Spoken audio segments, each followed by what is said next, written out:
Chapter 10. At dawn on the 16th of November, Denisov's squadron, in which Nikolai Rostov served and which was in Prince Bagration's detachment, moved from the place where it had spent the night. Advancing into action as arranged, and after going behind other columns for about 2/3 of a mile was stopped on the high road. Rostov saw the Cossacks and then the 1st and 2nd squadrons of hussars and infantry battalions and artillery pass by and go forward, and then Generals Bagration and Dolgorukov ride past with their adjutants.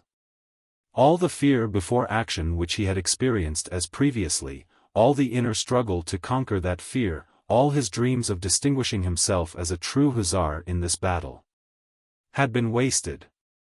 Their squadron remained in reserve, and Nikolai Rostov spent that day in a dull and wretched mood.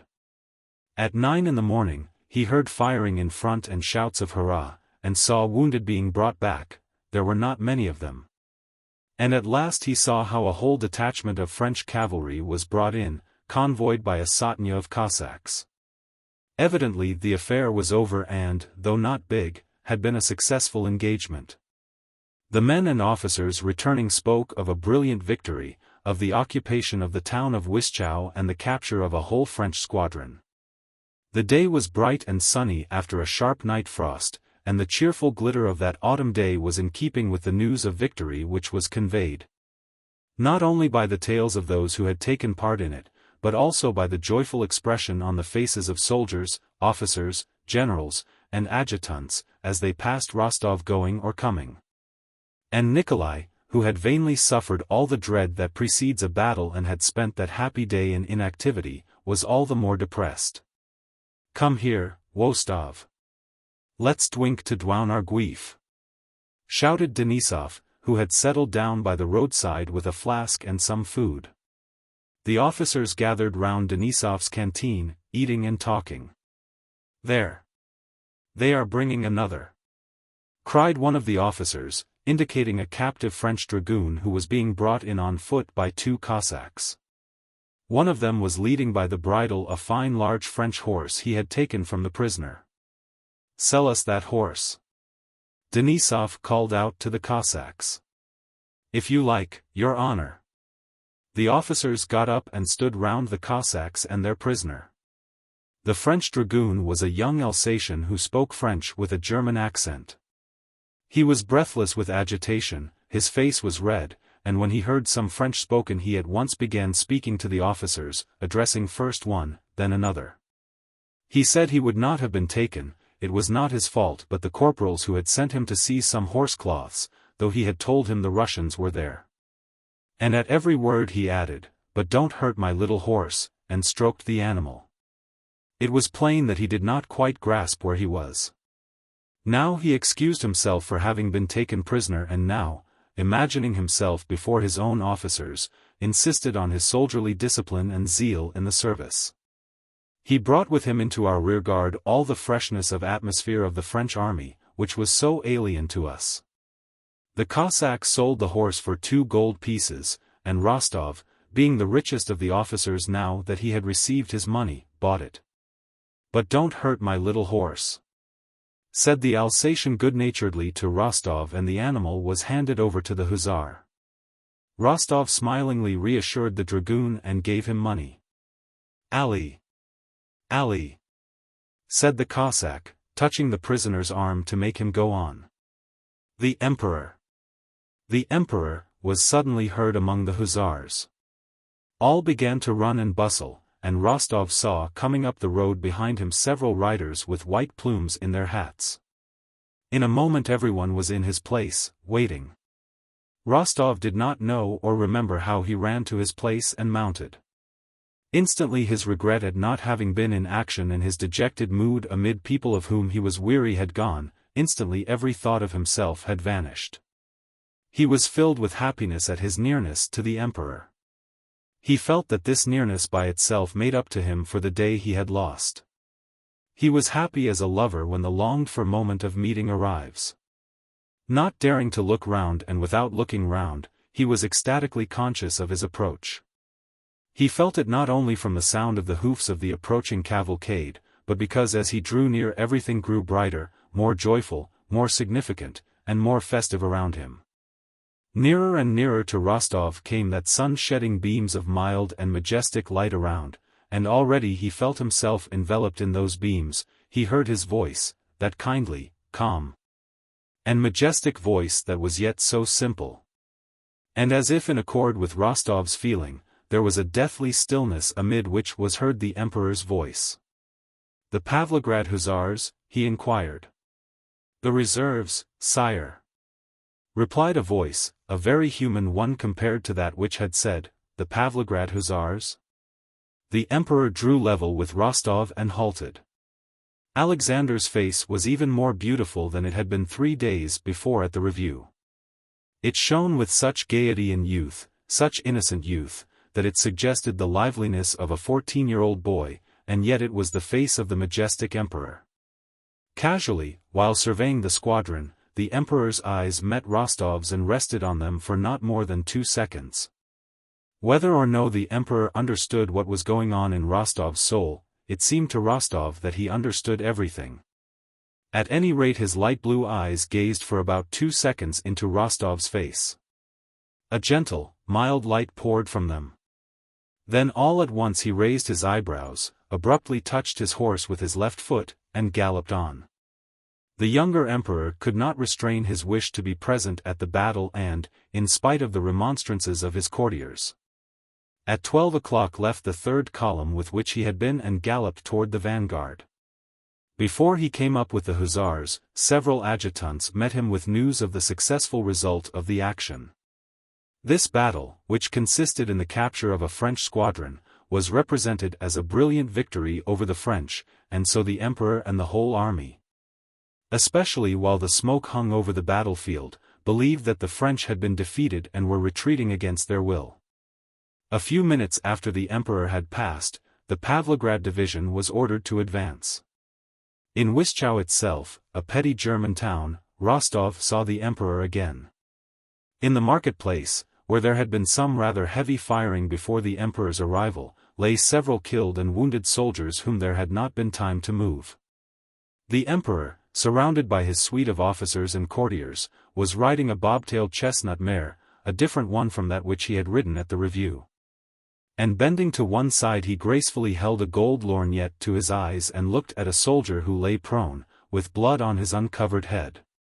The wounded soldier was so dirty, coarse, and revolting that his proximity to the emperor shocked Rostov.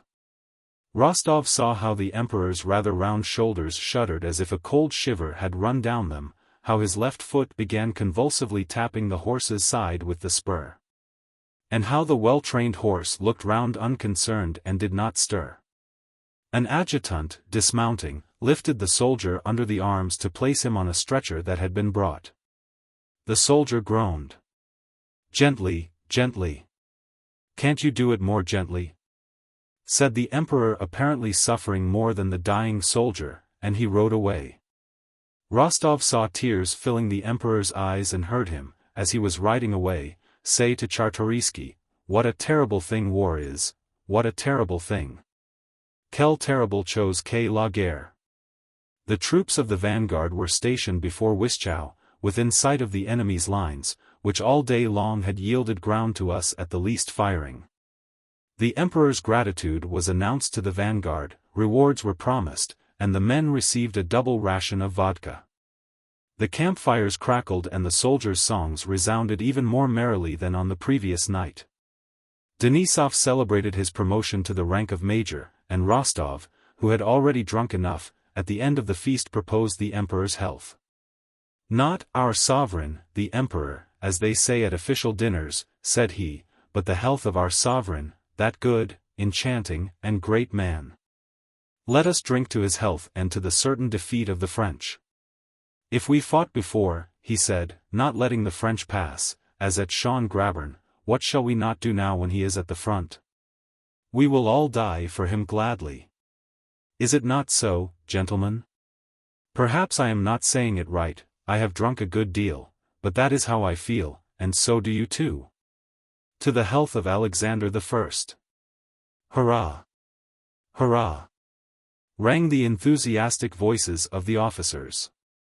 And the old cavalry captain, Kirsten, shouted enthusiastically and no less sincerely than the 20-year-old Rostov.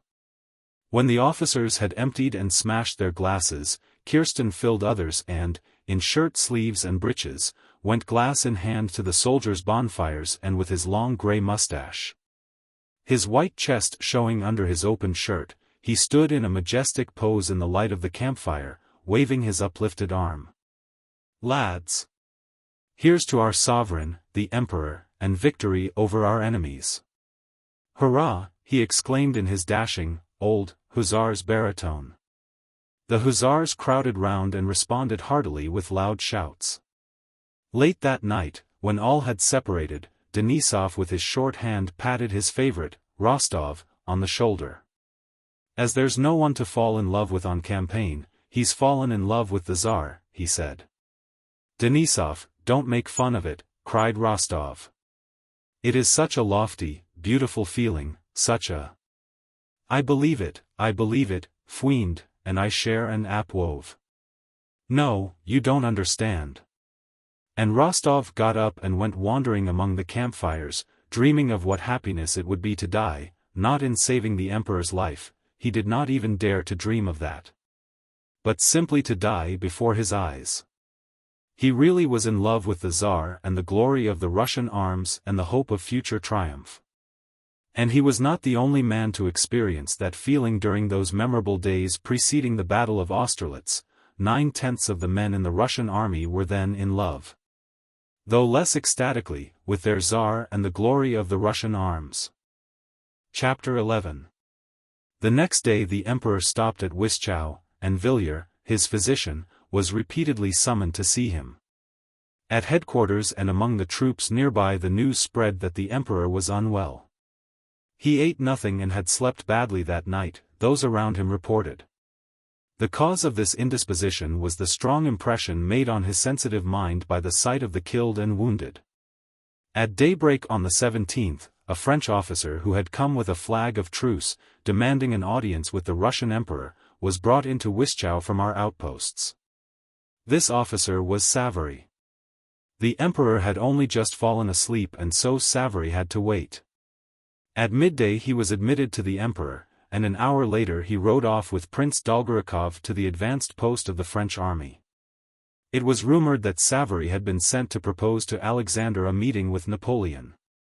To the joy and pride of the whole army, a personal interview was refused, and instead of the sovereign, Prince Dolgorukov, the victor at Wischau, was sent with Savary to negotiate with Napoleon if.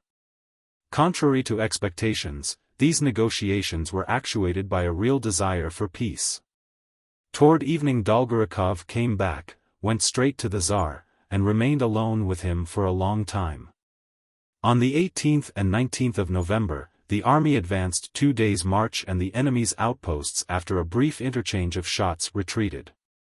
In the highest army circles from midday on the 19th, a great, excitedly bustling activity began which lasted till the morning of the 20th. When the memorable Battle of Austerlitz was fought. Till midday on the 19th, the activity, the eager talk, running to and fro, and dispatching of adjutants, was confined to the emperor's headquarters. But on the afternoon of that day, this activity reached Kutuzov's headquarters and the staffs of the commanders of columns.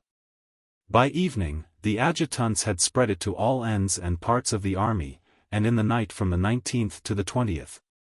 The whole 80,000 Allied troops rose from their bivouacs to the hum of voices, and the army swayed and started in one enormous mass 6 miles long.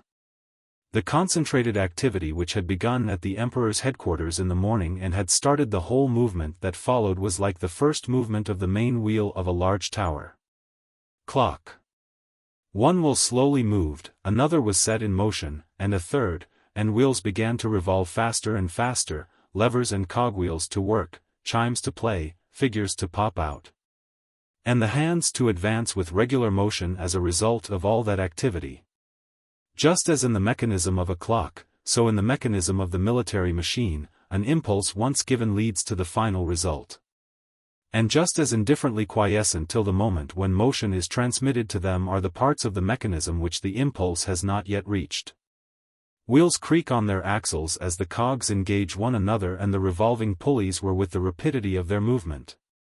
But a neighboring wheel is as quiet and motionless as though it were prepared to remain so for 100 years. But the moment comes when the lever catches it, and obeying the impulse that will begins to creak and joins in the common motion, the result and aim of which are beyond its ken. Just as in a clock, the result of the complicated motion of innumerable wheels and pulleys is merely a slow and regular movement of the hands which show the time. So the result of all the complicated human activities of 160,000 Russians and French, all their passions, desires, remorse, humiliations, sufferings, outbursts of pride, fear, and enthusiasm, was only the loss of the Battle of Austerlitz, the so-called Battle of the Three Emperors, that is to say, a slow movement of the hand on the dial of human history. Prince Andrei was on duty that day and in constant attendance on the commander-in-chief. At 6 in the evening, Kutuzov went to the emperor's headquarters, and after staying but a short time with the Tsar went to see the Grand Marshal of the court, Count Tolstoy. Bolkonsky took the opportunity to go and to get some details of the coming action from Dolgorukov. He felt that Kutuzov was upset and dissatisfied about something, and that at headquarters they were dissatisfied with him. And also that at the emperor's headquarters everyone adopted toward him the tone of men who know something others do not know. He therefore wished to speak to Dolgorukov. "Well, how'd you do, my dear fellow?" said Dolgorukov, who was sitting at tea with Bilibin. "The fete is for tomorrow. How is your old fellow?" "Out of sorts." "I won't say he is out of sorts, but I fancy he would like to be heard." But they heard him at the Council of War and will hear him when he talks sense, but to temporize and wait for something now when Bonaparte fears nothing so much as a general battle is impossible. "Yes, you have seen him," said Prince Andrei. "Well, what is Bonaparte like? How did he impress you?" "Yes, I saw him, and am convinced that he fears nothing so much as a general engagement," repeated Dolgorukov, evidently prizing this general conclusion which he had arrived at from his interview with Napoleon. If he weren't afraid of a battle, why did he ask for that interview? Why negotiate, and above all why retreat, when to retreat is so contrary to his method of conducting war? Believe me, he is afraid of a general battle. His hour has come. Mark my words. "But tell me, what is he like?" said Prince Andrei again. "He is a man in a grey overcoat, very anxious that I should call him, Your Majesty, but who, to his chagrin, got no title from me." "That's the sort of man he is, and nothing more," replied Dolgorukov, looking round at Bilibin with a smile.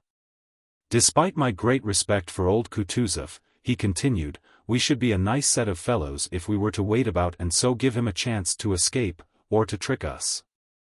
Now that we certainly have him in our hands.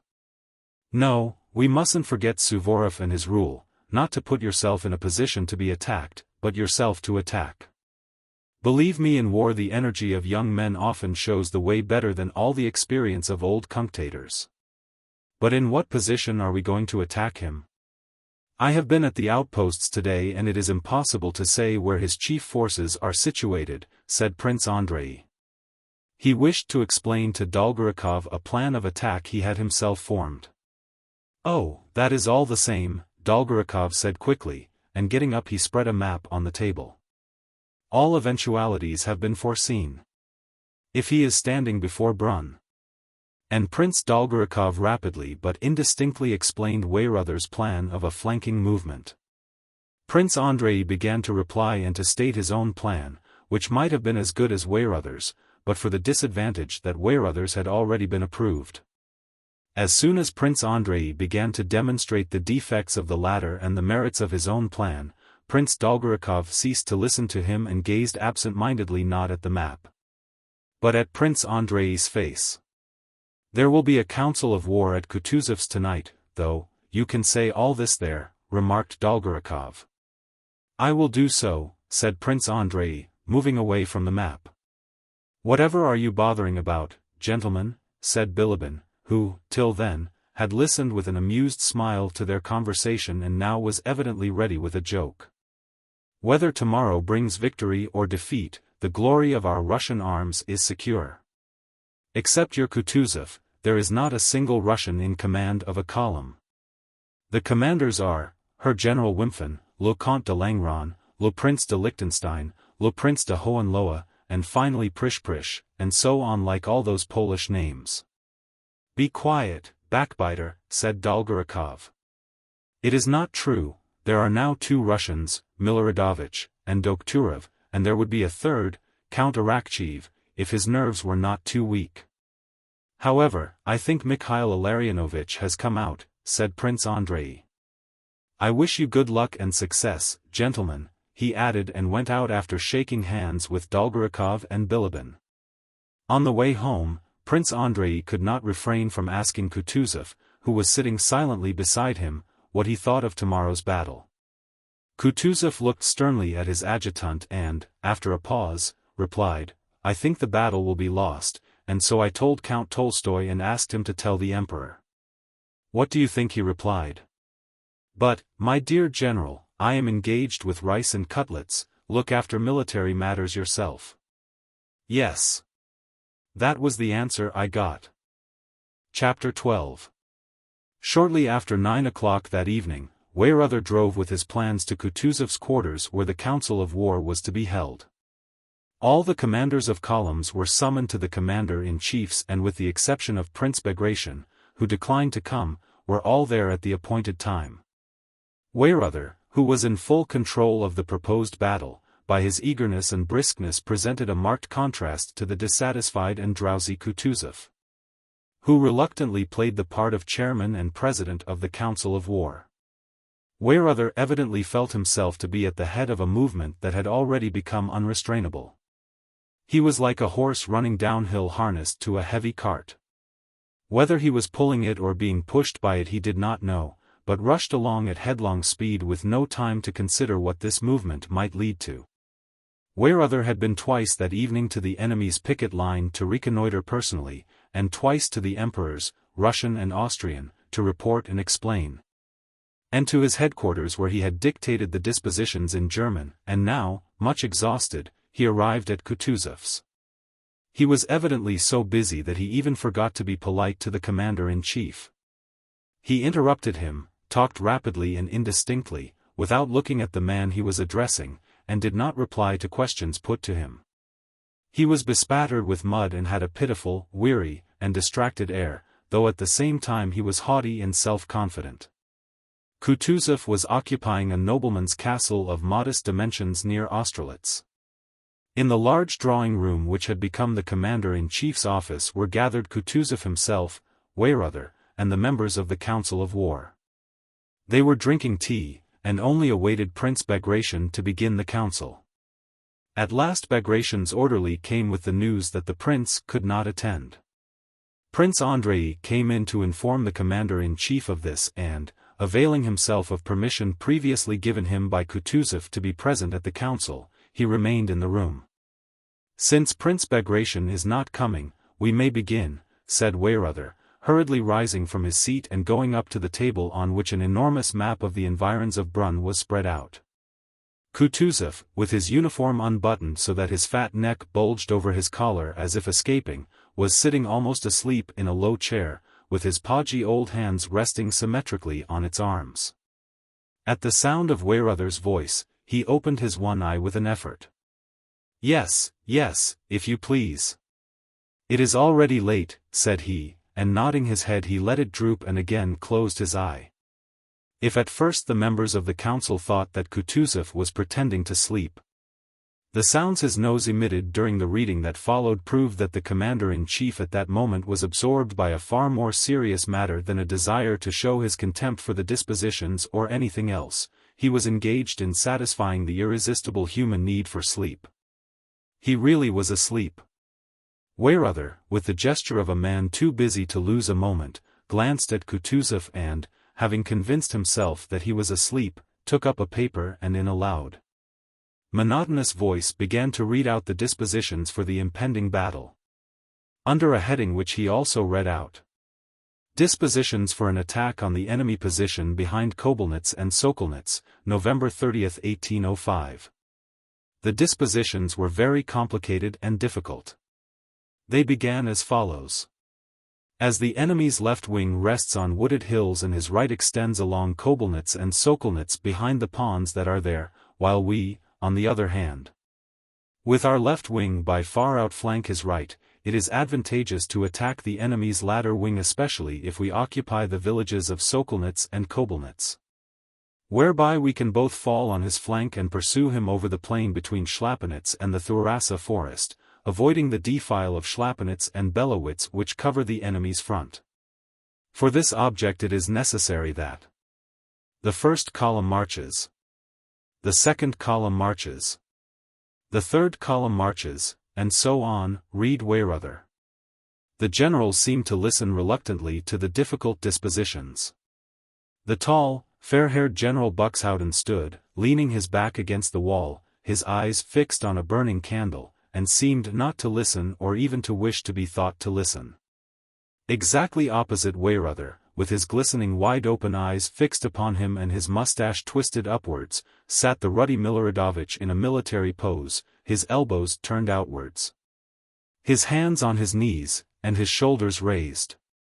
He remained stubbornly silent, gazing at Weyrother's face, and only turned away his eyes when the Austrian chief of staff finished reading. Then Miloradovich looked round significantly at the other generals. But one could not tell from that significant look whether he agreed or disagreed and was satisfied or not with the arrangements.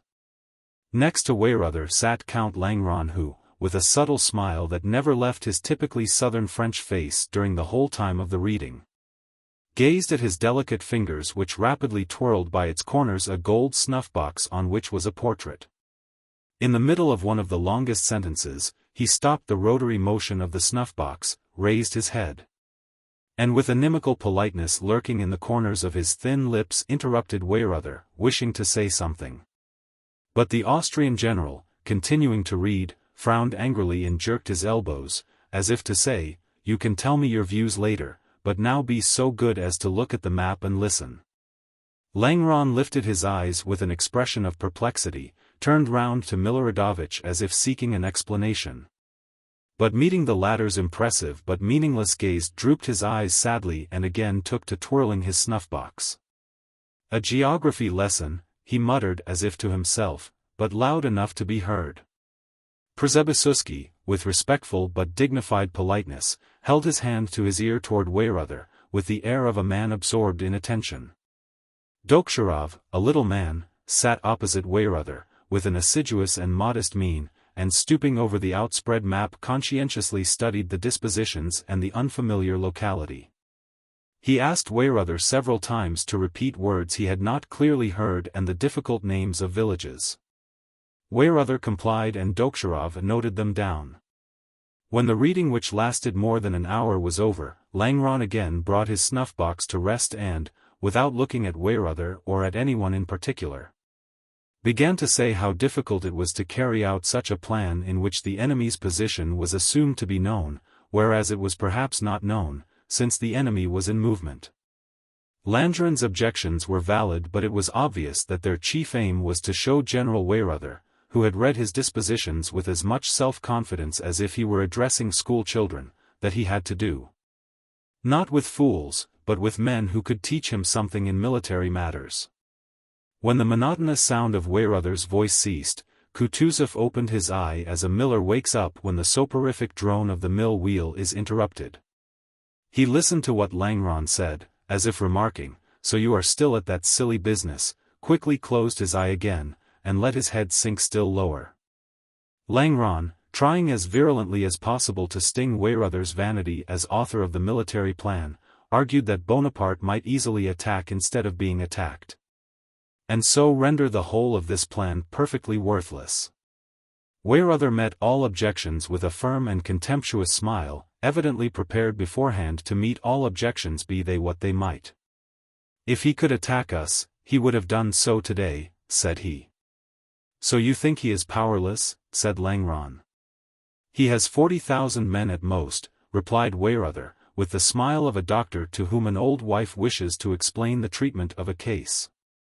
"In that case he is inviting his doom by awaiting our attack," said Langeron, with a subtly ironical smile, again glancing round for support to Miloradovich who was near him.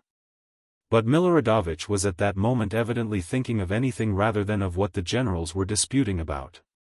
"Ma foi," said he, "tomorrow we shall see all that on the battlefield." Weyrother again gave that smile which seemed to say that to him it was strange and ridiculous to meet objections from Russian generals and to have to prove to them what he had not merely convinced himself of, but had also convinced the sovereign emperors of. "The enemy has quenched his fires and a continual noise is heard from his camp," said he. "What does that mean? Either he is retreating, which is the only thing we need fear, or he is changing his position." He smiled ironically. "But even if he also took up a position in the Thurasa, he merely saves us a great deal of trouble and all our arrangements to the minutest detail remain the same." "How is that?" began Prince Andrei, who had for long been waiting an opportunity to express his doubts. Kutuzov here woke up, coughed heavily, and looked round at the generals. "Gentlemen, the dispositions for tomorrow, or rather for today, for it is past midnight, cannot now be altered," said he. "You have heard them, and we shall all do our duty. But before a battle, there is nothing more important," he paused, "than to have a good sleep." He moved as if to rise. The generals bowed and retired. It was past midnight. Prince Andrei went out. The council of war, at which Prince Andrei had not been able to express his opinion as he had hoped to, left on him a vague and uneasy impression. Whether Dolgorukov and Weyrother, or Kutuzov, Langeron, and the others who did not approve of the plan of attack, were right, he did not know. But was it really not possible for Kutuzov to state his views plainly to the emperor? Is it possible that on account of court and personal considerations tens of thousands of lives, and my life, he thought, must be risked? "Yes, it is very likely that I shall be killed tomorrow," he thought. And suddenly, at this thought of death, a whole series of most distant, most intimate, memories rose in his imagination. He remembered his last parting from his father and his wife. He remembered the days when he first loved her. He thought of her pregnancy and felt sorry for her and for himself. And in a nervously emotional and softened mood he went out of the hut in which he was billeted with Nesvitsky and began to walk up and down before it. The night was foggy and through the fog the moonlight gleamed mysteriously. "Yes, tomorrow," he thought. "Tomorrow everything may be over for me. All these memories will be no more, none of them will have any meaning for me. Tomorrow perhaps, even certainly, I have a presentiment that for the first time I shall have to show all I can do." And his fancy pictured the battle, its loss, the concentration of fighting at one point, and the hesitation of all the commanders. And then that happy moment, that Toulon for which he had so long waited, presents itself to him at last. He firmly and clearly expresses his opinion to Kutuzov, to Weyrother, and to the emperors. All are struck by the justness of his views, but no one undertakes to carry them out, so he takes a regiment. A division, stipulates that no one is to interfere with his arrangements, leads his division to the decisive point, and gains the victory alone. "But death and suffering?" suggested another voice. Prince Andrei, however, did not answer that voice and went on dreaming of his triumphs. The dispositions for the next battle are planned by him alone. Nominally he is only an adjutant on Kutuzov's staff, but he does everything alone. The next battle is won by him alone. Kutuzov is removed and he is appointed. "Well, and then?" asked the other voice. "If before that you are not 10 times wounded, killed, or betrayed, well, what then?" "Well then," Prince Andrei answered himself, "I don't know what will happen and don't want to know, and can't, but if I want this, want glory, want to be known to men, want to be loved by them. It is not my fault that I want it and want nothing but that and live only for that. Yes, for that alone. I shall never tell anyone, but, oh God! What am I to do if I love nothing but fame and men's esteem? Death, wounds, the loss of family, I fear nothing. And precious and dear as many persons are to me, father, sister, wife, those dearest to me, yet dreadful and unnatural as it seems, I would give them all at once for a moment of glory.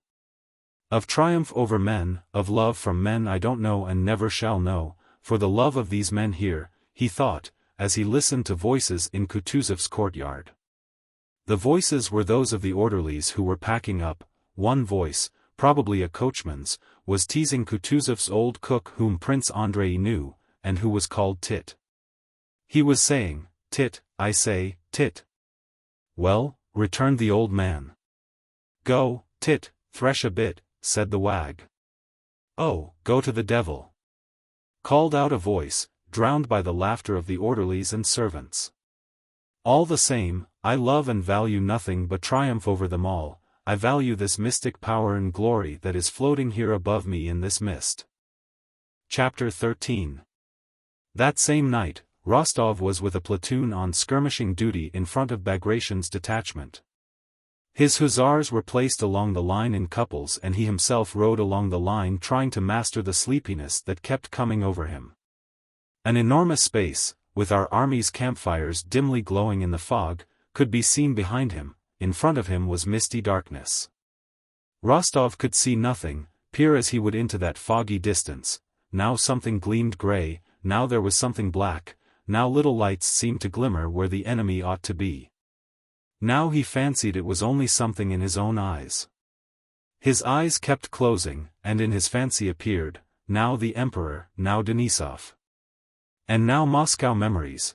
And he again hurriedly opened his eyes and saw close before him the head and ears of the horse he was riding, and sometimes, when he came within 6 paces of them, the black figures of hussars, but in the distance was still the same misty darkness. Why not? It might easily happen, thought Rostov, that the Emperor will meet me and give me an order as he would to any other officer. He'll say, "Go and find out what's there." There are many stories of his getting to know an officer in just such a chance way and attaching him to himself. What if he gave me a place near him? Oh, how I would guard him, how I would tell him the truth, how I would unmask his deceivers. And in order to realize vividly his love devotion to the sovereign, Rostov pictured to himself an enemy or a deceitful German, whom he would not only kill with pleasure but whom he would slap in the face before the Emperor. Suddenly a distant shout aroused him. He started and opened his eyes. Where am I? Oh yes, in the skirmishing line, pass and watchword, shaft, Almats. What a nuisance that our squadron will be in reserve tomorrow, he thought. I'll ask leave to go to the front, this may be my only chance of seeing the Emperor. It won't be long now before I am off duty. I'll take another turn and when I get back I'll go to the general and ask him. He readjusted himself in the saddle and touched up his horse to ride once more round his hussars. It seemed to him that it was getting lighter. To the left he saw a sloping descent lit up, and facing it a black knoll that seemed as steep as a wall. On this knoll there was a white patch that Rostov could not at all make out. Was it a glade in the wood lit up by the moon, or some unmelted snow, or some white houses? He even thought something moved on that white spot. I expect it's snow, that spot, a spot, untach, he thought. There now, it's not a tatch. Natasha, sister, black eyes. Na, Tasha. Won't she be surprised when I tell her how I've seen the Emperor? Natasha, take my sabretash, keep to the right, your honor, there are bushes here, came the voice of an hussar, past whom Rostov was riding in the act of falling asleep. Rostov lifted his head that had sunk almost to his horse's mane and pulled up beside the hussar. He was succumbing to irresistible, youthful, childish drowsiness. But what was I thinking? I mustn't forget. How shall I speak to the Emperor? No, that's not it, that's tomorrow. Oh yes. Natasha, sabretash, sabre them. Whom? The hussars. Ah, the hussars with mustaches. Along the Tverskaya street rode the hussar with mustaches. I thought about him too, just opposite Guryev's house. Old Guryev. Oh, but Denisov's a fine fellow. But that's all nonsense. The chief thing is that the emperor is here. How he looked at me and wished to say something, but dared not. No, it was I who dared not. But that's nonsense. The chief thing is not to forget the important thing I was thinking of. Yes, Natasha, sabotage, oh, yes, yes. That's right. And his head once more sank to his horse's neck. All at once it seemed to him that he was being fired at. What? What? What? Cut them down. What? Said Rostov, waking up. At the moment he opened his eyes he heard in front of him, where the enemy was, the long-drawn shouts of thousands of voices. His horse and the horse of the hussar near him pricked their ears at these shouts. Over there, where the shouting came from, a fire flared up and went out again, then another, and all along the French line on the hill fires flared up and the shouting grew louder and louder. Rostov could hear the sound of French words but could not distinguish them. The din of many voices was too great, all he could hear was, ahaha, and rrr. What's that? What do you make of it? Said Rostov to the hussar beside him. That must be the enemy's camp. The hussar did not reply. Why, don't you hear it? Rostov asked again, after waiting for a reply. Who can tell, your honor, replied the hussar reluctantly. From the direction, it must be the enemy, repeated Rostov. It may be he or it may be nothing, muttered the hussar. It's dark.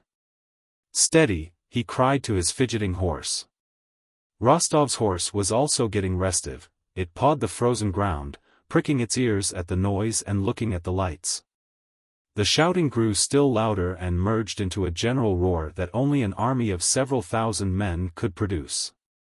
The lights spread farther and farther, probably along the line of the French camp. Rostov no longer wanted to sleep. The gay triumphant shouting of the enemy army had a stimulating effect on him. Vive l'Empereur! L'Empereur, he now heard distinctly. They can't be far off, probably just beyond the stream, he said to the hussar beside him. The hussar only sighed without replying and coughed angrily. The sound of horses' hoofs approaching at a trot along the line of hussars was heard, and out of the foggy darkness the figure of a sergeant of hussars suddenly appeared, looming huge as an elephant.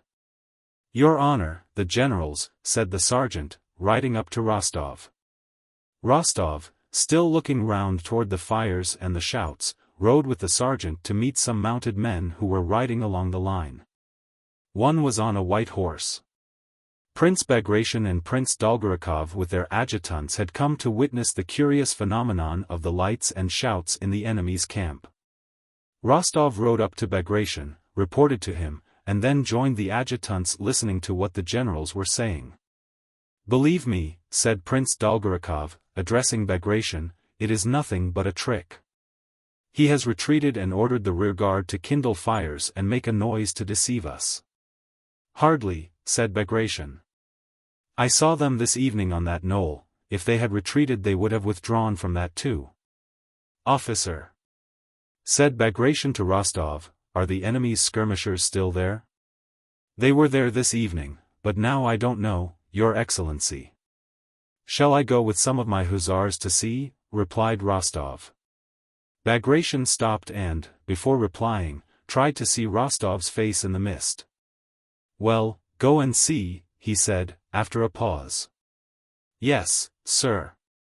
Rostov spurred his horse, called to Sergeant Fedchenko and two other hussars, told them to follow him, and trotted downhill in the direction from which the shouting came. He felt both frightened and pleased to be riding alone with three hussars into that mysterious and dangerous misty distance where no one had been before him. Bagration called to him from the hill not to go beyond the stream, but Rostov pretended not to hear him and did not stop but rode on and on, continually mistaking bushes for trees and gullies for men and continually discovering his mistakes. Having descended the hill at a trot, he no longer saw either our own or the enemy's fires, but heard the shouting of the French more loudly and distinctly.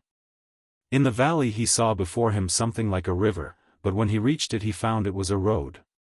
Having come out onto the road he reined in his horse, hesitating whether to ride along it or cross it and ride over the black field up the hillside. To keep to the road which gleamed white in the mist would have been safer because it would be easier to see people coming along it. "Follow me," said he, crossed the road, and began riding up the hill at a gallop toward the point where the French pickets had been standing that evening. "Your honor, there he is!" cried one of the hussars behind him. And before Rostov had time to make out what the black thing was that had suddenly appeared in the fog, there was a flash, followed by a report. And a bullet whizzing high up in the mist with a plaintive sound passed out of hearing. Another musket missed fire but flashed in the pan. Rostov turned his horse and galloped back. For more reports followed at intervals, and the bullets passed somewhere in the fog singing in different tones. Rostov reined in his horse, whose spirits had risen, like his own, at the firing, and went back at a foot-pace. "Well, some more. Some more," a merry voice was saying in his soul. But no more shots came. Only when approaching Bagration did Rostov let his horse gallop again, and with his hand at the salute rode up to the general. Dolgorukov was still insisting that the French had retreated and had only lit fires to deceive us. "What does that prove?" he was saying as Rostov rode up. "They might retreat and leave the pickets." "It's plain that they have not all gone yet, Prince," said Bagration. "Wait till tomorrow morning, we'll find out everything tomorrow." "The picket is still on the hill, Your Excellency, just where it was in the evening," reported Rostov. Stooping forward with his hand at the salute and unable to repress the smile of delight induced by his ride and especially by the sound of the bullets. very good," said Bagration. "Thank you, officer." "Your Excellency," said Rostov, "may I ask a favor?" "What is it?" "Tomorrow our squadron is to be in reserve. May I ask to be attached to the first squadron?" "What's your name?" "Count Rostov."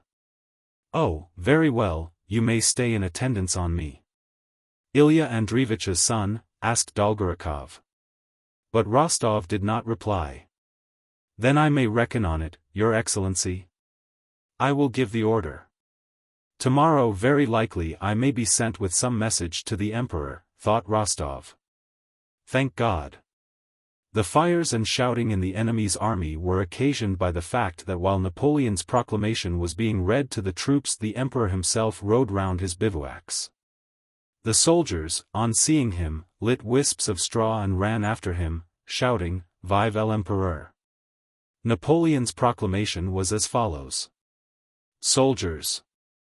The Russian army is advancing against you to avenge the Austrian army of Ulm. They are the same battalions you broke at Hollabrunn and have pursued ever since to this place.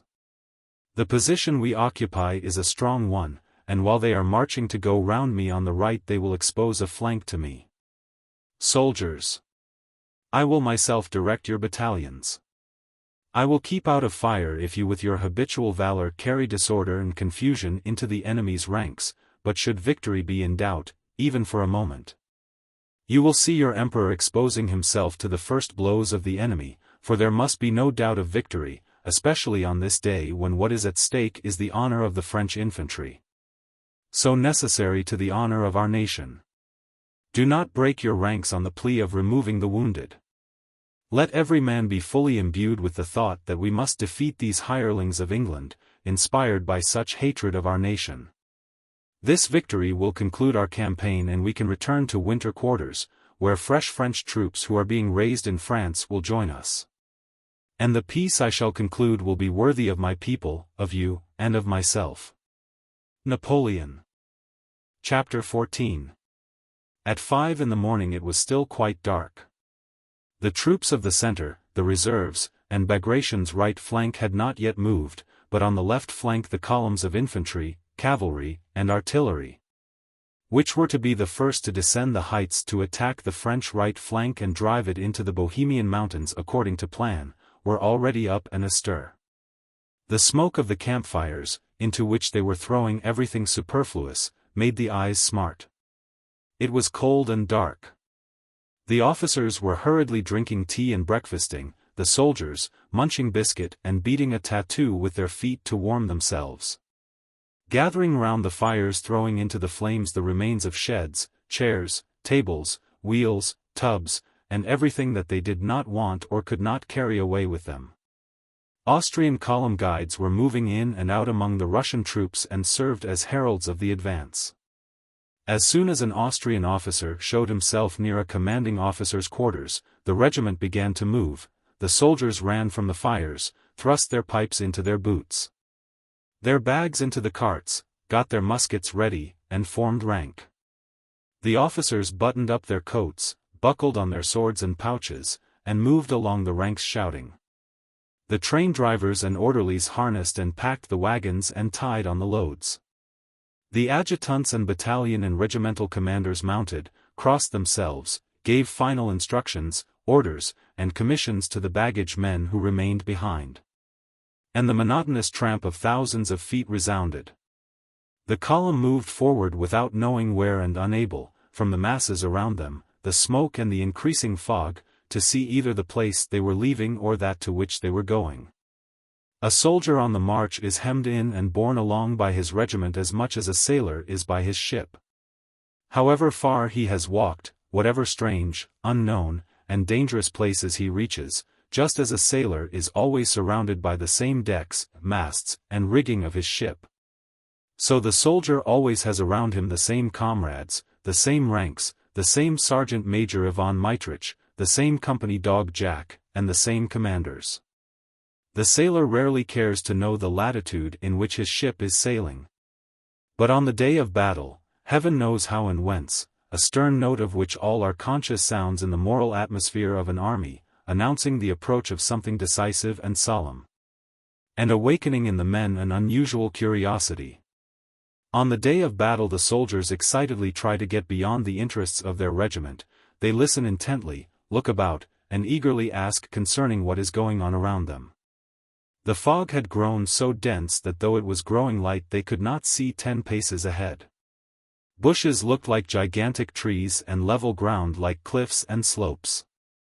Anywhere, on any side, one might encounter an enemy invisible 10 paces off. But the columns advanced for a long time, always in the same fog, descending and ascending hills, avoiding gardens and enclosures, going over new and unknown ground, and nowhere encountering the enemy.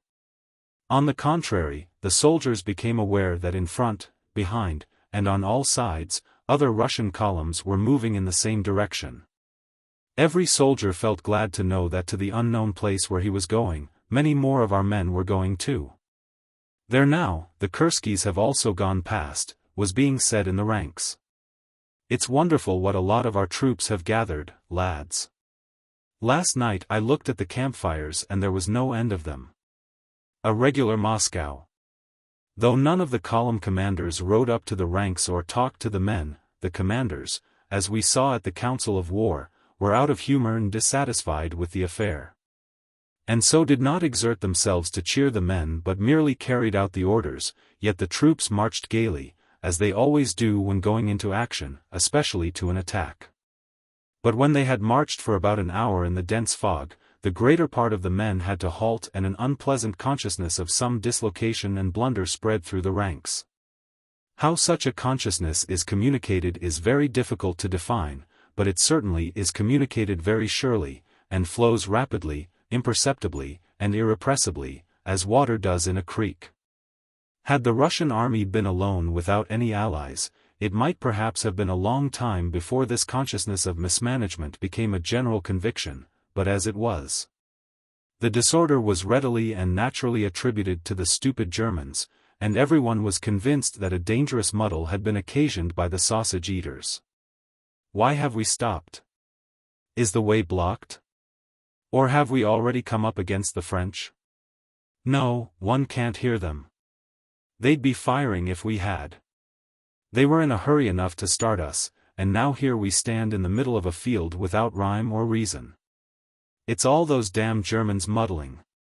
What stupid devils. Yes, I'd send them on in front, but no fear, they're crowding up behind. And now here we stand hungry. I say, shall we soon be clear? They say the cavalry are blocking the way, said an officer. Ah, those damn Germans. They don't know their own country, said another. What division are you? Shouted an adjutant, riding up. The 18th. Then why are you here? You should have gone on long ago, now you won't get there till evening. What stupid orders. They don't themselves know what they are doing, said the officer and rode off. Then a general rode past shouting something angrily, not in Russian. Tafalafa. But what he's jabbering no one can make out, said a soldier, mimicking the general who had ridden away. I'd shoot them, the scoundrels. We were ordered to be at the place before 9, but we haven't got halfway.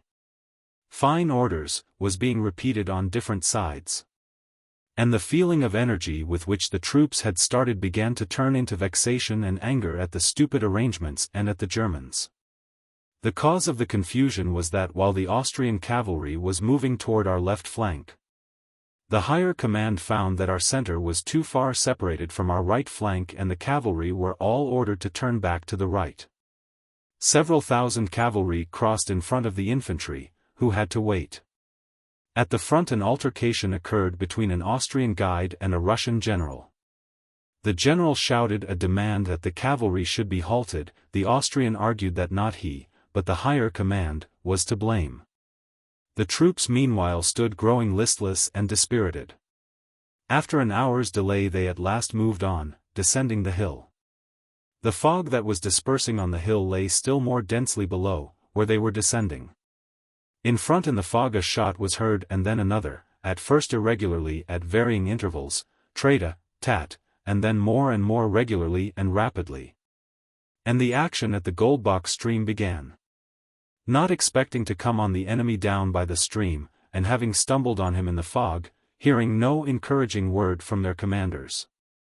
And with a consciousness of being too late spreading through the ranks, and above all being unable to see anything in front or around them in the thick fog. The Russians exchanged shots with the enemy lazily and advanced and again halted.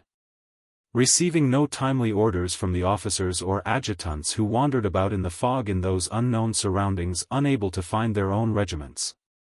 In this way the action began for the first, second, and third columns, which had gone down into the valley. The fourth column, with which Kutuzov was, stood on the Pratzen heights. Below, where the fight was beginning, there was still thick fog, on the higher ground it was clearing, but nothing could be seen of what was going on in front. Whether all the enemy forces were, as we supposed, 6 miles away, or whether they were nearby in that sea of mist, no one knew till after 8 o'clock. It was 9 o'clock in the morning. The fog lay unbroken like a sea down below, but higher up at the village of Schlapanitz where Napoleon stood with his marshals around him, it was quite light. Above him was a clear blue sky, and the sun's vast orb quivered like a huge hollow, crimson float on the surface of that milky sea of mist.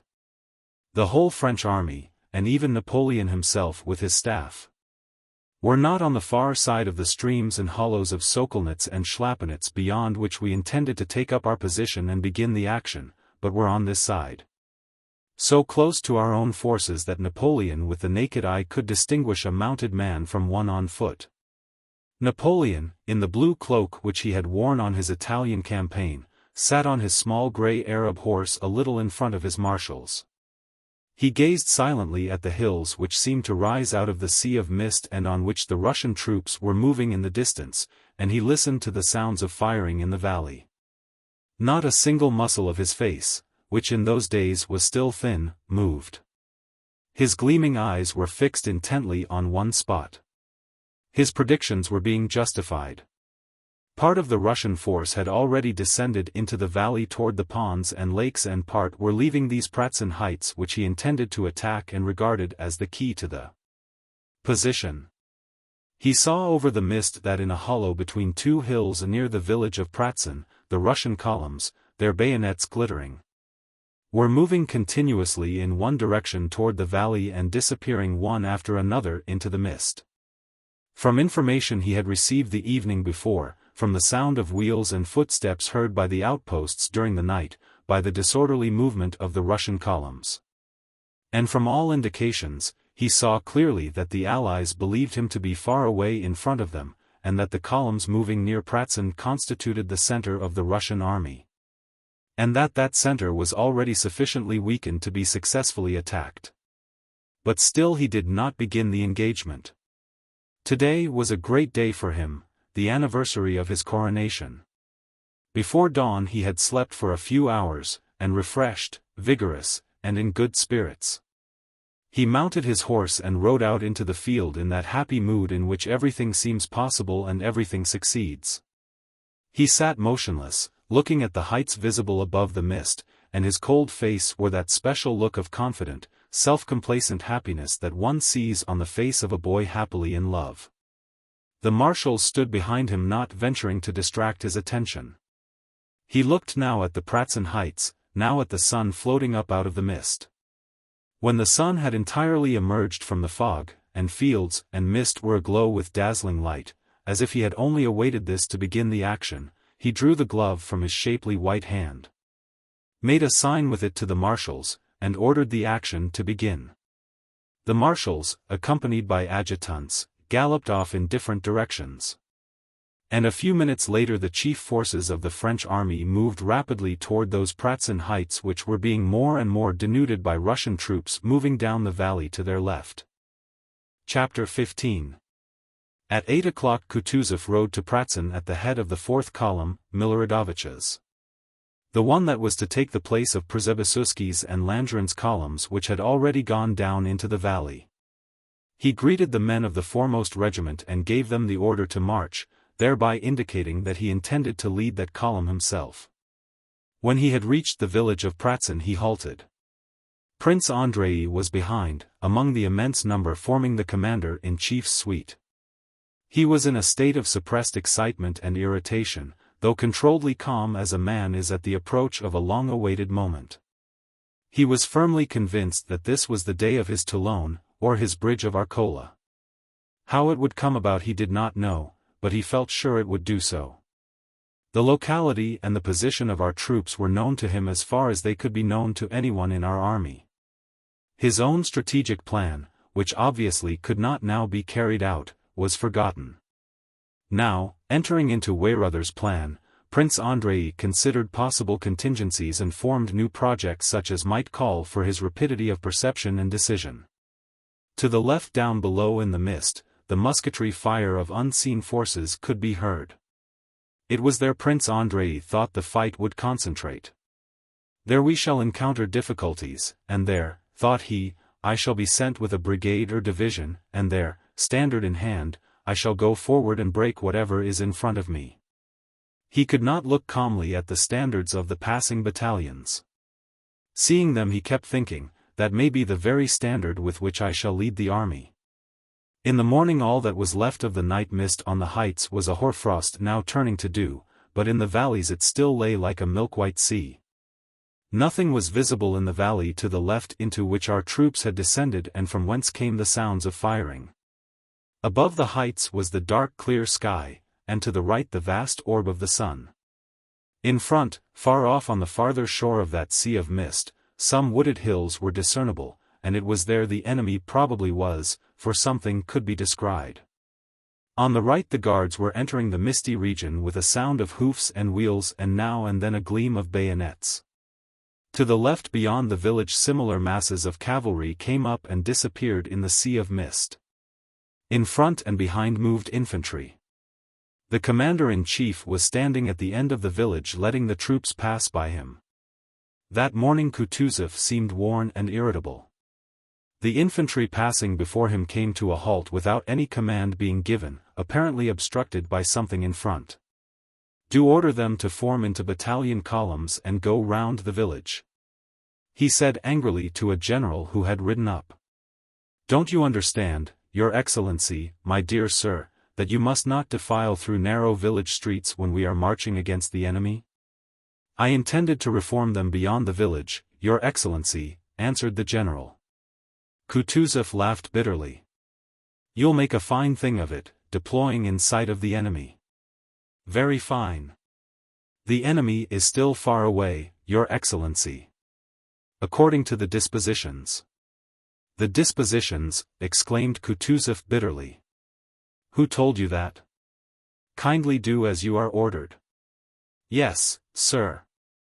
My dear fellow, Nesvitsky whispered to Prince Andrei, the old man is as surly as a dog. An Austrian officer in a white uniform with green plumes in his hat galloped up to Kutuzov and asked in the Emperor's name had the fourth column advanced into action. Kutuzov turned round without answering and his eye happened to fall upon Prince Andrei, who was beside him. Seeing him, Kutuzov's malevolent and caustic expression softened, as if admitting that what was being done was not his adjutant's fault, and still not answering the Austrian adjutant. He addressed Bolkonsky. Go, my dear fellow, and see whether the 3rd Division has passed the village. Tell it to stop and await my orders. Hardly had Prince Andrei started than he stopped him. And ask whether sharpshooters have been posted, he added. What are they doing? What are they doing? He murmured to himself, still not replying to the Austrian. Prince Andrei galloped off to execute the order. Overtaking the battalions that continued to advance, he stopped the 3rd Division and convinced himself that there really were no sharpshooters in front of our columns. The colonel at the head of the regiment was much surprised at the commander-in-chief's order to throw out skirmishers. He had felt perfectly sure that there were other troops in front of him and that the enemy must be at least 6 miles away. There was really nothing to be seen in front except a barren descent hidden by dense mist. Having given orders in the commander-in-chief's name to rectify this omission, Prince Andrei galloped back. Kutuzov still in the same place, his stout body resting heavily in the saddle with the lassitude of age, sat yawning wearily with closed eyes. The troops were no longer moving, but stood with the butts of their muskets on the ground. All right, he said to Prince Andrei, and turned to a general who, watch in hand, was saying it was time they started as all the left flank columns had already descended. Plenty of time, Your Excellency, muttered Kutuzov in the midst of a yawn. Plenty of time, he repeated. Just then at a distance behind Kutuzov was heard the sound of regiments saluting, and this sound rapidly came nearer along the whole extended line of the advancing Russian columns. Evidently the person they were greeting was riding quickly. When the soldiers of the regiment in front of which Kutuzov was standing began to shout, he rode a little to one side and looked round with a frown. Along the road from Pratzen galloped what looked like a squadron of horsemen in various uniforms. 2 of them rode side by side in front, at full gallop. One in a black uniform with white plumes in his hat rode a bobtailed chestnut horse, the other who was in a white uniform rode a black one. These were the 2 emperors followed by their suites. Kutuzov, affecting the manners of an old soldier at the front, gave the command, "Attention," and rode up to the emperors with a salute. His whole appearance and manner were suddenly transformed. He put on the air of a subordinate who obeys without reasoning. With an affectation of respect which evidently struck Alexander unpleasantly, he rode up and saluted. This unpleasant impression merely flitted over the young and happy face of the emperor like a cloud of haze across a clear sky and vanished. After his illness he looked rather thinner that day than on the field of Olmütz where Bolkonsky had seen him for the first time abroad. But there was still the same bewitching combination of majesty and mildness in his fine grey eyes. And on his delicate lips the same capacity for varying expression and the same prevalent appearance of good-hearted innocent youth. At the Olmütz review he had seemed more majestic, here he seemed brighter and more energetic. He was slightly flushed after galloping 2 miles, and reining in his horse he sighed restfully and looked round at the faces of his suite, young and animated as his own. Czartoryski, Novoziltsev, Prince Volkonsky, Stroganov, and the others, all richly dressed gay young men on splendid, well-groomed, fresh, only slightly heated horses, exchanging remarks and smiling, had stopped behind the emperor. The Emperor Francis, a rosy, long-faced young man, sat very erect on his handsome black horse, looking about him in a leisurely and preoccupied manner. He beckoned to one of his white adjutants and asked some question. Most likely he is asking at what o'clock they started, thought Prince Andrei. Watching his old acquaintance with a smile he could not repress as he recalled his reception at Brunn. In the emperor's suite were the picked young orderly officers of the Guard and Line regiments, Russian and Austrian. Among them were grooms leading the Tsar's beautiful relay horses covered with embroidered cloths. As when a window is opened a whiff of fresh air from the fields enters a stuffy room, so a whiff of youthfulness, energy, and confidence of success reached Kutuzov's cheerless staff with the galloping advent of all these brilliant young men. "Why aren't you beginning, Mikhail Illarionovich?" said the Emperor Alexander hurriedly to Kutuzov, glancing courteously at the same time at the Emperor Francis. "I am waiting, Your Majesty," answered Kutuzov, bending forward respectfully. The Emperor, frowning slightly, bent his ear forward as if he had not quite heard. "Waiting, Your Majesty," repeated Kutuzov. Prince Andrei noted that Kutuzov's upper lip twitched unnaturally as he said the word "waiting." "Not all the columns have formed up yet, Your Majesty." The Tsar heard but obviously did not like the reply. He shrugged his rather round shoulders and glanced at Novoziltsev who was near him, as if complaining of Kutuzov. "You know, Mikhail Illarionovich, we are not on the Empress Field where a parade does not begin till all the troops are assembled," said the Tsar with another glance at the Emperor Francis, as if inviting him if not to join in at least to listen to what he was saying. But the Emperor Francis continued to look about him and did not listen. "That is just why I do not begin, sire," said Kutuzov in a resounding voice, apparently to preclude the possibility of not being heard. And again something in his face twitched. "That is just why I do not begin, sire, because we are not on parade and not on the Empress Field," said he clearly and distinctly. In the Emperor's suite all exchanged rapid looks that expressed dissatisfaction and reproach. Old though he may be, he certainly should not, speak like that, their glances seemed to say. The Tsar looked intently and observantly into Kutuzov's eye waiting to hear whether he would say anything more. But Kutuzov, with respectfully bowed head, seemed also to be waiting. The silence lasted for about a minute. "However, if you command it, Your Majesty," said Kutuzov, lifting his head and again assuming his former tone of a dull, unreasoning, but submissive general. He touched his horse and having called Miloradovich, the commander of the column, gave him the order to advance. The troops again began to move, and 2 battalions of the Novgorod and one of the Absheron regiment went forward past the emperor. As this Absheron battalion marched by, the red-faced Miloradovich, without his greatcoat, with his orders on his breast and an enormous tuft of plumes in his cocked hat worn on one side with its corners front and back, galloped strenuously forward, and with a dashing salute reined in his horse before the emperor. "God be with you, general," said the emperor.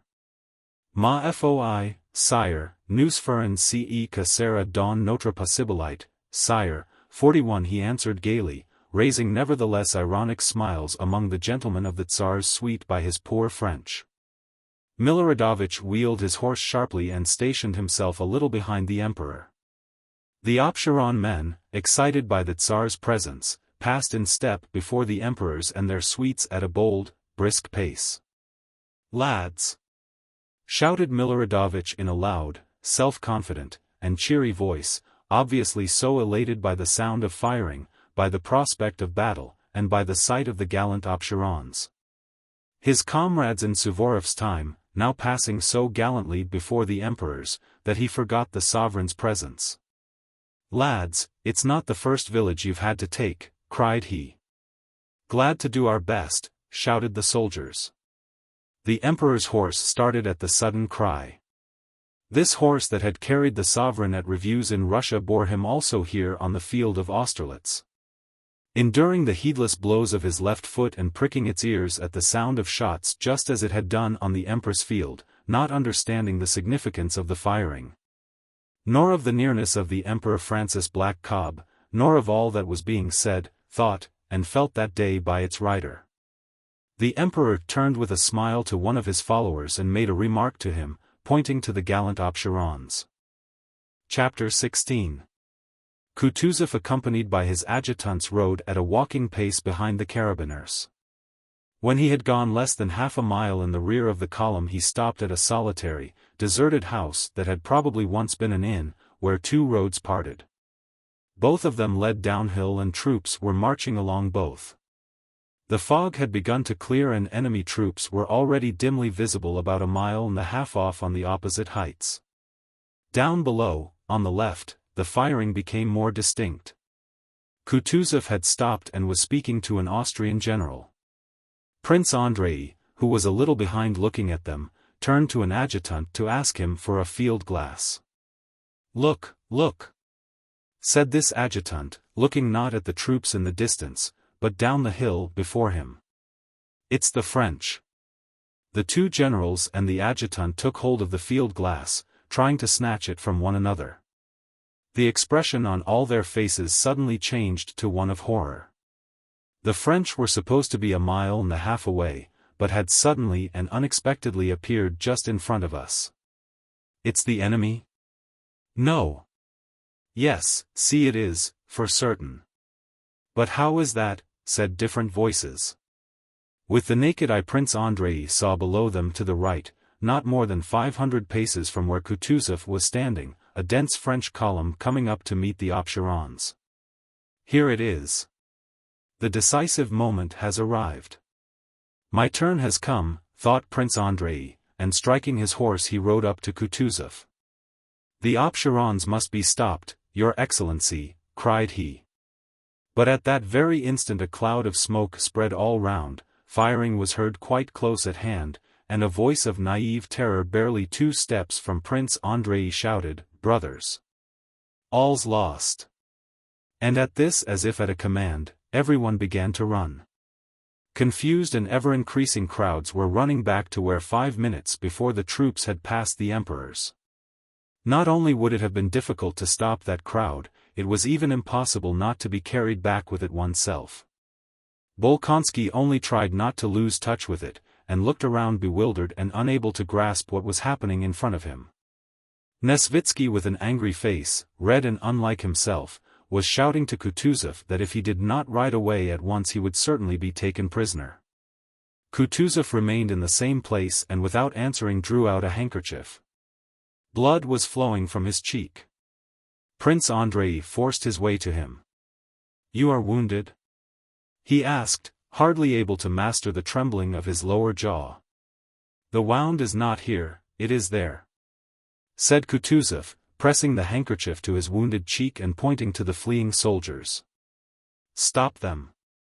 he shouted, and at the same moment, probably realizing that it was impossible to stop them, spurred his horse and rode to the right. A fresh wave of the flying mob caught him and bore him back with it. The troops were running in such a dense mass that once surrounded by them it was difficult to get out again. One was shouting, "Get on! Why are you hindering us?" Another in the same place turned round and fired in the air. A third was striking the horse Kutuzov himself rode. Having by a great effort got away to the left from that flood of men, Kutuzov, with his suite diminished by more than half, rode toward a sound of artillery fire nearby. Having forced his way out of the crowd of fugitives, Prince Andrei, trying to keep near Kutuzov, saw on the slope of the hill amid the smoke a Russian battery that was still firing and Frenchmen running toward it. Higher up stood some Russian infantry, neither moving forward to protect the battery nor backward with the fleeing crowd. A mounted general separated himself from the infantry and approached Kutuzov. Of Kutuzov's suite only 4 remained. They were all pale and exchanged looks in silence. "Stop those wretches," gasped Kutuzov to the regimental commander, pointing to the flying soldiers. But at that instant, as if to punish him for those words, bullets flew hissing across the regiment and across Kutuzov's suite like a flock of little birds. The French had attacked the battery and, seeing Kutuzov, were firing at him. After this volley the regimental commander clutched at his leg. Several soldiers fell, and a second lieutenant who was holding the flag let it fall from his hands. It swayed and fell, but caught on the muskets of the nearest soldiers. The soldiers started firing without orders. "Oh! Oh! Oh!" groaned Kutuzov despairingly and looked around. "Bolkonsky!" he whispered, his voice trembling from a consciousness of the feebleness of age. "Bolkonsky," he whispered, pointing to the disordered battalion and at the enemy, "what's that?" But before he had finished speaking, Prince Andrei, feeling tears of shame and anger choking him, had already leapt from his horse and run to the standard. "Forward, lads!" he shouted in a voice piercing as a child's. "Here it is," thought he, seizing the staff of the standard and hearing with pleasure the whistle of bullets evidently aimed at him. Several soldiers fell. "Hurrah!" shouted Prince Andrei, and, scarcely able to hold up the heavy standard, he ran forward with full confidence that the whole battalion would follow him. And really he only ran a few steps alone. One soldier moved and then another, and soon the whole battalion ran forward shouting, "Hurrah!" and overtook him. A sergeant of the battalion ran up and took the flag that was swaying from its weight in Prince Andrei's hands, but he was immediately killed. Prince Andrei again seized the standard and, dragging it by the staff, ran on with the battalion. In front he saw our artillerymen, some of whom were fighting, while others, having abandoned their guns, were running toward him. He also saw French infantry soldiers who were seizing the artillery horses and turning the guns round. Prince Andrei and the battalion were already within 20 paces of the cannon. He heard the whistle of bullets above him unceasingly, and to right and left of him soldiers continually groaned and dropped. But he did not look at them, he looked only at what was going on in front of him, at the battery. He now saw clearly the figure of a red-haired gunner with his shako knocked awry, pulling one end of a mop while a French soldier tugged at the other. He could distinctly see the distraught yet angry expression on the faces of these two men, who evidently did not realize what they were doing. "What are they about?" thought Prince Andrei as he gazed at them. "Why doesn't the red-haired gunner run away as he is unarmed? Why doesn't the Frenchman stab him? He will not get away before the Frenchman remembers his bayonet and stabs him." And really another French soldier, trailing his musket, ran up to the struggling men, and the fate of the red-haired gunner, who had triumphantly secured the mop and still did not realize what awaited him, was about to be decided. But Prince Andrei did not see how it ended. It seemed to him as though one of the soldiers near him hit him on the head with the full swing of a bludgeon. It hurt a little, but the worst of it was that the pain distracted him and prevented his seeing what he had been looking at. "What's this? Am I falling? My legs are giving way," thought he, and fell on his back. He opened his eyes, hoping to see how the struggle of the Frenchman with the gunners ended, whether the red-haired gunner had been killed or not and whether the cannon had been captured or saved. But he saw nothing. Above him there was now nothing but the sky, the lofty sky, not clear yet still immeasurably lofty, with grey clouds gliding slowly across it. How quiet, peaceful, and solemn. "Not at all as I ran," thought Prince Andrei, "not as we ran, shouting and fighting. Not at all as the gunner and the Frenchman with frightened and angry faces struggled for the mop. How differently do those clouds glide across that lofty infinite sky. How was it I did not see that lofty sky before? And how happy I am to have found it at last. Yes. All is vanity, all falsehood, except that infinite sky. There is nothing, nothing, but that. But even it does not exist, there is nothing but quiet and peace. Thank God." Chapter 17. On our right flank, commanded by Bagration, at 9 o'clock the battle had not yet begun. Not wishing to agree to Dolgorikov's demand to commence the action, and wishing to avert responsibility from himself, Prince Bagration proposed to Dolgorikov to send to inquire of the commander-in-chief.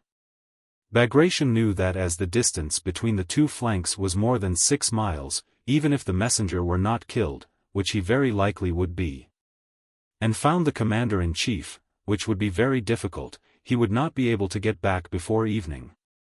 Bagration cast his large, expressionless, sleepy eyes round his suite, and the boyish face of Rostov, breathless with excitement and hope, was the first to catch his eye. He sent him. "And if I should meet His Majesty before I meet the Commander-in-Chief, Your Excellency," said Rostov, with his hand to his cap. "You can give the message to His Majesty," said Dolgorukov, hurriedly interrupting Bagration. On being relieved from picket duty, Rostov had managed to get a few hours' sleep before morning and felt cheerful, bold, and resolute, with elasticity of movement, faith in his good fortune, and generally in that state of mind which makes everything seem possible, pleasant, and easy. All his wishes were being fulfilled that morning. There was to be a general engagement in which he was taking part. More than that, he was orderly to the bravest general, and still more, he was going with a message to Kutuzov, perhaps even to the sovereign himself. The morning was bright, he had a good horse under him, and his heart was full of joy and happiness. On receiving the order, he gave his horse the rein and galloped along the line. At first he rode along the line of Bagration's troops, which had not yet advanced into action but were standing motionless. Then he came to the region occupied by Uvarov's cavalry, and here he noticed a stir and signs of preparation for battle. Having passed Uvarov's cavalry, he clearly heard the sound of cannon and musketry ahead of him. The firing grew louder and louder. In the fresh morning air were now heard, not 2 or 3 musket shots at irregular intervals as before, followed by 1 or 2 cannon shots, but a roll of volleys of musketry from the slopes of the hill before Pratzen, interrupted by such frequent reports of cannon that sometimes several of them were not separated from one another but merged into a general roar. He could see puffs of musketry smoke that seemed to chase one another down the hillsides, and clouds of cannon smoke rolling, spreading, and mingling with one another. He could also, by the gleam of bayonets visible through the smoke, make out moving masses of infantry and narrow lines of artillery with green caissons. Rostov stopped his horse for a moment on a hillock to see what was going on. But strain his attention as he would, he could not understand or make out anything of what was happening. There in the smoke men of some sort were moving about. In front and behind moved lines of troops. But why, whither, and who they were, it was impossible to make out. These sights and sounds had no depressing or intimidating effect on him. On the contrary, they stimulated his energy and determination. "Go on! Go on! Give it them!" he mentally exclaimed at these sounds, and again proceeded to gallop along the line, penetrating farther and farther into the region where the army was already in action. "How it will be there I don't know, but all will be well," thought Rostov. After passing some Austrian troops, he noticed that the next part of the line, the Guards, was already in action. So much the better. I shall see it close, he thought. He was riding almost along the front line. A handful of men came galloping toward him. They were our Uhlans, who with disordered ranks were returning from the attack. Rostov got out of their way, involuntarily noticed that one of them was bleeding, and galloped on. "That is no business of mine," he thought. He had not ridden many hundred yards after that before he saw to his left, across the whole width of the field, an enormous mass of cavalry in brilliant white uniforms, mounted on black horses, trotting straight toward him and across his path. Rostov put his horse to full gallop to get out of the way of these men, and he would have got clear had they continued at the same speed, but they kept increasing their pace, so that some of the horses were already galloping. Rostov heard the thud of their hoofs and the jingle of their weapons, and saw their horses, their figures, and even their faces, more and more distinctly. They were our horse guards, advancing to attack the French cavalry that was coming to meet them. The horse guards were galloping, but still holding in their horses. Rostov could already see their faces and heard the command, "Charge," shouted by an officer who was urging his thoroughbred to full speed. Rostov, fearing to be crushed or swept into the attack on the French, galloped along the front as hard as his horse could go, but still was not in time to avoid them. The last of the horse guards, a huge pockmarked fellow, frowned angrily on seeing Rostov before him, with whom he would inevitably collide. This guardsman would certainly have bowled Rostov and his Bedouin over. Rostov felt himself quite tiny and weak compared to these gigantic men and horses, had it not occurred to Rostov to flourish his whip before the eyes of the guardsman's horse. The heavy black horse, 16 hands high, shied, throwing back its ears. But the pockmarked guardsman drove his huge spurs in violently, and the horse, flourishing its tail and extending its neck, galloped on yet faster. Hardly had the horse guards passed Rostov before he heard them shout, "Hurrah!" and looking back saw that their foremost ranks were mixed up with some foreign cavalry with red epaulets, probably French. He could see nothing more, for immediately afterwards cannon began firing from somewhere and smoke enveloped everything. At that moment, as the horse guards, having passed him, disappeared in the smoke, Rostov hesitated whether to gallop after them or to go where he was sent. This was the brilliant charge of the horse guards that amazed the French themselves. Rostov was horrified to hear later that of all that mass of huge and handsome men, of all those brilliant, rich youths, officers and cadets, who had galloped past him on their 1,000-ruble horses, only 18 were left after the charge. Why should I envy them? My chance is not lost, and maybe I shall see the Emperor immediately, thought Rostov and galloped on. When he came level with the foot guards he noticed that about them and around them cannon balls were flying, of which he was aware not so much because he heard their sound as because he saw uneasiness on the soldiers' faces and unnatural warlike solemnity on those of the officers. Passing behind one of the lines of a regiment of foot guards he heard a voice calling him by name. "Rostov." "What?" he answered, not recognizing Boris. "I say, we've been in the front line." "Our regiment attacked," said Boris with the happy smile seen on the faces of young men who have been under fire for the first time. Rostov stopped. "Have you?" he said. "Well, how did it go?" "We drove them back," said Boris with animation, growing talkative. "Can you imagine it?" And he began describing how the guards, having taken up their position and seeing troops before them, thought they were Austrians, and all at once discovered from the cannon balls discharged by those troops that they were themselves in the front line and had unexpectedly to go into action. Rostov without hearing Boris to the end spurred his horse. "Where are you off to?" asked Boris. "With a message to His Majesty." "There he is," said Boris, thinking Rostov had said His Highness, and pointing to the Grand Duke who with his high shoulders and frowning brows stood 100 paces away from them in his helmet and horse guard's jacket, shouting something to a pale, white-uniformed Austrian officer. "But that's the Grand Duke, and I want the commander-in-chief or the Emperor," said Rostov, and was about to spur his horse. "Count! Count!" shouted Berg who ran up from the other side as eager as Boris. "Count! I am wounded in my right hand," and he showed his bleeding hand with a handkerchief tied round it, "and I remained at the front. I held my sword in my left hand, Count. All our family, the von Bergs, have been knights." He said something more, but Rostov did not wait to hear it and rode away. Having passed the guards and traversed an empty space, Rostov, to avoid again getting in front of the first line as he had done when the horse guards charged, followed the line of reserves, going far round the place where the hottest musket fire and cannonade were heard. Suddenly he heard musket fire quite close in front of him and behind our troops, where he could never have expected the enemy to be. "What can it be?" he thought.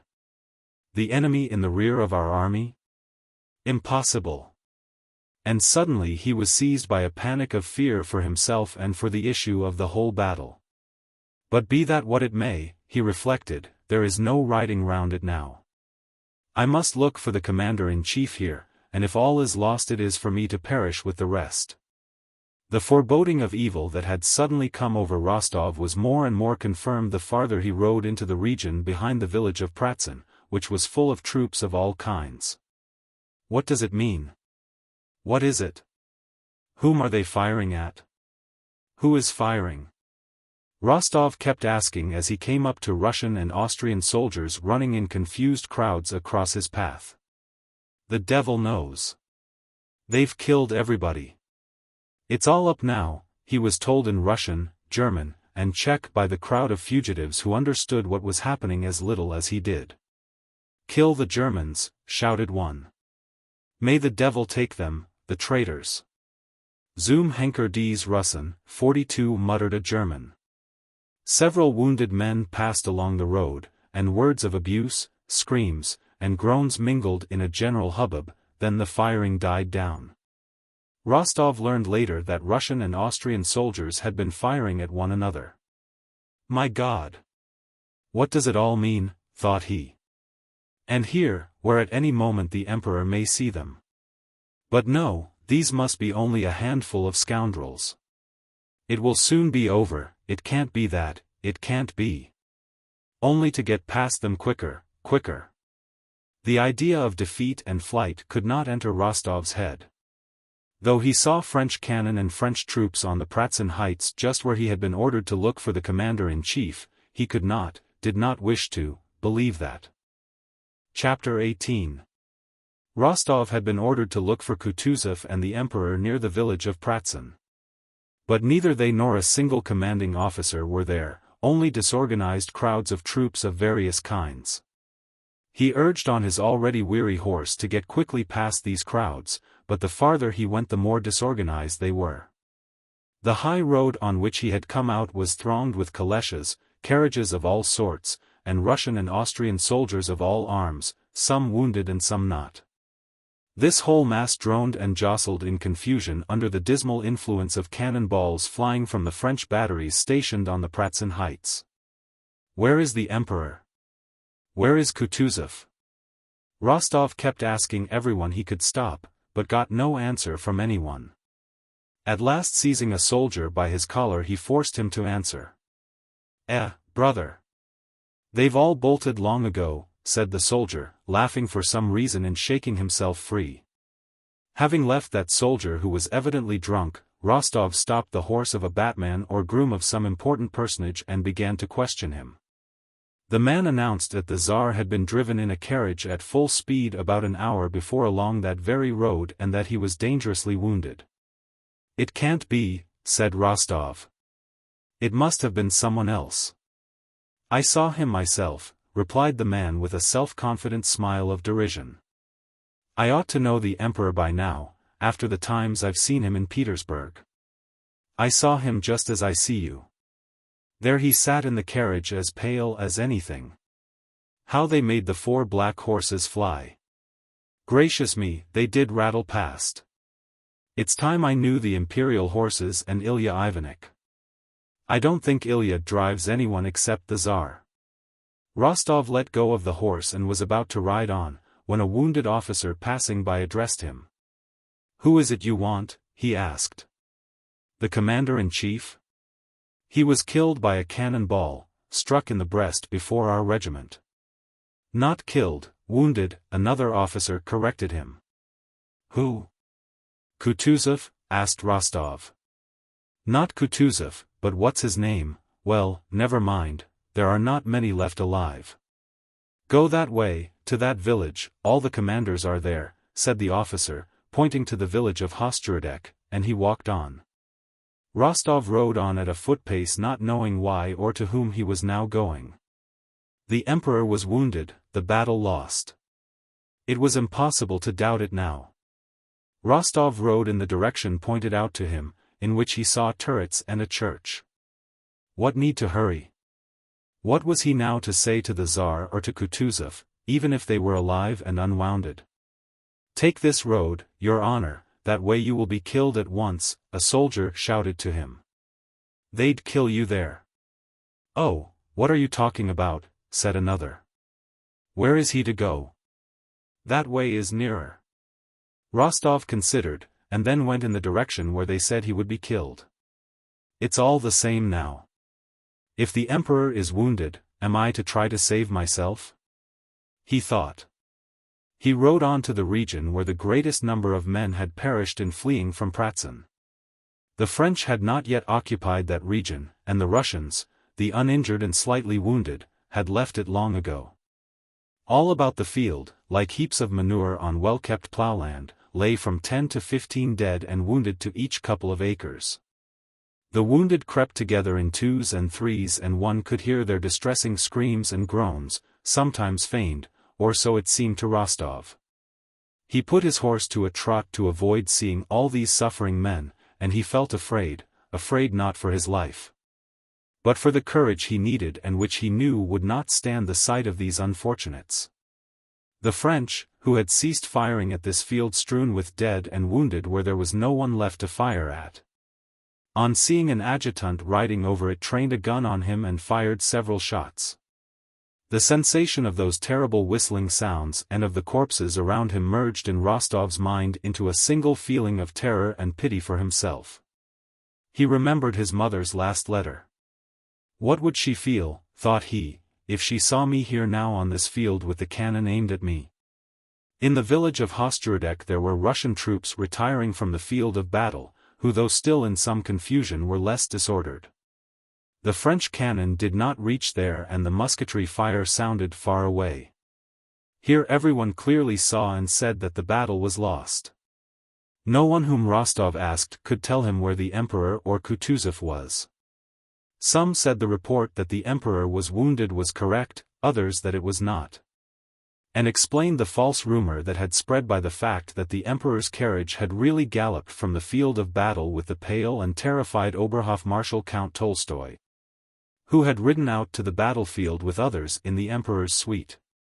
One officer told Rostov that he had seen someone from headquarters behind the village to the left, and thither Rostov rode, not hoping to find anyone but merely to ease his conscience. When he had ridden about 2 miles and had passed the last of the Russian troops, he saw, near a kitchen garden with a ditch round it, 2 men on horseback facing the ditch. One with a white plume in his hat seemed familiar to Rostov. The other on a beautiful chestnut horse, which Rostov fancied he had seen before, rode up to the ditch, struck his horse with his spurs, and giving it the rein leaped lightly over. Only a little earth crumbled from the bank under the horse's hind hoofs.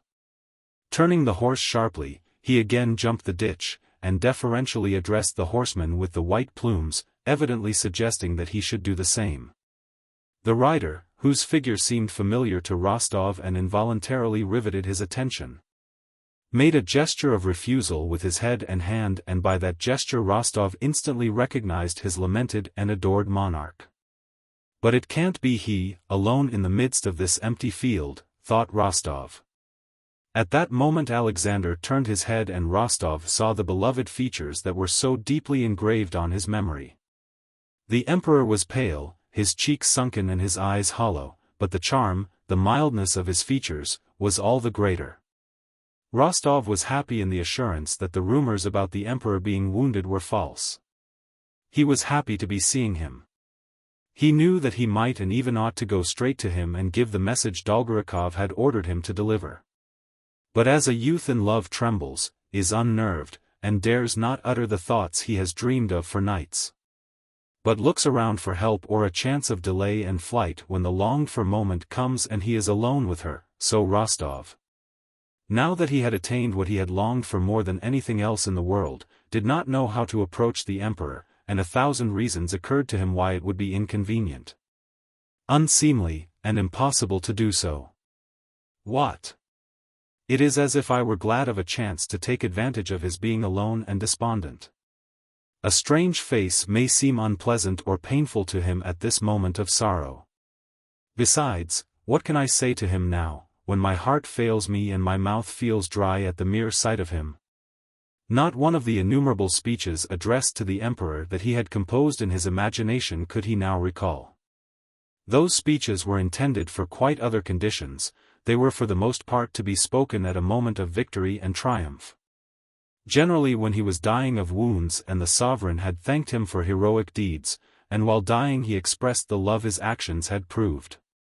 Besides, how can I ask the Emperor for his instructions for the right flank now that it is nearly 4 o'clock and the battle is lost?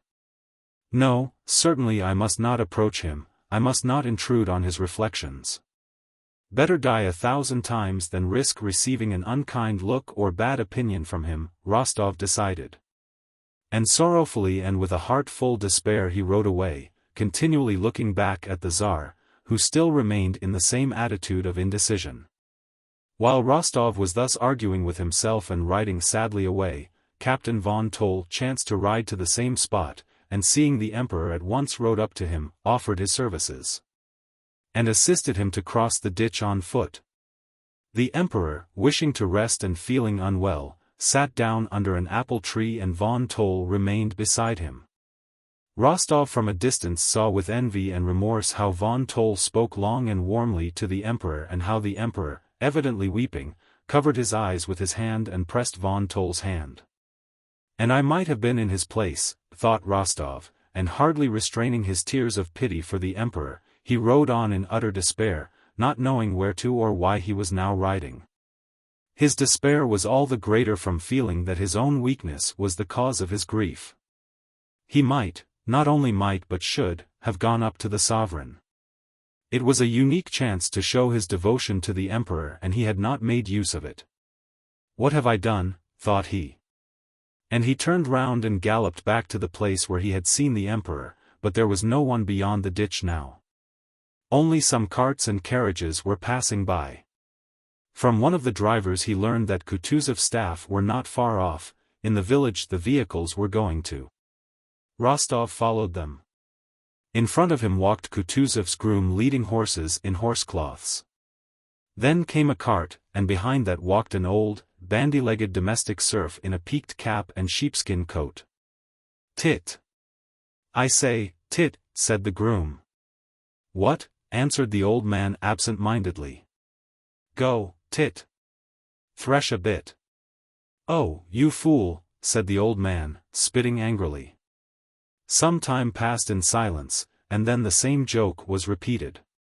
Before 5 in the evening the battle had been lost at all points. More than 100 cannon were already in the hands of the French. Przebysewski and his corps had laid down their arms. Other columns after losing half their men were retreating in disorderly confused masses. The remains of Langerins and Dokhturov's mingled forces were crowding around the dams and banks of the ponds near the village of Augist. After 5 o'clock it was only at the Augist dam that a hot cannonade, delivered by the French alone, was still to be heard from numerous batteries ranged on the slopes of the Pratzen heights, directed at our retreating forces. In the rearguard, Dokhturov and others rallying some battalions kept up a musketry fire at the French cavalry that was pursuing our troops. It was growing dusk. On the narrow Auges dam where for so many years the old miller had been accustomed to sit in his tasseled cap peacefully angling, while his grandson, with shirt sleeves rolled up, handled the floundering silvery fish in the watering can. On that dam over which for so many years Moravians in shaggy caps and blue jackets had peacefully driven their 2-horse carts loaded with wheat and had returned dusty with flour whitening their carts, on that narrow dam amid the wagons and the cannon, under the horses' hoofs and between the wagon wheels, men disfigured by fear of death now crowded together, crushing one another, dying, stepping over the dying and killing one another, only to move on a few steps and be killed themselves in the same way. Every 10 seconds a cannonball flew compressing the air around, or a shell burst in the midst of that dense throng, killing some and splashing with blood those near them. Dolokhov, now an officer, wounded in the arm, and on foot, with the regimental commander on horseback and some 10 men of his company, represented all that was left of that whole regiment. Impelled by the crowd, they had got wedged in at the approach to the dam and, jammed in on all sides, had stopped because a horse in front had fallen under a cannon and the crowd were dragging it out. A cannon ball killed someone behind them, another fell in front and splashed Dolokhov with blood. The crowd, pushing forward desperately, squeezed together, moved a few steps, and again stopped. Move on 100 yards and we are certainly saved, remain here another 2 minutes and it is certain death, thought each one. Dolokhov, who was in the midst of the crowd, forced his way to the edge of the dam, throwing 2 soldiers off their feet, and ran onto the slippery ice that covered the mill pool. "Turn this way," he shouted, jumping over the ice which creaked under him. "Turn this way," he shouted to those with the gun. "It bears." The ice bore him, but it swayed and creaked, and it was plain that it would give way not only under a cannon or a crowd, but very soon even under his weight alone. The men looked at him and pressed to the bank, hesitating to step onto the ice. The general on horseback at the entrance to the dam raised his hand and opened his mouth to address Dólokhov. Suddenly a cannon ball hissed so low above the crowd that everyone ducked. It flopped into something moist, and the general fell from his horse in a pool of blood. Nobody gave him a look or thought of raising him. "Get onto the ice, over the ice. Go on. Turn. Don't you hear? Go on." Innumerable voices suddenly shouted after the ball had struck the general, the men themselves not knowing what, or why, they were shouting. One of the hindmost guns that was going onto the dam turned off onto the ice. Crowds of soldiers from the dam began running onto the frozen pond. The ice gave way under one of the foremost soldiers, and one leg slipped into the water. He tried to right himself but fell in up to his waist. The nearest soldiers shrank back, the gun driver stopped his horse, but from behind still came the shouts, "Onto the ice, why do you stop? Go on. Go on." And cries of horror were heard in the crowd. The soldiers near the gun waved their arms and beat the horses to make them turn and move on. The horses moved off the bank. The ice, that had held under those on foot, collapsed in a great mass, and some 40 men who were on it dashed, some forward and some back, drowning one another. Still the cannon balls continued regularly to whistle and flop onto the ice and into the water, and oftenest of all among the crowd that covered the dam, the pond, and the bank. Chapter 19. On the Pratzen Heights, where he had fallen with the flagstaff in his hand, lay Prince Andrei Bolkonsky bleeding profusely and unconsciously uttering a gentle, piteous, and childlike moan. Toward evening he ceased moaning and became quite still. He did not know how long his unconsciousness lasted. Suddenly he again felt that he was alive and suffering from a burning, lacerating pain in his head. "Where is it, that lofty sky that I did not know till now, but saw today?" was his first thought. "And I did not know this suffering either," he thought. "Yes, I did not know anything at all till now. But where am I?" He listened and heard the sound of approaching horses, and voices speaking French. He opened his eyes. Above him again was the same lofty sky with clouds that had risen and were floating still higher, and between them gleamed blue infinity. He did not turn his head and did not see those who, judging by the sound of hoofs and voices, had ridden up and stopped near him. It was Napoleon accompanied by 2 aides-de-camp. Bonaparte, riding over the battlefield, had given final orders to strengthen the batteries firing at the Auges Dam and was looking at the killed and wounded left on the field. "Fine men," remarked Napoleon, looking at a dead Russian grenadier, who, with his face buried in the ground in a blackened nape, lay on his stomach with an already stiffened arm flung wide. "The ammunition for the guns in position is exhausted, Your Majesty," said an adjutant who had come from the batteries that were firing at Auges. "Have some brought from the reserve," said Napoleon, and having gone on a few steps he stopped before Prince Andrei, who lay on his back with the flagstaff that had been dropped beside him. The flag had already been taken by the French as a trophy. "That's a fine death," said Napoleon as he gazed at Bolkonsky. Prince Andrei understood that this was said of him and that it was Napoleon who said it. He heard the speaker addressed as sire. But he heard the words as he might have heard the buzzing of a fly. Not only did they not interest him, but he took no notice of them and at once forgot them. His head was burning, he felt himself bleeding to death, and he saw above him the remote, lofty, and everlasting sky. He knew it was Napoleon, his hero, but at that moment Napoleon seemed to him such a small, insignificant creature compared with what was passing now between himself and that lofty infinite sky with the clouds flying over it. At that moment it meant nothing to him who might be standing over him, or what was said of him. He was only glad that people were standing near him and only wished that they would help him and bring him back to life. Which seemed to him so beautiful now that he had today learned to understand it so differently. He collected all his strength, to stir and utter a sound. He feebly moved his leg and uttered a weak, sickly groan which aroused his own pity. "Ah! He is alive," said Napoleon. "Lift this young man up and carry him to the dressing station." Having said this, Napoleon rode on to meet Marshal Lannes, who, hat in hand, rode up smiling to the emperor to congratulate him on the victory. Prince Andrei remembered nothing more. He lost consciousness from the terrible pain of being lifted onto the stretcher, the jolting while being moved, and the probing of his wound at the dressing station.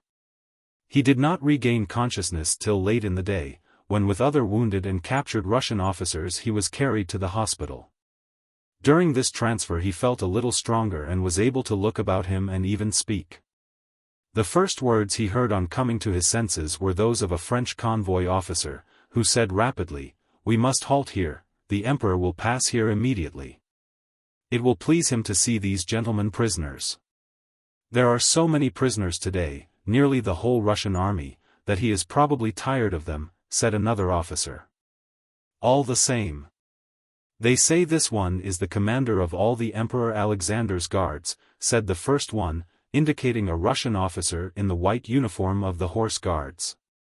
Bolkonsky recognized Prince Repnin, whom he had met in Petersburg society.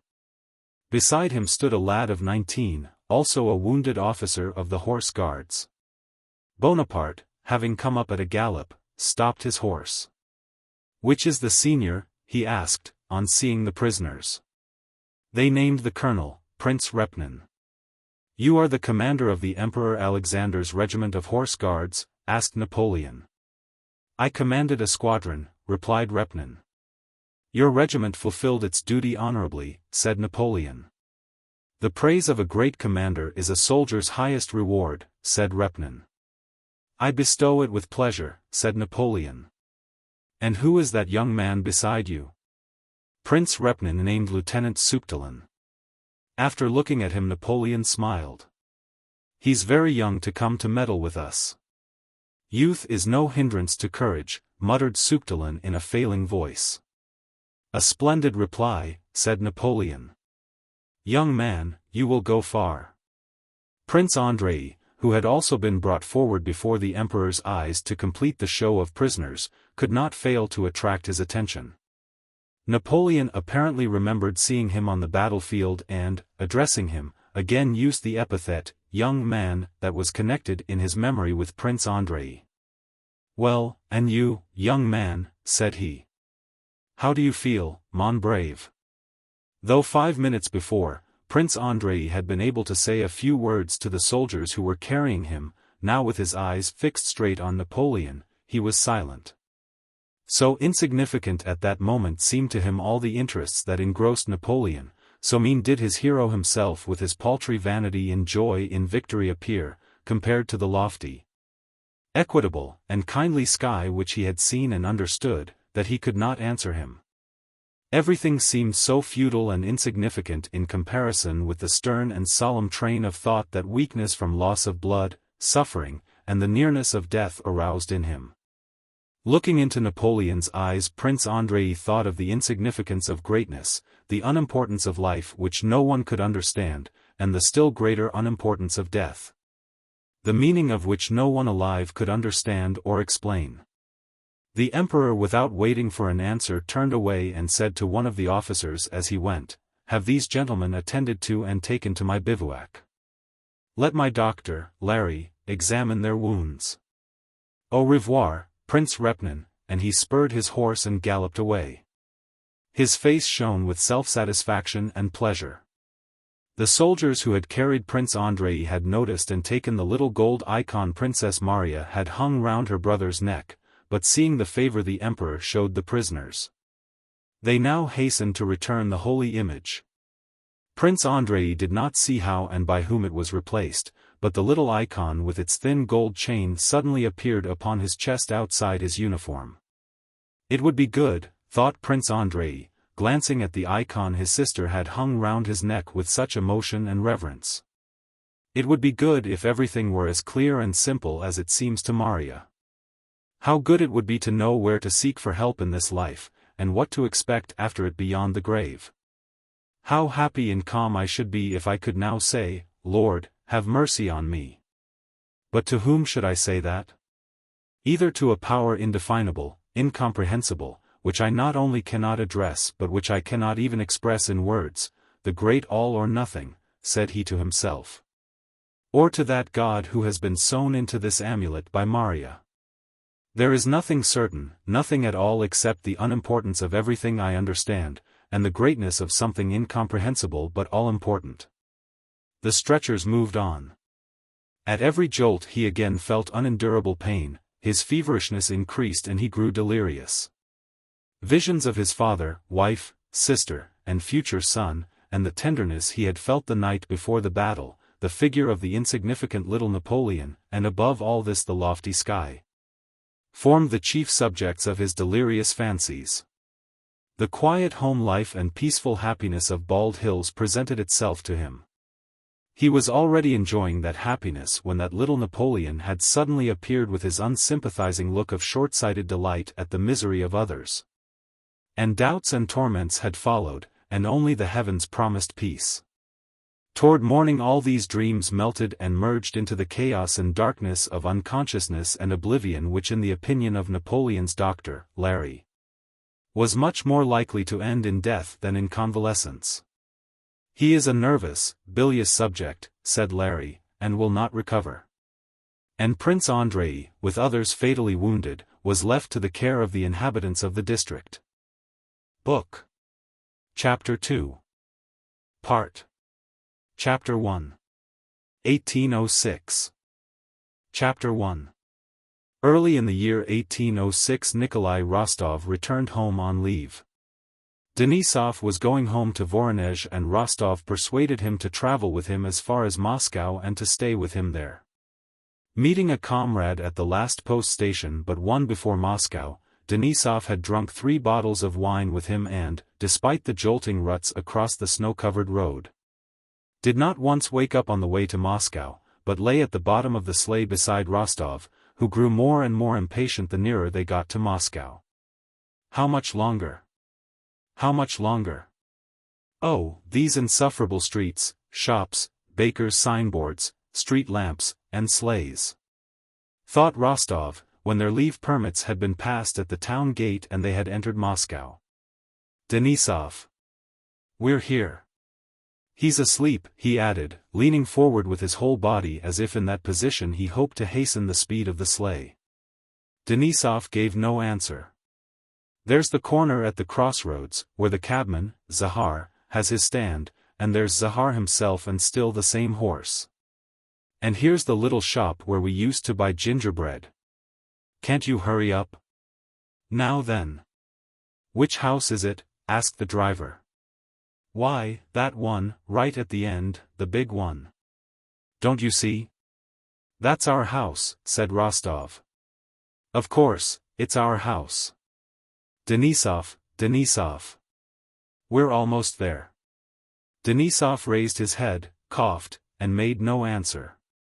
Dmitri, said Rostov to his valet on the box, those lights are in our house, aren't they? Yes, sir, and there's a light in your father's study.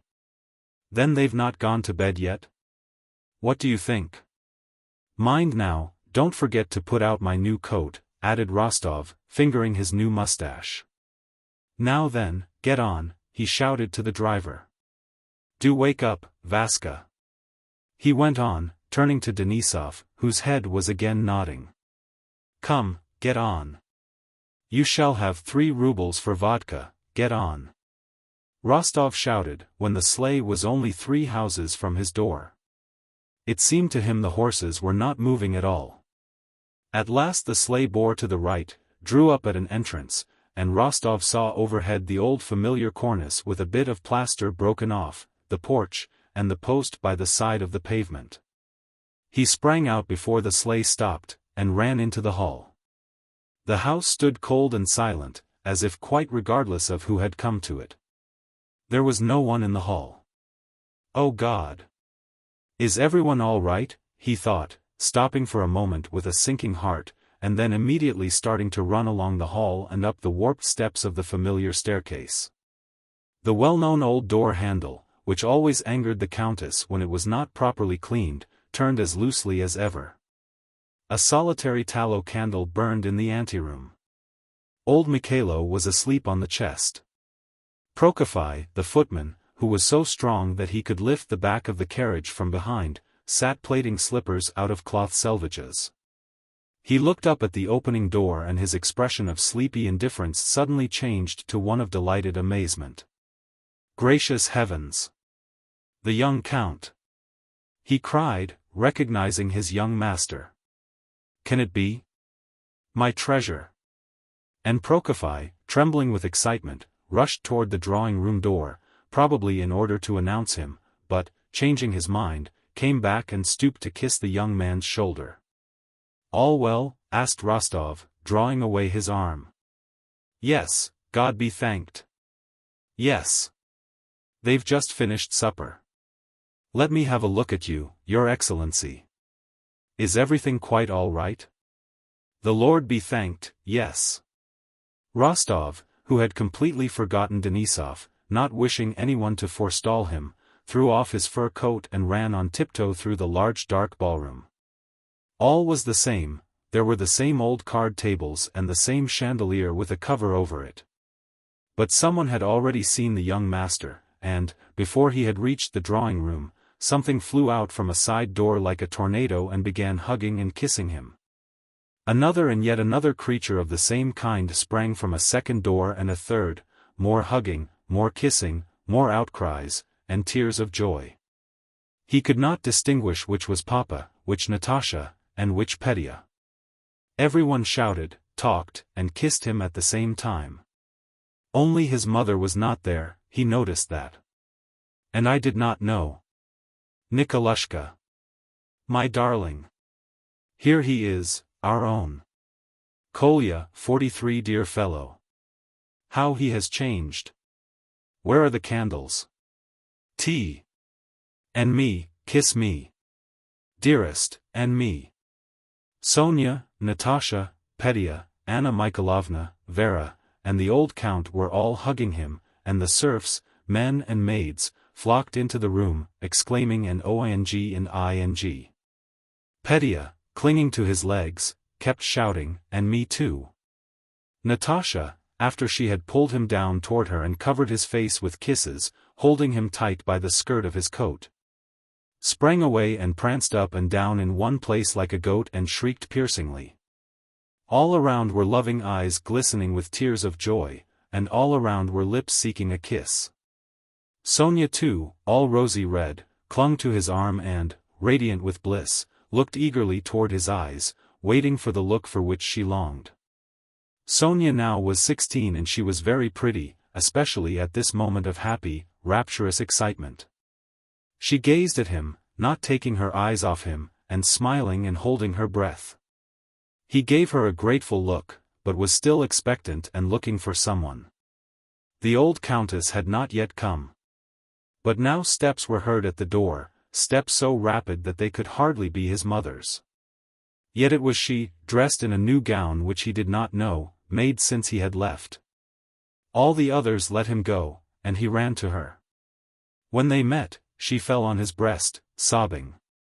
She could not lift her face, but only pressed it to the cold braiding of his hussar's jacket. Denisov, who had come into the room unnoticed by anyone, stood there and wiped his eyes at the sight. Vasily Denisov, your son's friend, he said, introducing himself to the count, who was looking inquiringly at him. You are most welcome. I know, said the count, kissing and embracing Denisov. Nikolushka wrote us. Natasha, Vera, look. Here is Denisov. The same happy, rapturous faces turned to the shaggy figure of Denisov. Darling Denisov! Screamed Natasha, beside herself with rapture, springing to him, putting her arms round him, and kissing him. This escapade made everybody feel confused. Denisov blushed too, but smiled and, taking Natasha's hand, kissed it. Denisov was shown to the room prepared for him, and the Rostovs all gathered round Nikolushka in the sitting room. The old countess, not letting go of his hand and kissing it every moment, sat beside him. The rest, crowding round him, watched every movement, word, or look of his, never taking their blissfully adoring eyes off him. His brother and sisters struggled for the places nearest to him and disputed with one another who should bring him his tea, handkerchief, and pipe. Rostov was very happy in the love they showed him. But the first moment of meeting had been so beatific that his present joy seemed insufficient, and he kept expecting something more, and yet more. Next morning, after the fatigues of their journey, the travelers slept till 10 o'clock. In the room next to their bedroom there was a confusion of sabres, satchels, sabretaches, open portmanteaus, and dirty boots. 2 freshly cleaned pairs with spurs had just been placed by the wall. The servants were bringing in jugs and basins, hot water for shaving, and their well-brushed clothes. There was a masculine odor and a smell of tobacco. "Hello, Gwiska, my pipe," came Vaska Denisov's husky voice. "Wostov, get up." Rostov, rubbing his eyes that seemed glued together, raised his disheveled head from the hot pillow. "Why, is it late?" "Late. It's nearly 10 o'clock, answered Natasha's voice. A rustle of starched petticoats and the whispering and laughter of girls' voices came from the adjoining room. The door was opened a crack and there was a glimpse of something blue, of ribbons, black hair, and merry faces. It was Natasha, Sonia, and Petya, who had come to see whether they were getting up. "Nikolenka! Get up!" Natasha's voice was again heard at the door. "Directly." Meanwhile, Petya, having found and seized the sabres in the outer room, with the delight boys feel at the sight of a military elder brother, and forgetting that it was unbecoming for the girls to see men undressed, opened the bedroom door. "Is this your sabre?" he shouted. The girl sprang aside. Denisov hid his hairy legs under the blanket, looking with a scared face at his comrade for help. The door, having let Petya in, closed again. A sound of laughter came from behind it. "Nikolenka! Come out in your dressing gown," said Natasha's voice. "Is this your sabre?" asked Petya. "Or is it yours?" he said, addressing the black-mustached Denisov with servile deference. Rostov hurriedly put something on his feet, drew on his dressing gown, and went out. Natasha had put on one spurred boot and was just getting her foot into the other. Sonia, when he came in, was twirling round and was about to expand her dresses into a balloon and sit down. They were dressed alike, in new pale blue frocks, and were both fresh, rosy, and bright. Sonia ran away, but Natasha, taking her brother's arm, led him into the sitting room, where they began talking. They hardly gave one another time to ask questions and give replies concerning 1,000 little matters which could not interest anyone but themselves. Natasha laughed at every word he said or that she said herself, not because what they were saying was amusing, but because she felt happy and was unable to control her joy, which expressed itself by laughter. "Oh, how nice, how splendid," she said to everything. Rostov felt that, under the influence of the warm rays of love, that childlike smile which had not once appeared on his face since he left home now for the first time after 18 months again brightened his soul and his face. "No, but listen," she said, "now you are quite a man, aren't you? I'm awfully glad you're my brother." She touched his mustache. "I want to know what you men are like. Are you the same as we?" "No." "Why did Sonia run away?" asked Rostov. "Ah, yes. That's a whole long story. How are you going to speak to her, thou or you?" "As may happen," said Rostov. "No, call her you, please. I'll tell you all about it some other time." "No, I'll tell you now. You know Sonia's my dearest friend. Such a friend that I burned my arm for her sake. Look here. She pulled up her muslin sleeve and showed him a red scar on her long, slender, delicate arm, high above the elbow on that part that is covered even by a ball dress. I burned this to prove my love for her. I just heated a ruler in the fire and pressed it there. Sitting on the sofa with the little cushions on its arms, in what used to be his old schoolroom, and looking into Natasha's wildly bright eyes. Rostov re-entered that world of home and childhood which had no meaning for anyone else, but gave him some of the best joys of his life. And the burning of an arm with a ruler as a proof of love did not seem to him senseless. He understood and was not surprised at it. "Well, and is that all?" he asked. "We are such friends, such friends. All that ruler business was just nonsense, but we are friends forever. She, if she loves anyone, does it for life, but I don't understand that, I forget quickly." "Well, what then?" "Well, she loves me and you like that." Natasha suddenly flushed. "Why, you remember before you went away." "Well, she says you are to forget all that. She says, I shall love him always, but let him be free. Isn't that lovely and noble?" "Yes, very noble. Isn't it?" asked Natasha, so seriously and excitedly that it was evident that what she was now saying she had talked of before, with tears. Rostov became thoughtful. "I never go back on my word," he said. "Besides, Sonia is so charming that only a fool would renounce such happiness." "No, no," cried Natasha, "she and I have already talked it over. We knew you'd say so. But it won't do, because you see, if you say that, if you consider yourself bound by your promise, it will seem as if she had not meant it seriously. It makes it as if you were marrying her because you must, and that wouldn't do at all." Rostov saw that it had been well considered by them. Sonia had already struck him by her beauty on the preceding day. Today, when he had caught a glimpse of her, she seemed still more lovely. She was a charming girl of 16, evidently passionately in love with him. He did not doubt that for an instant. Why should he not love her now, and even marry her, Rostov thought, but just now there were so many other pleasures and interests before him. "Yes, they have taken a wise decision," he thought, "I must remain free." "Well then, that's excellent," said he. "We'll talk it over later on." "Oh, how glad I am to have you." "Well, and are you still true to Boris?" he continued. "Oh, what nonsense," cried Natasha, laughing. "I don't think about him or anyone else, and I don't want anything of the kind." "Dear me. Then what are you up to now?" "Now?" repeated Natasha, and a happy smile lit up her face.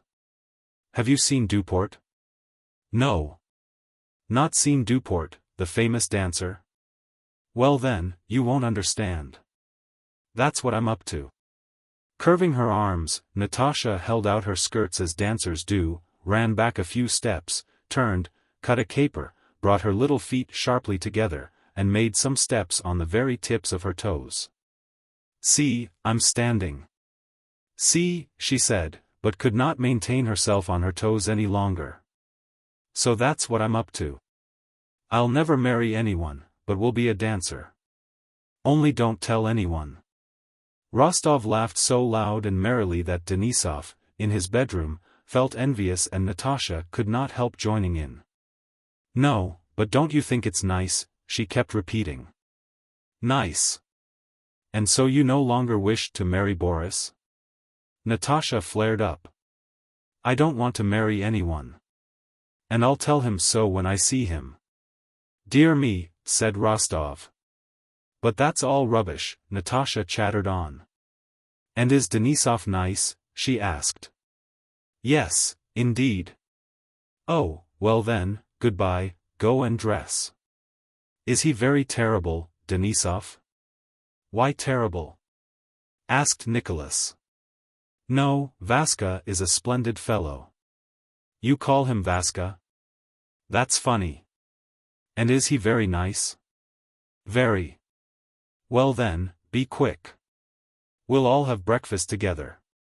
And Natasha rose and went out of the room on tiptoe, like a ballet dancer, but smiling as only happy girls of 15 can smile. When Rostov met Sonia in the drawing room, he reddened. He did not know how to behave with her. The evening before, in the first happy moment of meeting, they had kissed each other, but today they felt it could not be done. He felt that everybody, including his mother and sisters, was looking inquiringly at him and watching to see how he would behave with her. He kissed her hand and addressed her not as thou but as you, Sonia. But their eyes met and said thou, and exchanged tender kisses. Her looks asked him to forgive her for having dared, by Natasha's intermediacy, to remind him of his promise, and then thanked him for his love. His looks thanked her for offering him his freedom and told her that one way or another he would never cease to love her, for that would be impossible. How strange it is, said Vera, selecting a moment when all were silent, that Sonia and Nikolenka now say you to one another and meet like strangers. Vera's remark was correct, as her remarks always were, but, like most of her observations, it made everyone feel uncomfortable, not only Sonia, Nikolai, and Natasha, but even the old countess, who, dreading this love affair which might hinder Nikolai from making a brilliant match, blushed like a girl. Denisov, to Rostov's surprise, appeared in the drawing room with pomaded hair, perfumed, and in a new uniform, looking just as smart as he made himself when going into battle. And he was more amiable to the ladies and gentlemen than Rostov had ever expected to see him. Chapter 2. On his return to Moscow from the army, Nikolai Rostov was welcomed by his home circle as the best of sons, a hero, and their darling Nikolushka. By his relations as a charming, attractive, and polite young man, by his acquaintances as a handsome lieutenant of hussars, a good dancer, and one of the best matches in the city. The Rostovs knew everybody in Moscow. The old count had money enough that year, as all his estates had been remortgaged, and so Nikolushka, acquiring a trotter of his own, very stylish riding breeches of the latest cut, such as no one else yet had in Moscow, and boots of the latest fashion, with extremely pointed toes and small silver spurs, passed his time very gaily. After a short period of adapting himself to the old conditions of life, Nikolai found it very pleasant to be at home again. He felt that he had grown up and matured very much. His despair at failing in a scripture examination, his borrowing money from Gavril to pay a sleigh driver, his kissing Sonia on the sly, he now recalled all this as childishness he had left immeasurably behind. Now he was a lieutenant of hussars, in a jacket laced with silver, and wearing the cross of St. George, awarded to soldiers for bravery in action, and in the company of well-known, elderly, and respected racing men was training a trotter of his own for a race. He knew a lady on one of the boulevards whom he visited of an evening. He led the mazurka at the Arkarov's ball, talked about the war with Field Marshal Kamensky, visited the English club, and was on intimate terms with a colonel of 40 to whom Denisov had introduced him. His passion for the emperor had cooled somewhat in Moscow. But still, as he did not see him and had no opportunity of seeing him, he often spoke about him and about his love for him, letting it be understood that he had not told all and that there was something in his feelings for the emperor not everyone could understand. And with his whole soul he shared the adoration then common in Moscow for the emperor, who was spoken of as the angel incarnate. During Rostov's short stay in Moscow, before rejoining the army, he did not draw closer to Sonia, but rather drifted away from her. She was very pretty and sweet, and evidently deeply in love with him. But he was at the period of youth when there seems so much to do that there is no time for that sort of thing, and a young man fears to bind himself and prizes his freedom which he needs for so many other things. When he thought of Sonia, during this stay in Moscow, he said to himself, "Ah, there will be, and there are, many more such girls somewhere whom I do not yet know. There will be time enough to think about love when I want to, but now I have no time." Besides, it seemed to him that the society of women was rather derogatory to his manhood. He went to balls and into ladies' society with an affectation of doing so against his will. The races, the English club, sprees with Denisov, and visits to a certain house, that was another matter and quite the thing for a dashing young hussar. At the beginning of March, old Count Ilya Andreevich Rostov was very busy arranging a dinner in honor of Prince Bagration at the English Club. The Count walked up and down the hall in his dressing gown, giving orders to the club steward and to the famous Feoktist, the club's head cook, about asparagus, fresh cucumbers, strawberries, veal, and fish for this dinner. The Count had been a member and on the committee of the club from the day it was founded. To him the club entrusted the arrangement of the festival in honor of Bagration, for few men knew so well how to arrange a feast on an open-handed, hospitable scale. And still fewer men would be so well able and willing to make up out of their own resources what might be needed for the success of the fete. The club cook and the steward listened to the Count's orders with pleased faces. For they knew that under no other management could they so easily extract a good profit for themselves from a dinner costing several thousand rubles. Well then, mind and have cock's comb in the turtle soup, you know. Shall we have 3 cold dishes then? Asked the cook. The Count considered.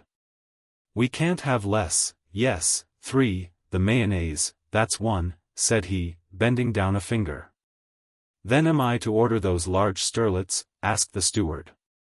Yes, it can't be helped if they won't take less. Ah, dear me. I was forgetting. We must have another entree. Ah, goodness gracious, he clutched at his head. Who is going to get me the flowers? Mitenka. Mitenka. Gallop off to our Moscow estate, he said to the factotum who appeared at his call. Hurry off and tell Maximka, the gardener, to set the serfs to work. Say that everything out of the hothouses must be brought here well wrapped up in felt. I must have 200 pots here on Friday. Having given several more orders, he was about to go to his little countess to have a rest, but remembering something else of importance, he returned again. Called back the cook and the club steward, and again began giving orders. A light footstep and the clinking of spurs were heard at the door, and the young count, handsome, rosy, with a dark little mustache, evidently rested and made sleeker by his easy life in Moscow, entered the room. Ah, my boy, my head's in a whirl, said the old man with a smile, as if he felt a little confused before his son. Now, if you would only help a bit. I must have singers too. I shall have my own orchestra, but shouldn't we get the gypsy singers as well? You military men like that sort of thing. Really, Papa, I believe Prince Bagration worried himself less before the Battle of Schön-Grabern than you do now, said his son with a smile. The old count pretended to be angry. Yes, you talk, but try it yourself. And the count turned to the cook, who, with a shrewd and respectful expression, looked observantly and sympathetically at the father and son. What have the young people come to nowadays, Feoktist, said he. Laughing at us old fellows. That's so, Your Excellency, all they have to do is to eat a good dinner, but providing it and serving it all up, that's not their business. That's it, exclaimed the count, and gaily seizing his son by both hands, he cried, now I've got you, so take the sleigh and pair at once, and go to Bezukhov's. And tell him Count Ilya Andreevich has sent you to ask for strawberries and fresh pineapples. We can't get them from anyone else. He's not there himself, so you'll have to go in and ask the princesses. And from there go on to the Rasgulier, the coachman Apatka knows, and look up the gypsy Ilyushka, the one who danced at Count Orlov's, you remember, in a white Cossack coat. And bring him along to me. And am I to bring the gypsy girls along with him? Asked Nikolai, laughing. Dear. At that moment, with noiseless footsteps and with the businesslike, preoccupied, yet meekly Christian look which never left her face, Anna Mikhailovna entered the hall. Though she came upon the count in his dressing gown every day, he invariably became confused and begged her to excuse his costume. No matter at all, my dear count, she said, meekly closing her eyes. But I'll go to Bezukhov's myself. Pierre has arrived, and now we shall get anything we want from his hothouses. I have to see him in any case. He has forwarded me a letter from Boris. Thank God, Boris is now on the staff. The count was delighted at Anna Mikhailovna's taking upon herself one of his commissions and ordered the small closed carriage for her. "Tell Bezukhov to come. I'll put his name down." "Is his wife with him?" he asked. Anna Mikhailovna turned up her eyes, and profound sadness was depicted on her face. "Ah, my dear friend, he is very unfortunate," she said. "If what we hear is true, it is dreadful. How little we dreamed of such a thing when we were rejoicing at his happiness. And such a lofty angelic soul as young Bezukhov. Yes, I pity him from my heart, and shall try to give him what consolation I can." "What is the matter?" asked both the young and old Rostov. Anna Mikhailovna sighed deeply. "Dolokhov, Maria Ivanovna's son," she said in a mysterious whisper, "has compromised her completely, they say. Pierre took him up, invited him to his house in Petersburg, and now, she has come here and that daredevil after her," said Anna Mikhailovna, wishing to show her sympathy for Pierre, but by involuntary intonations and a half-smile betraying her sympathy for the daredevil, as she called Dolokhov. "They say Pierre is quite broken by his misfortune. Dear, dear. But still tell him to come to the club, it will all blow over. It will be a tremendous banquet." Next day, the 3rd of March, soon after 1 o'clock, 250 members of the English club and 50 guests were awaiting the guest of honor and hero of the Austrian campaign, Prince Bagration, to dinner. On the first arrival of the news of the Battle of Austerlitz, Moscow had been bewildered. At that time, the Russians were so used to victories that on receiving news of the defeat some would simply not believe it, while others sought some extraordinary explanation of so strange an event. In the English club, where all who were distinguished, important, and well-informed foregathered when the news began to arrive in December, nothing was said about the war and the last battle. As though all were in a conspiracy of silence. The men who set the tone in conversation, Count Rostophin, Prince Yuri Vladimirovich Dolgorukov, Valuev, Count Markov, and Prince Vyazemsky, did not show themselves at the club, but met in private houses in intimate circles. And the Muscovites who took their opinions from others, Count Ilya Andreevich Rostov among them, remained for a while without any definite opinion on the subject of the war and without leaders. The Muscovites felt that something was wrong and that to discuss the bad news was difficult, and so it was best to be silent. But after a while, just as a jury comes out of its room, the bigwigs who guided the club's opinion reappeared, and everybody began speaking clearly and definitely. Reasons were found for the incredible, unheard of, and impossible event of a Russian defeat, everything became clear, and in all corners of Moscow the same things began to be said. These reasons were the treachery of the Austrians, a defective commissariat, the treachery of the Pole Przebysewski and of the Frenchman Langeron, Kutuzov's incapacity. And, it was whispered, the youth and inexperience of the sovereign, who had trusted worthless and insignificant people. But the army, the Russian army, everyone declared, was extraordinary and had achieved miracles of valor. The soldiers, officers, and generals were heroes. But the hero of heroes was Prince Bagration, distinguished by his Schön-Grabern affair and by the retreat from Austerlitz, where he alone had withdrawn his column unbroken and had all day beaten back an enemy force twice as numerous as his own. What also conduced to Bagration's being selected as Moscow's hero was the fact that he had no connections in the city and was a stranger there. In his person, honor was shown to a simple fighting Russian soldier without connections and intrigues, and to one who was associated by memories of the Italian campaign with the name of Suvorov. Moreover, paying such honor to Bagration was the best way of expressing disapproval and dislike of Kutuzov. Had there been no Bagration, it would have been necessary to invent him, said the wit Shinshin, parodying the words of Voltaire. Kutuzov no one spoke of, except some who abused him in whispers, calling him a court weathercock and an old satyr. All Moscow repeated Prince Dolgorukov saying, "If you go on modeling and modeling you must get smeared with clay," suggesting consolation for our defeat by the memory of former victories. And the words of Rostophin, that French soldiers have to be incited to battle by highfalutin words, and Germans by logical arguments to show them that it is more dangerous to run away than to advance, but that Russian soldiers only need to be restrained and held back.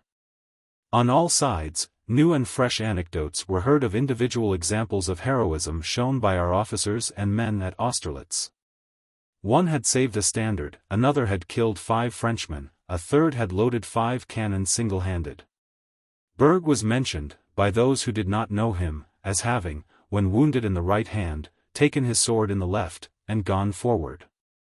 Of Bolkonsky, nothing was said, and only those who knew him intimately regretted that he had died so young, leaving a pregnant wife with his eccentric father. Chapter 3. On that 3rd of March, all the rooms in the English club were filled with a hum of conversation, like the hum of bees swarming in springtime.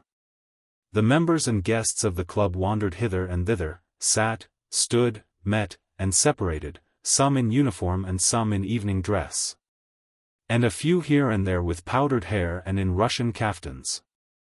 Powdered footmen, in livery with buckled shoes and smart stockings, stood at every door anxiously noting visitors' every movement in order to offer their services. Most of those present were elderly, respected men with broad, self-confident faces, fat fingers, and resolute gestures and voices. This class of guests and members sat in certain habitual places and met in certain habitual groups.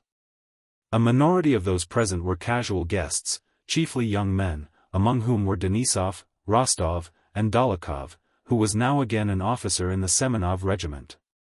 The faces of these young people, especially those who were military men, bore that expression of condescending respect for their elders which seems to say to the older generation, "We are prepared to respect and honor you, but all the same remember that the future belongs to us." Nesvitsky was there as an old member of the club. Pierre, who at his wife's command had let his hair grow and abandoned his spectacles, went about the rooms fashionably dressed but looking sad and dull. Here, as elsewhere, he was surrounded by an atmosphere of subservience to his wealth, and being in the habit of lording it over these people, he treated them with absent-minded contempt. By his age he should have belonged to the younger men, but by his wealth and connections he belonged to the groups of old and honored guests, and so he went from one group to another. Some of the most important old men were the center of groups which even strangers approached respectfully to hear the voices of well-known men. The largest circles formed round Count Rostophin, Valuev, and Narishkin. Rostophin was describing how the Russians had been overwhelmed by flying Austrians and had had to force their way through them with bayonets. Valuev was confidentially telling that Uvarov had been sent from Petersburg to ascertain what Moscow was thinking about Austerlitz. In the 3rd circle, Narishkin was speaking of the meeting of the Austrian Council of War at which Suvorov crowed like a cock in reply to the nonsense talked by the Austrian generals. Shinshin, standing close by, tried to make a joke, saying that Kutuzov had evidently failed to learn from Suvorov even so simple a thing as the art of crowing like a cock. But the elder members glanced severely at the wit, making him feel that in that place and on that day, it was improper to speak so of Kutuzov. Count Ilya Andreevich Rostov, hurried and preoccupied, went about in his soft boots between the dining and drawing rooms, hastily greeting the important and unimportant, all of whom he knew, as if they were all equals, while his eyes occasionally sought out his fine well-set-up young son, resting on him and winking joyfully at him. Young Rostov stood at a window with Dolokhov, whose acquaintance he had lately made and highly valued. The old count came up to them and pressed Dolokhov's hand. "Please come and visit us, you know my brave boy, been together out there, both playing the hero." "Ah, Vasily Ignatovich. How d'ye do, old fellow?" he said, turning to an old man who was passing, but before he had finished his greeting there was a general stir, and a footman who had run in announced, with a frightened face, "He's arrived." Bells rang, the stewards rushed forward.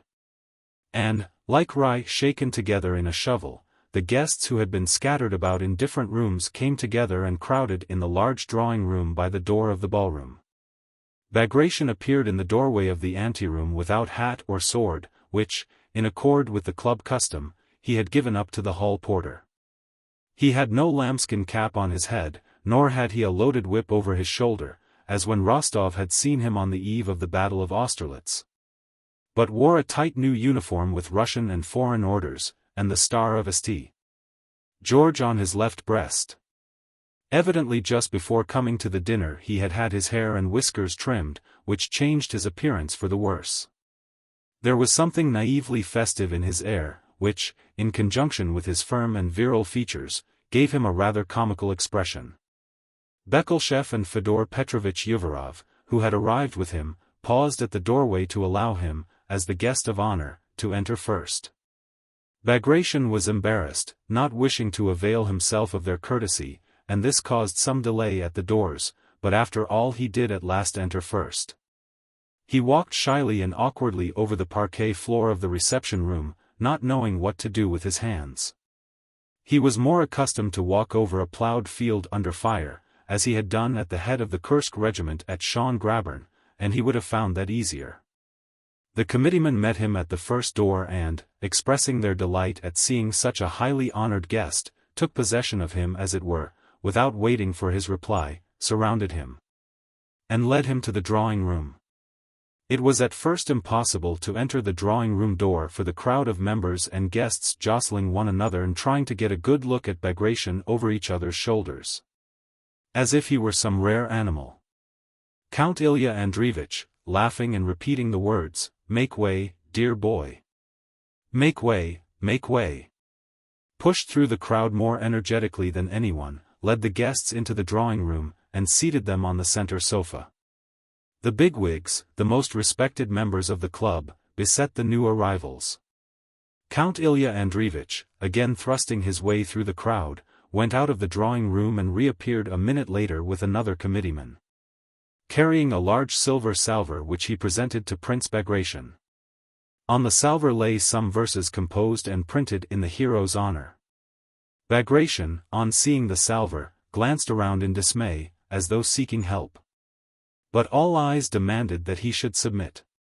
Feeling himself in their power, he resolutely took the salver with both hands and looked sternly and reproachfully at the count who had presented it to him.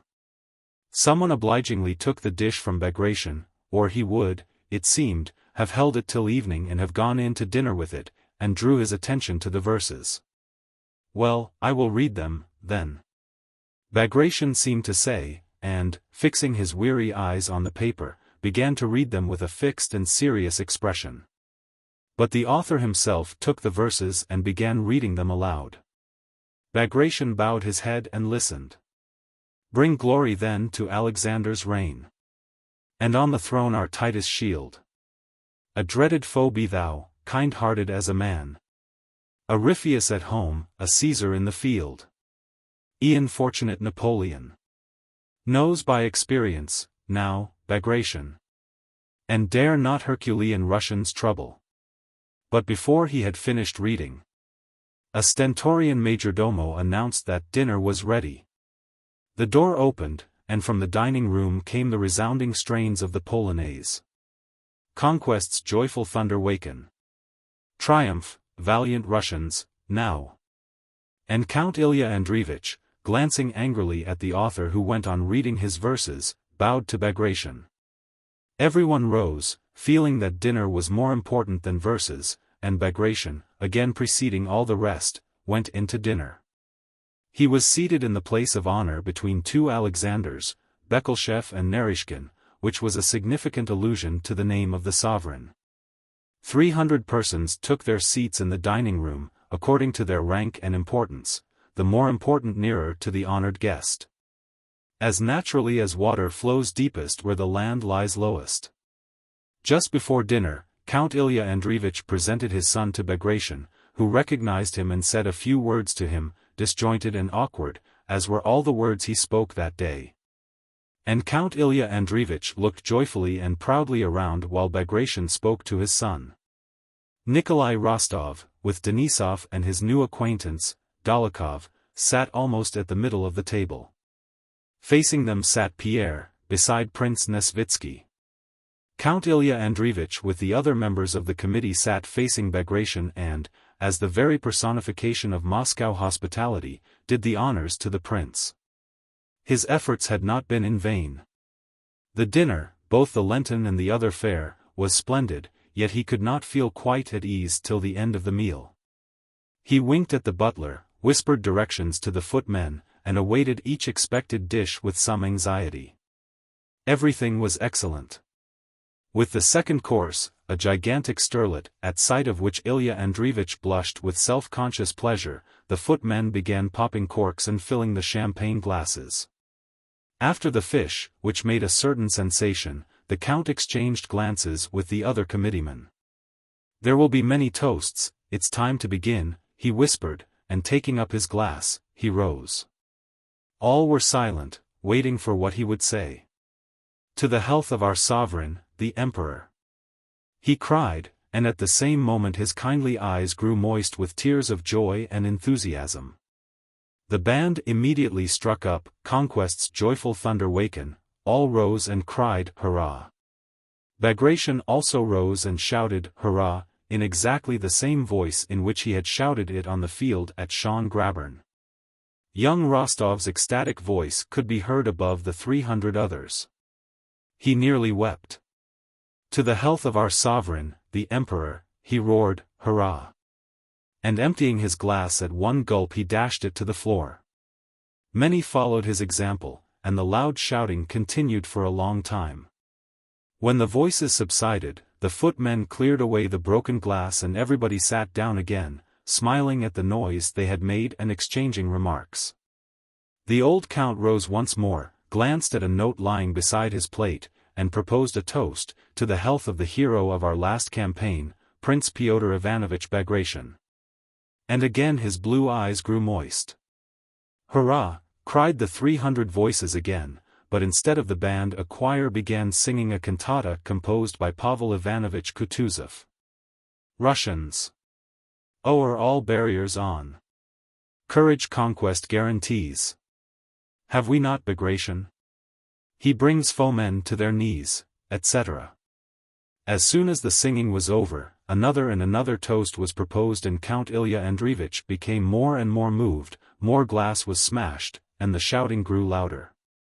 They drank to Bekleshev, Naryshkin, Uvarov, Dolgorukov, Apraxin, Valuev, to the committee, to all the club members and to all the club guests, and finally to Count Ilya Andreevich separately, as the organizer of the banquet. At that toast, the Count took out his handkerchief and, covering his face, wept outright. Chapter 4. Pierre sat opposite Dolokhov and Nikolai Rostov. As usual, he ate and drank much, and eagerly. But those who knew him intimately noticed that some great change had come over him that day. He was silent all through dinner and looked about, blinking and scowling, or, with fixed eyes and a look of complete absent-mindedness, kept rubbing the bridge of his nose. His face was depressed and gloomy. He seemed to see and hear nothing of what was going on around him and to be absorbed by some depressing and unsolved problem. The unsolved problem that tormented him was caused by hints given by the princess, his cousin, at Moscow, concerning Dolokhov's intimacy with his wife. And by an anonymous letter he had received that morning, which in the mean jocular way common to anonymous letters said that he saw badly through his spectacles. But that his wife's connection with Dolokhov was a secret to no one but himself. Pierre absolutely disbelieved both the princess' hints and the letter, but he feared now to look at Dolokhov, who was sitting opposite him. Every time he chanced to meet Dolokhov's handsome insolent eyes, Pierre felt something terrible and monstrous rising in his soul and turned quickly away. Involuntarily recalling his wife's past and her relations with Dolokhov, Pierre saw clearly that what was said in the letter might be true. Or might at least seem to be true had it not referred to his wife. He involuntarily remembered how Dolokhov, who had fully recovered his former position after the campaign, had returned to Petersburg and come to him. Availing himself of his friendly relations with Pierre as a boon companion, Dolokhov had come straight to his house, and Pierre had put him up and lent him money. Pierre recalled how Elin had smilingly expressed disapproval of Dolokhov's living at their house. And how cynically Dolokhov had praised his wife's beauty to him and from that time till they came to Moscow had not left them for a day. "Yes, he is very handsome," thought Pierre, and I know him. It would be particularly pleasant to him to dishonor my name and ridicule me, just because I have exerted myself on his behalf, befriended him, and helped him. I know and understand what a spice that would add to the pleasure of deceiving me, if it really were true. Yes, if it were true, but I do not believe it. I have no right to, and can't, believe it. He remembered the expression Dólokhov's face assumed in his moments of cruelty, as when tying the policemen to the bear and dropping them into the water.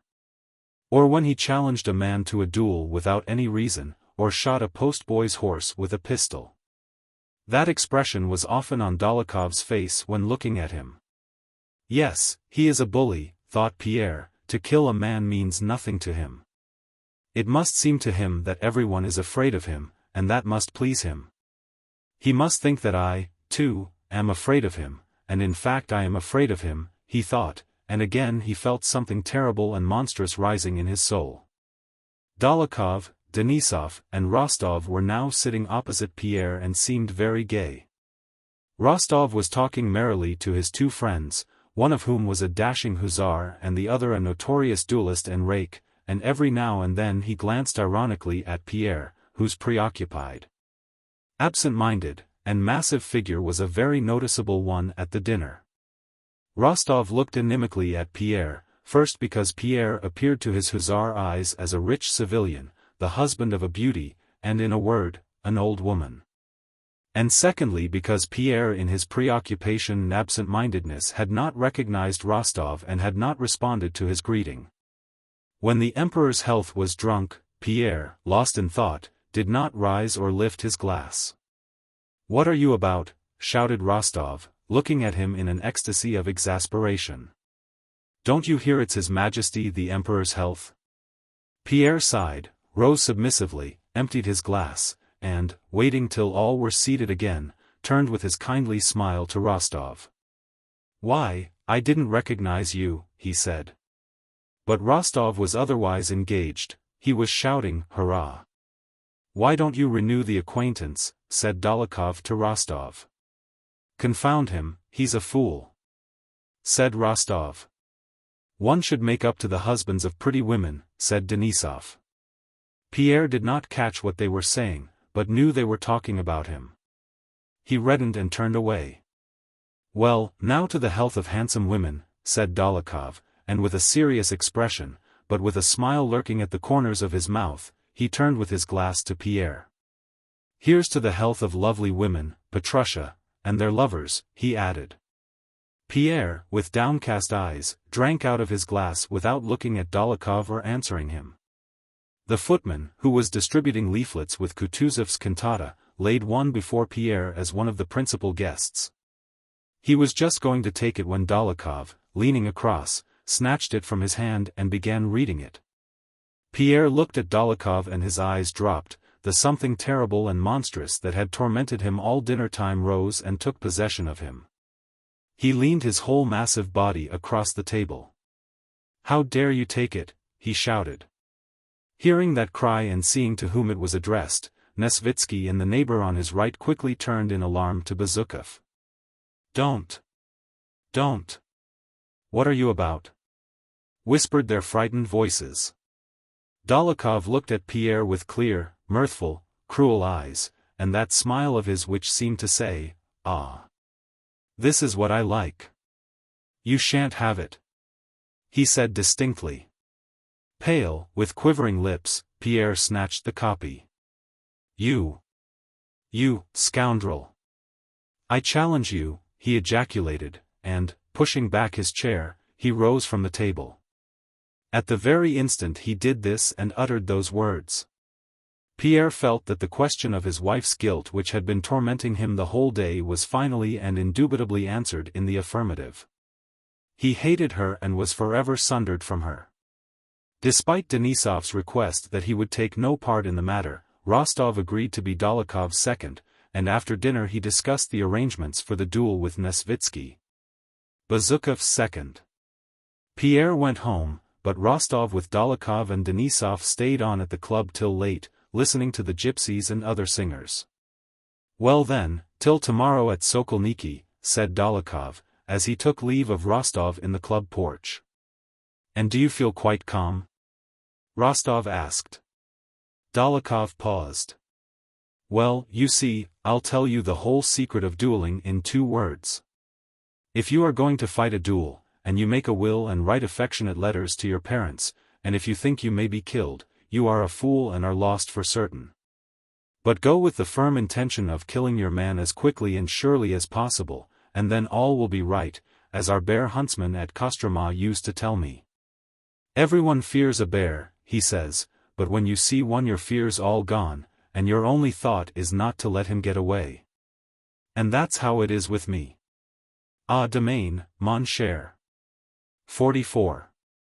Next day, at 8 in the morning, Pierre and Nesvitsky drove to the Sokolniki forest and found Dolokhov, Denisov, and Rostov already there. Pierre had the air of a man preoccupied with considerations which had no connection with the matter in hand. His haggard face was yellow. He had evidently not slept that night. He looked about distractedly and screwed up his eyes as if dazzled by the sun. He was entirely absorbed by 2 considerations, his wife's guilt, of which after his sleepless night he had not the slightest doubt, and the guiltlessness of Dolokhov, who had no reason to preserve the honor of a man who was nothing to him. I should perhaps have done the same thing in his place, thought Pierre. It's even certain that I should have done the same, then why this duel, this murder? Either I shall kill him, or he will hit me in the head, or elbow, or knee. Can't I go away from here, run away, bury myself somewhere, passed through his mind. But just at moments when such thoughts occurred to him, he would ask in a particularly calm and absent-minded way, which inspired the respect of the onlookers, "Will it be long? Are things ready?" When all was ready, the sabers stuck in the snow to mark the barriers, and the pistols loaded, Nesvitsky went up to Pierre. "I should not be doing my duty, Count," he said in timid tones, "and should not justify your confidence in the honor you have done me in choosing me for your second, if at this very grave, moment I did not tell you the whole truth. I think there is no sufficient ground for this affair, or for blood to be shed over it. You were not right, not quite in the right, you were impetuous." "Oh yes, it is horribly stupid," said Pierre. "Then allow me to express your regrets, and I am sure your opponent will accept them," said Nesvitsky, who like the others concerned in the affair, and like everyone in similar cases, did not yet believe that the affair had come to an actual duel. "You know, Count, it is much more honorable to admit one's mistake than to let matters become irreparable. There was no insult on either side. Allow me to convey." "No. What is there to talk about?" said Pierre. "It's all the same. Is everything ready?" he added. "Only tell me where to go and where to shoot," he said with an unnaturally gentle smile. He took the pistol in his hand and began asking about the working of the trigger, as he had not before held a pistol in his hand, a fact that he did not wish to confess. "Oh yes, like that, I know, I only forgot," said he. "No apologies, none whatever," said Dolokhov to Denisov, who on his side had been attempting a reconciliation, and he also went up to the appointed place. The spot chosen for the duel was some 80 paces from the road, where the sleighs had been left, in a small clearing in the pine forest covered with melting snow. The frost having begun to break up during the last few days. The antagonists stood 40 paces apart at the farther edge of the clearing. The seconds, measuring the paces, left tracks in the deep wet snow between the place where they had been standing and Nesvitsky's and Dolokhov's sabers, which were stuck into the ground 10 paces apart to mark the barrier. It was thawing and misty, at 40 paces distance nothing could be seen. For 3 minutes all had been ready, but they still delayed and all were silent. Chapter 5. "Well, begin," said Dolokhov. "All right," said Pierre, still smiling in the same way. A feeling of dread was in the air. It was evident that the affair so lightly begun could no longer be averted but was taking its course independently of men's will.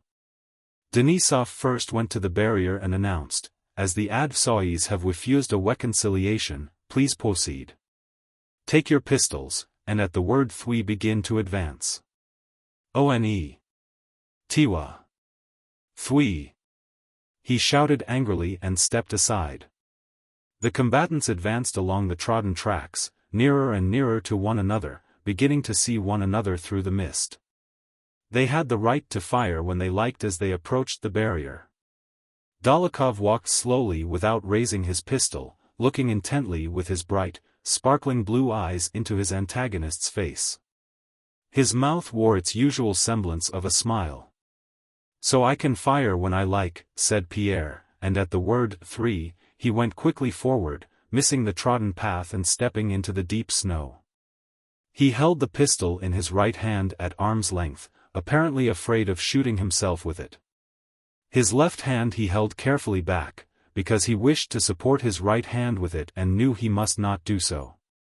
Having advanced 6 paces and strayed off the track into the snow, Pierre looked down at his feet, then quickly glanced at Dólokhov and, bending his finger as he had been shown, fired. Not at all expecting so loud a report, Pierre shuddered at the sound and then, smiling at his own sensations, stood still. The smoke, rendered denser by the mist, prevented him from seeing anything for an instant, but there was no second report as he had expected. He only heard Dólokhov's hurried steps, and his figure came in view through the smoke. He was pressing one hand to his left side, while the other clutched his drooping pistol. His face was pale. Rostov ran toward him and said something.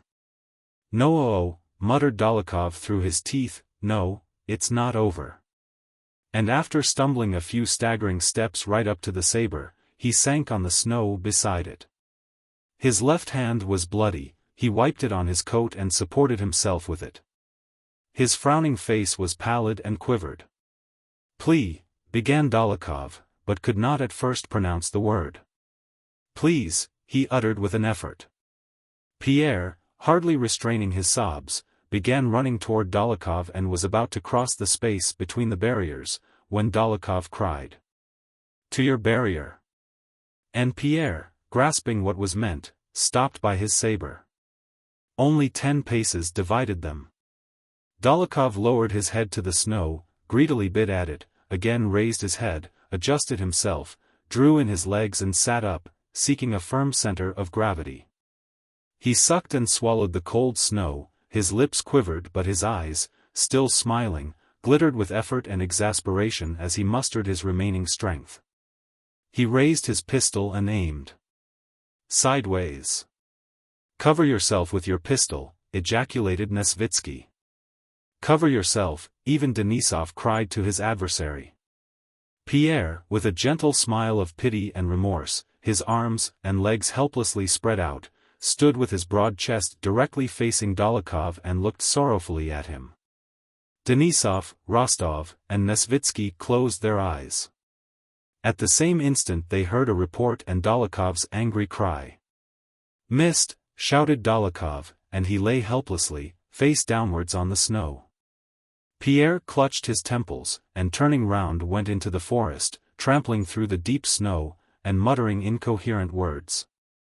"Folly, folly. Death, lies," he repeated, puckering his face. Nesvitsky stopped him and took him home. Rostov and Denisov drove away with the wounded Dólokhov. The latter lay silent in the sleigh with closed eyes and did not answer a word to the questions addressed to him. But on entering Moscow he suddenly came to and, lifting his head with an effort, took Rostov, who was sitting beside him, by the hand. Rostov was struck by the totally altered and unexpectedly rapturous and tender expression on Dólokhov's face. "Well? How do you feel?" he asked. "Bad. But it's not that, my friend," said Dólokhov with a gasping voice. "Where are we?" "In Moscow, I know. I don't matter, but I have killed her, killed. She won't get over it. She won't survive." "Who?" asked Rostov. "My mother. My mother, my angel, my adored angel mother," and Dólokhov pressed Rostov's hand and burst into tears. When he had become a little quieter, he explained to Rostov that he was living with his mother, who, if she saw him dying, would not survive it. He implored Rostov to go on and prepare her. Rostov went on ahead to do what was asked, and to his great surprise learned that Dolokhov the brawler, Dolokhov the bully, lived in Moscow with an old mother and a hunchback sister, and was the most affectionate of sons and brothers. Chapter 6. Pierre had of late rarely seen his wife alone. Both in Petersburg and in Moscow their house was always full of visitors. The night after the duel he did not go to his bedroom but, as he often did, remained in his father's room, that huge room in which Count Bezukhov had died. He lay down on the sofa meaning to fall asleep and forget all that had happened to him, but could not do so.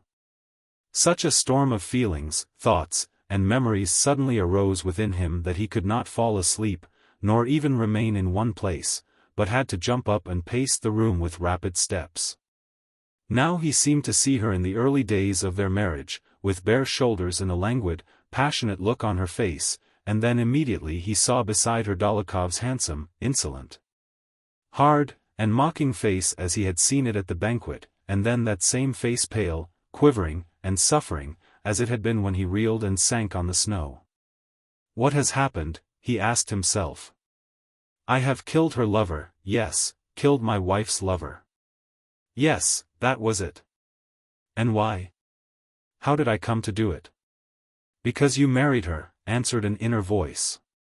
But in what was I to blame? He asked. In marrying her without loving her, in deceiving yourself and her.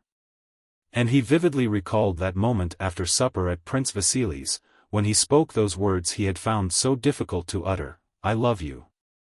It all comes from that. Even then I felt it, he thought. I felt then that it was not so, that I had no right to do it. And so it turns out. He remembered his honeymoon and blushed at the recollection. Particularly vivid, humiliating, and shameful was the recollection of how one day soon after his marriage he came out of the bedroom into his study a little before noon in his silk dressing gown and found his head steward there, who, bowing respectfully, looked into his face and at his dressing gown and smiled slightly, as if expressing respectful understanding of his employer's happiness. But how often I have felt proud of her majestic beauty and social tact, thought he. Been proud of my house, in which she received all Petersburg, proud of her unapproachability and beauty. So this is what I was proud of. I then thought that I did not understand her. How often when considering her character I have told myself that I was to blame for not understanding her. For not understanding that constant composure and complacency and lack of all interests or desires, and the whole secret lies in the terrible truth that she is a depraved woman. Now I have spoken that terrible word to myself, all has become clear. Anatole used to come to borrow money from her and used to kiss her naked shoulders. She did not give him the money, but let herself be kissed. Her father in jest tried to rouse her jealousy, and she replied with a calm smile that she was not so stupid as to be jealous. Let him do what he pleases, she used to say of me. One day I asked her if she felt any symptoms of pregnancy. She laughed contemptuously and said she was not a fool to want to have children, and that she was not going to have any children by me. Then he recalled the coarseness and bluntness of her thoughts and the vulgarity of the expressions that were natural to her, though she had been brought up in the most aristocratic circles. I'm not such a fool. Just you try it on. Allez-vous promener, 45 she used to say. Often seeing the success she had with young and old men and women, Pierre could not understand why he did not love her. Yes, I never loved her, said he to himself. I knew she was a depraved woman, he repeated, but dared not admit it to myself. And now there's Dolokhov sitting in the snow with a forced smile and perhaps dying, while meeting my remorse with some forced bravado. Pierre was one of those people who, in spite of an appearance of what is called weak character, do not seek a confidant in their troubles. He digested his sufferings alone. It is all her fault, he said to himself, but what of that? Why did I bind myself to her? Why did I say, XVIII 46 to her, which was a lie, and worse than a lie? I am guilty and must endure, what? A slur on my name? A misfortune for life? Oh, that's nonsense, he thought. The slur on my name and honor, that's all apart from myself. Louis XVI was executed because they said he was dishonorable and a criminal, came into Pierre's head, and from their point of view they were right. As were those two who canonized him and died a martyr's death for his sake. Then Robespierre was beheaded for being a despot. Who is right and who is wrong? No one. But if you are alive, live, tomorrow you'll die as I might have died an hour ago. And is it worth tormenting oneself, when one has only a moment of life in comparison with eternity? But at the moment when he imagined himself calmed by such reflections, she suddenly came into his mind as she was at the moments when he had most strongly expressed his insincere love for her. And he felt the blood rush to his heart and had again to get up and move about and break and tear whatever came to his hand. Why did I tell her that, XVIII, he kept repeating to himself. And when he had said it for the 10th time, Moliere's words, Mais que diable allait-il faire dans cette galère? 47 occurred to him, and he began to laugh at himself. In the night he called his valet and told him to pack up to go to Petersburg. He could not imagine how he could speak to her now. He resolved to go away next day and leave a letter informing her of his intention to part from her forever. Next morning when the valet came into the room with his coffee, Pierre was lying asleep on the ottoman with an open book in his hand. He woke up and looked round for a while with a startled expression, unable to realize where he was. "The Countess told me to inquire whether your Excellency was at home," said the valet. But before Pierre could decide what answer he would send, the Countess herself in a white satin dressing gown embroidered with silver and with simply dressed hair, two immense plaits twice round her lovely head like a coronet, entered the room. Calm and majestic, except that there was a wrathful wrinkle on her rather prominent marble brow. With her imperturbable calm she did not begin to speak in front of the valet. She knew of the duel and had come to speak about it. She waited till the valet had set down the coffee things and left the room. Pierre looked at her timidly over his spectacles, and like a hare surrounded by hounds who lays back her ears and continues to crouch motionless before her enemies, he tried to continue reading. But feeling this to be senseless and impossible, he again glanced timidly at her. She did not sit down but looked at him with a contemptuous smile, waiting for the valet to go. "Well, what's this now? What have you been up to now, I should like to know?" she asked sternly. What have I?" stammered Pierre. "So it seems you're a hero, eh? Come now, what was this duel about? What is it meant to prove? What? I ask you." Pierre turned over heavily on the ottoman and opened his mouth, but could not reply. "If you won't answer, I'll tell you," Elin went on. "You believe everything you're told." "You were told," Elin laughed, "that Dolokhov was my lover," she said in French with her coarse plainness of speech, uttering the word amant as casually as any other word, "and you believed it. Well, what have you proved?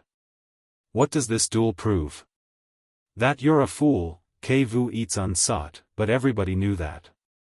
"What will be the result?" "That I shall be the laughingstock of all Moscow, that everyone will say that you, drunk and not knowing what you were about, challenged a man you are jealous of without cause." Elin raised her voice and became more and more excited, "A man who's a better man than you in every way." XXIII, growled Pierre, frowning without looking at her, and not moving a muscle. "And how could you believe he was my lover?" "Why? Because I like his company. If you were cleverer and more agreeable, I should prefer yours." "Don't speak to me." "I beg you," muttered Pierre hoarsely. "Why shouldn't I speak? I can speak as I like, and I tell you plainly that there are not many wives with husbands such as you who would not have taken lovers, amants, but I have not done so," said she. Pierre wished to say something, looked at her with eyes whose strange expression she did not understand, and lay down again. He was suffering physically at that moment, there was a weight on his chest and he could not breathe. He knew that he must do something to put an end to this suffering, but what he wanted to do was too terrible. "We had better separate," he muttered in a broken voice. "Separate? Very well, but only if you give me a fortune," said Elin. "Separate? That's a thing to frighten me with." Pierre leaped up from the sofa and rushed staggering toward her. "I'll kill you!" he shouted, and seizing the marble top of a table with a strength he had never before felt, he made a step toward her brandishing the slab. Elin's face became terrible, she shrieked and sprang aside. His father's nature showed itself in Pierre. He felt the fascination and delight of frenzy. He flung down the slab, broke it, and swooping down on her with outstretched hands shouted, "Get out," in such a terrible voice that the whole house heard it with horror. God knows what he would have done at that moment had Elin not fled from the room. A week later Pierre gave his wife full power to control all his estates in Great Russia, which formed the larger part of his property, and left for Petersburg alone. Chapter 7. 2 months had elapsed since the news of the Battle of Austerlitz and the loss of Prince Andrei had reached Bald Hills. And in spite of the letters sent through the embassy and all the searches made, his body had not been found, nor was he on the list of prisoners. What was worst of all for his relations was the fact that there was still a possibility of his having been picked up on the battlefield by the people of the place, and that he might now be lying, recovering or dying, alone among strangers and unable to send news of himself. The gazettes from which the old prince first heard of the defeat at Austerlitz stated, as usual very briefly and vaguely, that after brilliant engagements the Russians had had to retreat and had made their withdrawal in perfect order. The old prince understood from this official report that our army had been defeated. A week after the Gazette report of the Battle of Austerlitz came a letter from Kutuzov informing the prince of the fate that had befallen his son. "Your son," wrote Kutuzov, "fell before my eyes, a standard in his hand and at the head of a regiment. He fell as a hero, worthy of his father and his fatherland. To the great regret of myself and of the whole army, it is still uncertain whether he is alive or not.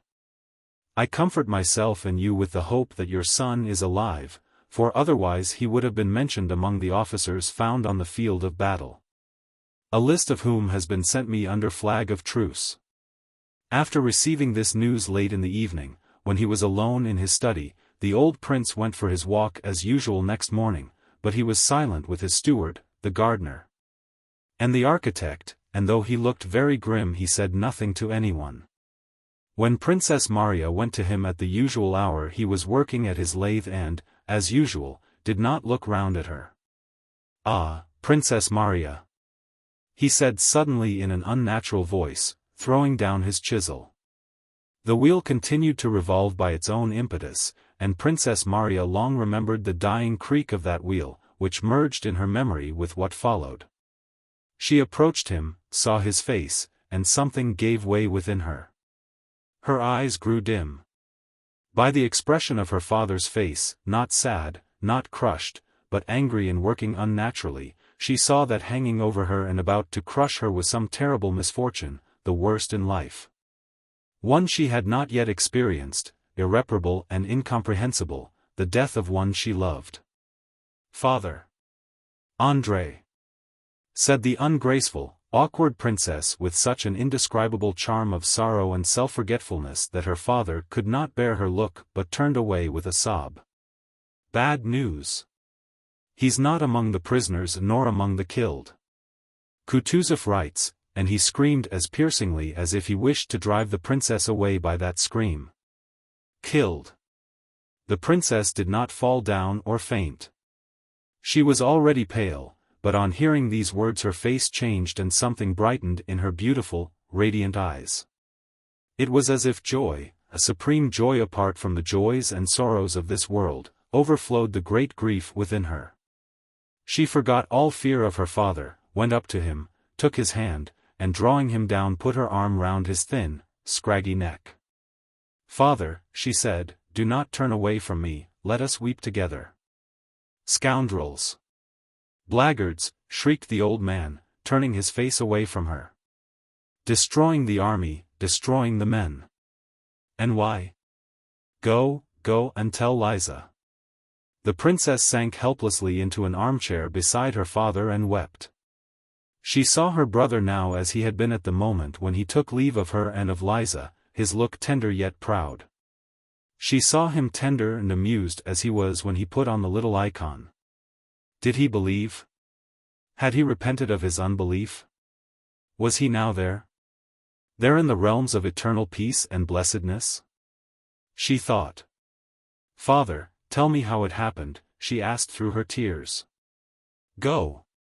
Go. Killed in battle, where the best of Russian men and Russia's glory were led to destruction. Go, Princess Maria. Go and tell Liza. I will follow. When Princess Maria returned from her father, the little princess sat working and looked up with that curious expression of inner, happy calm peculiar to pregnant women. It was evident that her eyes did not see Princess Maria but were looking within, into herself, at something joyful and mysterious taking place within her. Marie, she said, moving away from the embroidery frame and lying back, give me your hand. She took her sister-in-law's hand and held it below her waist. Her eyes were smiling expectantly, her downy lip rose and remained lifted in childlike happiness. Princess Maria knelt down before her and hid her face in the folds of her sister-in-law's dress. There, there. Do you feel it?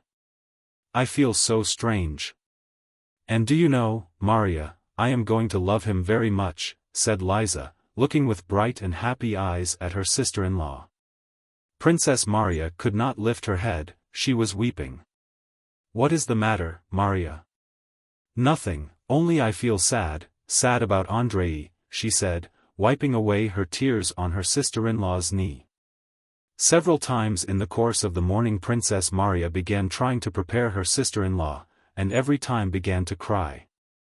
Unobservant as was the little princess, these tears, the cause of which she did not understand, agitated her. She said nothing but looked about uneasily as if in search of something. Before dinner the old prince, of whom she was always afraid, came into her room with a peculiarly restless and malign expression and went out again without saying a word.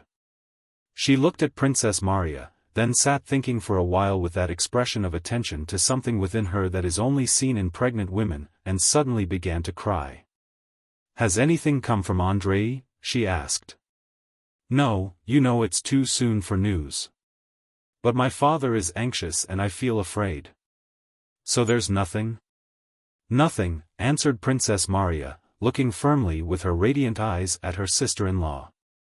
She had determined not to tell her and persuaded her father to hide the terrible news from her till after her confinement, which was expected within a few days.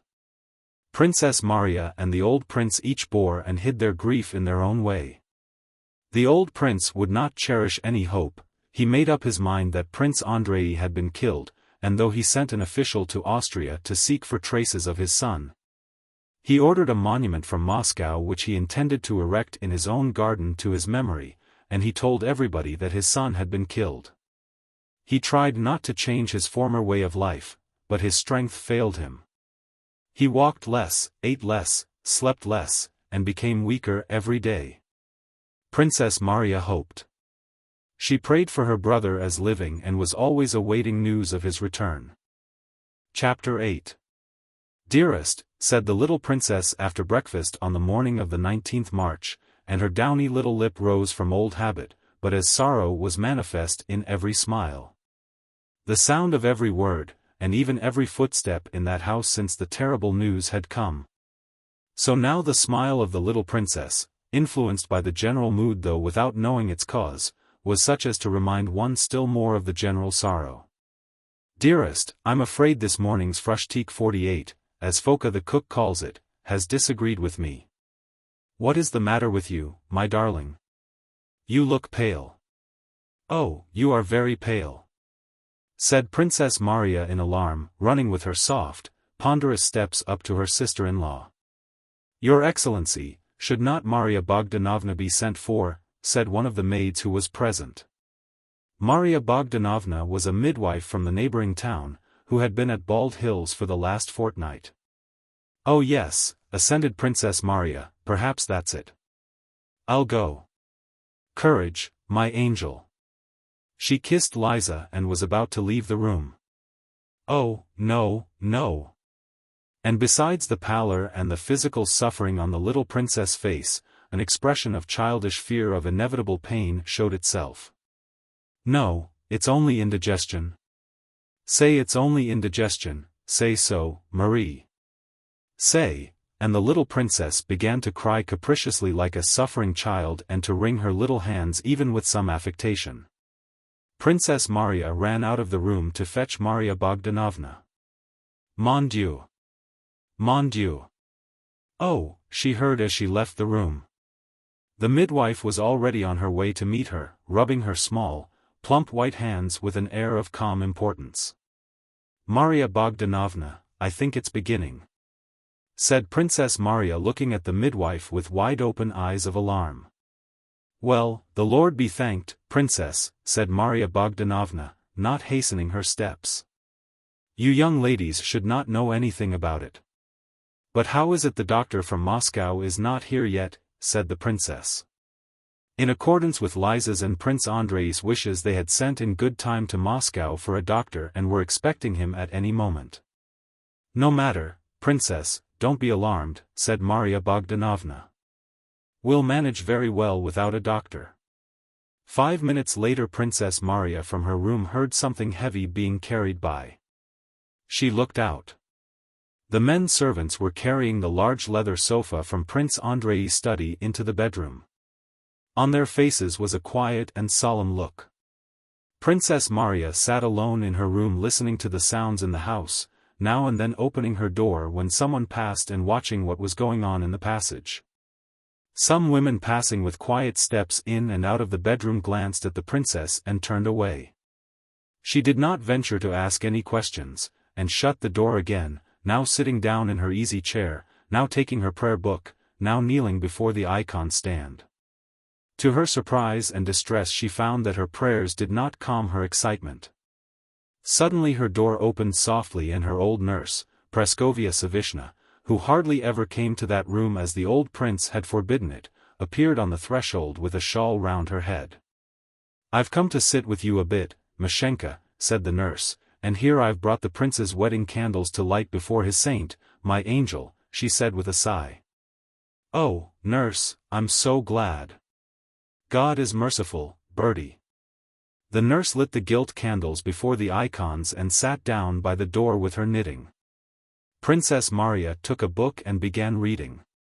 Only when footsteps or voices were heard did they look at one another, the princess anxious and inquiring, the nurse encouraging. Everyone in the house was dominated by the same feeling that Princess Maria experienced as she sat in her room. But owing to the superstition that the fewer the people who know of it the less a woman in travail suffers, everyone tried to pretend not to know. No one spoke of it, but apart from the ordinary staid and respectful good manners habitual in the prince's household, a common anxiety, a softening of the heart, and a consciousness that something great and mysterious was being accomplished at that moment made itself felt. There was no laughter in the maids' large hall. In the men servants' hall all sat waiting, silently and alert. In the outlying serfs' quarters torches and candles were burning and no one slept. The old prince, stepping on his heels, paced up and down his study and sent Tikhon to ask Maria Bogdanovna what news. Say only that, the prince told me to ask, and come and tell me her answer. Inform the prince that labor has begun, said Maria Bogdanovna, giving the messenger a significant look. Tikhon went and told the prince. Very good, said the prince closing the door behind him, and Tikhon did not hear the slightest sound from the study after that. After a while he re-entered it as if to snuff the candles, and, seeing the prince was lying on the sofa, looked at him, noticed his perturbed face, shook his head, and going up to him silently kissed him on the shoulder and left the room without snuffing the candles or saying why he had entered. The most solemn mystery in the world continued its course. Evening passed, night came, and the feeling of suspense and softening of heart in the presence of the unfathomable did not lessen but increased. No one slept. It was one of those March nights when winter seems to wish to resume its sway and scatters its last snows and storms with desperate fury. A relay of horses had been sent up the high road to meet the German doctor from Moscow who was expected every moment. And men on horseback with lanterns were sent to the crossroads to guide him over the country road with its hollows and snow-covered pools of water.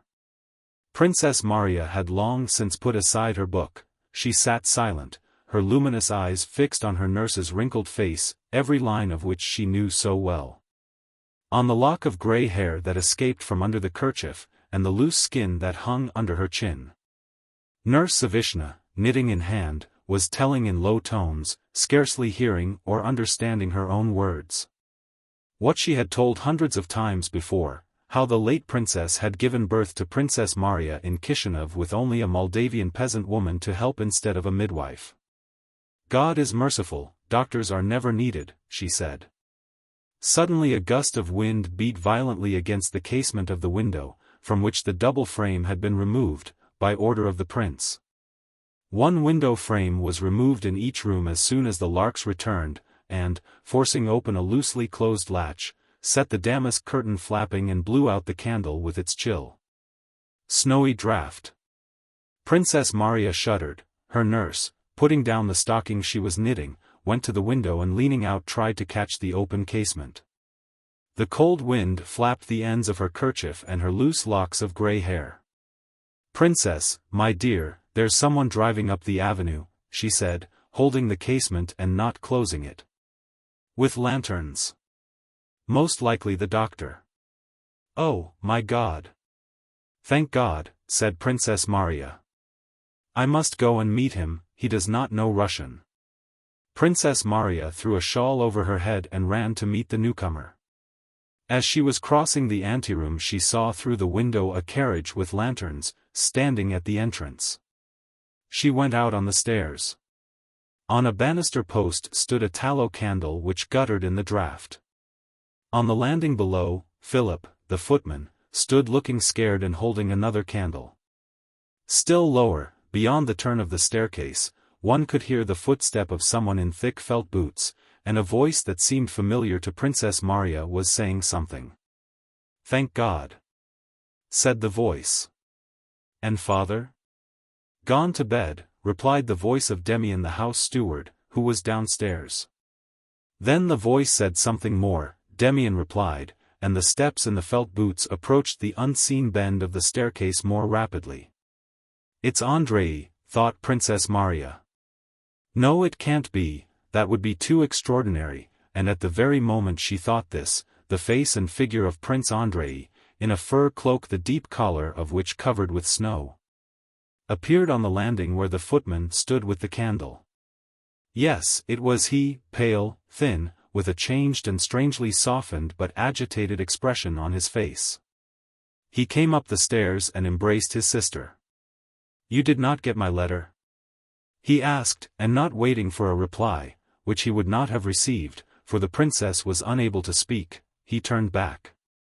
Rapidly mounted the stairs again with the doctor who had entered the hall after him. They had met at the last post station, and again embraced his sister. "What a strange fate, Masha darling."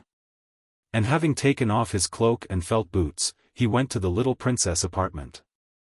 Chapter 9. The little princess lay supported by pillows, with a white cap on her head. The pains had just left her. Strands of her black hair lay round her inflamed and perspiring cheeks, her charming rosy mouth with its downy lip was open and she was smiling joyfully.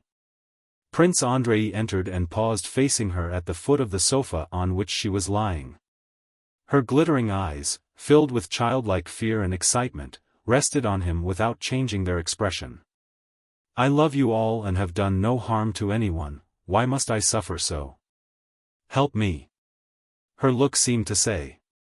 She saw her husband, but did not realize the significance of his appearance before her now. Prince Andrei went round the sofa and kissed her forehead. "My darling," he said, a word he had never used to her before. "God is merciful." She looked at him inquiringly and with childlike reproach. "I expected help from you and I get none from you either," said her eyes. She was not surprised at his having come, she did not realize that he had come. His coming had nothing to do with her sufferings or with their relief. The pangs began again, and Maria Bogdanovna advised Prince Andrei to leave the room. The doctor entered. Prince Andrei went out and, meeting Princess Maria, again joined her. They began talking in whispers, but their talk broke off at every moment. They waited and listened. "Go, dear," said Princess Maria. Prince Andrei went again to his wife and sat waiting in the room next to hers. A woman came from the bedroom with a frightened face and became confused when she saw Prince Andrei. He covered his face with his hands and remained so for some minutes. Piteous, helpless, animal moans came through the door. Prince Andrei got up, went to the door, and tried to open it. Someone was holding it shut. "You can't come in." "You can't," said a terrified voice from within. He began pacing the room. The screaming ceased, and a few more seconds went by. Then suddenly a terrible shriek, it could not be hers, she could not scream like that, came from the bedroom. Prince Andrei ran to the door, the scream ceased and he heard the wail of an infant. "What have they taken a baby in there for?" thought Prince Andrei in the first second. "A baby? What baby? Why is there a baby there? Or is the baby born?" Then suddenly he realized the joyful significance of that wail, tears choked him, and leaning his elbows on the window sill he began to cry, sobbing like a child. The door opened. The doctor with his shirt sleeves tucked up, without a coat, pale and with a trembling jaw, came out of the room. Prince Andrei turned to him, but the doctor gave him a bewildered look and passed by without a word. A woman rushed out and seeing Prince Andrei stopped, hesitating on the threshold. He went into his wife's room.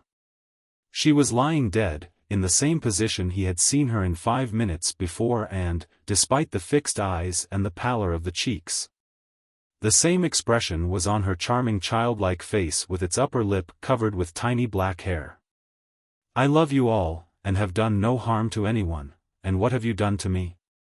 said her charming, pathetic, dead face.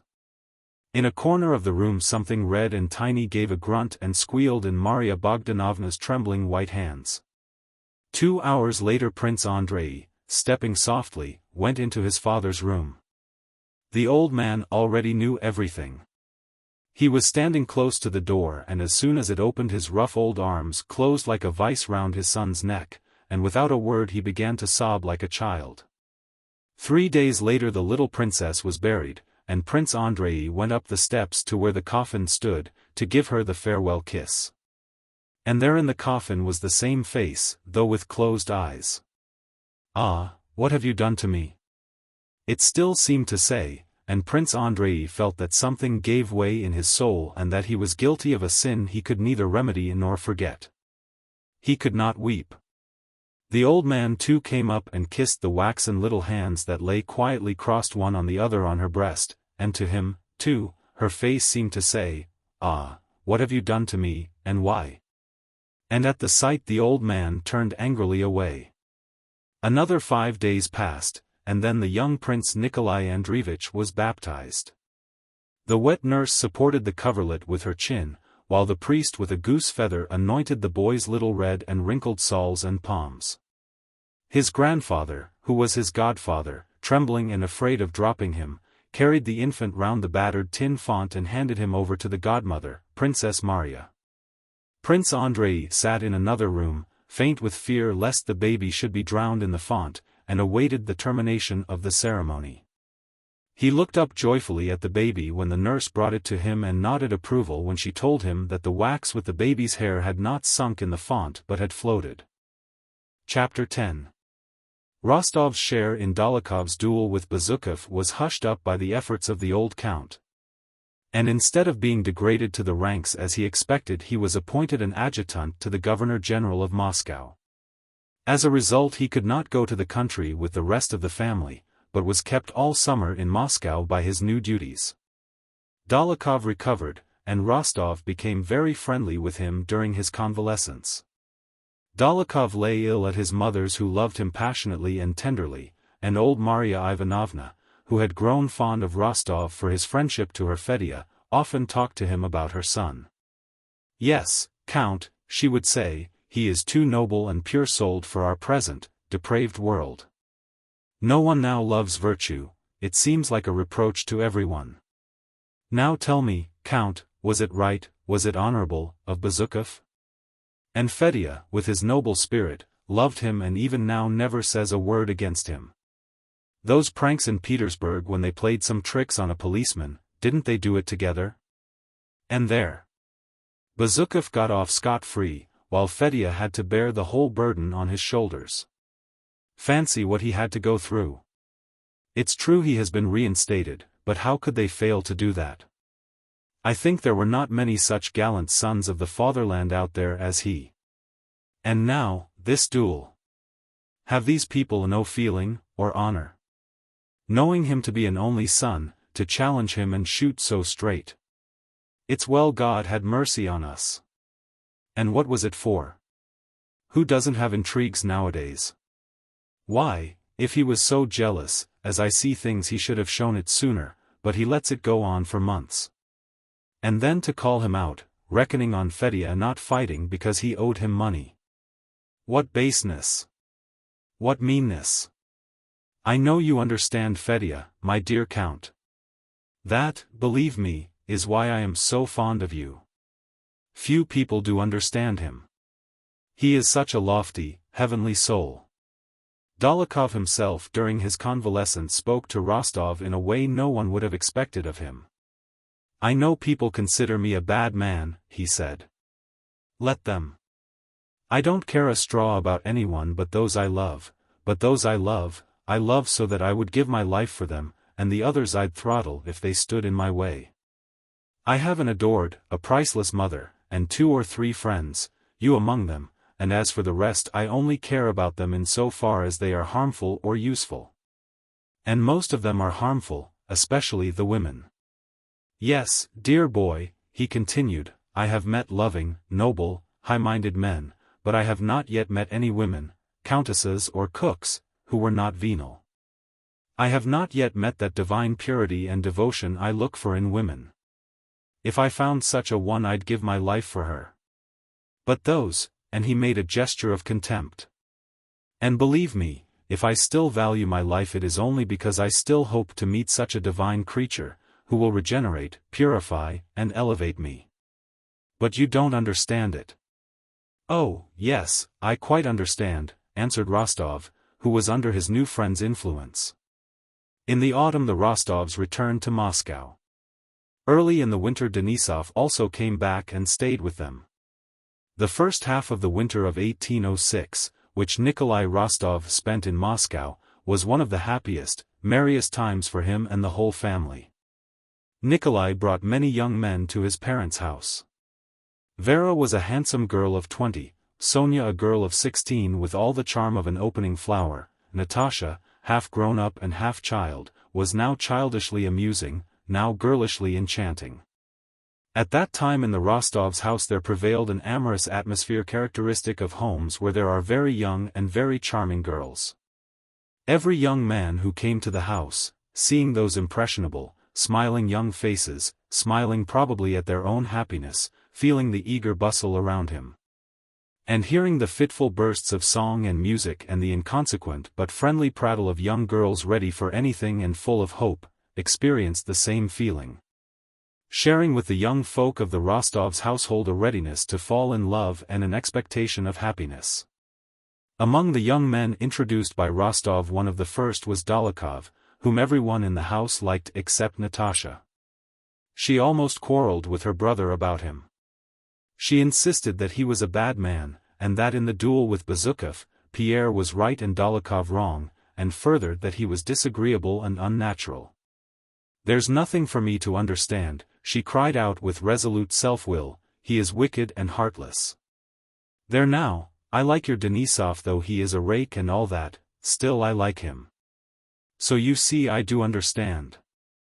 I don't know how to put it, with this one everything is calculated, and I don't like that. But Denisov—" "Oh, Denisov is quite different," replied Nikolai, implying that even Denisov was nothing compared to Dolokhov. You must understand what a soul there is in Dolokhov. You should see him with his mother. What a heart! Well, I don't know about that, but I am uncomfortable with him. And do you know he has fallen in love with Sonia? What nonsense! I'm certain of it, you'll see. Natasha's prediction proved true.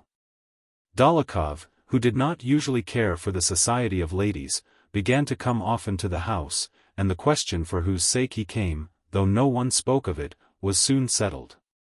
He came because of Sonia. And Sonia, though she would never have dared to say so, knew it and blushed scarlet every time Dolokhov appeared. Dolokhov often dined at the Rostovs, never missed a performance at which they were present, and went to Iagil's balls for young people which the Rostovs always attended. He was pointedly attentive to Sonia and looked at her in such a way that not only could she not bear his glances without coloring, but even the old countess and Natasha blushed when they saw his looks. It was evident that this strange, strong man was under the irresistible influence of the dark, graceful girl who loved another. Rostov noticed something new in Dolokhov's relations with Sonia, but he did not explain to himself what these new relations were. They're always in love with someone, he thought of Sonia and Natasha.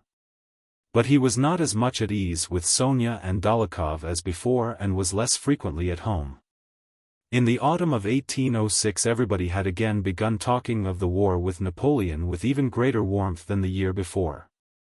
Orders were given to raise recruits, 10 men in every 1,000 for the regular army, and besides this, 9 men in every 1,000 for the militia. Everywhere Bonaparte was anathematized and in Moscow nothing but the coming war was talked of. For the Rostov family the whole interest of these preparations for war lay in the fact that Nikolushka would not hear of remaining in Moscow, and only awaited the termination of Denisov's furlough after Christmas to return with him to their regiment. His approaching departure did not prevent his amusing himself, but rather gave zest to his pleasures. He spent the greater part of his time away from home, at dinners, parties, and balls. Chapter 11. On the third day after Christmas Nikolai dined at home, a thing he had rarely done of late. It was a grand farewell dinner, as he and Denisov were leaving to join their regiment after Epiphany. About 20 people were present, including Dolokhov and Denisov. Never had love been so much in the air, and never had the amorous atmosphere made itself so strongly felt in the Rostovs' house as at this holiday time. Seize the moments of happiness, love and be loved. That is the only reality in the world, all else is folly. It is the one thing we are interested in here, said the spirit of the place.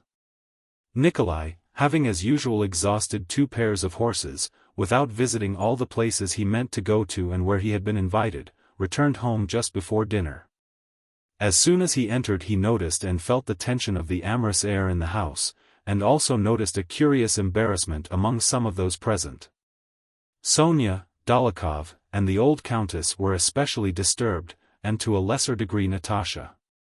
Nikolai understood that something must have happened between Sonia and Dolokhov before dinner, and with the kindly sensitiveness natural to him was very gentle and wary with them both at dinner. On that same evening there was to be one of the balls that Iagil, the dancing master, gave for his pupils during the holidays. Nikolenka, will you come to Iagil's? Please do, said Natasha. He asked you, and Vasily Dmitrich 49 is also going. Where would I not go at the Countess' command, said Denisov, who at the Rostovs had jocularly assumed the role of Natasha's knight. I'm even weedy to dance the pas de châle. If I have time, answered Nikolai. But I promised the Arkarovs, they have a party. And you? He asked Dolokhov, but as soon as he had asked the question he noticed that it should not have been put. Perhaps, coldly and angrily replied Dolokhov, glancing at Sonia, and, scowling, he gave Nikolai just such a look as he had given Pierre at the club dinner. There is something up, thought Nikolai, and he was further confirmed in this conclusion by the fact that Dolokhov left immediately after dinner. He called Natasha and asked her what was the matter. And I was looking for you, said Natasha running out to him. I told you, but you would not believe it, she said triumphantly. He has proposed to Sonia. Little as Nikolai had occupied himself with Sonia of late, something seemed to give way within him at this news. Dólokhov was a suitable and in some respects a brilliant match for the dowerless, orphan girl. From the point of view of the old countess and of society, it was out of the question for her to refuse him. And therefore Nikolai's first feeling on hearing the news was one of anger with Sonia. He tried to say, "That's capital, of course she'll forget her childish promises and accept the offer," but before he had time to say it Natasha began again. "And fancy. She refused him quite definitely," adding, after a pause, "she told him she loved another." "Yes, my Sonia could not have done otherwise," thought Nikolai. "Much as Mama pressed her, she refused, and I know she won't change once she has said." "And Mama pressed her," said Nikolai reproachfully. "Yes," said Natasha. "Do you know, Nikolenka, don't be angry, but I know you will not marry her. I know, heaven knows how, but I know for certain that you won't marry her." "Now you don't know that at all," said Nikolai. "But I must talk to her. What a darling Sonia is," he added with a smile. "Ah, she is indeed a darling. I'll send her to you." And Natasha kissed her brother and ran away. A minute later Sonia came in with a frightened, guilty, and scared look. Nikolai went up to her and kissed her hand. This was the first time since his return that they had talked alone and about their love. "Sophie," he began, timidly at first and then more and more boldly, "if you wish to refuse one who is not only a brilliant and advantageous match but a splendid, noble fellow, he is my friend." Sonia interrupted him. "I have already refused," she said hurriedly. "If you are refusing for my sake, I am afraid that I—" Sonia again interrupted. She gave him an imploring, frightened look. "Nicholas, don't tell me that," she said. "No, but I must. It may be arrogant of me, but still it is best to say it. If you refuse him on my account, I must tell you the whole truth. I love you, and I think I love you more than anyone else." "That is enough for me," said Sonia, blushing. "No, but I have been in love 1,000 times and shall fall in love again, though for no one have I such a feeling of friendship, confidence, and love as I have for you. Then I am young. Mama does not wish it. In a word, I make no promise. And I beg you to consider Dolokhov's offer," he said, articulating his friend's name with difficulty. "Don't say that to me. I want nothing. I love you as a brother and always shall, and I want nothing more. You are an angel, I am not worthy of you, but I am afraid of misleading you." And Nikolai again kissed her hand. Chapter 12. Iyagels were the most enjoyable balls in Moscow. So said the mothers as they watched their young people executing their newly learned steps, and so said the youths and maidens themselves as they danced till they were ready to drop. And so said the grown-up young men and women who came to these balls with an air of condescension and found them most enjoyable. That year 2 marriages had come of these balls. The 2 pretty young princesses Gorchakov met suitors there and were married, and so further increased the fame of these dances. What distinguished them from others was the absence of host or hostess and the presence of the good-natured Iyagel, flying about like a feather and bowing according to the rules of his art. As he collected the tickets from all his visitors, there was the fact that only those came who wished to dance and amuse themselves as girls of 13 and 14 do who are wearing long dresses for the first time. With scarcely any exceptions they all were, or seemed to be, pretty, so rapturous were their smiles and so sparkling their eyes. Sometimes the best of the pupils, of whom Natasha, who was exceptionally graceful, was first, even danced the pas de châle, but at this last ball only the écossaise, the anglaise, and the mazurka, which was just coming into fashion, were danced. Iyagel had taken a ballroom in Bezukhov's house, and the ball, as everyone said, was a great success. There were many pretty girls and the Rostov girls were among the prettiest. They were both particularly happy and gay. That evening, proud of Dólokhov's proposal, her refusal, and her explanation with Nikolai, Sonia twirled about before she left home so that the maid could hardly get her hair plaited. And she was transparently radiant with impulsive joy. Natasha, no less proud of her first long dress and of being at a real ball, was even happier. They were both dressed in white muslin with pink ribbons. Natasha fell in love the very moment she entered the ballroom. She was not in love with anyone in particular, but with everyone. Whatever person she happened to look at, she was in love with for that moment.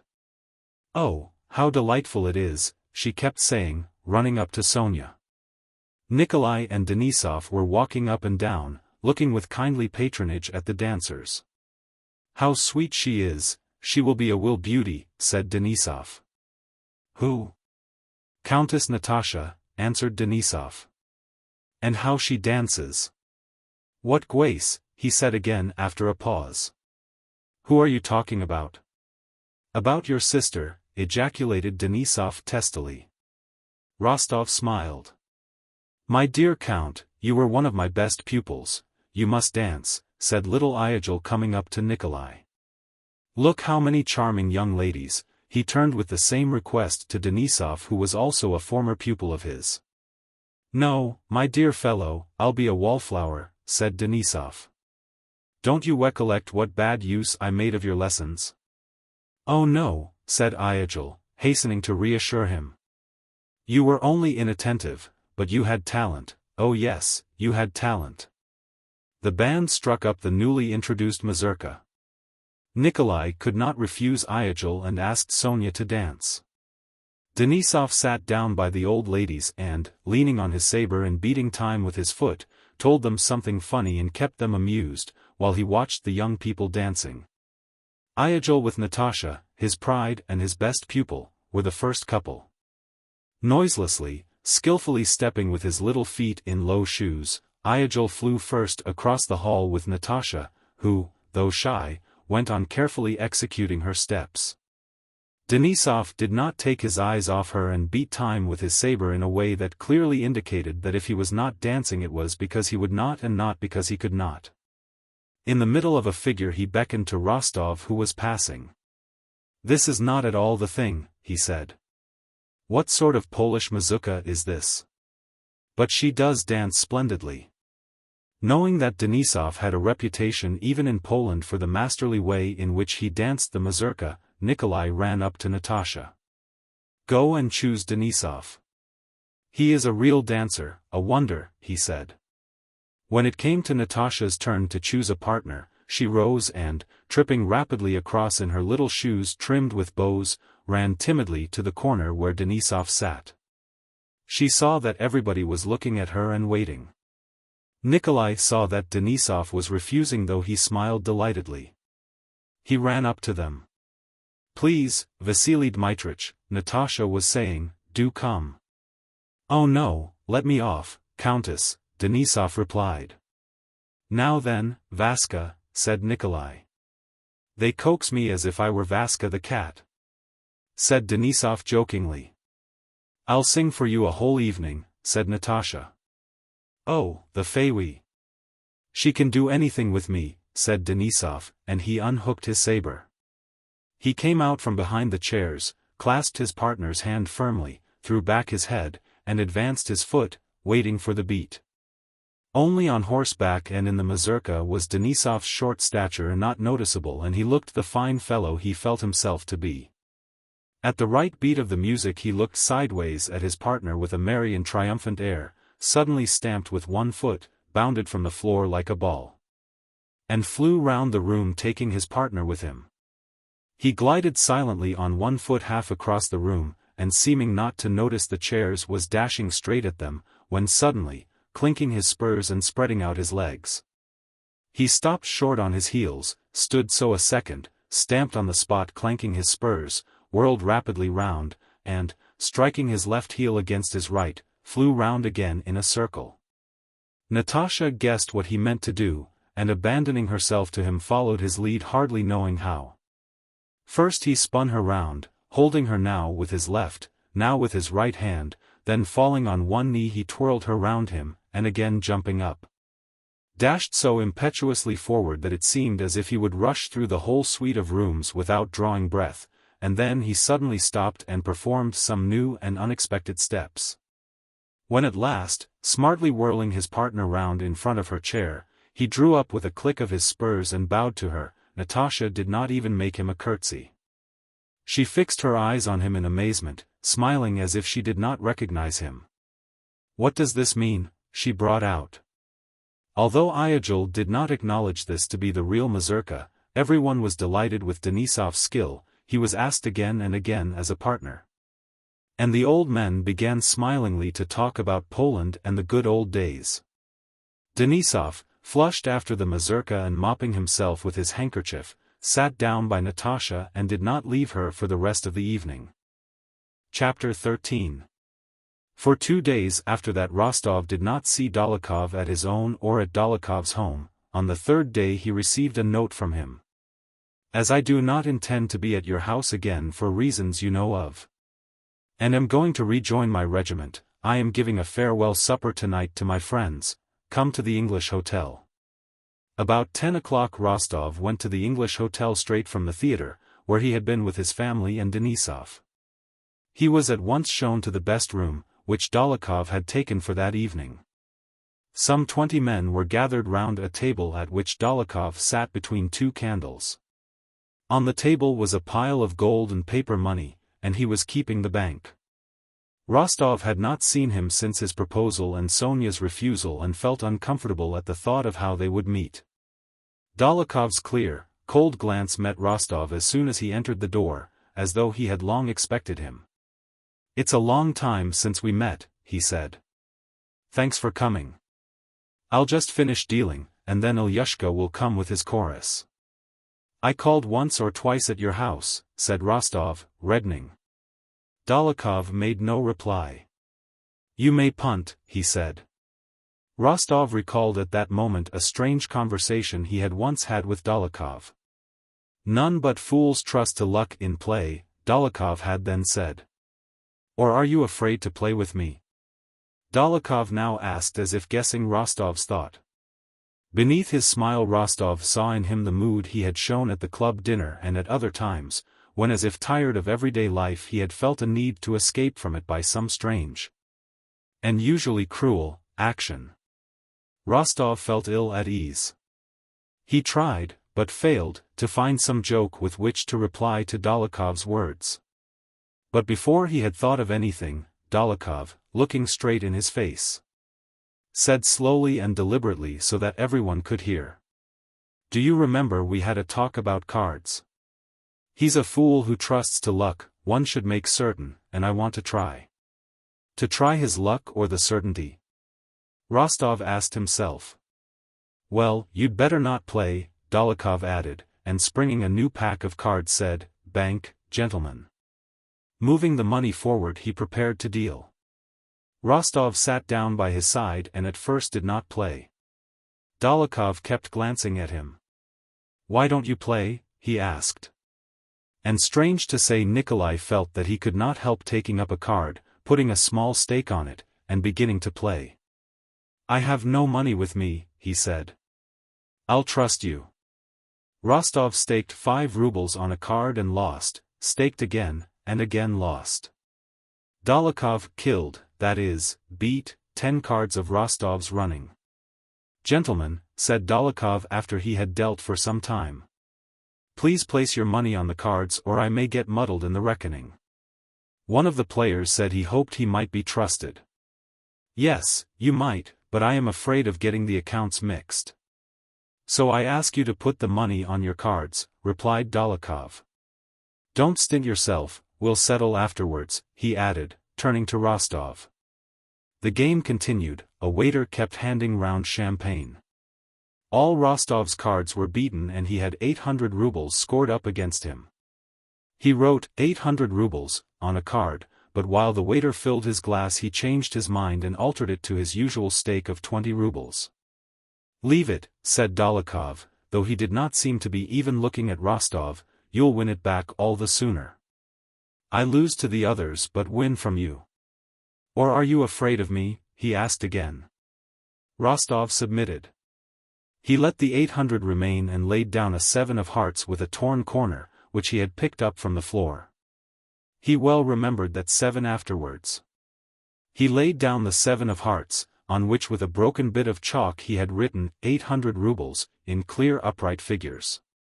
He emptied the glass of warm champagne that was handed him, smiled at Dólokhov's words, and with a sinking heart, waiting for a 7 to turn up, gazed at Dólokhov's hands which held the pack. Much depended on Rostov's winning or losing on that 7 of hearts. On the previous Sunday the old count had given his son 2,000 rubles. And though he always disliked speaking of money difficulties, had told Nikolai that this was all he could let him have till May, and asked him to be more economical this time. Nikolai had replied that it would be more than enough for him and that he gave his word of honor not to take anything more till the spring. Now only 1,200 rubles was left of that money, so that this 7 of hearts meant for him not only the loss of 1,600 rubles, but the necessity of going back on his word. With a sinking heart he watched Dólokhov's hands and thought, now then, make haste and let me have this card and I'll take my cap and drive home to supper with Denisov, Natasha, and Sonia. And will certainly never touch a card again. At that moment his home life, jokes with Petya, talks with Sonia, duets with Natasha, piquet with his father, and even his comfortable bed in the house on the Povarskaya rose before him with such vividness, clearness, and charm that it seemed as if it were all a lost and unappreciated bliss, long past. He could not conceive that a stupid chance, letting the 7 be dealt to the right rather than to the left, might deprive him of all this happiness, newly appreciated and newly illumined, and plunge him into the depths of unknown and undefined misery. That could not be, yet he awaited with a sinking heart the movement of Dólokhov's hands. Those broad, reddish hands, with hairy wrists visible from under the shirt cuffs, laid down the pack and took up a glass and a pipe that were handed him. "So you are not afraid to play with me?" repeated Dólokhov, and as if about to tell a good story he put down the cards, leaned back in his chair, and began deliberately with a smile. "Yes, gentlemen. I've been told there's a rumor going about Moscow that I'm a sharper, so I advise you to be careful." "Come now, deal," exclaimed Rostov. "Oh, those Moscow gossips," said Dólokhov, and he took up the cards with a smile. "Ah!" Rostov almost screamed, lifting both hands to his head. The 7 he needed was lying uppermost, the first card in the pack. He had lost more than he could pay. "Still, don't ruin yourself," said Dólokhov with a side glance at Rostov as he continued to deal. Chapter 14. An hour and a half later most of the players were but little interested in their own play. The whole interest was concentrated on Rostov. Instead of 1,600 rubles he had a long column of figures scored against him, which he had reckoned up to 10,000, but that now, as he vaguely supposed, must have risen to 15,000. In reality it already exceeded 20,000 rubles. Dólokhov was no longer listening to stories or telling them, but followed every movement of Rostov's hands and occasionally ran his eyes over the score against him. He had decided to play until that score reached 43,000. He had fixed on that number because 43 was the sum of his and Sonia's joint ages. Rostov, leaning his head on both hands, sat at the table which was scrawled over with figures, wet with spilled wine, and littered with cards. One tormenting impression did not leave him, that those broad-boned reddish hands with hairy wrists visible from under the shirt sleeves, those hands which he loved and hated, held him in their power. 600 rubles, ace, a corner, a 9, winning it back's impossible. Oh, how pleasant it was at home. The knave, double or quits, it can't be. And why is he doing this to me? Rostov pondered. Sometimes he staked a large sum, but Dólokhov refused to accept it and fixed the stake himself. Nikolai submitted to him, and at one moment prayed to God as he had done on the battlefield at the bridge over the Enns. And then guessed that the card that came first to hand from the crumpled heap under the table would save him. Now counted the cords on his coat and took a card with that number and tried staking the total of his losses on it, then he looked round for aid from the other players. Or peered at the now cold face of Dólokhov and tried to read what was passing in his mind. He knows of course what this loss means to me. He can't want my ruin. Wasn't he my friend? Wasn't I fond of him? But it's not his fault. What's he to do if he has such luck? And it's not my fault either, he thought to himself, I have done nothing wrong. Have I killed anyone, or insulted or wished harm to anyone? Why such a terrible misfortune? And when did it begin? Such a little while ago I came to this table with the thought of winning 100 rubles to buy that casket for Mama's name day and then going home. I was so happy, so free, so light-hearted. And I did not realize how happy I was. When did that end and when did this new, terrible state of things begin? What marked the change? I sat all the time in this same place at this table, chose and placed cards, and watched those broad-boned agile hands in the same way. When did it happen and what has happened? I am well and strong and still the same and in the same place. No, it can't be. Surely it will all end in nothing. He was flushed and bathed in perspiration, though the room was not hot. His face was terrible and piteous to see, especially from its helpless efforts to seem calm. The score against him reached the fateful sum of 43,000. Rostov had just prepared a card, by bending the corner of which he meant to double the 3,000 just put down to his score, when Dólokhov, slamming down the pack of cards, put it aside and began rapidly adding up the total of Rostov's debt, breaking the chalk as he marked the figures in his clear, bold hand. Supper, it's time for supper. And here are the gypsies. Some swarthy men and women were really entering from the cold outside and saying something in their gypsy accents. Nikolai understood that it was all over, but he said in an indifferent tone, "Well, won't you go on?" I had a splendid card all ready, as if it were the fun of the game which interested him most. It's all up. I'm lost, thought he. Now a bullet through my brain, that's all that's left me. And at the same time he said in a cheerful voice, "Come now, just this one more little card." "All right," said Dólokhov, having finished the addition. "All right. 21 rubles," he said, pointing to the figure 21 by which the total exceeded the round sum of 43,000, and taking up a pack he prepared to deal. Rostov submissively unbent the corner of his card and, instead of the 6,000 he had intended, carefully wrote 21. "It's all the same to me," he said. "I only want to see whether you will let me win this 10, or beat it." Dólokhov began to deal seriously. Oh, how Rostov detested at that moment those hands with their short reddish fingers and hairy wrists, which held him in their power. The 10 fell to him. "You owe 43,000, Count," said Dólokhov, and stretching himself he rose from the table. "One does get tired sitting so long," he added. "Yes, I'm tired too," said Rostov. Dólokhov cut him short, as if to remind him that it was not for him to jest. "When am I to receive the money, Count?" Rostov, flushing, drew Dólokhov into the next room. "I cannot pay it all immediately." "Will you take an IOU?" he said. "I say, Rostov," said Dólokhov clearly, smiling and looking Nikolai straight in the eyes, "you know the saying, lucky in love, unlucky at cards. Your cousin is in love with you, I know." "Oh, it's terrible to feel oneself so in this man's power," thought Rostov. He knew what a shock he would inflict on his father and mother by the news of this loss, he knew what a relief it would be to escape it all. And felt that Dólokhov knew that he could save him from all this shame and sorrow, but wanted now to play with him as a cat does with a mouse. "Your cousin," Dólokhov started to say, but Nikolai interrupted him. "My cousin has nothing to do with this and it's not necessary to mention her," he exclaimed fiercely. "Then when am I to have it?" "Tomorrow," replied Rostov and left the room. Chapter 15. To say, tomorrow, and keep up a dignified tone was not difficult, but to go home alone, see his sisters, brother, mother, and father. Confess and ask for money he had no right to after giving his word of honor, was terrible.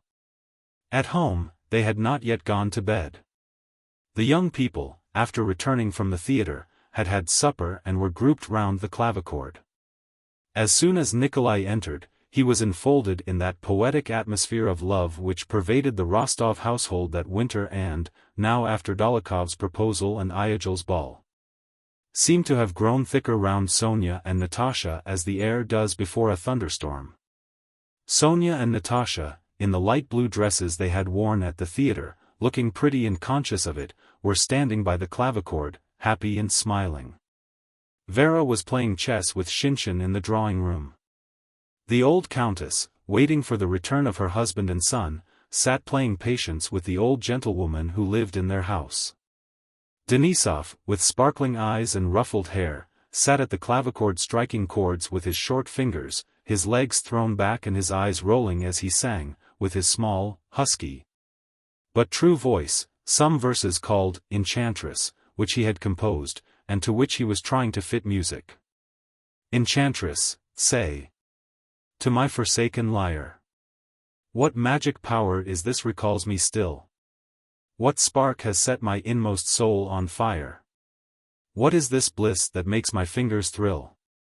He was singing in passionate tones, gazing with his sparkling black agate eyes at the frightened and happy Natasha. Splendid! Excellent! Exclaimed Natasha. Another verse, she said, without noticing Nikolai. Everything still the same with them, thought Nikolai, glancing into the drawing-room, where he saw Vera and his mother with the old lady. Ah, and here's Nikolenka, cried Natasha, running up to him. Is Papa at home? He asked. I am so glad you've come, said Natasha, without answering him. We are enjoying ourselves. Vasily Dmitrich is staying a day longer for my sake. Did you know? No, Papa is not back yet, said Sonia. Nikolai, have you come? Come here, dear, called the old countess from the drawing-room. Nikolai went to her, kissed her hand, and sitting down silently at her table began to watch her hands arranging the cards. From the dancing-room, they still heard the laughter and merry voices trying to persuade Natasha to sing. All white. All white, shouted Denisov. It's no good making excuses now. It's your turn to sing the Biekawala, I entreat you. The countess glanced at her silent son. What is the matter? She asked. Oh, nothing, said he, as if weary of being continually asked the same question. Will Papa be back soon? I expect so. Everything's the same with them. They know nothing about it. Where am I to go? Thought Nikolai, and went again into the dancing-room where the clavichord stood. Sonia was sitting at the clavichord, playing the prelude to Denisov's favorite barcarolle. Natasha was preparing to sing. Denisov was looking at her with enraptured eyes. Nikolai began pacing up and down the room. Why do they want to make her sing? How can she sing? There's nothing to be happy about, thought he. Sonia struck the first chord of the prelude. My God, I'm a ruined and dishonored man. A bullet through my brain is the only thing left me, not singing, his thoughts ran on. Go away. But where to? It's one, let them sing. He continued to pace the room, looking gloomily at Denisov and the girls and avoiding their eyes. Nikolenka, what is the matter? Sonia's eyes fixed on him seemed to ask. She noticed at once that something had happened to him. Nikolai turned away from her. Natasha too, with her quick instinct, had instantly noticed her brother's condition. But, though she noticed it, she was herself in such high spirits at that moment, so far from sorrow, sadness, or self-reproach, that she purposely deceived herself as young people often do. No, I am too happy now to spoil my enjoyment by sympathy with anyone's sorrow, she felt, and she said to herself, no, I must be mistaken, he must be feeling happy, just as I am. Now, Sonia, she said, going to the very middle of the room, where she considered the resonance was best. Having lifted her head and let her arms droop lifelessly, as ballet dancers do, Natasha, rising energetically from her heels to her toes, stepped to the middle of the room and stood still.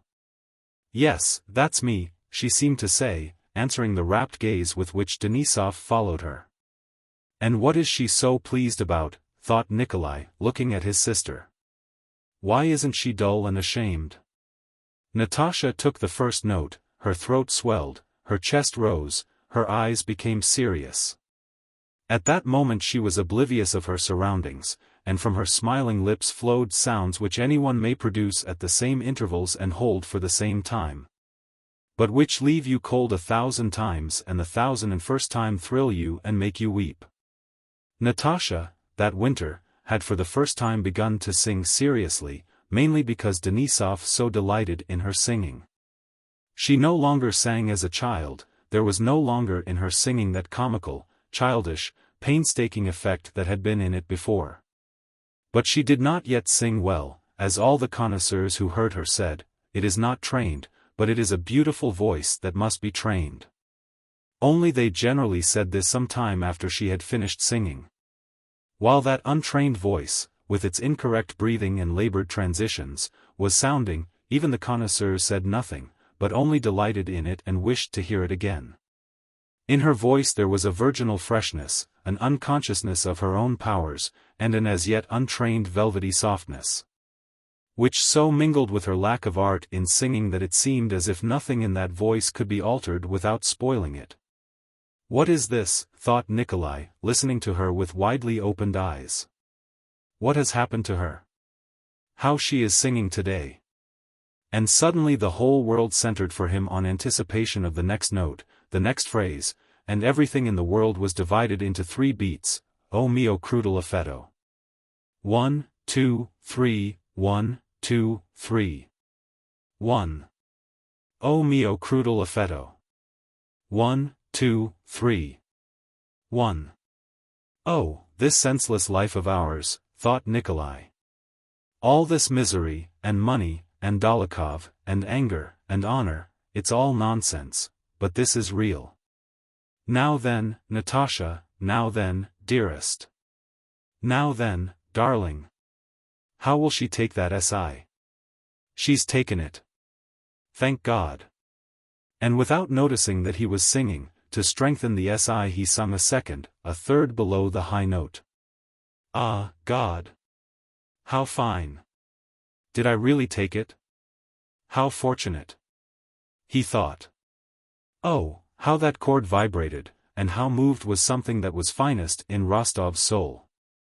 And this something was apart from everything else in the world and above everything in the world. What were losses, and Dolokhov, and words of honor? All nonsense. One might kill and rob and yet be happy.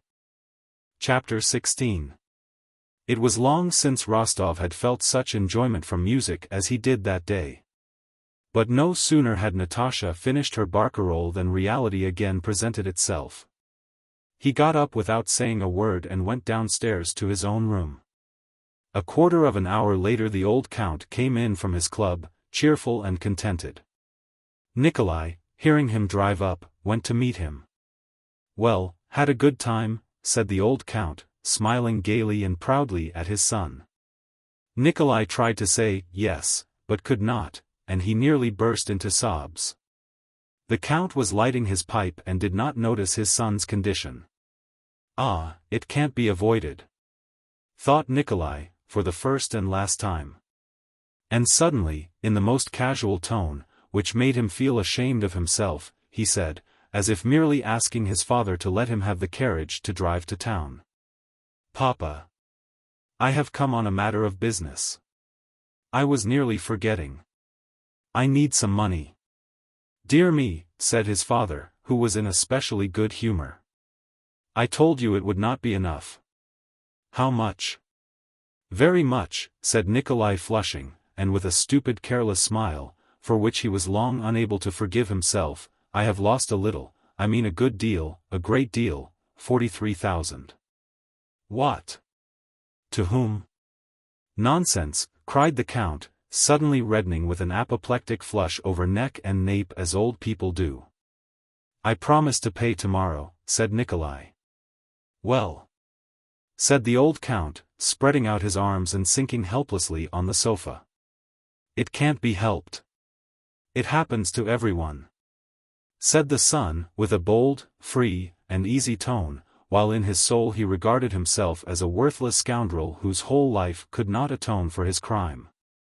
He longed to kiss his father's hands and kneel to beg his forgiveness, but said, in a careless and even rude voice, that it happens to everyone.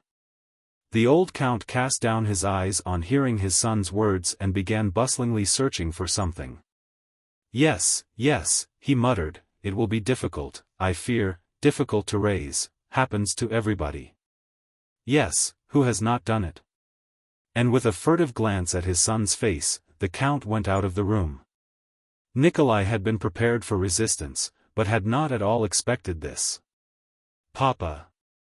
Papa!" he called after him, sobbing, "Forgive me."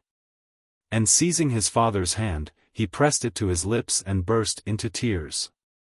While father and son were having their explanation, the mother and daughter were having one not less important. Natasha came running to her mother, quite excited. "Mama! Mama! He has made me." "Made what?"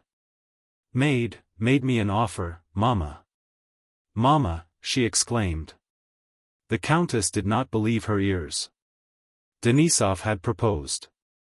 To whom? To this chit of a girl, Natasha, who not so long ago was playing with dolls and who was still having lessons. "Don't, Natasha." "What nonsense," she said, hoping it was a joke. "Nonsense, indeed." "I am telling you the fact," said Natasha indignantly. "I come to ask you what to do, and you call it nonsense." The countess shrugged her shoulders.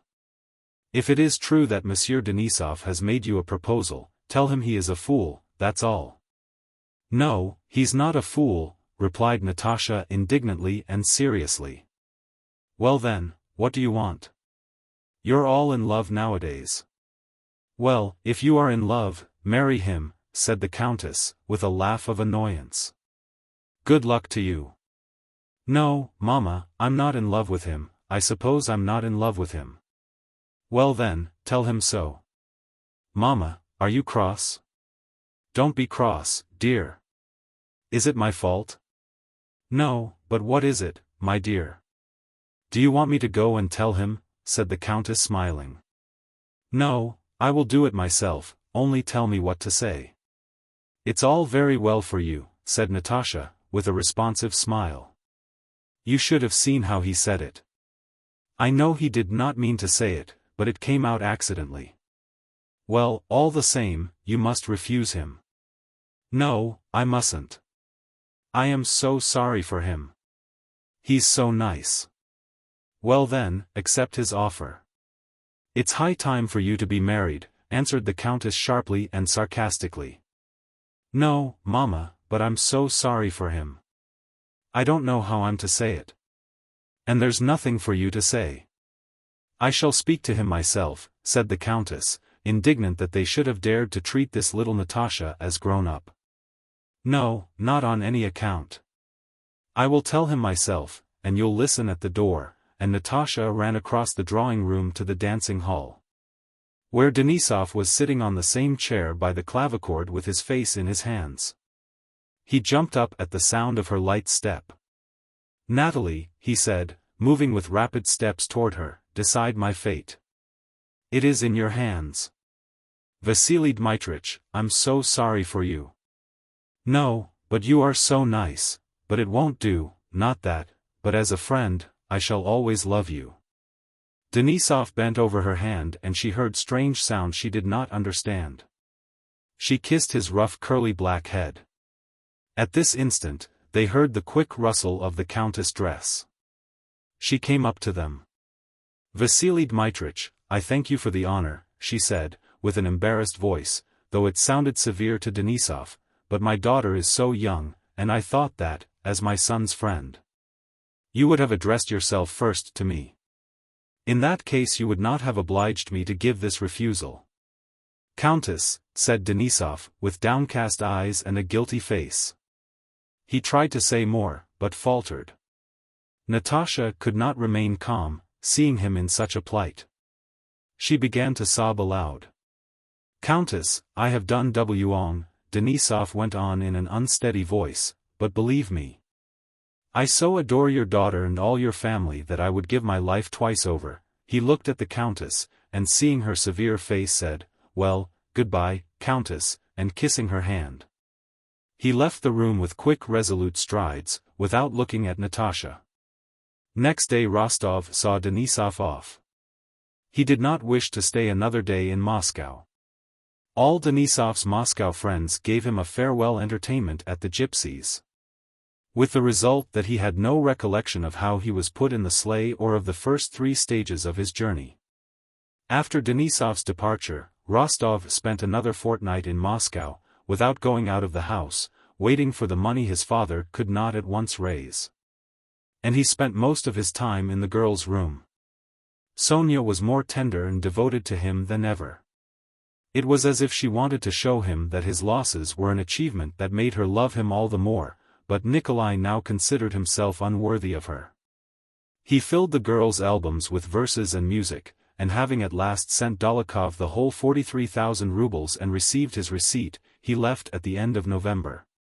Without taking leave of any of his acquaintances, to overtake his regiment which was already in Poland. Chapter 2. 1806-07. Chapter 1. After his interview with his wife Pierre left for Petersburg. At the Torzhok post station, either there were no horses or the postmaster would not supply them. Pierre was obliged to wait. Without undressing, he lay down on the leather sofa in front of a round table, put his big feet in their overboots on the table, and began to reflect. Will you have the portmanteaus brought in? And a bed got ready, and tea? Asked his valet. Pierre gave no answer, for he neither heard nor saw anything. He had begun to think of the last station and was still pondering on the same question, one so important that he took no notice of what went on around him. Not only was he indifferent as to whether he got to Petersburg earlier or later, or whether he secured accommodation at this station. But compared to the thoughts that now occupied him, it was a matter of indifference whether he remained there for a few hours or for the rest of his life. The postmaster, his wife, the valet, and a peasant woman selling Torzhok embroidery came into the room offering their services. Without changing his careless attitude, Pierre looked at them over his spectacles, unable to understand what they wanted or how they could go on living without having solved the problems that so absorbed him. He had been engrossed by the same thoughts ever since the day he returned from Sokolniki after the duel and had spent that first agonizing, sleepless night. But now, in the solitude of the journey, they seized him with special force. No matter what he thought about, he always returned to these same questions which he could not solve and yet could not cease to ask himself. It was as if the thread of the chief screw which held his life together were stripped, so that the screw could not get in or out, but went on turning uselessly in the same place. The postmaster came in and began obsequiously to beg His Excellency to wait only 2 hours, when, come what might, he would let His Excellency have the courier horses. It was plain that he was lying and only wanted to get more money from the traveler. Is this good or bad? Pierre asked himself. It is good for me, bad for another traveler, and for himself it's unavoidable, because he needs money for food. The man said an officer had once given him a thrashing for letting a private traveler have the courier horses. But the officer thrashed him because he had to get on as quickly as possible. And I, continued Pierre, shot Dolokhov because I considered myself injured, and Louis XVI was executed because they considered him a criminal. And a year later they executed those who executed him, also for some reason. What is bad? What is good? What should one love and what hate? What does one live for? And what am I? What is life, and what is death? What power governs all? There was no answer to any of these questions, except one, and that not a logical answer and not at all a reply to them. The answer was, "You'll die and all will end. You'll die and know all, or cease asking." But dying was also dreadful. The Torshak peddler woman, in a whining voice, went on offering her wares, especially a pair of goatskin slippers. "I have hundreds of rubles I don't know what to do with, and she stands in her tattered cloak looking timidly at me," he thought. "And what does she want the money for? As if that money could add a hair's breadth to happiness or peace of mind. Can anything in the world make her or me less a prey to evil and death? Death which ends all and must come today or tomorrow, at any rate, in an instant as compared with eternity." And again he twisted the screw with the stripped thread, and again it turned uselessly in the same place. His servant handed him a half-cut novel, in the form of letters, by Madame de Souza. He began reading about the sufferings and virtuous struggles of a certain Emily de Mansfeld. And why did she resist her seducer when she loved him, he thought. God could not have put into her heart an impulse that was against his will. My wife, as she once was, did not struggle, and perhaps she was right. Nothing has been found out, nothing discovered, Pierre again said to himself. All we can know is that we know nothing. And that's the height of human wisdom. Everything within and around him seemed confused, senseless, and repellent. Yet in this very repugnance to all his circumstances Pierre found a kind of tantalizing satisfaction. I make bold to ask your excellency to move a little for this gentleman, said the postmaster, entering the room followed by another traveler, also detained for lack of horses. The newcomer was a short, large-boned, yellow-faced, wrinkled old man, with grey bushy eyebrows overhanging bright eyes of an indefinite greyish color. Pierre took his feet off the table, stood up, and lay down on a bed that had been got ready for him, glancing now and then at the newcomer, who, with a gloomy and tired face, was wearily taking off his wraps with the aid of his servant, and not looking at Pierre. With a pair of felt boots on his thin bony legs, and keeping on a worn, nankeen-covered, sheepskin coat, the traveler sat down on the sofa, leaned back his big head with its broad temples and close-cropped hair, and looked at Bezukhov. The stern, shrewd, and penetrating expression of that look struck Pierre. He felt a wish to speak to the stranger, but by the time he had made up his mind to ask him a question about the roads, the traveler had closed his eyes. His shriveled old hands were folded, and on the finger of one of them Pierre noticed a large cast-iron ring with a seal representing a death's head. The stranger sat without stirring, either resting or, as it seemed to Pierre, sunk in profound and calm meditation. His servant was also a yellow, wrinkled old man, without beard or mustache, evidently not because he was shaven but because they had never grown. This active old servant was unpacking the traveler's canteen and preparing tea. He brought in a boiling samovar. When everything was ready, the stranger opened his eyes, moved to the table, filled a tumbler with tea for himself and one for the beardless old man to whom he passed it. Pierre began to feel a sense of uneasiness, and the need, even the inevitability, of entering into conversation with this stranger. The servant brought back his tumbler turned upside down, 50 with an unfinished bit of nibbled sugar, and asked if anything more would be wanted. No. Give me the book, said the stranger. The servant handed him a book which Pierre took to be a devotional work, and the traveler became absorbed in it. Pierre looked at him. All at once the stranger closed the book, putting in a marker, and again, leaning with his arms on the back of the sofa, sat in his former position with his eyes shut. Pierre looked at him and had not time to turn away when the old man, opening his eyes, fixed his steady and severe gaze straight on Pierre's face. Pierre felt confused and wished to avoid that look, but the bright old eyes attracted him irresistibly. Chapter 2. I have the pleasure of addressing Count Bezukhov, if I am not mistaken, said the stranger in a deliberate and loud voice. Pierre looked silently and inquiringly at him over his spectacles. I have heard of you, my dear sir, continued the stranger, and of your misfortune. He seemed to emphasize the last word, as if to say, yes, misfortune. Call it what you please, I know that what happened to you in Moscow was a misfortune. I regret it very much, my dear sir. Pierre flushed and, hurriedly putting his legs down from the bed, bent forward toward the old man with a forced and timid smile. I have not referred to this out of curiosity, my dear sir, but for greater reasons. He paused, his gaze still on Pierre, and moved aside on the sofa by way of inviting the other to take a seat beside him. Pierre felt reluctant to enter into conversation with this old man, but, submitting to him involuntarily, came up and sat down beside him. You are unhappy, my dear sir, the stranger continued. You are young and I am old. I should like to help you as far as lies in my power. Oh, yes, said Pierre, with a forced smile. I am very grateful to you. Where are you traveling from? The stranger's face was not genial, it was even cold and severe, but in spite of this, both the face and words of his new acquaintance were irresistibly attractive to Pierre. But if for any reason you don't feel inclined to talk to me, said the old man, say so, my dear sir. And he suddenly smiled, in an unexpected and tenderly paternal way. Oh no, not at all. On the contrary, I am very glad to make your acquaintance, said Pierre. And again, glancing at the stranger's hands, he looked more closely at the ring, with its skull, a Masonic sign. Allow me to ask, he said, are you a Mason?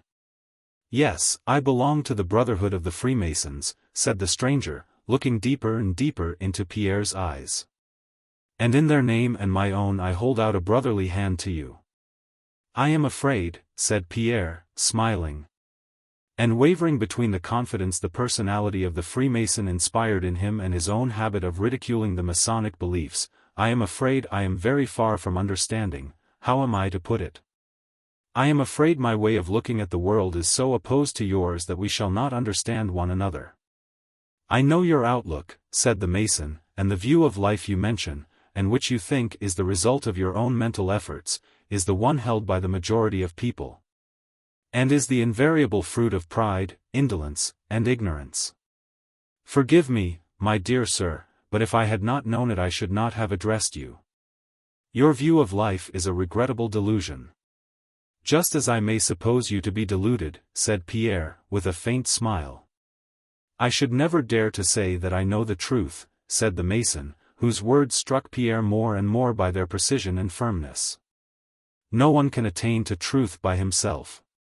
Only by laying stone on stone with the cooperation of all, by the millions of generations from our forefather Adam to our own times. Is that temple reared which is to be a worthy dwelling place of the great God, he added, and closed his eyes.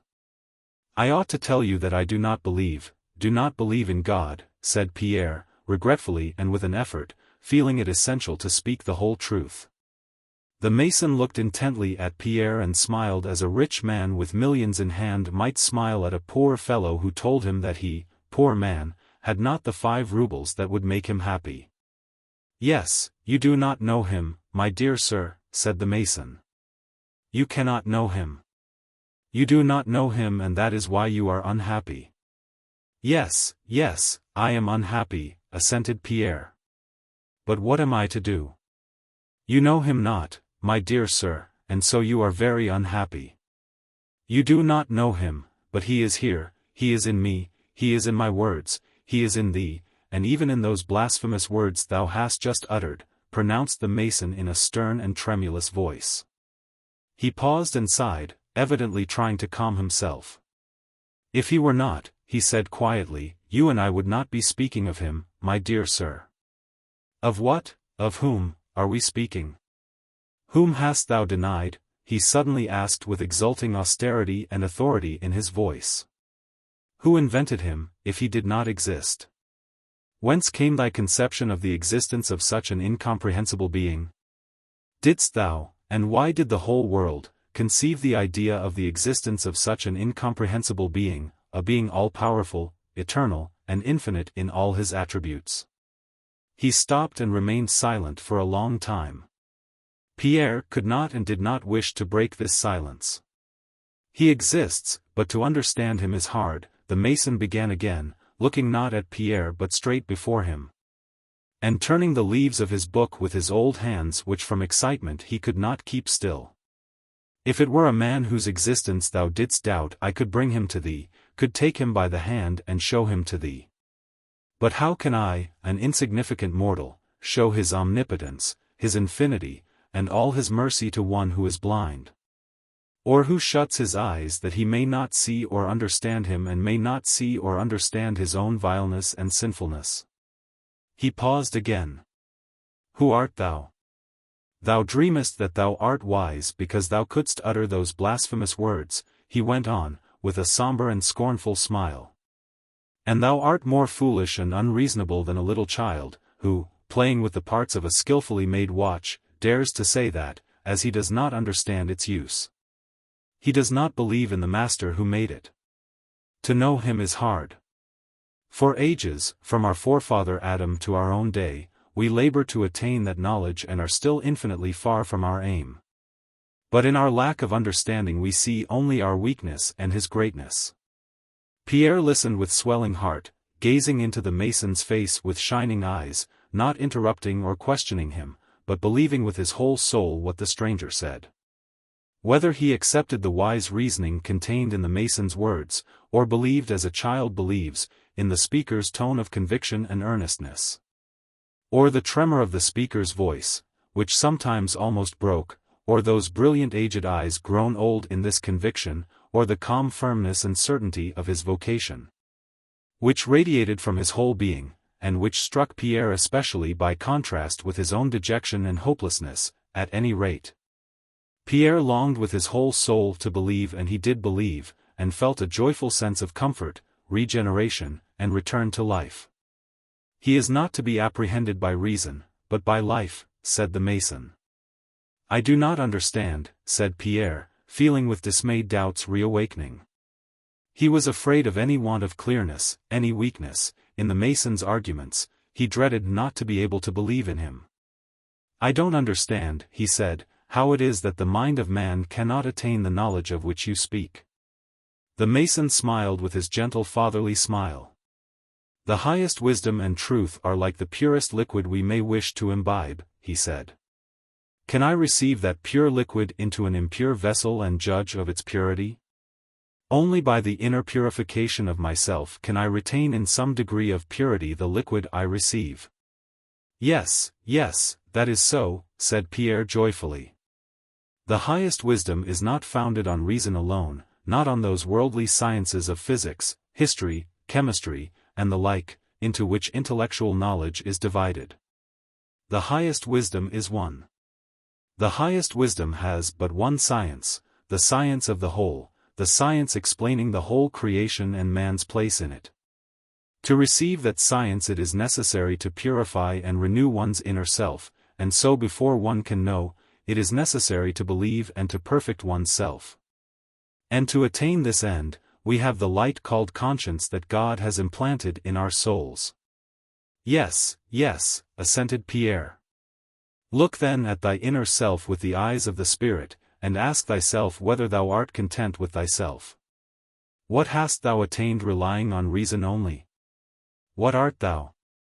You are young, you are rich, you are clever, you are well educated. And what have you done with all these good gifts? Are you content with yourself and with your life? No, I hate my life, Pierre muttered, wincing. Thou hatest it. Then change it, purify thyself, and as thou art purified, thou wilt gain wisdom. Look at your life, my dear sir. How have you spent it? In riotous orgies and debauchery, receiving everything from society and giving nothing in return. You have become the possessor of wealth. How have you used it? What have you done for your neighbor? Have you ever thought of your tens of thousands of slaves? Have you helped them physically and morally? No. You have profited by their toil to lead a profligate life. That is what you have done. Have you chosen a post in which you might be of service to your neighbor? No.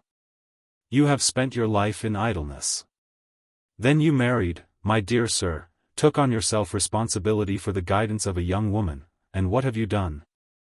You have not helped her to find the way of truth, my dear sir, but have thrust her into an abyss of deceit and misery. A man offended you and you shot him, and you say you do not know God and hate your life. There is nothing strange in that, my dear sir. After these words, the mason, as if tired by his long discourse, again leaned his arms on the back of the sofa and closed his eyes. Pierre looked at that aged, stern, motionless, almost lifeless face and moved his lips without uttering a sound.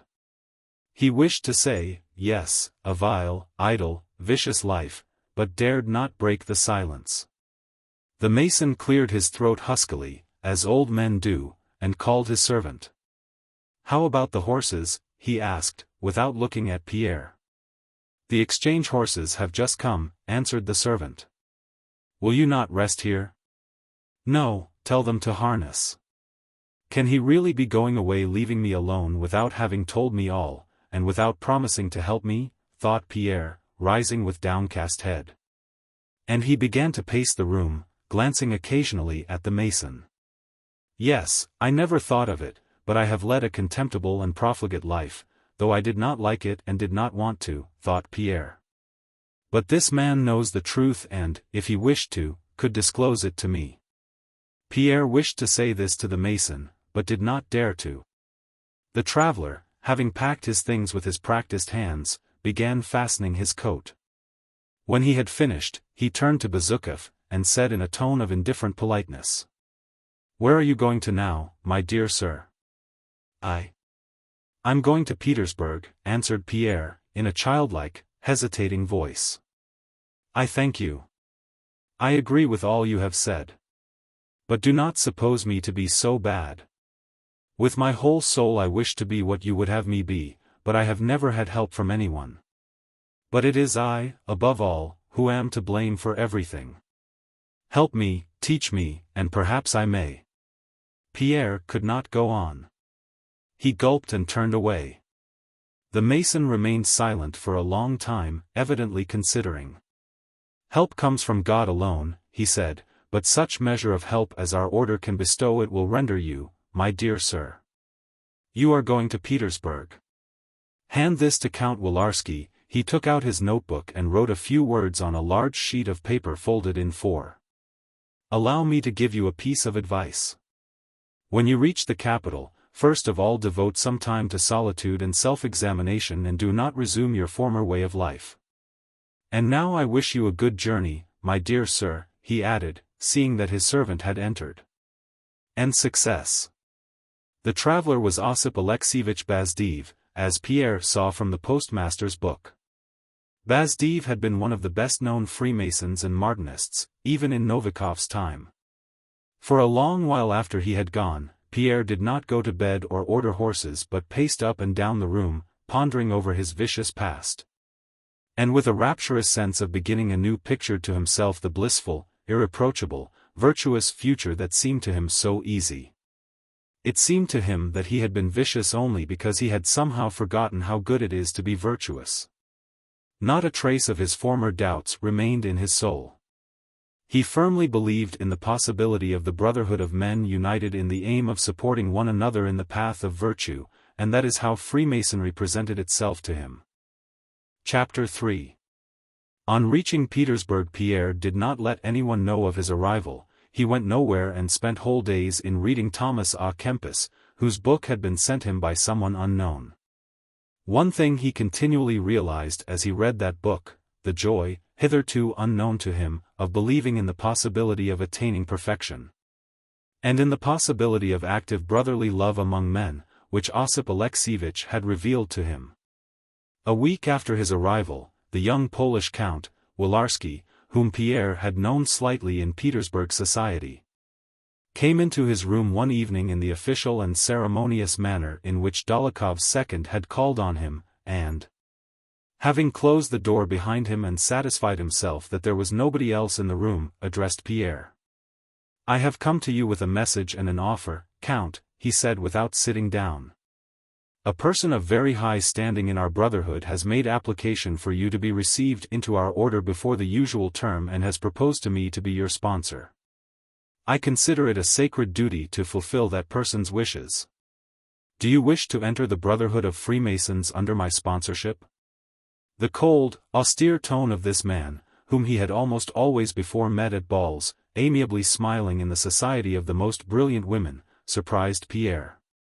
"Yes, I do wish it," said he. Wilarski bowed his head. "One more question, Count," he said, "which I beg you to answer in all sincerity, not as a future Mason but as an honest man. Have you renounced your former convictions? Do you believe in God?" Pierre considered. Yes, I believe in God," he said. "In that case," began Wilarski, but Pierre interrupted him. "Yes, I do believe in God," he repeated. "In that case we can go," said Wilarski. "My carriage is at your service." Wilarski was silent throughout the drive. To Pierre's inquiries as to what he must do and how he should answer, Wilarski only replied that brothers more worthy than he would test him and that Pierre had only to tell the truth. Having entered the courtyard of a large house where the lodge had its headquarters, and having ascended a dark staircase, they entered a small well-lit anteroom where they took off their cloaks without the aid of a servant. From there they passed into another room. A man in strange attire appeared at the door. Wilarski, stepping toward him, said something to him in French in an undertone and then went up to a small wardrobe in which Pierre noticed garments such as he had never seen before. Having taken a kerchief from the cupboard, Wilarski bound Pierre's eyes with it and tied it in a knot behind, catching some hairs painfully in the knot. Then he drew his face down, kissed him, and taking him by the hand led him forward. The hairs tied in the knot hurt Pierre and there were lines of pain on his face and a shamefaced smile. His huge figure, with arms hanging down and with a puckered, though smiling face, moved after Wilarski with uncertain, timid steps. Having led him about 10 paces, Wilarski stopped. "Whatever happens to you," he said, "you must bear it all manfully if you have firmly resolved to join our brotherhood." Pierre nodded affirmatively. "When you hear a knock at the door, you will uncover your eyes," added Wilarski. "I wish you courage and success," and, pressing Pierre's hand, he went out. Left alone, Pierre went on smiling in the same way. Once or twice he shrugged his shoulders and raised his hand to the kerchief, as if wishing to take it off, but let it drop again. The 5 minutes spent with his eyes bandaged seemed to him an hour. His arms felt numb, his legs almost gave way, it seemed to him that he was tired out. He experienced a variety of most complex sensations. He felt afraid of what would happen to him and still more afraid of showing his fear. He felt curious to know what was going to happen and what would be revealed to him.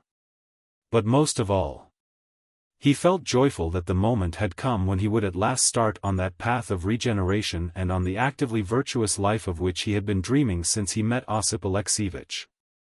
Loud knocks were heard at the door. Pierre took the bandage off his eyes and glanced around him.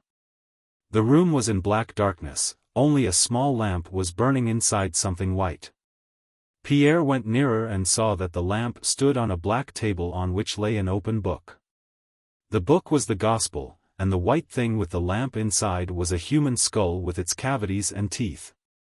After reading the first words of the Gospel, "In the beginning was the Word and the Word was with God," Pierre went round the table and saw a large open box filled with something. It was a coffin with bones inside. He was not at all surprised by what he saw. Hoping to enter on an entirely new life quite unlike the old one, he expected everything to be unusual, even more unusual than what he was seeing. A skull, a coffin, the Gospel, it seemed to him that he had expected all this and even more. Trying to stimulate his emotions he looked around. God, death, love, the brotherhood of man, he kept saying to himself, associating these words with vague yet joyful ideas. The door opened and someone came in. By the dim light, to which Pierre had already become accustomed, he saw a rather short man.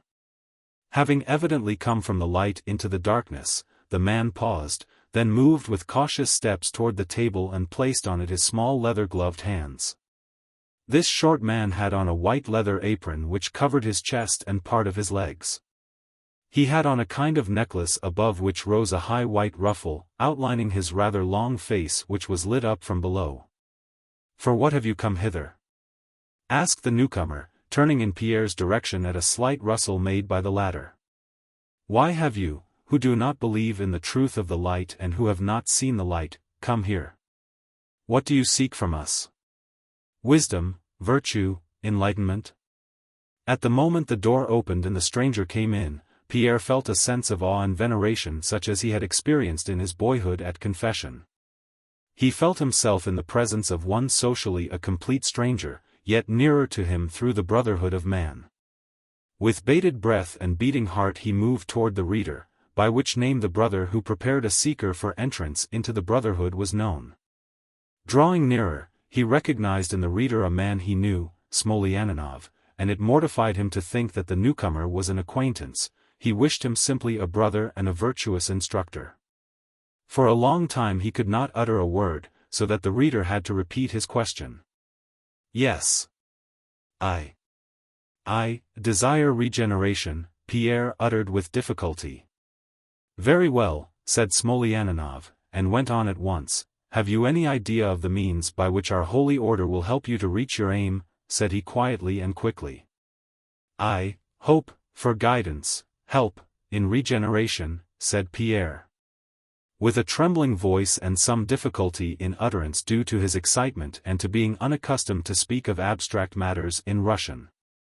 "What is your conception of Freemasonry?" "I imagine that Freemasonry is the fraternity and equality of men who have virtuous aims," said Pierre, feeling ashamed of the inadequacy of his words for the solemnity of the moment, as he spoke. "I imagine." "Good," said the reader quickly, apparently satisfied with this answer. "Have you sought for means of attaining your aim in religion?" "No, I considered it erroneous and did not follow it," said Pierre, so softly that the reader did not hear him and asked him what he was saying. "I have been an atheist," answered Pierre. "You are seeking for truth in order to follow its laws in your life, therefore you seek wisdom and virtue. Is that not so?" said the reader, after a moment's pause. "Yes, yes," assented Pierre. The reader cleared his throat, crossed his gloved hands on his breast, and began to speak. "Now I must disclose to you the chief aim of our order," he said, "and if this aim coincides with yours, you may enter our brotherhood with profit. The first and chief object of our order, the foundation on which it rests and which no human power can destroy, is the preservation and handing on to posterity of a certain important mystery, which has come down to us from the remotest ages. Even from the first man, a mystery on which perhaps the fate of mankind depends. But since this mystery is of such a nature that nobody can know or use it unless he be prepared by long and diligent self-purification, not everyone can hope to attain it quickly. Hence we have a secondary aim, that of preparing our members as much as possible to reform their hearts, to purify and enlighten their minds. By means handed on to us by tradition from those who have striven to attain this mystery, and thereby to render them capable of receiving it. By purifying and regenerating our members we try, thirdly, to improve the whole human race, offering it in our members an example of piety and virtue. And thereby try with all our might to combat the evil which sways the world. Think this over and I will come to you again. To combat the evil which sways the world, Pierre repeated, and a mental image of his future activity in this direction rose in his mind. He imagined men such as he had himself been a fortnight ago, and he addressed an edifying exhortation to them. He imagined to himself vicious and unfortunate people whom he would assist by word and deed, imagined oppressors whose victims he would rescue. Of the three objects mentioned by the reader, this last, that of improving mankind, especially appealed to Pierre. The important mystery mentioned by the reader, though it aroused his curiosity, did not seem to him essential, and the second aim, that of purifying and regenerating himself, did not much interest him because at that moment he felt with delight that he was already perfectly cured of his former faults and was ready for all that was good. Half an hour later, the reader returned to inform the seeker of the 7 virtues, corresponding to the 7 steps of Solomon's temple, which every Freemason should cultivate in himself. These virtues were, 1. Discretion, the keeping of the secrets of the order. 2. Obedience to those of higher ranks in the order. 3. Morality. 4. Love of mankind. 5. Courage. 6. Generosity. 7. The love of death. In the seventh place, try, by the frequent thought of death, the reader said, to bring yourself to regard it not as a dreaded foe, but as a friend that frees the soul grown weary in the labors of virtue from this distressful life, and leads it to its place of recompense and peace. Yes, that must be so, thought Pierre, when after these words the reader went away, leaving him to solitary meditation. It must be so, but I am still so weak that I love my life, the meaning of which is only now gradually opening before me. But 5 of the other virtues which Pierre recalled, counting them on his fingers, he felt already in his soul: courage, generosity, morality, love of mankind. And especially obedience, which did not even seem to him a virtue, but a joy. He now felt so glad to be free from his own lawlessness and to submit his will to those who knew the indubitable truth. He forgot what the 7th virtue was and could not recall it. The third time the reader came back more quickly and asked Pierre whether he was still firm in his intention and determined to submit to all that would be required of him. "I am ready for everything," said Pierre. "I must also inform you," said the reader, "that our order delivers its teaching not in words only but also by other means, which may perhaps have a stronger effect on the sincere seeker after wisdom and virtue than mere words. This chamber with what you see therein should already have suggested to your heart, if it is sincere, more than words could do. You will perhaps also see in your further initiation a like method of enlightenment. Our order imitates the ancient societies that explained their teaching by hieroglyphics. A hieroglyph, said the reader, is an emblem of something not cognizable by the senses but which possesses qualities resembling those of the symbol. Pierre knew very well what a hieroglyph was, but dared not speak. He listened to the reader in silence, feeling from all he said that his ordeal was about to begin. "If you are resolved, I must begin your initiation," said the reader coming closer to Pierre. "In token of generosity I ask you to give me all your valuables." "But I have nothing here," replied Pierre, supposing that he was asked to give up all he possessed. "What you have with you: watch, money, rings." Pierre quickly took out his purse and watch, but could not manage for some time to get the wedding ring off his fat finger. When that had been done, the reader said, "In token of obedience, I ask you to undress." Pierre took off his coat, waistcoat, and left boot according to the reader's instructions. The mason drew the shirt back from Pierre's left breast, and stooping down pulled up the left leg of his trousers to above the knee. Pierre hurriedly began taking off his right boot also and was going to tuck up the other trouser leg to save this stranger the trouble. But the mason told him that was not necessary and gave him a slipper for his left foot. With a childlike smile of embarrassment, doubt, and self-derision, which appeared on his face against his will, Pierre stood with his arms hanging down and legs apart, before his brother reader, and awaited his further commands. "And now, in token of candor, I ask you to reveal to me your chief passion," said the latter. "My passion? I have had so many," replied Pierre. "That passion which more than all others caused you to waver on the path of virtue," said the mason. Pierre paused, seeking a reply. "Wine? Gluttony? Idleness? Laziness? Irritability? Anger? Women?" He went over his vices in his mind, not knowing to which of them to give the preeminence. "Women," he said in a low, scarcely audible voice. The mason did not move and for a long time said nothing after this answer. At last he moved up to Pierre and, taking the kerchief that lay on the table, again bound his eyes. "For the last time I say to you, turn all your attention upon yourself, put a bridle on your senses, and seek blessedness, not in passion but in your own heart. The source of blessedness is not without us but within." Pierre had already long been feeling in himself that refreshing source of blessedness which now flooded his heart with glad emotion. Chapter 4. Soon after this there came into the dark chamber to fetch Pierre, not the reader but Pierre's sponsor, Wolarski, whom he recognized by his voice. To fresh questions as to the firmness of his resolution Pierre replied, "Yes, yes, I agree," and with a beaming, childlike smile, his fat chest uncovered. Stepping unevenly and timidly in one slippered and one booted foot, he advanced, while Wolarski held a sword to his bare chest. He was conducted from that room along passages that turned backwards and forwards and was at last brought to the doors of the lodge. Wolarski coughed, he was answered by the Masonic knock with mallets, the doors opened before them.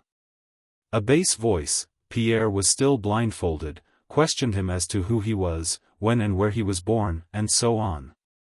Then he was again led somewhere still blindfolded, and as they went along he was told allegories of the toils of his pilgrimage, of holy friendship, of the eternal architect of the universe, and of the courage with which he should endure toils and dangers. During these wanderings, Pierre noticed that he was spoken of now as the seeker, now as the sufferer, and now as the postulant, to the accompaniment of various knockings with mallets and swords. As he was being led up to some object he noticed a hesitation and uncertainty among his conductors. He heard those around him disputing in whispers and one of them insisting that he should be led along a certain carpet. After that they took his right hand, placed it on something, and told him to hold a pair of compasses to his left breast with the other hand and to repeat after someone who read aloud an oath of fidelity to the laws of the order. The candles were then extinguished and some spirit lighted, as Pierre knew by the smell, and he was told that he would now see the lesser light. The bandage was taken off his eyes and, by the faint light of the burning spirit, Pierre, as in a dream, saw several men standing before him, wearing aprons like the readers and holding swords in their hands pointed at his breast. Among them stood a man whose white shirt was stained with blood. On seeing this, Pierre moved forward with his breast toward the swords, meaning them to pierce it. But the swords were drawn back from him and he was at once blindfolded again. "Now thou hast seen the lesser light," uttered a voice. Then the candles were relit and he was told that he would see the full light. The bandage was again removed and more than 10 voices said together, "Sic transit gloria mundi." Pierre gradually began to recover himself and looked about at the room and at the people in it. Round a long table covered with black sat some 12 men in garments like those he had already seen. Some of them Pierre had met in Petersburg society. In the president's chair sat a young man he did not know, with a peculiar cross hanging from his neck. On his right sat the Italian abbé whom Pierre had met at Anna Pavlovna's 2 years before. There were also present a very distinguished dignitary and a Swiss who had formerly been tutor at the Kuragins. All maintained a solemn silence, listening to the words of the president, who held a mallet in his hand. Let into the wall was a star-shaped light. At one side of the table was a small carpet with various figures worked upon it, at the other was something resembling an altar on which lay a testament and a skull. Round it stood 7 large candlesticks like those used in churches. 2 of the brothers led Pierre up to the altar, placed his feet at right angles, and bade him lie down, saying that he must prostrate himself at the gates of the temple. He must first receive the trowel, whispered one of the brothers. "Oh, hush, please," said another. Pierre, perplexed, looked round with his short-sighted eyes without obeying, and suddenly doubts arose in his mind. "Where am I? What am I doing? Aren't they laughing at me? Shan't I be ashamed to remember this?" But these doubts only lasted a moment. Pierre glanced at the serious faces of those around, remembered all he had already gone through, and realized that he could not stop halfway. He was aghast at his hesitation and, trying to arouse his former devotional feeling, prostrated himself before the gates of the temple. And really, the feeling of devotion returned to him even more strongly than before. When he had lain there some time, he was told to get up, and a white leather apron, such as the others wore, was put on him. He was given a trowel and 3 pairs of gloves. And then the Grand Master addressed him. He told him that he should try to do nothing to stain the whiteness of that apron, which symbolized strength and purity. Then of the unexplained trowel, he told him to toil with it to cleanse his own heart from vice, and indulgently to smooth with it the heart of his neighbor. As to the first pair of gloves, a man's, he said that Pierre could not know their meaning but must keep them. The second pair of man's gloves he was to wear at the meetings, and finally of the third, a pair of women's gloves, he said, "Dear brother, these woman's gloves are intended for you too. Give them to the woman whom you shall honor most of all. This gift will be a pledge of your purity of heart to her whom you select to be your worthy helpmeet in masonry." And after a pause, he added, "But beware, dear brother, that these gloves do not deck hands that are unclean." While the Grand Master said these last words, it seemed to Pierre that he grew embarrassed. Pierre himself grew still more confused, blushed like a child till tears came to his eyes, began looking about him uneasily, and an awkward pause followed. This silence was broken by one of the brethren, who led Pierre up to the rug and began reading to him from a manuscript book an explanation of all the figures on it: the sun, the moon, a hammer, a plumb line, a trowel, a rough stone and a squared stone, a pillar, 3 windows, and so on. Then a place was assigned to Pierre, he was shown the signs of the lodge, told the password, and at last was permitted to sit down. The Grand Master began reading the statutes. They were very long, and Pierre, from joy, agitation, and embarrassment, was not in a state to understand what was being read. He managed to follow only the last words of the statutes, and these remained in his mind. "In our temples we recognize no other distinctions," read the Grand Master, "but those between virtue and vice. Beware of making any distinctions which may infringe equality. Fly to a brother's aid whoever he may be, exhort him who goeth astray, raise him that falleth, never bear malice or enmity toward thy brother. Be kindly and courteous. Kindle in all hearts the flame of virtue. Share thy happiness with thy neighbor, and may envy never dim the purity of that bliss. Forgive thy enemy, do not avenge thyself except by doing him good. Thus fulfilling the highest law thou shalt regain traces of the ancient dignity which thou hast lost." He finished and, getting up, embraced and kissed Pierre, who, with tears of joy in his eyes, looked round him, not knowing how to answer the congratulations and greetings from acquaintances that met him on all sides. He acknowledged no acquaintances but saw in all these men only brothers, and burned with impatience to set to work with them. The Grand Master rapped with his mallet. All the masons sat down in their places, and one of them read an exhortation on the necessity of humility. The Grand Master proposed that the last duty should be performed, and the distinguished dignitary who bore the title of Collector of Alms went round to all the brothers. Pierre would have liked to subscribe all he had, but fearing that it might look like pride subscribed the same amount as the others. The meeting was at an end, and on reaching home Pierre felt as if he had returned from a long journey on which he had spent dozens of years, had become completely changed, and had quite left behind his former habits and way of life. Chapter 5. The day after he had been received into the lodge, Pierre was sitting at home reading a book and trying to fathom the significance of the square, one side of which symbolized God, another moral things, a third physical things, and the fourth a combination of these. Now and then his attention wandered from the book and the square, and he formed in imagination a new plan of life. On the previous evening at the lodge, he had heard that a rumor of his duel had reached the emperor and that it would be wiser for him to leave Petersburg. Pierre proposed going to his estates in the south and there attending to the welfare of his serfs. He was joyfully planning this new life, when Prince Vasily suddenly entered the room. "My dear fellow, what have you been up to in Moscow? Why have you quarrelled with Elin, mon cher?" "You are under a delusion," said Prince Vasily, as he entered. "I know all about it, and I can tell you positively that Elin is as innocent before you as Christ was before the Jews." Pierre was about to reply, but Prince Vasily interrupted him. "And why didn't you simply come straight to me as to a friend?" "I know all about it and understand it all," he said. "You behaved as becomes a man who values his honor, perhaps too hastily, but we won't go into that. But consider the position in which you are placing her and me in the eyes of society, and even of the court," he added, lowering his voice. "She is living in Moscow and you are here. Remember, dear boy," and he drew Pierre's arm downwards, "it is simply a misunderstanding. I expect you feel it so yourself. Let us write her a letter at once, and she'll come here and all will be explained, or else, my dear boy, let me tell you it's quite likely you'll have to suffer for it." Prince Vasily gave Pierre a significant look.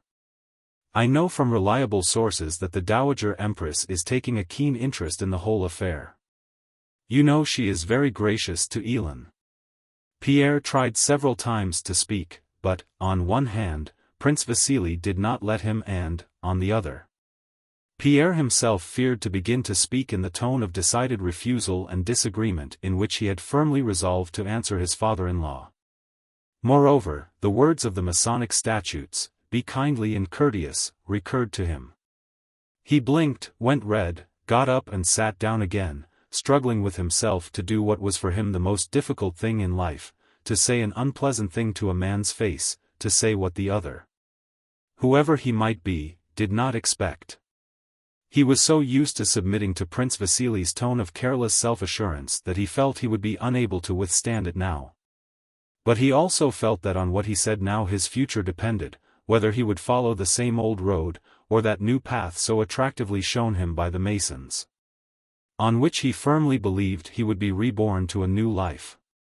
"Now, dear boy," said Prince Vasily playfully, "say, yes, and I'll write to her myself, and we will kill the fatted calf." But before Prince Vasily had finished his playful speech, Pierre, without looking at him, and with a kind of fury that made him like his father, muttered in a whisper, "Prince, I did not ask you here. Go, please go." And he jumped up and opened the door for him. "Go," he repeated, amazed at himself and glad to see the look of confusion and fear that showed itself on Prince Vasily's face. "What's the matter with you? Are you ill?" "Go," the quivering voice repeated. And Prince Vasily had to go without receiving any explanation.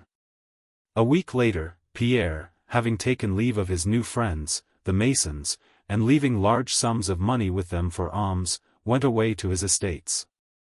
His new brethren gave him letters to the Kiev and Odessa Masons and promised to write to him and guide him in his new activity. Chapter 6. The duel between Pierre and Dolokhov was hushed up and, in spite of the emperor's severity regarding duels at that time, neither the principals nor their seconds suffered for it. But the story of the duel, confirmed by Pierre's rupture with his wife, was the talk of society. Pierre, who had been regarded with patronizing condescension when he was an illegitimate son, and petted and extolled when he was the best match in Russia, had sunk greatly in the esteem of society after his marriage, when the marriageable daughters and their mothers had nothing to hope from him, especially as he did not know how, and did not wish, to court society's favor. Now he alone was blamed for what had happened. He was said to be insanely jealous and subject like his father to fits of bloodthirsty rage. And when after Pierre's departure Elin returned to Petersburg, she was received by all her acquaintances not only cordially, but even with a shade of deference due to her misfortune. When conversation turned on her husband Elin assumed a dignified expression, which with characteristic tact she had acquired though she did not understand its significance. This expression suggested that she had resolved to endure her troubles uncomplainingly and that her husband was a cross laid upon her by God. Prince Vasily expressed his opinion more openly. He shrugged his shoulders when Pierre was mentioned and, pointing to his forehead, remarked, "A bit touched, I always said so." "I said from the first," declared Anna Pavlovna referring to Pierre. "I said at the time and before anyone else," she insisted on her priority, that senseless young man was spoiled by the depraved ideas of these days. "I said so even at the time when everybody was in raptures about him, when he had just returned from abroad, and when, if you remember, he posed as a sort of Marat at one of my soirees. And how has it ended? I was against this marriage even then and foretold all that has happened." Anna Pavlovna continued to give on free evenings the same kind of soirees as before, such as she alone had the gift of arranging, at which was to be found the cream of really good society. The bloom of the intellectual essence of Petersburg, as she herself put it. Besides this refined selection of society, Anna Pavlovna's receptions were also distinguished by the fact that she always presented some new and interesting person to the visitors, and that nowhere else was the state of the political thermometer of legitimate Petersburg court society so dearly and distinctly indicated. Toward the end of 1806, when all the sad details of Napoleon's destruction of the Prussian army at Jena and Auerstadt and the surrender of most of the Prussian fortresses had been received, when our troops had already entered Prussia and our second war with Napoleon was beginning, Anna Pavlovna gave one of her soirees. The cream of really good society consisted of the fascinating Elin, forsaken by her husband, Mortemart, the delightful Prince Ippolit who had just returned from Vienna, two diplomatists. The old aunt, a young man referred to in that drawing-room as a man of great merit, un homme de beaucoup de mérite, a newly appointed maid of honor, and her mother. And several other less noteworthy persons. The novelty Anna Pavlovna was setting before her guests that evening was Boris Drubetskoy, who had just arrived as a special messenger from the Prussian army and was aide-de-camp to a very important personage. The temperature shown by the political thermometer to the company that evening was this: whatever the European sovereigns and commanders may do to countenance Bonaparte, and to cause me, and us in general, annoyance and mortification, our opinion of Bonaparte cannot alter. We shall not cease to express our sincere views on that subject, and can only say to the King of Prussia and others, so much the worse for you. Tu l'as voulu, George Dandin, that's all we have to say about it.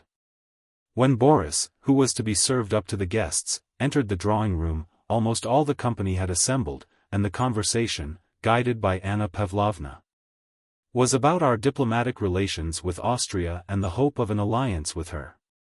Boris, grown more manly and looking fresh, rosy and self-possessed, entered the drawing-room elegantly dressed in the uniform of an aide-de-camp and was duly conducted to pay his respects to the aunt and then brought back to the general circle. Anna Pavlovna gave him her shriveled hand to kiss and introduced him to several persons whom he did not know, giving him a whispered description of each. Prince Hippolyte Kuragin, charming young fellow, M. Kronk, charge d'affaires from Copenhagen, a profound intellect, and simply, Mr. Shitov, a man of great merit, this of the man usually so described. Thanks to Anna Mikhailovna's efforts, his own tastes, and the peculiarities of his reserved nature, Boris had managed during his service to place himself very advantageously. He was aide-de-camp to a very important personage, had been sent on a very important mission to Prussia, and had just returned from there as a special messenger. He had become thoroughly conversant with that unwritten code with which he had been so pleased at Olmütz and according to which an ensign might rank incomparably higher than a general, and according to which what was needed for success in the service was not effort or work, or courage, or perseverance, but only the knowledge of how to get on with those who can grant rewards. And he was himself often surprised at the rapidity of his success and at the inability of others to understand these things. In consequence of this discovery his whole manner of life, all his relations with old friends, all his plans for his future, were completely altered.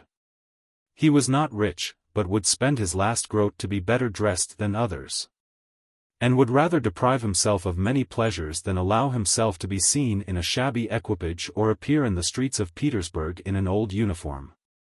He made friends with and sought the acquaintance of only those above him in position and who could therefore be of use to him. He liked Petersburg and despised Moscow. The remembrance of the Rostovs' house and of his childish love for Natasha was unpleasant to him, and he had not once been to see the Rostovs since the day of his departure for the army. To be in Anna Pavlovna's drawing-room he considered an important step up in the service, and he at once understood his role, letting his hostess make use of whatever interest he had to offer. He himself carefully scanned each face, appraising the possibilities of establishing intimacy with each of those present, and the advantages that might accrue. He took the seat indicated to him beside the fair Elin and listened to the general conversation. Vienna considers the bases of the proposed treaty so unattainable that not even a continuity of most brilliant successes would secure them, and she doubts the means we have of gaining them. That is the actual phrase used by the Vienna cabinet, said the Danish charge d'affaires. The doubt is flattering, said the man of profound intellect, with a subtle smile. We must distinguish between the Vienna cabinet and the Emperor of Austria, said Mortemart. The Emperor of Austria can never have thought of such a thing, it is only the cabinet that says it. Ah, my dear Vicomte, put in Anna Pavlovna. L'Europe, for some reason she called it Europe as if that were a specially refined French pronunciation which she could allow herself when conversing with a Frenchman.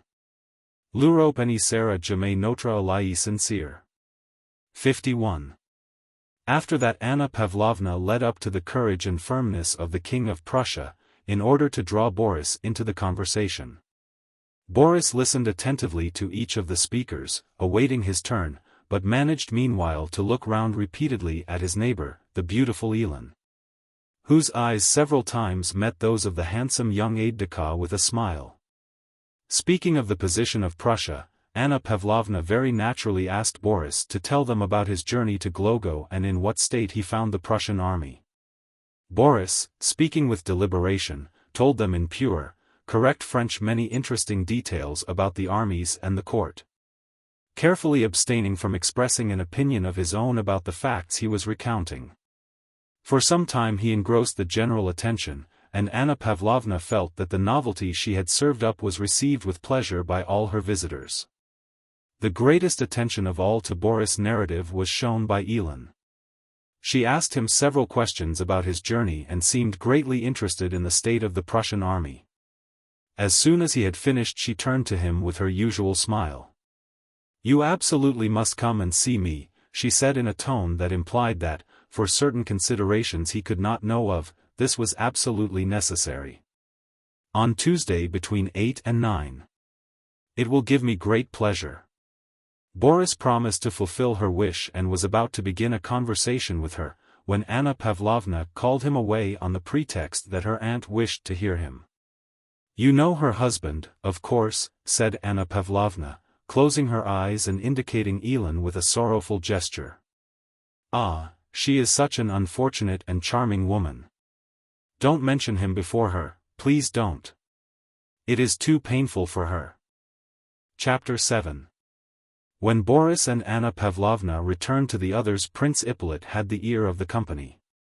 Bending forward in his armchair he said, "Le Roi de Prusse," and having said this laughed. Everyone turned toward him. "Le Roi de Prusse?" Ippolit said interrogatively, again laughing, and then calmly and seriously sat back in his chair.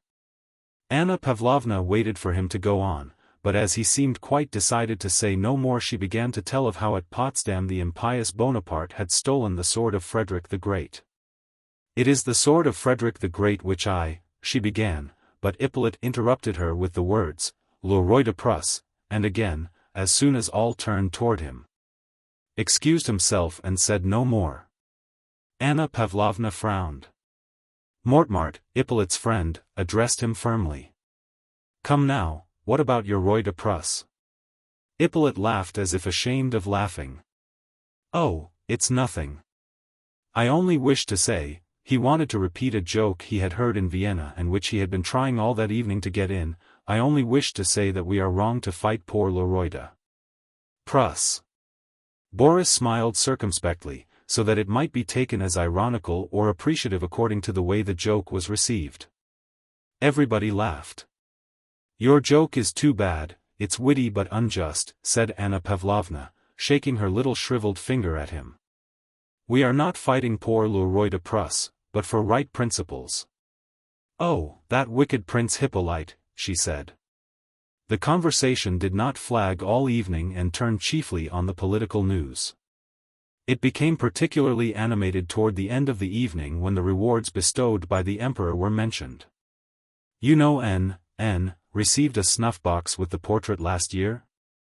said the man of profound intellect.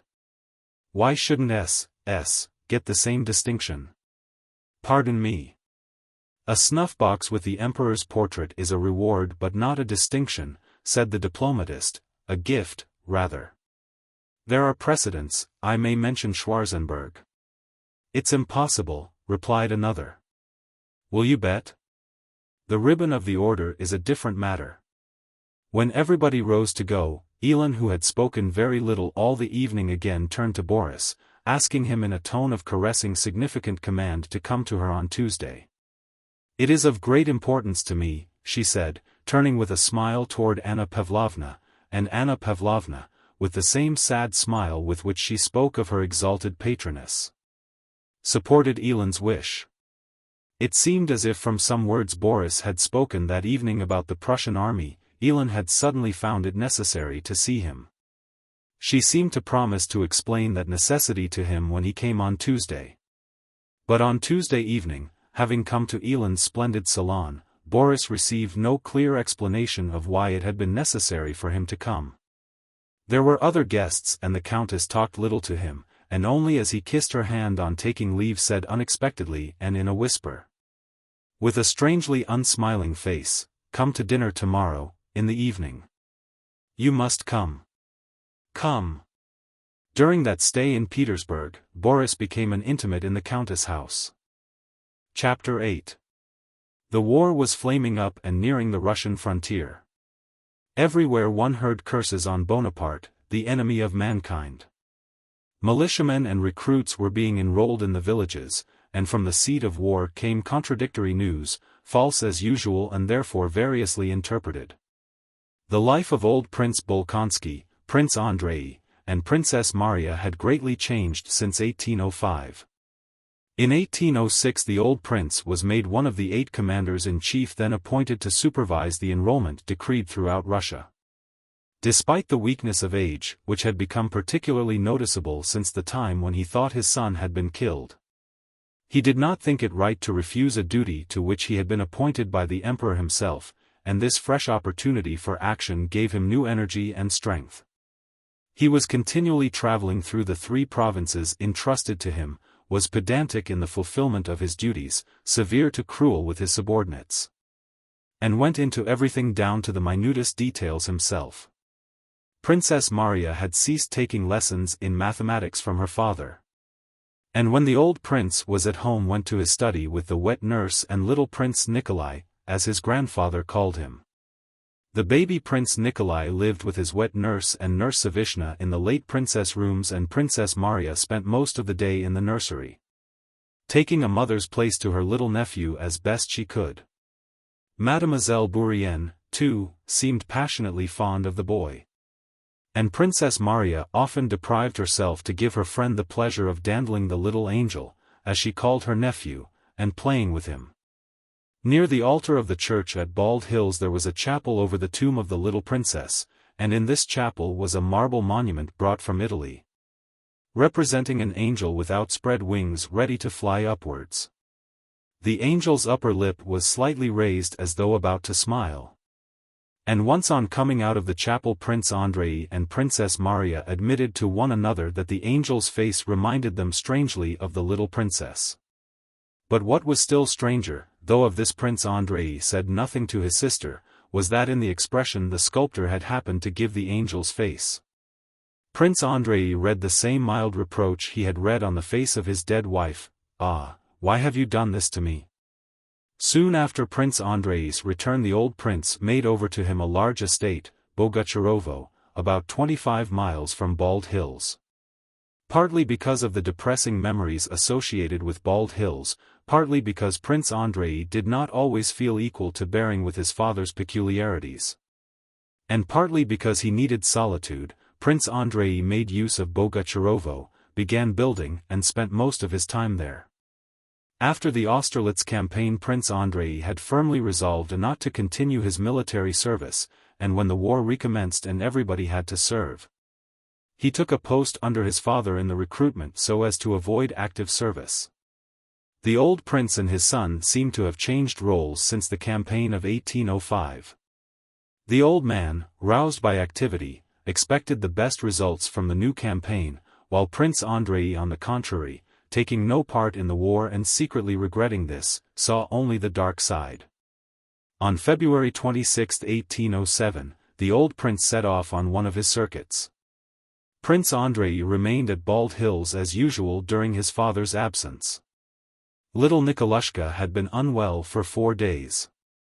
The coachman who had driven the old prince to town returned bringing papers and letters for Prince Andrei. Not finding the young prince in his study, the valet went with the letters to Princess Maria's apartments, but did not find him there.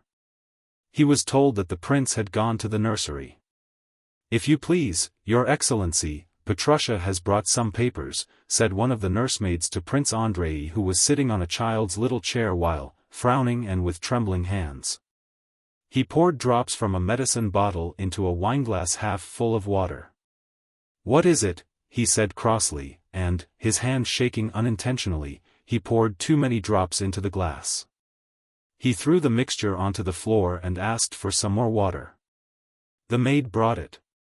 There were in the room a child's cot, 2 boxes, 2 armchairs, a table, a child's table, and the little chair on which Prince Andrei was sitting.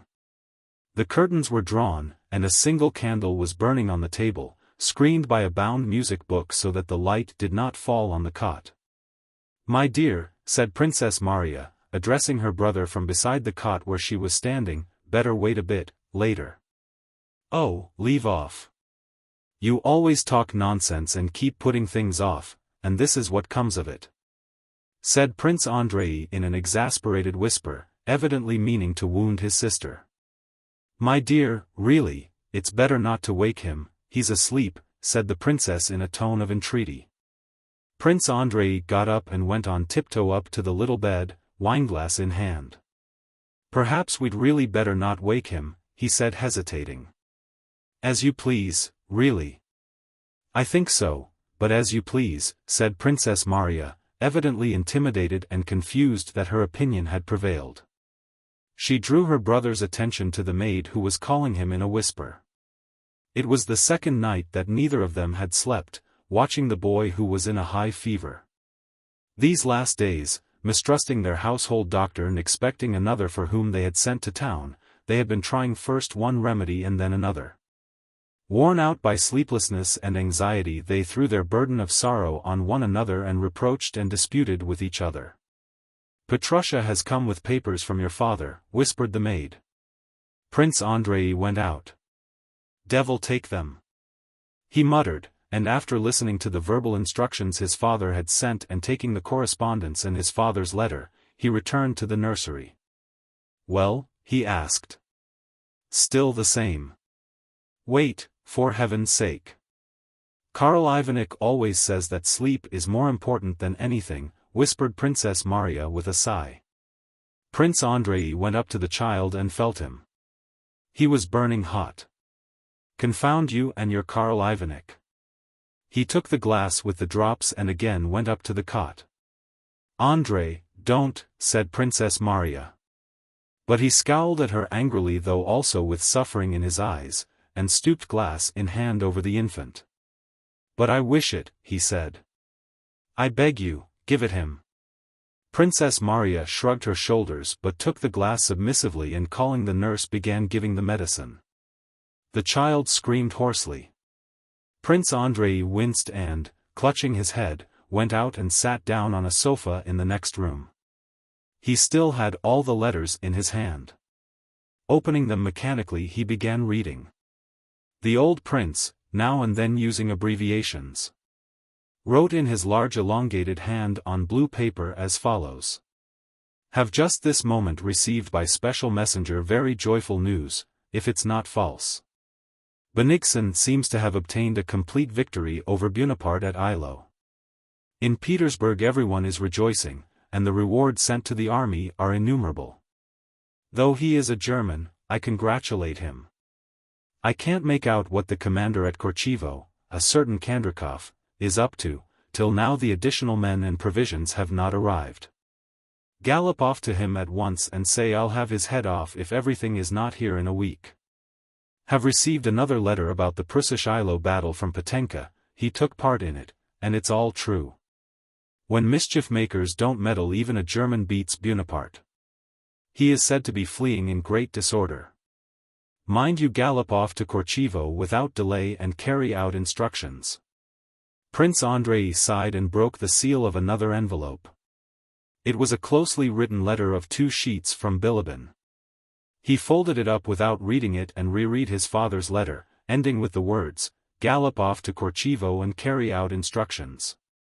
"No, pardon me, I won't go now till the child is better," thought he, going to the door and looking into the nursery.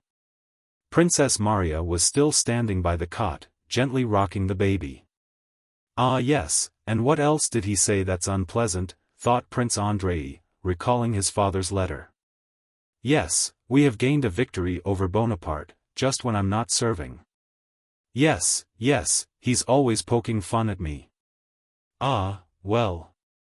Let him." And he began reading Bilibin's letter, which was written in French. He read without understanding half of it, read only to forget, if but for a moment, what he had too long been thinking of so painfully to the exclusion of all else. Chapter 9. Bilibin was now at army headquarters in a diplomatic capacity, and though he wrote in French and used French jests and French idioms, he described the whole campaign with a fearless self-censure and self-derision genuinely Russian. Bilibin wrote that the obligation of diplomatic discretion tormented him, and he was happy to have in Prince Andrei a reliable correspondent to whom he could pour out the bile he had accumulated at the sight of all that was being done in the army. The letter was old, having been written before the battle at Przemysl. "Since the day of our brilliant success at Austerlitz," wrote Bilibin, "as you know, my dear prince, I never leave headquarters. I have certainly acquired a taste for war, and it is just as well for me. What I have seen during these last 3 months is incredible. I begin Abovo. The enemy of the human race, as you know, attacks the Prussians. The Prussians are our faithful allies who have only betrayed us 3 times in 3 years. We take up their cause. But it turns out that the enemy of the human race pays no heed to our fine speeches and in his rude and savage way throws himself on the Prussians without giving them time to finish the parade they had begun. And in 2 twists of the hand he breaks them to smithereens and installs himself in the palace at Potsdam. I most ardently desire," writes the King of Prussia to Bonaparte, "that your Majesty should be received and treated in my palace in a manner agreeable to yourself. And in so far as circumstances allowed, I have hastened to take all steps to that end. May I have succeeded."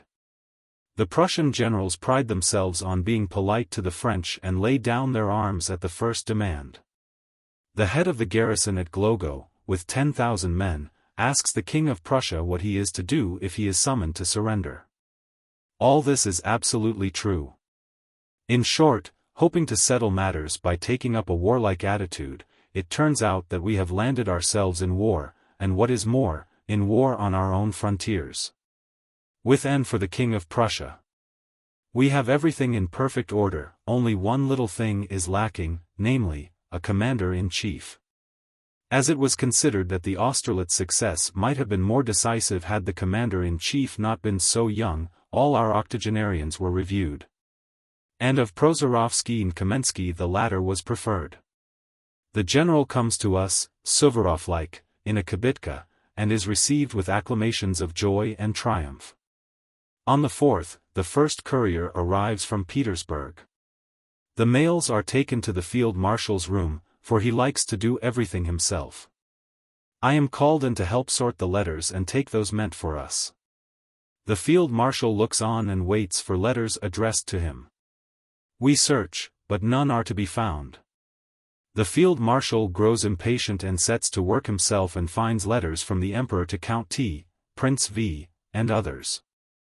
Then he bursts into one of his wild furies and rages at everyone and everything, seizes the letters, opens them, and reads those from the Emperor addressed to others.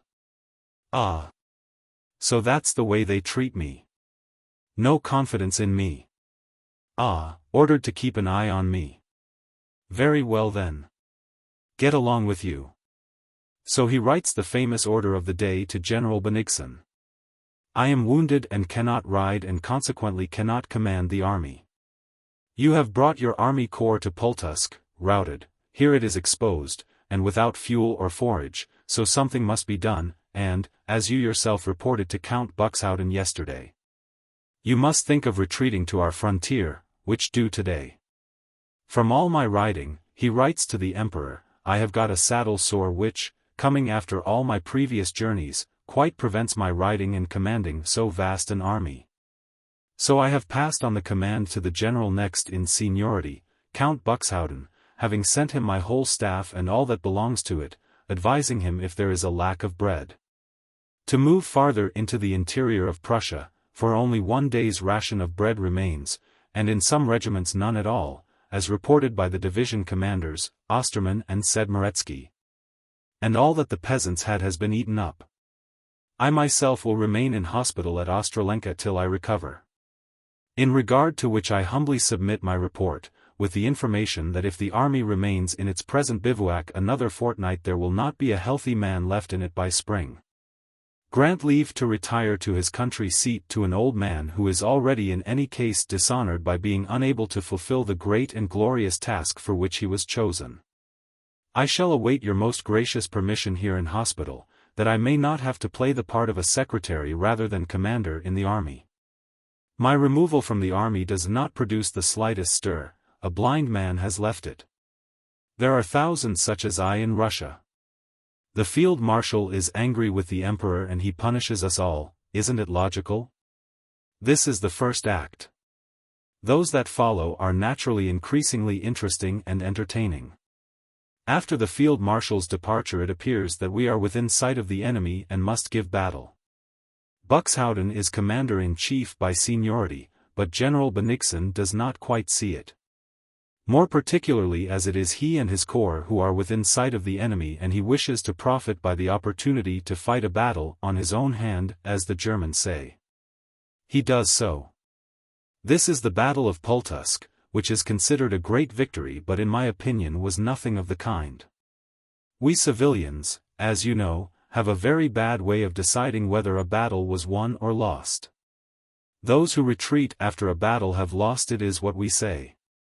And according to that it is we who lost the Battle of Pultusk. In short, we retreat after the battle but send a courier to Petersburg with news of a victory, and General Bennigsen, hoping to receive from Petersburg the post of commander-in-chief as a reward for his victory, does not give up the command of the army to General Buxhowden. During this interregnum we begin a very original and interesting series of maneuvers. Our aim is no longer, as it should be, to avoid or attack the enemy, but solely to avoid General Buxhowden who by right of seniority should be our chief.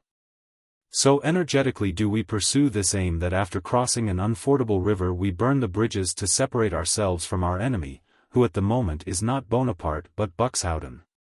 General Buxhowden was all but attacked and captured by a superior enemy force as a result of one of these maneuvers that enabled us to escape him. Buxhowden pursues us, we scuttle. He hardly crosses the river to our side before we recross to the other. At last our enemy, Buxhowden, catches us and attacks. Both generals are angry, and the result is a challenge on Buxhowden's part and an epileptic fit on Bennigsen's. But at the critical moment the courier who carried the news of our victory at Pultusk to Petersburg returns bringing our appointment as commander-in-chief, and our first foe, Buxhowden, is vanquished. We can now turn our thoughts to the second, Bonaparte. But as it turns out, just at that moment a third enemy rises before us, namely the Orthodox Russian soldiers, loudly demanding bread, meat, biscuits, fodder, and whatnot. The stores are empty, the roads impassable. The Orthodox begin looting, and in a way of which our last campaign can give you no idea. Half the regiments form bands and scour the countryside and put everything to fire and sword. The inhabitants are totally ruined, the hospitals overflow with sick, and famine is everywhere. Twice the marauders even attack our headquarters, and the commander-in-chief has to ask for a battalion to disperse them. During one of these attacks they carried off my empty portmanteau and my dressing gown. The emperor proposes to give all commanders of divisions the right to shoot marauders, but I much fear this will oblige one half the army to shoot the other. At first Prince Andrei read with his eyes only, but after a while, in spite of himself, although he knew how far it was safe to trust Bilibin, what he had read began to interest him more and more. When he had read thus far, he crumpled the letter up and threw it away. It was not what he had read that vexed him, but the fact that the life out there in which he had now no part could perturb him. He shut his eyes, rubbed his forehead as if to rid himself of all interest in what he had read, and listened to what was passing in the nursery. Suddenly he thought he heard a strange noise through the door. He was seized with alarm lest something should have happened to the child while he was reading the letter. He went on tiptoe to the nursery door and opened it. Just as he went in he saw that the nurse was hiding something from him with a scared look and that Princess Maria was no longer by the cot. "My dear," he heard what seemed to him her despairing whisper behind him. As often happens after long sleeplessness and long anxiety, he was seized by an unreasoning panic. It occurred to him that the child was dead. All that he saw and heard seemed to confirm this terror. "All is over," he thought, and a cold sweat broke out on his forehead. He went to the cot in confusion, sure that he would find it empty and that the nurse had been hiding the dead baby. He drew the curtain aside and for some time his frightened, restless eyes could not find the baby. At last he saw him. The rosy boy had tossed about till he lay across the bed with his head lower than the pillow, and was smacking his lips in his sleep and breathing evenly. Prince Andrei was as glad to find the boy like that, as if he had already lost him. He bent over him and, as his sister had taught him, tried with his lips whether the child was still feverish. The soft forehead was moist. Prince Andrei touched the head with his hand, even the hair was wet, so profusely had the child perspired. He was not dead, but evidently the crisis was over and he was convalescent. Prince Andrei longed to snatch up, to squeeze, to hold to his heart, this helpless little creature, but dared not do so. He stood over him, gazing at his head and at the little arms and legs which showed under the blanket.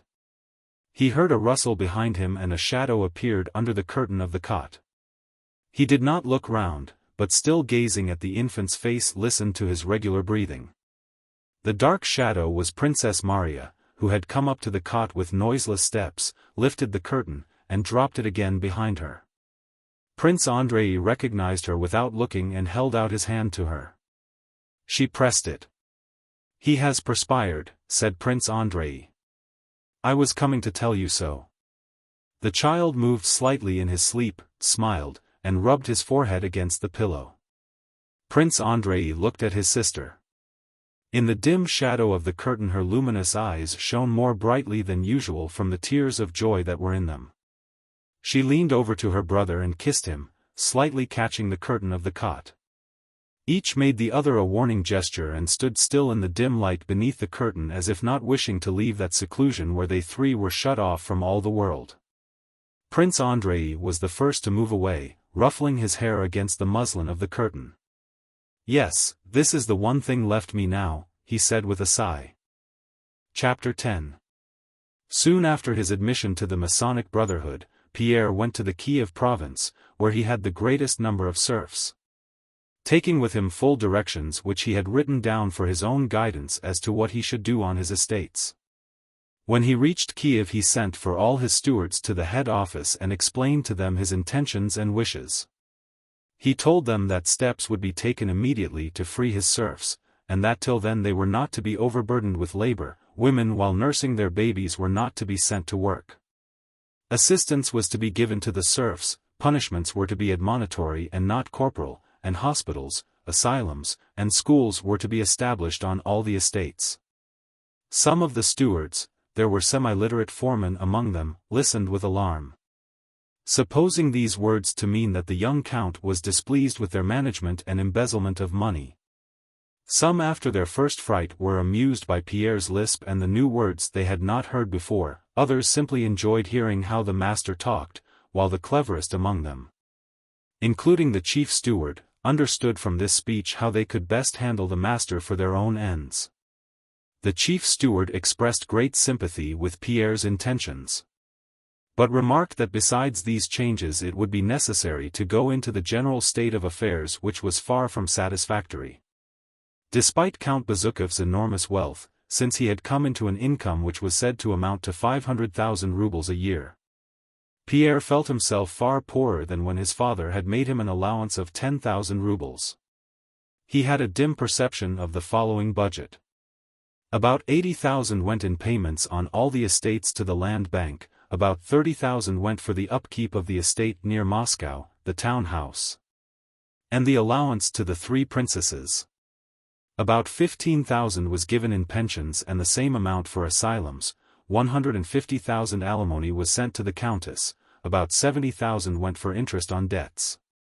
The building of a new church, previously begun, had cost about 10,000 in each of the last 2 years, and he did not know how the rest, about 100,000 rubles, was spent. And almost every year he was obliged to borrow. Besides this, the chief steward wrote every year telling him of fires and bad harvests, or of the necessity of rebuilding factories and workshops. So the first task Pierre had to face was one for which he had very little aptitude or inclination: practical business. He discussed estate affairs every day with his chief steward. But he felt that this did not forward matters at all. He felt that these consultations were detached from real affairs and did not link up with them or make them move. On the one hand, the chief steward put the state of things to him in the very worst light, pointing out the necessity of paying off the debts and undertaking new activities with serf labor, to which Pierre did not agree. On the other hand, Pierre demanded that steps should be taken to liberate the serfs, which the steward met by showing the necessity of first paying off the loans from the land bank, and the consequent impossibility of a speedy emancipation.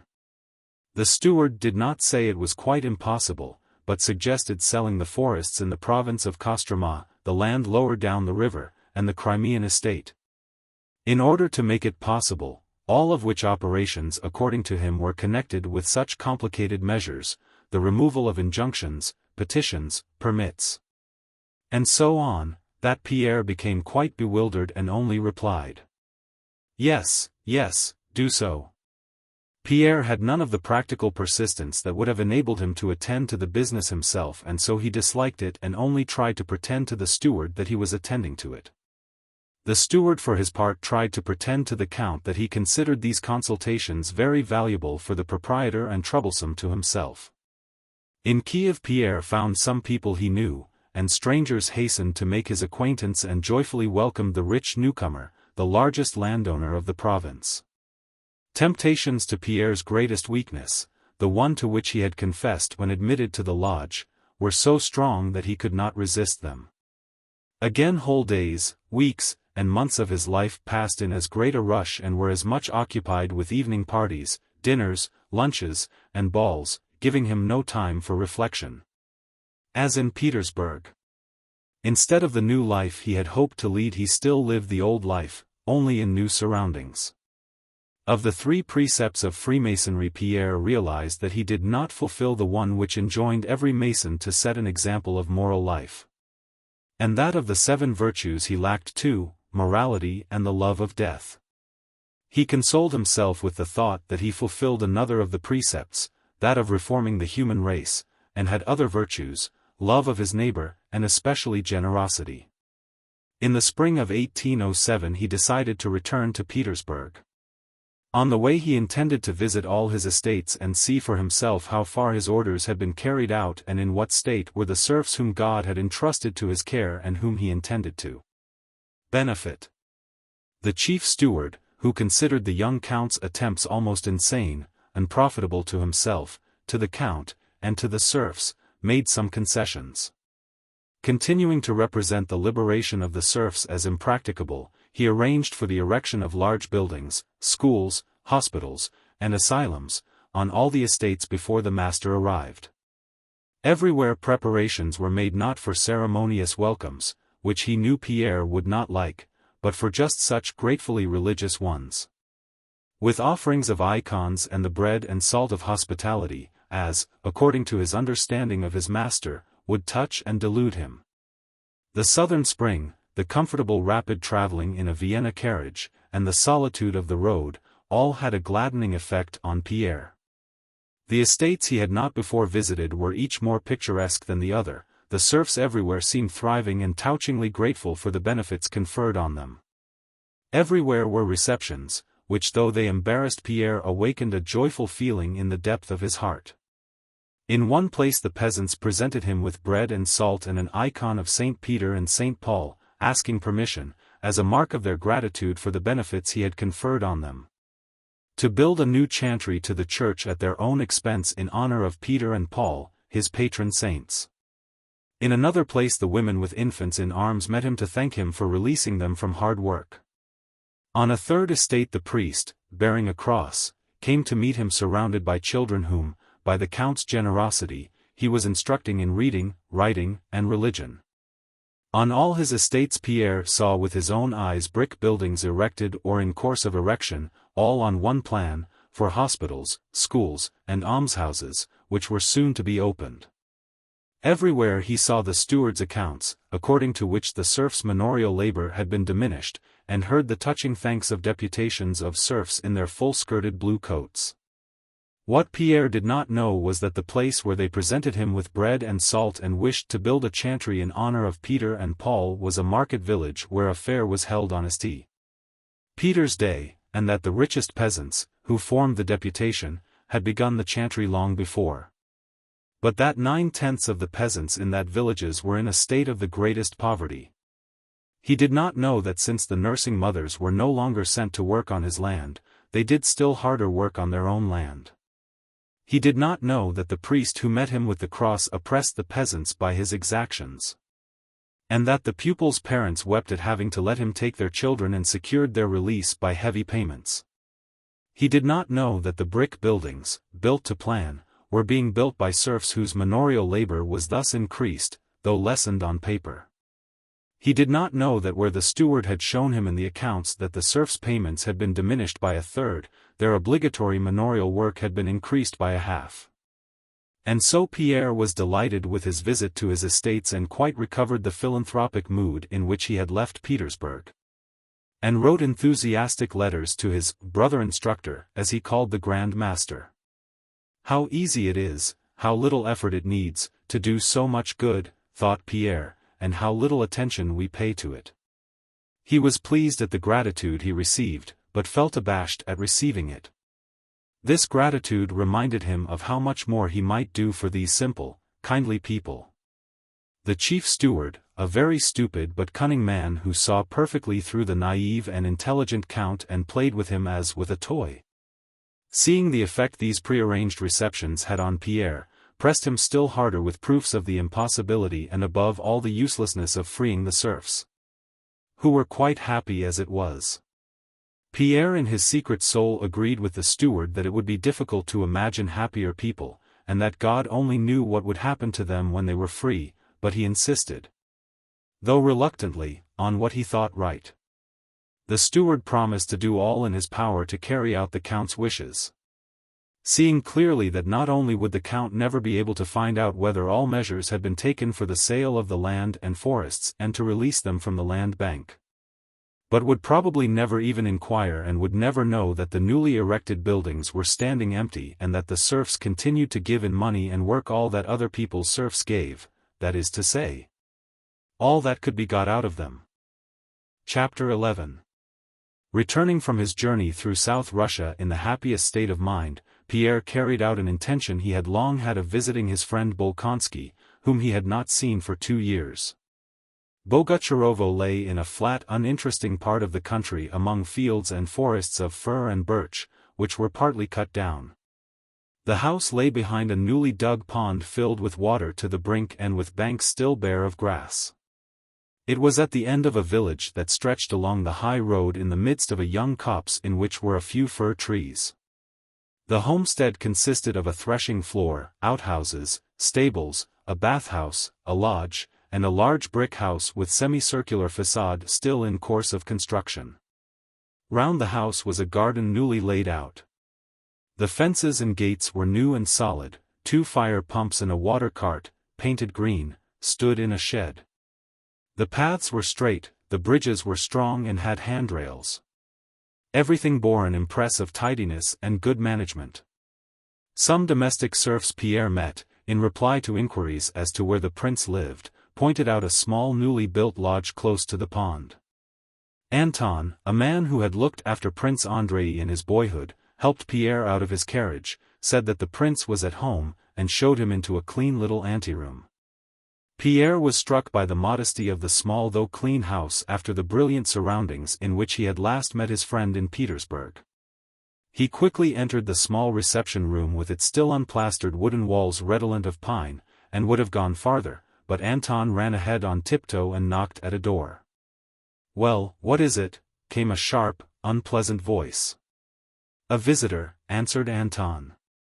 "Ask him to wait," and the sound was heard of a chair being pushed back. Pierre went with rapid steps to the door and suddenly came face to face with Prince Andrei, who came out frowning and looking old. Pierre embraced him and lifting his spectacles kissed his friend on the cheek and looked at him closely. "Well, I did not expect you, I am very glad," said Prince Andrei. Pierre said nothing. He looked fixedly at his friend with surprise. He was struck by the change in him. His words were kindly and there was a smile on his lips and face, but his eyes were dull and lifeless, and in spite of his evident wish to do so he could not give them a joyous and glad sparkle. Prince Andrei had grown thinner, paler, and more manly looking. But what amazed and estranged Pierre till he got used to it were his inertia and a wrinkle on his brow indicating prolonged concentration on some one thought. As is usually the case with people meeting after a prolonged separation, it was long before their conversation could settle on anything. They put questions and gave brief replies about things they knew ought to be talked over at length. At last the conversation gradually settled on some of the topics at first lightly touched on: their past life, plans for the future, Pierre's journeys and occupations, the war, and so on. The preoccupation and despondency which Pierre had noticed in his friend's look was now still more clearly expressed in the smile with which he listened to Pierre. Especially when he spoke with joyful animation of the past or the future. It was as if Prince Andrei would have liked to sympathize with what Pierre was saying, but could not. The latter began to feel that it was in bad taste to speak of his enthusiasms, dreams, and hopes of happiness or goodness, in Prince Andrei's presence. He was ashamed to express his new Masonic views, which had been particularly revived and strengthened by his late tour. He checked himself, fearing to seem naive, yet he felt an irresistible desire to show his friend as soon as possible that he was now a quite different, and better Pierre than he had been in Petersburg. "I can't tell you how much I have lived through since then. I hardly know myself again." "Yes, we have altered much, very much, since then," said Prince Andrei. "Well, and you? What are your plans?" "Plans," repeated Prince Andrei ironically. "My plans?" he said, as if astonished at the word. "Well, you see, I'm building. I mean to settle here altogether next year." Pierre looked silently and searchingly into Prince Andrei's face, which had grown much older. "No, I meant to ask," Pierre began, but Prince Andrei interrupted him. "But why talk of me?" "Talk to me, yes, tell me about your travels and all you have been doing on your estates." Pierre began describing what he had done on his estates, trying as far as possible to conceal his own part in the improvements that had been made. Prince Andrei several times prompted Pierre's story of what he had been doing, as though it were all an old-time story. And he listened not only without interest but even as if ashamed of what Pierre was telling him. Pierre felt uncomfortable and even depressed in his friend's company and at last became silent.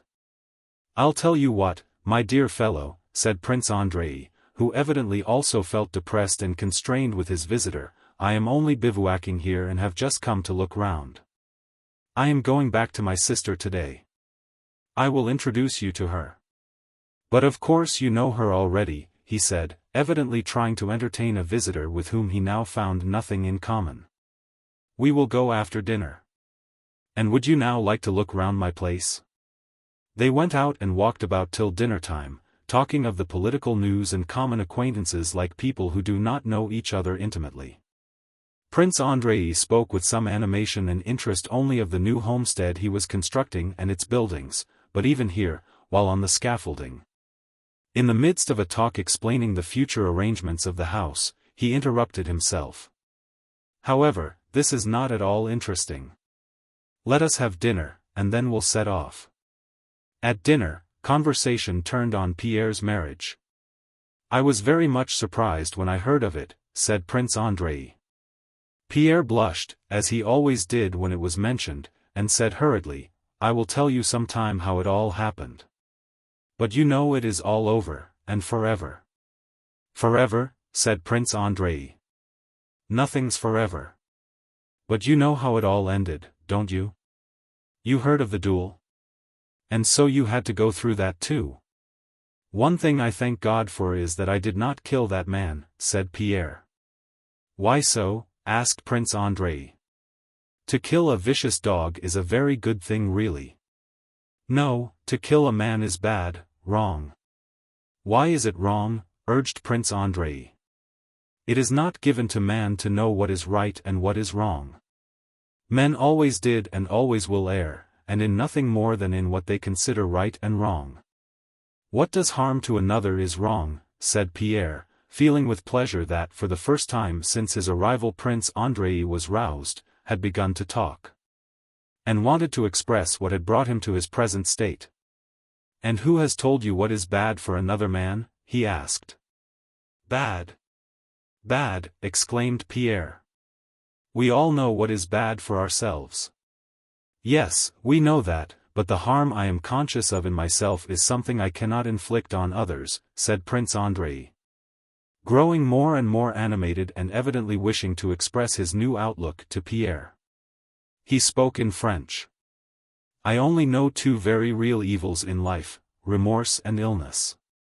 The only good is the absence of those evils. To live for myself avoiding those two evils is my whole philosophy now. And love of one's neighbor, and self-sacrifice, began Pierre. No, I can't agree with you. To live only so as not to do evil and not to have to repent is not enough. I lived like that, I lived for myself and ruined my life. And only now when I am living, or at least trying, Pierre's modesty made him correct himself, to live for others, only now have I understood all the happiness of life. No, I shall not agree with you, and you do not really believe what you are saying. Prince Andrei looked silently at Pierre with an ironic smile. When you see my sister, Princess Maria, you'll get on with her, he said. Perhaps you are right for yourself, he added after a short pause, but everyone lives in his own way. You lived for yourself and say you nearly ruined your life and only found happiness when you began living for others. I experienced just the reverse. I lived for glory, and after all, what is glory?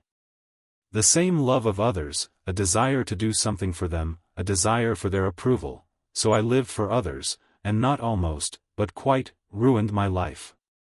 And I have become calmer since I began to live only for myself. But what do you mean by living only for yourself? Asked Pierre, growing excited. What about your son, your sister, and your father? But that's just the same as myself, they are not others, explained Prince Andrei.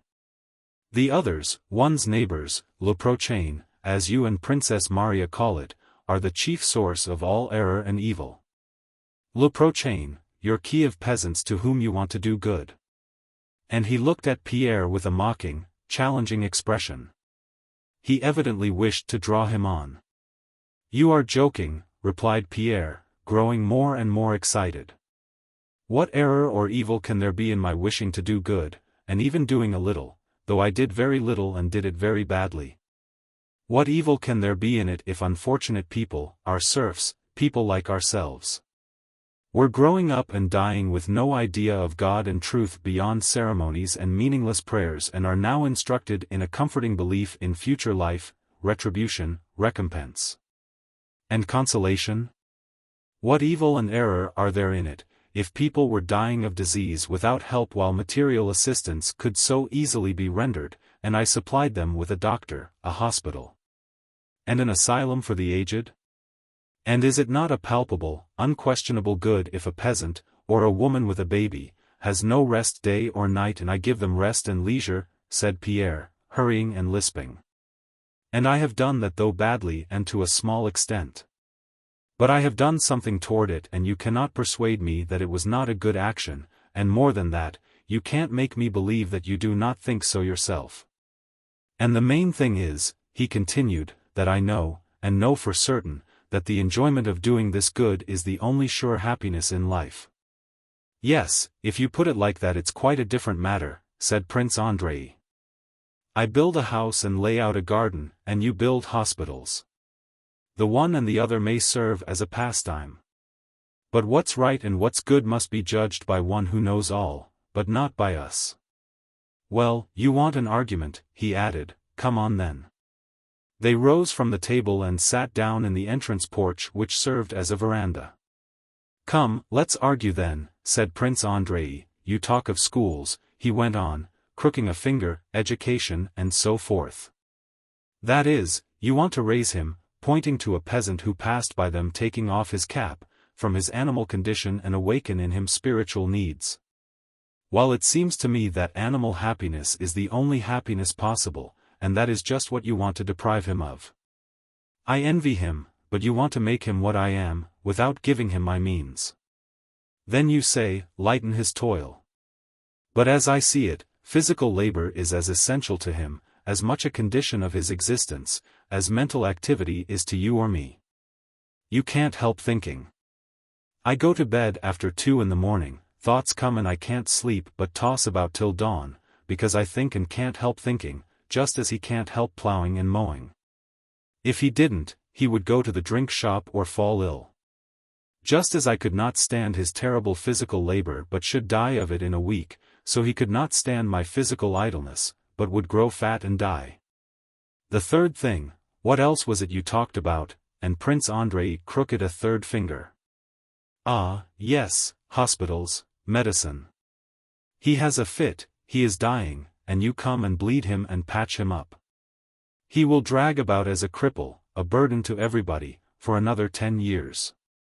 It would be far easier and simpler for him to die. Others are being born and there are plenty of them as it is. It would be different if you grudged losing a laborer, that's how I regard him, but you want to cure him from love of him. And he does not want that. And besides, what a notion that medicine ever cured anyone. Killed them, yes, said he, frowning angrily and turning away from Pierre. Prince Andrei expressed his ideas so clearly and distinctly that it was evident he had reflected on this subject more than once. And he spoke readily and rapidly like a man who has not talked for a long time. His glance became more animated as his conclusions became more hopeless. Oh, that is dreadful, dreadful, said Pierre. I don't understand how one can live with such ideas. I had such moments myself not long ago, in Moscow and when traveling, but at such times I collapsed so that I don't live at all, everything seems hateful to me, myself most of all. Then I don't eat, don't wash, and how is it with you? Why not wash? That is not cleanly, said Prince Andrei. On the contrary, one must try to make one's life as pleasant as possible. I'm alive, that is not my fault, so I must live out my life as best I can without hurting others. But with such ideas, what motive have you for living? One would sit without moving, undertaking nothing. Life as it is leaves one no peace. I should be thankful to do nothing, but here on the one hand the local nobility have done me the honor to choose me to be their marshal. It was all I could do to get out of it. They could not understand that I have not the necessary qualifications for it, the kind of good-natured, fussy shallowness necessary for the position. Then there's this house, which must be built in order to have a nook of one's own in which to be quiet. And now there's this recruiting. Why aren't you serving in the army? After Austerlitz? Said Prince Andrei gloomily. No, thank you very much. I have promised myself not to serve again in the active Russian army. And I won't, not even if Bonaparte were here at Smolensk threatening Bald Hills, even then I wouldn't serve in the Russian army. Well, as I was saying, he continued, recovering his composure, now there's this recruiting. My father is chief in command of the 3rd district, and my only way of avoiding active service is to serve under him. Then you are serving? I am. He paused a little while. And why do you serve? Why, for this reason. My father is one of the most remarkable men of his time. But he is growing old, and though not exactly cruel, he has too energetic a character. He is so accustomed to unlimited power that he is terrible, and now he has this authority of a commander-in-chief of the recruiting, granted by the emperor. If I had been 2 hours late a fortnight ago he would have had a paymaster's clerk at Yakovna hanged, said Prince Andrei with a smile. So I am serving because I alone have any influence with my father, and now and then can save him from actions which would torment him afterwards. Well, there you see. Yes, but it is not as you imagine, Prince Andrei continued. I did not, and do not, in the least care about that scoundrel of a clerk who had stolen some boots from the recruits. I should even have been very glad to see him hanged, but I was sorry for my father, that again is for myself. Prince Andrei grew more and more animated. His eyes glittered feverishly while he tried to prove to Pierre that in his actions there was no desire to do good to his neighbor. There now, you wish to liberate your serfs, he continued. That is a very good thing, but not for you. I don't suppose you ever had anyone flogged or sent to Siberia, and still less for your serfs. If they are beaten, flogged, or sent to Siberia, I don't suppose they are any the worse off. In Siberia they lead the same animal life, and the stripes on their bodies heal, and they are happy as before. But it is a good thing for proprietors who perish morally, bring remorse upon themselves, stifle this remorse and grow callous, as a result of being able to inflict punishments justly and unjustly. It is those people I pity, and for their sake I should like to liberate the serfs. You may not have seen, but I have seen, how good men brought up in those traditions of unlimited power, in time when they grow more irritable, become cruel and harsh, are conscious of it, but cannot restrain themselves and grow more and more miserable. Prince Andrei spoke so earnestly that Pierre could not help thinking that these thoughts had been suggested to Prince Andrei by his father's case. He did not reply. So that's what I'm sorry for, human dignity, peace of mind, purity, and not the serfs' backs and foreheads, which, beat and shave as you may, always remain the same backs and foreheads. No, no. 1,000 times no. I shall never agree with you, said Pierre. Chapter 12. In the evening Andrei and Pierre got into the open carriage and drove to Bald Hills. Prince Andrei, glancing at Pierre, broke the silence now and then with remarks which showed that he was in a good temper. Pointing to the fields, he spoke of the improvements he was making in his husbandry. Pierre remained gloomily silent, answering in monosyllables and apparently immersed in his own thoughts. He was thinking that Prince Andrei was unhappy, had gone astray, did not see the true light, and that he, Pierre, ought to aid, enlighten, and raise him. But as soon as he thought of what he should say, he felt that Prince Andrei with one word, one argument, would upset all his teaching, and he shrank from beginning.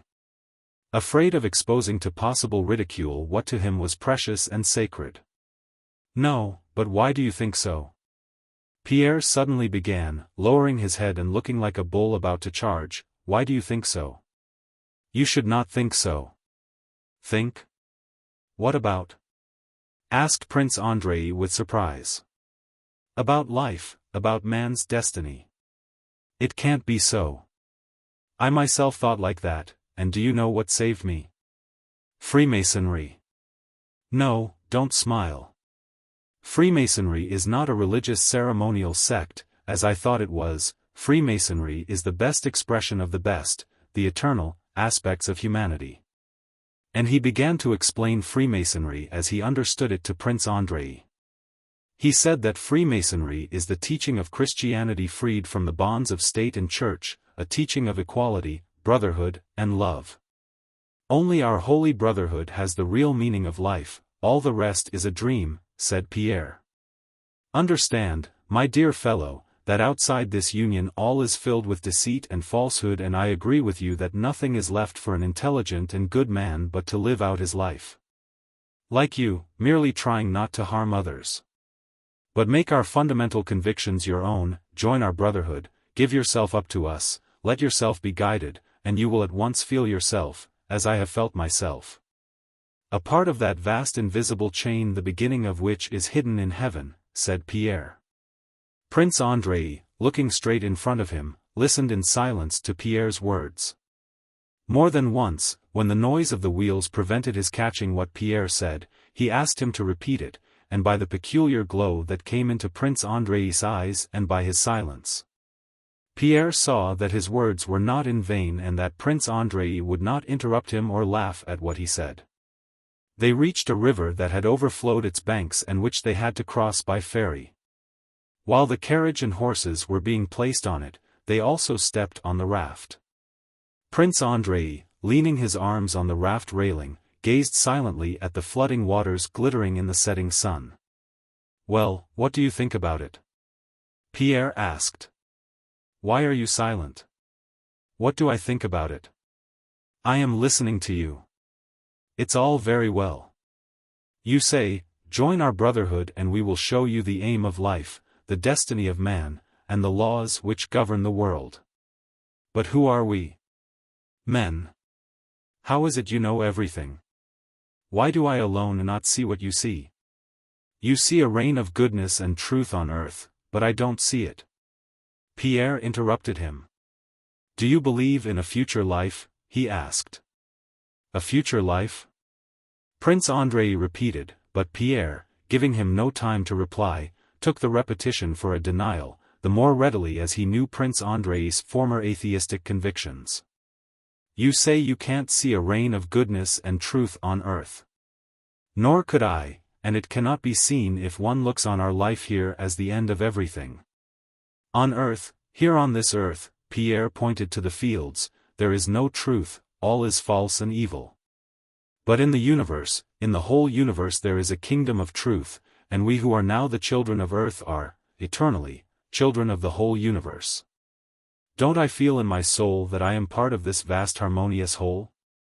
Don't I feel that I form one link, one step, between the lower and higher beings, in this vast harmonious multitude of beings in whom the deity, the supreme power if you prefer the term, is manifest? If I see, clearly see, that ladder leading from plant to man, why should I suppose it breaks off at me and does not go farther and farther? I feel that I cannot vanish, since nothing vanishes in this world, but that I shall always exist and always have existed. I feel that beyond me and above me there are spirits, and that in this world there is truth."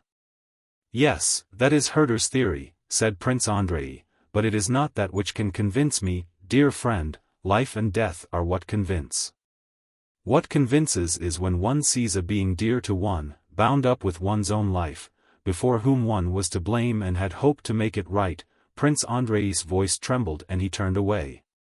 "And suddenly that being is seized with pain, suffers, and ceases to exist. Why? It cannot be that there is no answer. And I believe there is. That's what convinces, that is what has convinced me," said Prince Andrei. "Yes, yes, of course," said Pierre, "isn't that what I'm saying?" "No. All I say is that it is not argument that convinces me of the necessity of a future life, but this, when you go hand in hand with someone and all at once that person vanishes there, into nowhere. And you yourself are left facing that abyss, and look in. And I have looked in. Well, that's it then. You know that there is a there and there is a someone? There is the future life. The someone is God." Prince Andrei did not reply. The carriage and horses had long since been taken off, onto the farther bank, and reharnessed. The sun had sunk half below the horizon and an evening frost was starring the puddles near the ferry, but Pierre and Andrei, to the astonishment of the footmen, coachmen, and ferrymen, still stood on the raft and talked. If there is a God and future life, there is truth and good, and man's highest happiness consists in striving to attain them. We must live, we must love, and we must believe that we live not only today on this scrap of earth, but have lived and shall live forever, there, in the whole, said Pierre. And he pointed to the sky.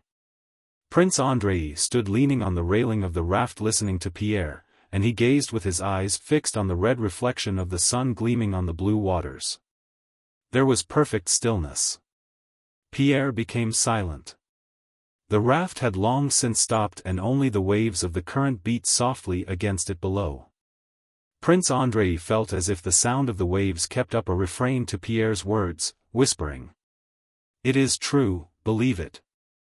He sighed, and glanced with a radiant, childlike, tender look at Pierre's face, flushed and rapturous, but yet shy before his superior friend. "Yes, if it only were so," said Prince Andrei.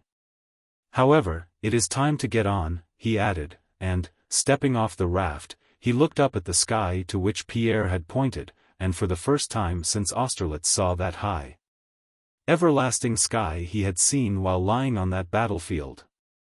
And something that had long been slumbering, something that was best within him, suddenly awoke, joyful and youthful, in his soul. It vanished as soon as he returned to the customary conditions of his life, but he knew that this feeling which he did not know how to develop existed within him. His meeting with Pierre formed an epoch in Prince Andrei's life. Though outwardly he continued to live in the same old way, inwardly he began a new life. Chapter 13. It was getting dusk when Prince Andrei and Pierre drove up to the front entrance of the house at Bald Hills. As they approached the house, Prince Andrei with a smile drew Pierre's attention to a commotion going on at the back porch. A woman, bent with age, with a wallet on her back, and a short, long-haired, young man in a black garment had rushed back to the gate on seeing the carriage driving up. Two women ran out after them, and all four, looking round at the carriage, ran in dismay up the steps of the back porch. "Those are Masha's God's folk," said Prince Andrei. "They have mistaken us for my father. This is the one matter in which she disobeys him.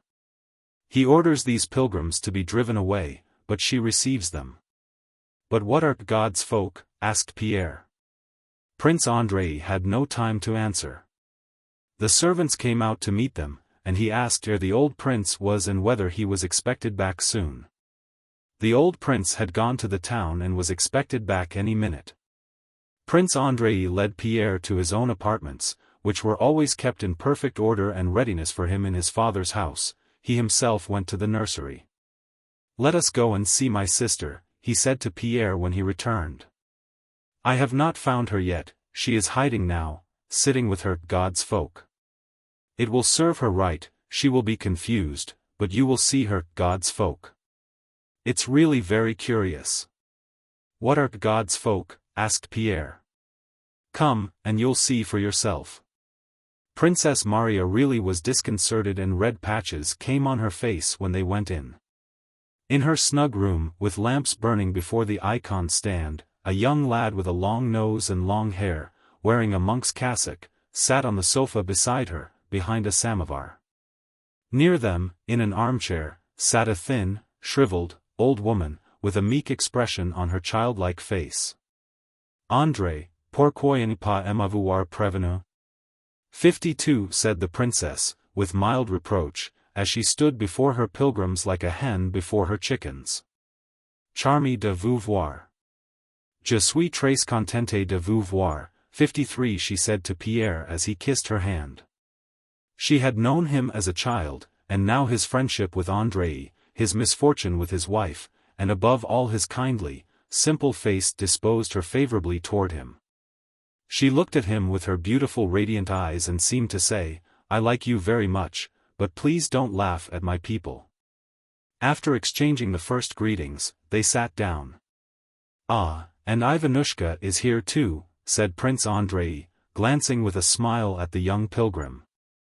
"Andrei," said Princess Maria, imploringly. "Il faut que vous sachiez que c'est une femme," 54, said Prince Andrei to Pierre. "Andrei, au nom de Dieu," 55, Princess Maria repeated. It was evident that Prince Andrei's ironical tone toward the pilgrims and Princess Maria's helpless attempts to protect them were their customary long-established relations on the matter.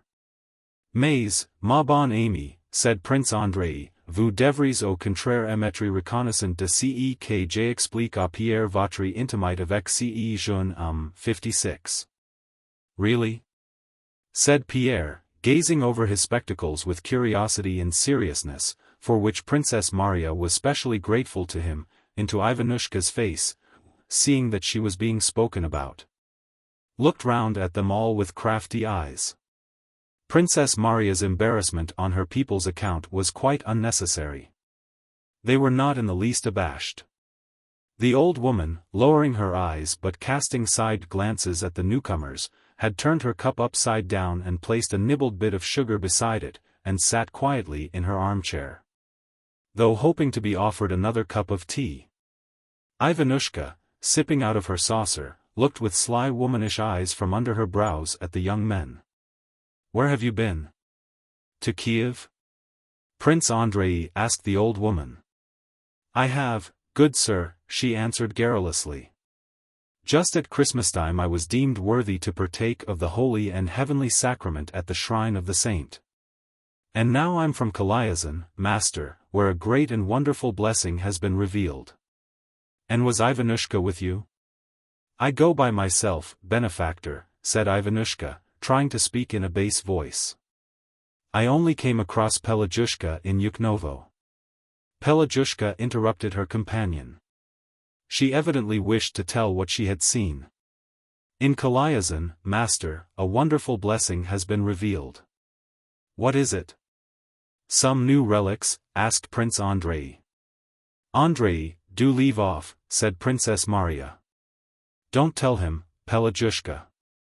"No, why not, my dear, why shouldn't I? I like him. He is kind, he is one of God's chosen, he's a benefactor, he once gave me 10 rubles, I remember. When I was in Kiev, crazy Kiryusha says to me, he's one of God's own and goes barefoot summer and winter, he says, why are you not going to the right place? Go to Kalyazin where a wonder-working icon of the Holy Mother of God has been revealed." On hearing those words I said goodbye to the holy folk and went. All were silent, only the pilgrim woman went on in measured tones, drawing in her breath. "So I come, master, and the people say to me, a great blessing has been revealed, holy oil trickles from the cheeks of our blessed Mother, the Holy Virgin Mother of God." All right, you can tell us afterwards," said Princess Maria, flushing. "Let me ask her," said Pierre. "Did you see it yourselves?" he inquired. "Oh, yes, master, I was found worthy. Such a brightness on the face like the light of heaven, and from the Blessed Mother's cheek it drops and drops. But, dear me, that must be a fraud," said Pierre, naively, who had listened attentively to the pilgrim. "Oh, master, what are you saying?" exclaimed the horrified Pelagyushka, turning to Princess Maria for support. "They impose on the people," he repeated.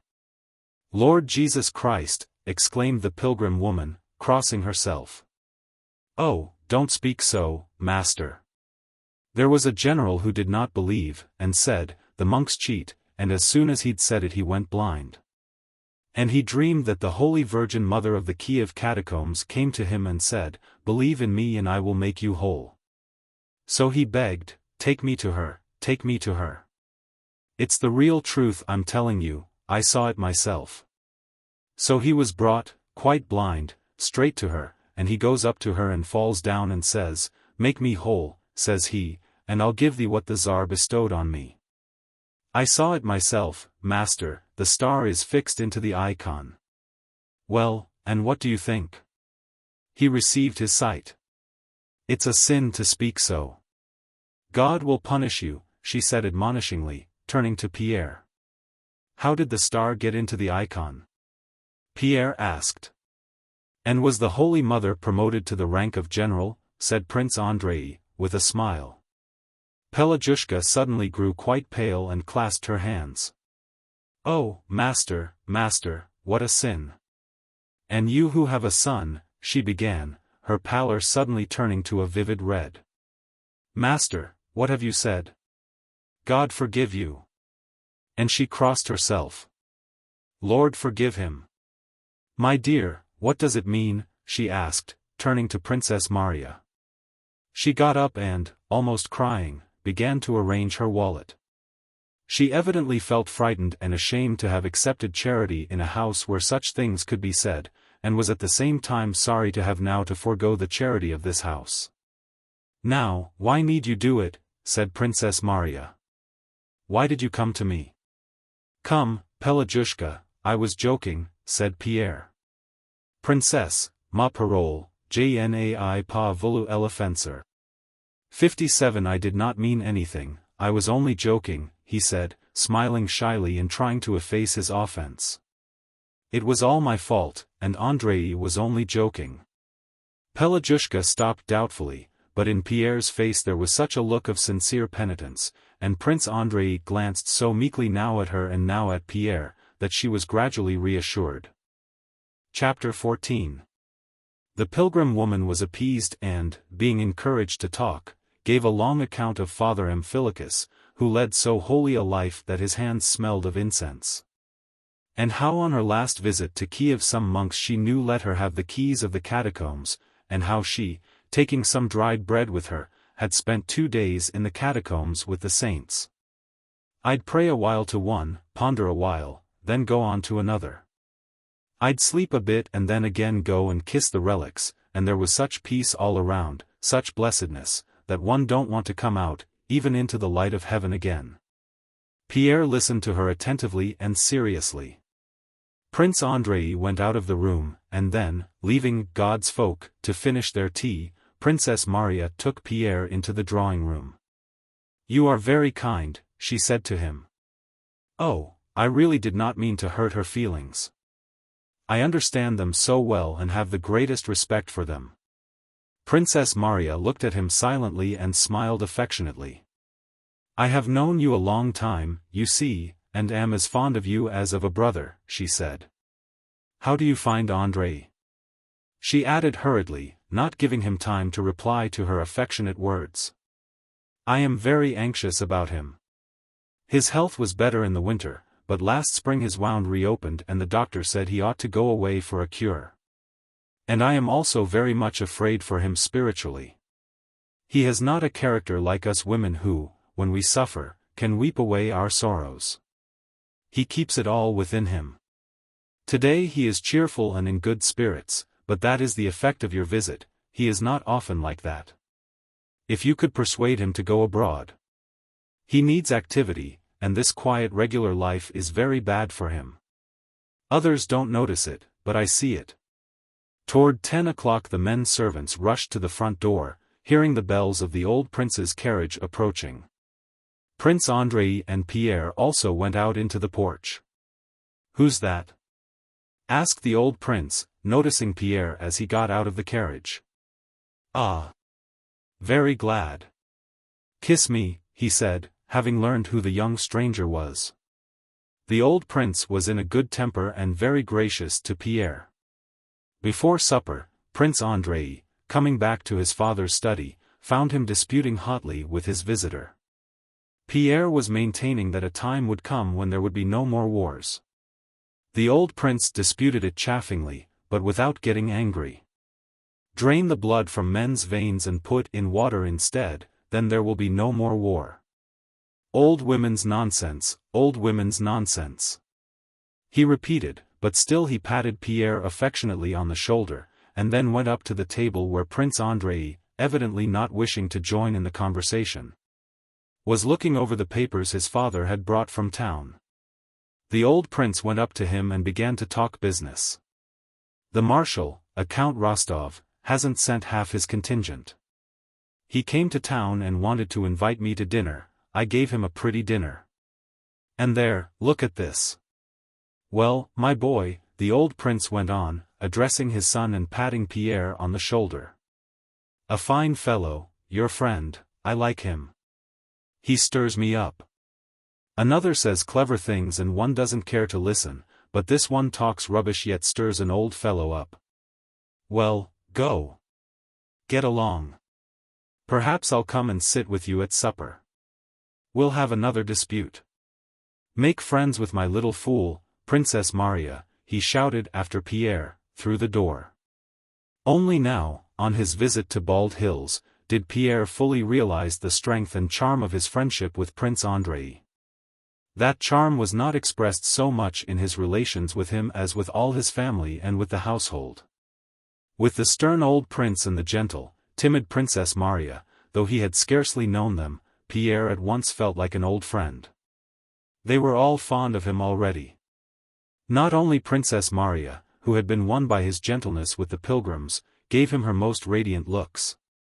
But even the one-year-old Prince Nikolai, as his grandfather called him, smiled at Pierre and let himself be taken in his arms. And Mikhail Ivanovich and Mademoiselle Bourienne looked at him with pleasant smiles when he talked to the old prince. The old prince came in to supper, this was evidently on Pierre's account. And during the 2 days of the young man's visit he was extremely kind to him and told him to visit them again. When Pierre had gone and the members of the household met together, they began to express their opinions of him as people always do after a new acquaintance has left, but as seldom happens. No one said anything but what was good of him. Chapter 15. When returning from his leave, Rostov felt, for the first time, how close was the bond that united him to Denisov and the whole regiment. On approaching it, Rostov felt as he had done when approaching his home in Moscow. When he saw the first hussar with the unbuttoned uniform of his regiment, when he recognized red-haired Dementiev and saw the picket ropes of the roan horses. When Lavrushka gleefully shouted to his master, "The Count has come!" And Denisov, who had been asleep on his bed, ran all disheveled out of the mud hut to embrace him, and the officers collected round to greet the new arrival. Rostov experienced the same feeling as when his mother, his father, and his sister had embraced him, and tears of joy choked him so that he could not speak. The regiment was also a home, and as unalterably dear and precious as his parents' house. When he had reported himself to the commander of the regiment and had been reassigned to his former squadron, had been on duty and had gone out foraging. When he had again entered into all the little interests of the regiment and felt himself deprived of liberty and bound in one narrow, unchanging frame, he experienced the same sense of peace, of moral support, and the same sense of being at home here in his own place, as he had felt under the parental roof. But here was none of all that turmoil of the world at large, where he did not know his right place and took mistaken decisions. Here was no Sonia with whom he ought, or ought not, to have an explanation, here was no possibility of going there or not going there. Here there were not 24 hours in the day which could be spent in such a variety of ways. There was not that innumerable crowd of people of whom not one was nearer to him or farther from him than another. There were none of those uncertain and undefined money relations with his father, and nothing to recall that terrible loss to Dolokhov. Here, in the regiment, all was clear and simple. The whole world was divided into 2 unequal parts, one, our Pavlograd regiment, the other, all the rest. And the rest was no concern of his. In the regiment, everything was definite, who was lieutenant, who captain, who was a good fellow, who a bad one, and most of all, who was a comrade. The canteen keeper gave one credit, one's pay came every 4 months, there was nothing to think out or decide, you had only to do nothing that was considered bad in the Pavlograd regiment and, when given an order, to do what was clearly, distinctly, and definitely ordered, and all would be well. Having once more entered into the definite conditions of this regimental life, Rostov felt the joy and relief a tired man feels on lying down to rest. Life in the regiment, during this campaign, was all the pleasanter for him, because, after his loss to Dolokhov, for which, in spite of all his family's efforts to console him, he could not forgive himself, he had made up his mind to atone for his fault by serving, not as he had done before, but really well. And by being a perfectly first-rate comrade and officer, in a word, a splendid man altogether, a thing which seemed so difficult out in the world, but so possible in the regiment. After his losses, he had determined to pay back his debt to his parents in 5 years. He received 10,000 rubles a year, but now resolved to take only 2,000 and leave the rest to repay the debt to his parents. Our army, after repeated retreats and advances and battles at Pultusk and Przyszylo, was concentrated near Bartenstein. It was awaiting the emperor's arrival and the beginning of a new campaign. The Pavlograd regiment, belonging to that part of the army which had served in the 1805 campaign, had been recruiting up to strength in Russia, and arrived too late to take part in the first actions of the campaign. It had been neither at Pultusk nor at Przyszylo and, when it joined the army in the field in the second half of the campaign, was attached to Platov's division. Platov's division was acting independently of the main army.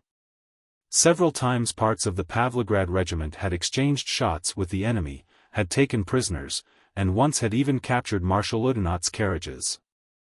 In April the Pavlograds were stationed immovably for some weeks near a totally ruined and deserted German village. A thaw had set in, it was muddy and cold, the ice on the river broke, and the roads became impassable. For days neither provisions for the men nor fodder for the horses had been issued. As no transports could arrive, the men dispersed about the abandoned and deserted villages, searching for potatoes, but found few even of these. Everything had been eaten up and the inhabitants had all fled. If any remained, they were worse than beggars and nothing more could be taken from them. Even the soldiers, usually pitiless enough, instead of taking anything from them, often gave them the last of their rations. The Pavlograd regiment had had only 2 men wounded in action, but had lost nearly half its men from hunger and sickness. In the hospitals, death was so certain that soldiers suffering from fever, or the swelling that came from bad food, preferred to remain on duty. And hardly able to drag their legs went to the front rather than to the hospitals. When spring came on, the soldiers found a plant just showing out of the ground that looked like asparagus, which, for some reason, they called Mashka's sweet root. It was very bitter, but they wandered about the field seeking it and dug it out with their sabers and ate it, though they were ordered not to do so, as it was a noxious plant. That spring a new disease broke out among the soldiers, a swelling of the arms, legs, and face, which the doctors attributed to eating this root. But in spite of all this, the soldiers of Denisov's squadron fed chiefly on Mashka's sweet root. Because it was the second week that the last of the biscuits were being doled out at the rate of half a pound a man and the last potatoes received had sprouted and frozen. The horses also had been fed for a fortnight on straw from the thatched roofs and had become terribly thin, though still covered with tufts of felty winter hair. Despite this destitution, the soldiers and officers went on living just as usual. Despite their pale swollen faces and tattered uniforms, the hussars formed line for roll call, kept things in order, groomed their horses, polished their arms, brought in straw from the thatched roofs in place of fodder, and sat down to dine round the cauldrons from which they rose up hungry, joking about their nasty food and their hunger. As usual, in their spare time, they lit bonfires, steamed themselves before them naked, smoked, picked out and baked sprouting rotten potatoes, told and listened to stories of Potemkin's and Suvorov's campaigns, or to legends of Elisha the Sly, or the priest's laborer Mikolka. The officers, as usual, lived in 2s and 3s in the roofless, half-ruined houses. The seniors tried to collect straw and potatoes and, in general, food for the men. The younger ones occupied themselves as before, some playing cards. There was plenty of money, though there was no food, some with more innocent games, such as quoits and skittles. The general trend of the campaign was rarely spoken of, partly because nothing certain was known about it, partly because there was a vague feeling that in the main it was going badly. Rostov lived, as before, with Denisov, and since their furlough they had become more friendly than ever. Denisov never spoke of Rostov's family, but by the tender friendship his commander showed him, Rostov felt that the elder hussar's luckless love for Natasha played a part in strengthening their friendship. Denisov evidently tried to expose Rostov to danger as seldom as possible, and after an action greeted his safe return with evident joy. On one of his foraging expeditions, in a deserted and ruined village to which he had come in search of provisions, Rostov found a family consisting of an old Pole and his daughter with an infant in arms. They were half-clad, hungry, too weak to get away on foot and had no means of obtaining a conveyance. Rostov brought them to his quarters, placed them in his own lodging, and kept them for some weeks while the old man was recovering. One of his comrades, talking of women, began chaffing Rostov. saying that he was more wily than any of them and that it would not be a bad thing if he introduced to them the pretty Polish girl he had saved. Rostov took the joke as an insult, flared up, and said such unpleasant things to the officer that it was all Denisov could do to prevent a duel. When the officer had gone away, Denisov, who did not himself know what Rostov's relations with the Polish girl might be, began to upbraid him for his quickness of temper. And Rostov replied, "Say what you like. She is like a sister to me, and I can't tell you how it offended me, because, well, for that reason." Denisov patted him on the shoulder and began rapidly pacing the room without looking at Rostov, as was his way at moments of deep feeling. "Ah, what a mad breed you Rostovs are," he muttered, and Rostov noticed tears in his eyes. Chapter 16. In April the troops were enlivened by news of the Emperor's arrival, but Rostov had no chance of being present at the review he held at Bartenstein, as the Pavlograds were at the outposts far beyond that place. They were bivouacking. Denisov and Rostov were living in an earth hut, dug out for them by the soldiers and roofed with branches and turf. The hut was made in the following manner, which had then come into vogue. A trench was dug 3.5 feet wide, 4 feet 8 inches deep, and 8 feet long. At one end of the trench, steps were cut out and these formed the entrance and vestibule. The trench itself was the room, in which the lucky ones, such as the squadron commander, had a board, lying on piles at the end opposite the entrance, to serve as a table. On each side of the trench, the earth was cut out to a breadth of about 2.5 feet, and this did duty for bedsteads and couches. The roof was so constructed that one could stand up in the middle of the trench and could even sit up on the beds if one drew close to the table. Denisov, who was living luxuriously because the soldiers of his squadron liked him, had also a board in the roof at the farther end, with a piece of, broken but mended, glass in it for a window. When it was very cold, embers from the soldiers' campfire were placed on a bent sheet of iron on the steps in the reception room, as Denisov called that part of the hut, and it was then so warm that the officers, of whom there were always some with Denisov and Rostov, sat in their shirt sleeves. In April, Rostov was on orderly duty. One morning, between 7 and 8, returning after a sleepless night, he sent for embers, changed his rain-soaked underclothes, said his prayers, drank tea, got warm. Then tidied up the things on the table and in his own corner, and, his face glowing from exposure to the wind and with nothing on but his shirt, lay down on his back, putting his arms under his head. He was pleasantly considering the probability of being promoted in a few days for his last reconnoitering expedition, and was awaiting Denisov, who had gone out somewhere and with whom he wanted a talk. Suddenly he heard Denisov shouting in a vibrating voice behind the hut, evidently much excited. Rostov moved to the window to see whom he was speaking to, and saw the quartermaster, Topchienko. "I ordered you not to let them eat that Moshka woot stuff," Denisov was shouting. "And I saw with my own eyes how Lazarchuk bought some from the fields. I have given the order again and again, your honor, but they don't obey," answered the quartermaster. Rostov lay down again on his bed and thought complacently, "Let him fuss and bustle now, my job's done and I'm lying down, capitally." He could hear that Lavrushka, that sly, bold orderly of Denisov's, was talking, as well as the quartermaster. Lavrushka was saying something about loaded wagons, biscuits, and oxen he had seen when he had gone out for provisions. Then Denisov's voice was heard shouting farther and farther away. "Saddle! Second platoon! Where are they off to now?" thought Rostov. 5 minutes later, Denisov came into the hut, climbed with muddy boots on the bed, lit his pipe, furiously scattered his things about, took his leaded whip, buckled on his saber, and went out again. In answer to Rostov's inquiry where he was going, he answered vaguely and crossly that he had some business. "Let God and our Gwet monarch judge me afterwards," said Denisov going out, and Rostov heard the hoofs of several horses splashing through the mud. He did not even trouble to find out where Denisov had gone. Having got warm in his corner, he fell asleep and did not leave the hut till toward evening. Denisov had not yet returned. The weather had cleared up, and near the next hut 2 officers and a cadet were playing sveka, laughing as they threw their missiles which buried themselves in the soft mud. Rostov joined them.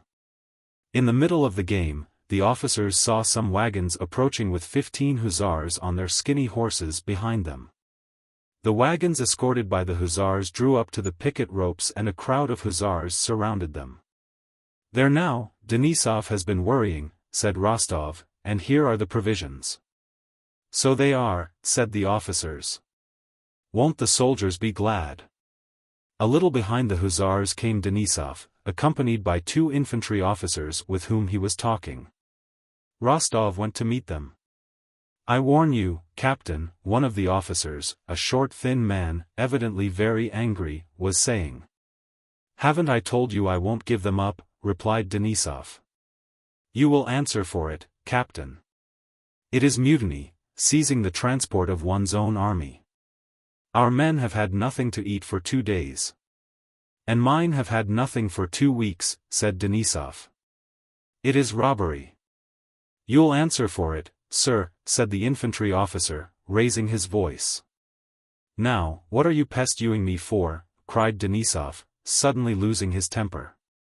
I shall answer for it and not you, and you'd better not buzz about here till you get hurt. Be off. Go, he shouted at the officers. Very well, then. Shouted the little officer, undaunted and not riding away. If you are determined to rob, I'll go to the devil. Quick, Mossiech, while you're safe and sound. And Denisov turned his horse on the officer. Very well, muttered the officer, threateningly, and turning his horse he trotted away, jolting in his saddle. A dog asked wide offense. A will dog asked wide offense, shouted Denisov after him, the most insulting expression a cavalryman can address to a mounted infantryman, and riding up to Rostov, he burst out laughing. I've taken transports from the infantry by force, he said. After all, can't let our men starve. The wagons that had reached the hussars had been consigned to an infantry regiment, but learning from Lavrushka that the transport was unescorted, Denisov with his hussars had seized it by force. The soldiers had biscuits dealt out to them freely, and they even shared them with the other squadrons. The next day the regimental commander sent for Denisov. And holding his fingers spread out before his eyes said, This is how I look at this affair, I know nothing about it and won't begin proceedings. But I advise you to ride over to the staff and settle the business there in the commissariat department and if possible sign a receipt for such and such stores received. If not, as the demand was booked against an infantry regiment, there will be a row and the affair may end badly. From the regimental commanders, Denisov rode straight to the staff with a sincere desire to act on this advice. In the evening he came back to his dugout in a state such as Rostov had never yet seen him in. Denisov could not speak and gasped for breath. When Rostov asked what was the matter, he only uttered some incoherent oaths and threats in a hoarse, feeble voice. Alarmed at Denisov's condition, Rostov suggested that he should undress, drink some water, and send for the doctor. Twy me for wobbly, oh. Some more water. Let them twy me, but I'll always thwash scoundwells, and I'll tell the impuo. Ice, he muttered. The regimental doctor, when he came, said it was absolutely necessary to bleed Denisov. A deep saucer of black blood was taken from his hairy arm and only then was he able to relate what had happened to him. I get there, began Denisov. Now then, where's your chief's quarters? They were pointed out. Please to wait. I've ridden 20 miles and have duties to attend to and no time to wait. Announce me. Viewy well, so out comes their head chief, also took it into his head to lecture me, it's wobbly. Wobbly, I say, is not done by man who seizes provisions to feed his soldiers, but by him who takes them to fill his own pockets. Will you please be silent? Viewy good. Then he says, go and give a receipt to the commissioner, but your affair will be passed on to headquarters. I go to the commissioner. I enter, and at the table, who do you think? No, but wait a bit. Who is it that's starving us? Shouted Denisov, hitting the table with the fist of his newly bled arm so violently that the table nearly broke down and the tumblers on it jumped about. Telianin. What? So it's you who's starving us to death? Is it? Take this, and I hit him so pat, straight on his snout. Ah, what a. And I stated fwashing him. Well, I've had a bit of fun, I can tell you, cried Denisov, gleeful and yet angry, his white teeth showing under his black mustache. I'd have killed him if they hadn't taken him away. But what are you shouting for? Calm yourself, said Rostov. You've set your arm bleeding afresh. Wait, we must tie it up again. Denisov was bandaged up again and put to bed. Next day he woke calm and cheerful. But at noon the adjutant of the regiment came into Rostov's and Denisov's dugout with a grave and serious face and regretfully showed them a paper addressed to Major Denisov from the regimental commander, in which inquiries were made about yesterday's occurrence. The adjutant told them that the affair was likely to take a very bad turn, that a court-martial had been appointed, and that in view of the severity with which marauding and insubordination were now regarded, degradation to the ranks would be the best that could be hoped for. The case, as represented by the offended parties, was that, after seizing the transports, Major Denisov, being drunk, went to the chief quartermaster and without any provocation called him a thief, threatened to strike him, and on being led out had rushed into the office and given 2 officials a thrashing, and dislocated the arm of one of them. In answer to Rostov's renewed questions, Denisov said, laughing, that he thought he remembered that some other fellow had got mixed up in it, but that it was all nonsense and rubbish. And he did not in the least fear any kind of trial, and that if those scoundrels dared attack him he would give them an answer that they would not easily forget. Denisov spoke contemptuously of the whole matter, but Rostov knew him too well not to detect that, while hiding it from others, at heart he feared a court-martial and was worried over the affair, which was evidently taking a bad turn. Every day, letters of inquiry and notices from the court arrived, and on the 1st of May, Denisov was ordered to hand the squadron over to the next in seniority and appear before the staff of his division to explain his violence at the commissariat office. On the previous day Platov reconnoitered with 2 Cossack regiments and 2 squadrons of hussars. Denisov, as was his wont, rode out in front of the outposts, parading his courage. A bullet fired by a French sharpshooter hit him in the fleshy part of his leg. Perhaps at another time Denisov would not have left the regiment for so slight a wound, but now he took advantage of it to excuse himself from appearing at the staff and went into hospital. Chapter 17. In June the Battle of Friedland was fought, in which the Pavlograds did not take part, and after that an armistice was proclaimed. Rostov, who felt his friend's absence very much, having no news of him since he left and feeling very anxious about his wound and the progress of his affairs, took advantage of the armistice to get leave to visit Denisov in hospital. The hospital was in a small Prussian town that had been twice devastated by Russian and French troops. Because it was summer, when it is so beautiful out in the fields, the little town presented a particularly dismal appearance with its broken roofs and fences, its foul streets, tattered inhabitants, and the sick and drunken soldiers wandering about. The hospital was in a brick building with some of the window frames and panes broken and a courtyard surrounded by the remains of a wooden fence that had been pulled to pieces. Several bandaged soldiers, with pale swollen faces, were sitting or walking about in the sunshine in the yard. Directly Rostov entered the door he was enveloped by a smell of putrefaction and hospital air. On the stairs he met a Russian army doctor smoking a cigar. The doctor was followed by a Russian assistant. "I can't tear myself to pieces," the doctor was saying. "Come to Makar Alexievich in the evening. I shall be there." The assistant asked some further questions. "Oh, do the best you can. Isn't it all the same?" The doctor noticed Rostov coming upstairs. "What do you want, sir?" said the doctor. What do you want? The bullets having spared you, do you want to try typhus? This is a pest house, sir. How so? Asked Rostov. Typhus, sir. It's death to go in. Only we two, McKeeve and I, he pointed to the assistant, keep on here. Some 5 of us doctors have died in this place. When a new one comes he is done for in a week, said the doctor with evident satisfaction. Prussian doctors have been invited here, but our allies don't like it at all.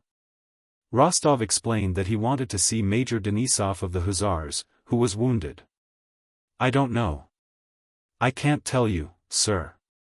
Only think. I am alone in charge of 3 hospitals with more than 400 patients. It's well that the charitable Prussian ladies send us 2 pounds of coffee and some lint each month or we should be lost, he laughed. 400, sir, and they're always sending me fresh ones. There are 400? He asked, turning to the assistant. The assistant looked faggied out. He was evidently vexed and impatient for the talkative doctor to go. Major Denisov, Rostov said again. He was wounded at Mali 10. Dead, I fancy. McKeeve? Queried the doctor, in a tone of indifference. The assistant, however, did not confirm the doctor's words. Is he tall and with reddish hair? Asked the doctor. Rostov described Denisov's appearance. There was one like that, said the doctor, as if pleased. That one is dead, I fancy. However, I'll look up our list. We had a list.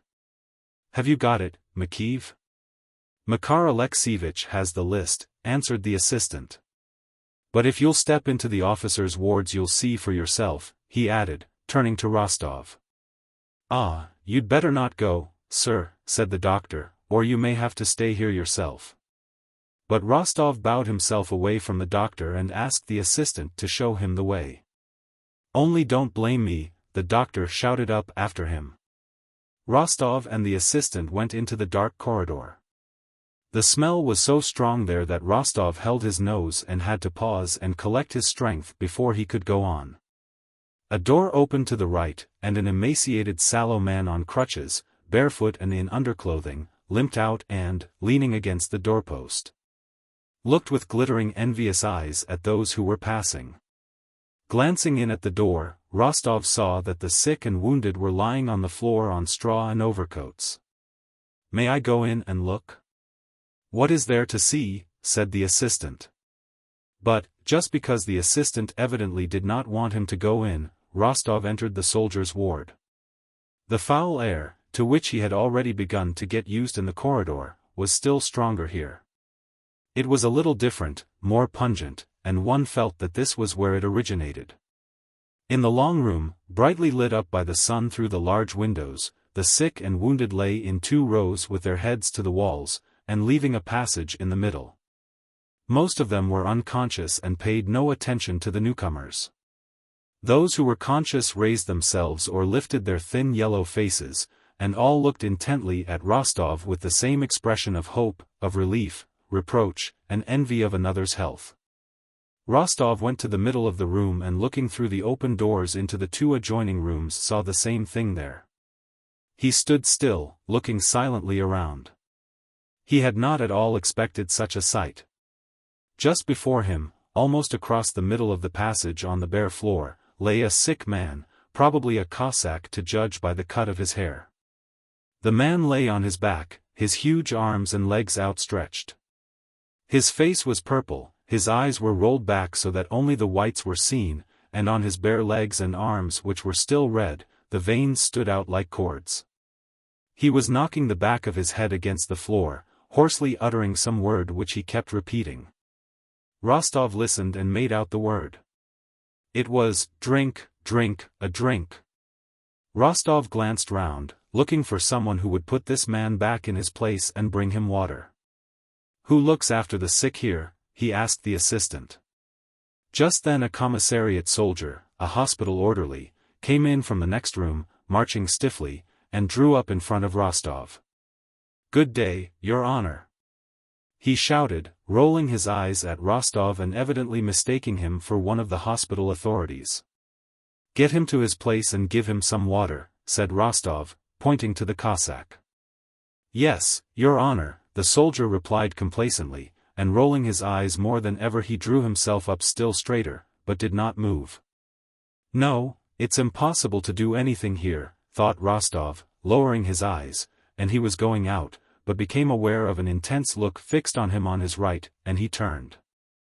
Close to the corner, on an overcoat, sat an old, unshaven, grey-bearded soldier as thin as a skeleton, with a stern sallow face and eyes intently fixed on Rostov.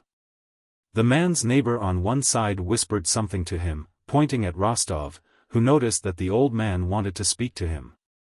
He drew nearer and saw that the old man had only one leg bent under him, the other had been amputated above the knee. His neighbor on the other side, who lay motionless some distance from him with his head thrown back, was a young soldier with a snub nose. His pale waxen face was still freckled and his eyes were rolled back. Rostov looked at the young soldier and a cold chill ran down his back. "Why, this one seems," he began, turning to the assistant. "And how we've been begging, Your Honor," said the old soldier, his jaw quivering. "He's been dead since morning. After all, we're men, not dogs. I'll send someone at once." "He shall be taken away at once," said the assistant hurriedly. "Let us go, Your Honor." Yes, let us go," said Rostov hastily, and lowering his eyes and shrinking, he tried to pass unnoticed between the rows of reproachful envious eyes that were fixed upon him. And went out of the room. Chapter 18. Going along the corridor, the assistant led Rostov to the officers' wards, consisting of 3 rooms, the doors of which stood open. There were beds in these rooms and the sick and wounded officers were lying or sitting on them. Some were walking about the rooms in hospital dressing gowns. The first person Rostov met in the officers' ward was a thin little man with one arm, who was walking about the first room in a nightcap and hospital dressing gown, with a pipe between his teeth. Rostov looked at him, trying to remember where he had seen him before.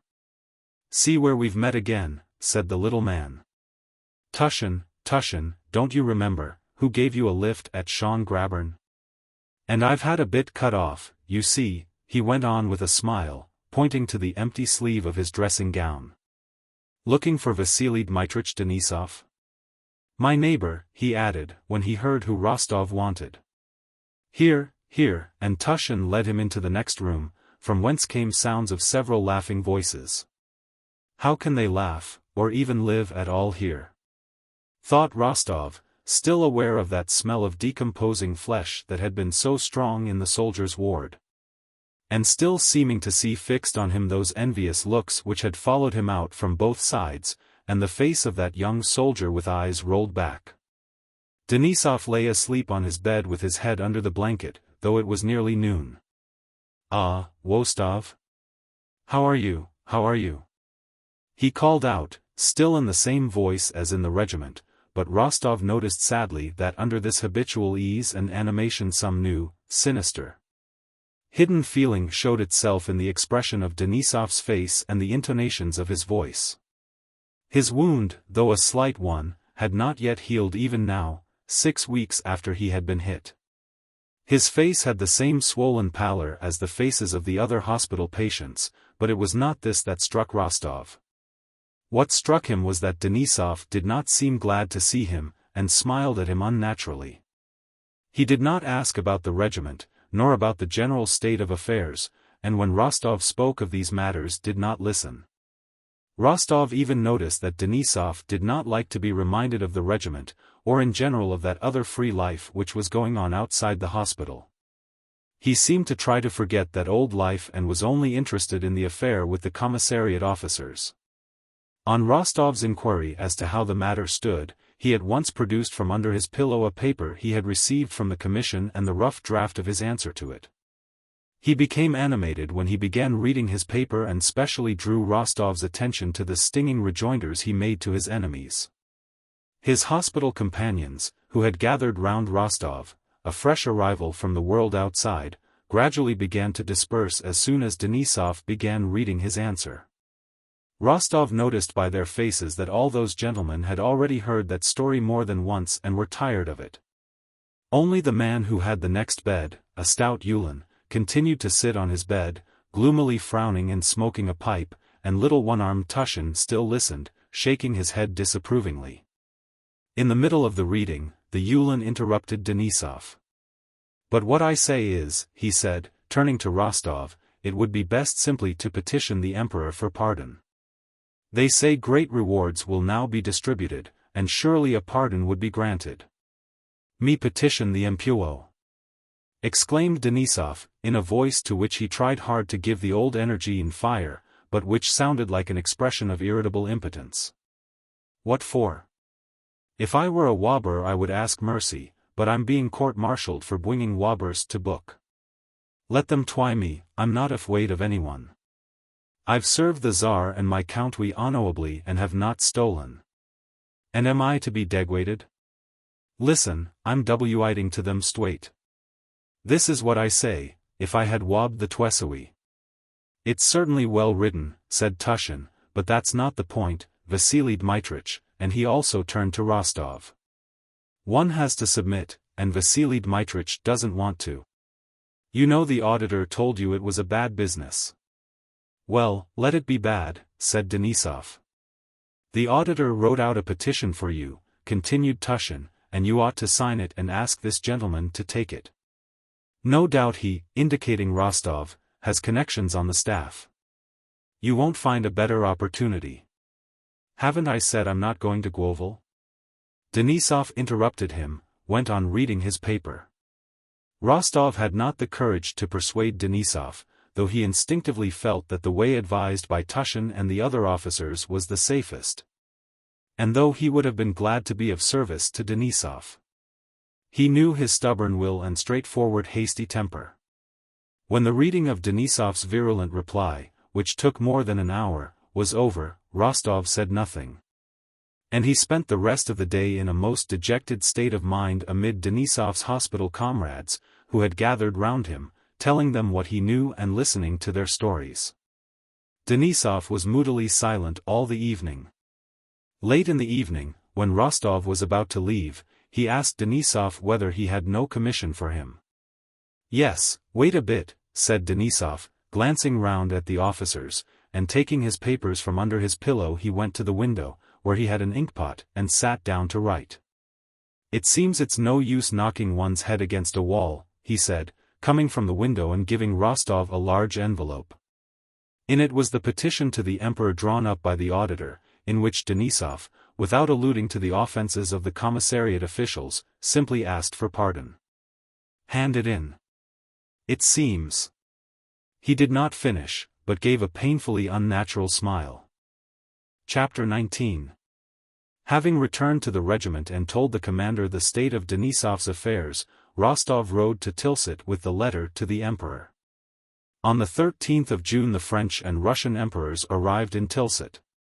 Boris Drubetskoy had asked the important personage on whom he was in attendance, to include him in the suite appointed for the stay at Tilsit. "I should like to see the great man," he said, alluding to Napoleon, whom hitherto he, like everyone else, had always called Bonaparte.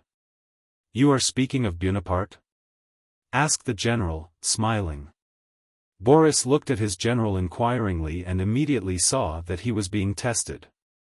"I am speaking, Prince, of the Emperor Napoleon," he replied. The general patted him on the shoulder, with a smile. "You will go far," he said, and took him to Tilsit with him. Boris was among the few present at the Niemen on the day the two emperors met. He saw the raft, decorated with monograms, saw Napoleon pass before the French guards on the farther bank of the river. Saw the pensive face of the Emperor Alexander as he sat in silence in a tavern on the bank of the Niemen awaiting Napoleon's arrival, saw both emperors get into boats. And saw how Napoleon, reaching the raft first, stepped quickly forward to meet Alexander and held out his hand to him, and how they both retired into the pavilion. Since he had begun to move in the highest circles, Boris had made it his habit to watch attentively all that went on around him and to note it down. At the time of the meeting at Tilsit he asked the names of those who had come with Napoleon and about the uniforms they wore, and listened attentively to words spoken by important personages. At the moment the emperors went into the pavilion he looked at his watch, and did not forget to look at it again when Alexander came out. The interview had lasted an hour and 53 minutes. He noted this down that same evening, among other facts he felt to be of historic importance. As the emperor's suite was a very small one, it was a matter of great importance, for a man who valued his success in the service. To be at Tilsit on the occasion of this interview between the two emperors, and having succeeded in this, Boris felt that henceforth his position was fully assured. He had not only become known, but people had grown accustomed to him and accepted him. Twice he had executed commissions to the emperor himself, so that the latter knew his face, and all those at court, far from cold-shouldering him as at first when they considered him a newcomer, would now have been surprised had he been absent. Boris lodged with another adjutant, the Polish Count Zielinski. Zielinski, a Pole brought up in Paris, was rich, and passionately fond of the French, and almost every day of the stay at Tilsit, French officers of the guard and from French headquarters were dining and lunching with him and Boris. On the evening of the 24th of June, Count Zielinski arranged a supper for his French friends. The guest of honor was an aide-de-camp of Napoleon's. There were also several French officers of the guard, and a page of Napoleon's, a young lad of an old aristocratic French family. That same day, Rostov, profiting by the darkness to avoid being recognized in civilian dress, came to Tilsit and went to the lodging occupied by Boris and Zielinski. Rostov, in common with the whole army from which he came, was far from having experienced the change of feeling toward Napoleon and the French, who from being foes had suddenly become friends, that had taken place at headquarters and in Boris. In the army, Bonaparte and the French were still regarded with mingled feelings of anger, contempt, and fear. Only recently, talking with one of Platov's Cossack officers, Rostov had argued that if Napoleon were taken prisoner he would be treated not as a sovereign, but as a criminal. Quite lately, happening to meet a wounded French colonel on the road, Rostov had maintained with heat that peace was impossible between a legitimate sovereign and the criminal Bonaparte. Rostov was therefore unpleasantly struck by the presence of French officers in Boris' lodging. Dressed in uniforms he had been accustomed to see from quite a different point of view from the outposts of the flank. As soon as he noticed a French officer, who thrust his head out of the door, that warlike feeling of hostility which he always experienced at the sight of the enemy suddenly seized him. He stopped at the threshold and asked in Russian whether Drubetskoy lived there.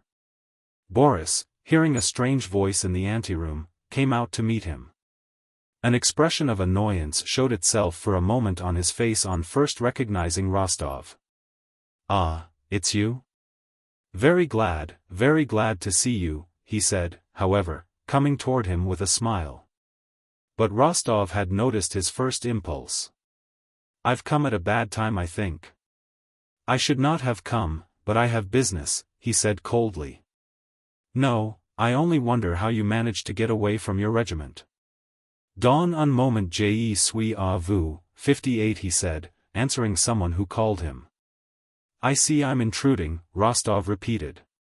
The look of annoyance had already disappeared from Boris' face. Having evidently reflected and decided how to act, he very quietly took both Rostov's hands and led him into the next room. His eyes, looking serenely and steadily at Rostov, seemed to be veiled by something, as if screened by blue spectacles of conventionality. So it seemed to Rostov. "Oh, come now.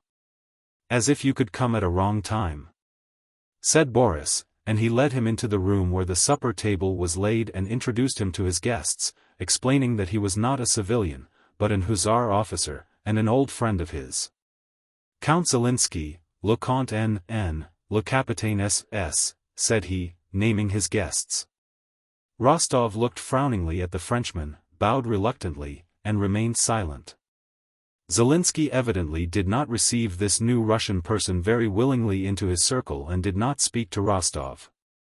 Boris did not appear to notice the constraint the newcomer produced and, with the same pleasant composure and the same veiled look in his eyes with which he had met Rostov, tried to enliven the conversation. One of the Frenchmen, with the politeness characteristic of his countrymen, addressed the obstinately taciturn Rostov, saying that the latter had probably come to Tilsit to see the emperor. "No, I came on business," replied Rostov, briefly. Rostov had been out of humor from the moment he noticed the look of dissatisfaction on Boris' face, and as always happens to those in a bad humor, it seemed to him that everyone regarded him with aversion and that he was in everybody's way. He really was in their way, for he alone took no part in the conversation, which again became general. The looks the visitors cast on him seemed to say, "And what is he sitting here for?" He rose and went up to Boris. "Anyhow, I'm in your way," he said in a low tone. "Come and talk over my business and I'll go away." "Oh, no, not at all," said Boris. "But if you are tired, come and lie down in my room and have a rest." "Yes, really." They went into the little room where Boris slept. Rostov, without sitting down, began at once, irritably, as if Boris were to blame in some way, telling him about Denisov's affair, asking him whether, through his general, he could and would intercede with the emperor on Denisov's behalf and get Denisov's petition handed in. When he and Boris were alone, Rostov felt for the first time that he could not look Boris in the face without a sense of awkwardness. Boris, with one leg crossed over the other and stroking his left hand with the slender fingers of his right, listened to Rostov as a general listens to the report of a subordinate. Now looking aside and now gazing straight into Rostov's eyes with the same veiled look. Each time this happened Rostov felt uncomfortable and cast down his eyes. "I have heard of such cases and know that His Majesty is very severe in such affairs. I think it would be best not to bring it before the emperor, but to apply to the commander of the corps. But in general, I think." "So you don't want to do anything? Well then, say so." Rostov almost shouted, not looking Boris in the face. Boris smiled. "On the contrary, I will do what I can. Only I thought." At that moment Zelinsky's voice was heard calling Boris. "Well then, go, go, go," said Rostov, and refusing supper and remaining alone in the little room, he walked up and down for a long time, hearing the light-hearted French conversation from the next room. Chapter 20. Rostov had come to Tilsit the day least suitable for a petition on Denisov's behalf. He could not himself go to the general in attendance as he was in mufti and had come to Tilsit without permission to do so, and Boris, even had he wished to, could not have done so on the following day. On that day, June 27th, the preliminaries of peace were signed. The emperors exchanged decorations. Alexander received the Cross of the Legion of Honor and Napoleon the Order of St. Andrei of the First Degree, and a dinner had been arranged for the evening, given by a battalion of the French Guards to the Preobrazhensk battalion. The emperors were to be present at that banquet. Rostov felt so ill at ease and uncomfortable with Boris that, when the latter looked in after supper, he pretended to be asleep, and early next morning went away, avoiding Boris. In his civilian clothes and a round hat, he wandered about the town, staring at the French and their uniforms and at the streets and houses where the Russian and French emperors were staying. In a square he saw tables being set up and preparations made for the dinner. He saw the Russian and French colors draped from side to side of the streets, with huge monograms A and N. In the windows of the houses also flags and bunting were displayed. "Boris doesn't want to help me and I don't want to ask him. That's settled," thought Nikolai. "All is over between us, but I won't leave here without having done all I can for Denisov and certainly not without getting his letter to the emperor." The emperor! He is here, thought Rostov, who had unconsciously returned to the house where Alexander lodged. Saddled horses were standing before the house and the suite were assembling, evidently preparing for the emperor to come out. "I may see him at any moment," thought Rostov. "If only I were to hand the letter direct to him and tell him all, could they really arrest me for my civilian clothes? Surely not. He would understand on whose side justice lies. He understands everything, knows everything. Who can be more just, more magnanimous than he? And even if they did arrest me for being here, what would it matter? Thought he, looking at an officer who was entering the house the emperor occupied. After all, people do go in. It's all nonsense.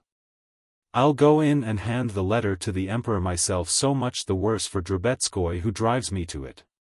And suddenly, with a determination he himself did not expect, Rostov felt for the letter in his pocket and went straight to the house. No, I won't miss my opportunity now, as I did after Austerlitz, he thought, expecting every moment to meet the monarch, and conscious of the blood that rushed to his heart at the thought. I will fall at his feet and beseech him. He will lift me up, will listen, and will even thank me. I am happy when I can do good, but to remedy injustice is the greatest happiness, Rostov fancied the sovereign saying. And passing people who looked after him with curiosity, he entered the porch of the emperor's house. A broad staircase led straight up from the entry, and to the right he saw a closed door. Below, under the staircase, was a door leading to the lower floor. Whom do you want? Someone inquired. To hand in a letter, a petition, to His Majesty, said Nikolai, with a tremor in his voice. A petition? This way, to the officer on duty. He was shown the door leading downstairs, only it won't be accepted. On hearing this indifferent voice, Rostov grew frightened at what he was doing. The thought of meeting the emperor at any moment was so fascinating and consequently so alarming that he was ready to run away, but the official who had questioned him opened the door. And Rostov entered. A short stout man of about 30, in white breeches and high boots and a batiste shirt that he had evidently only just put on, standing in that room. And his valet was buttoning on to the back of his breeches a new pair of handsome silk-embroidered braces that, for some reason, attracted Rostov's attention. This man was speaking to someone in the adjoining room.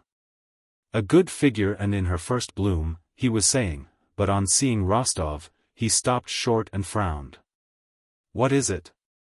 A petition? What is it? Asked the person in the other room. Another petitioner, answered the man with the braces. Tell him to come later. He'll be coming out directly, we must go. Later, later. Tomorrow. It's too late.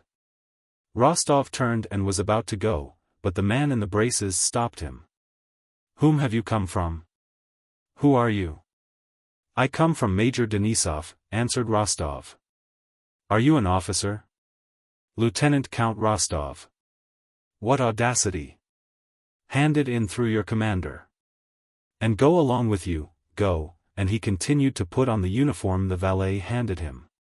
Rostov went back into the hall and noticed that in the porch there were many officers and generals in full parade uniform, whom he had to pass. Cursing his temerity, his heart sinking at the thought of finding himself at any moment face to face with the emperor and being put to shame and arrested in his presence.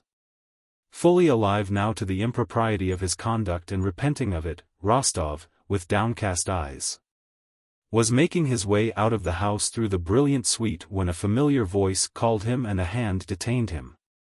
What are you doing here, sir, in civilian dress? Asked a deep voice.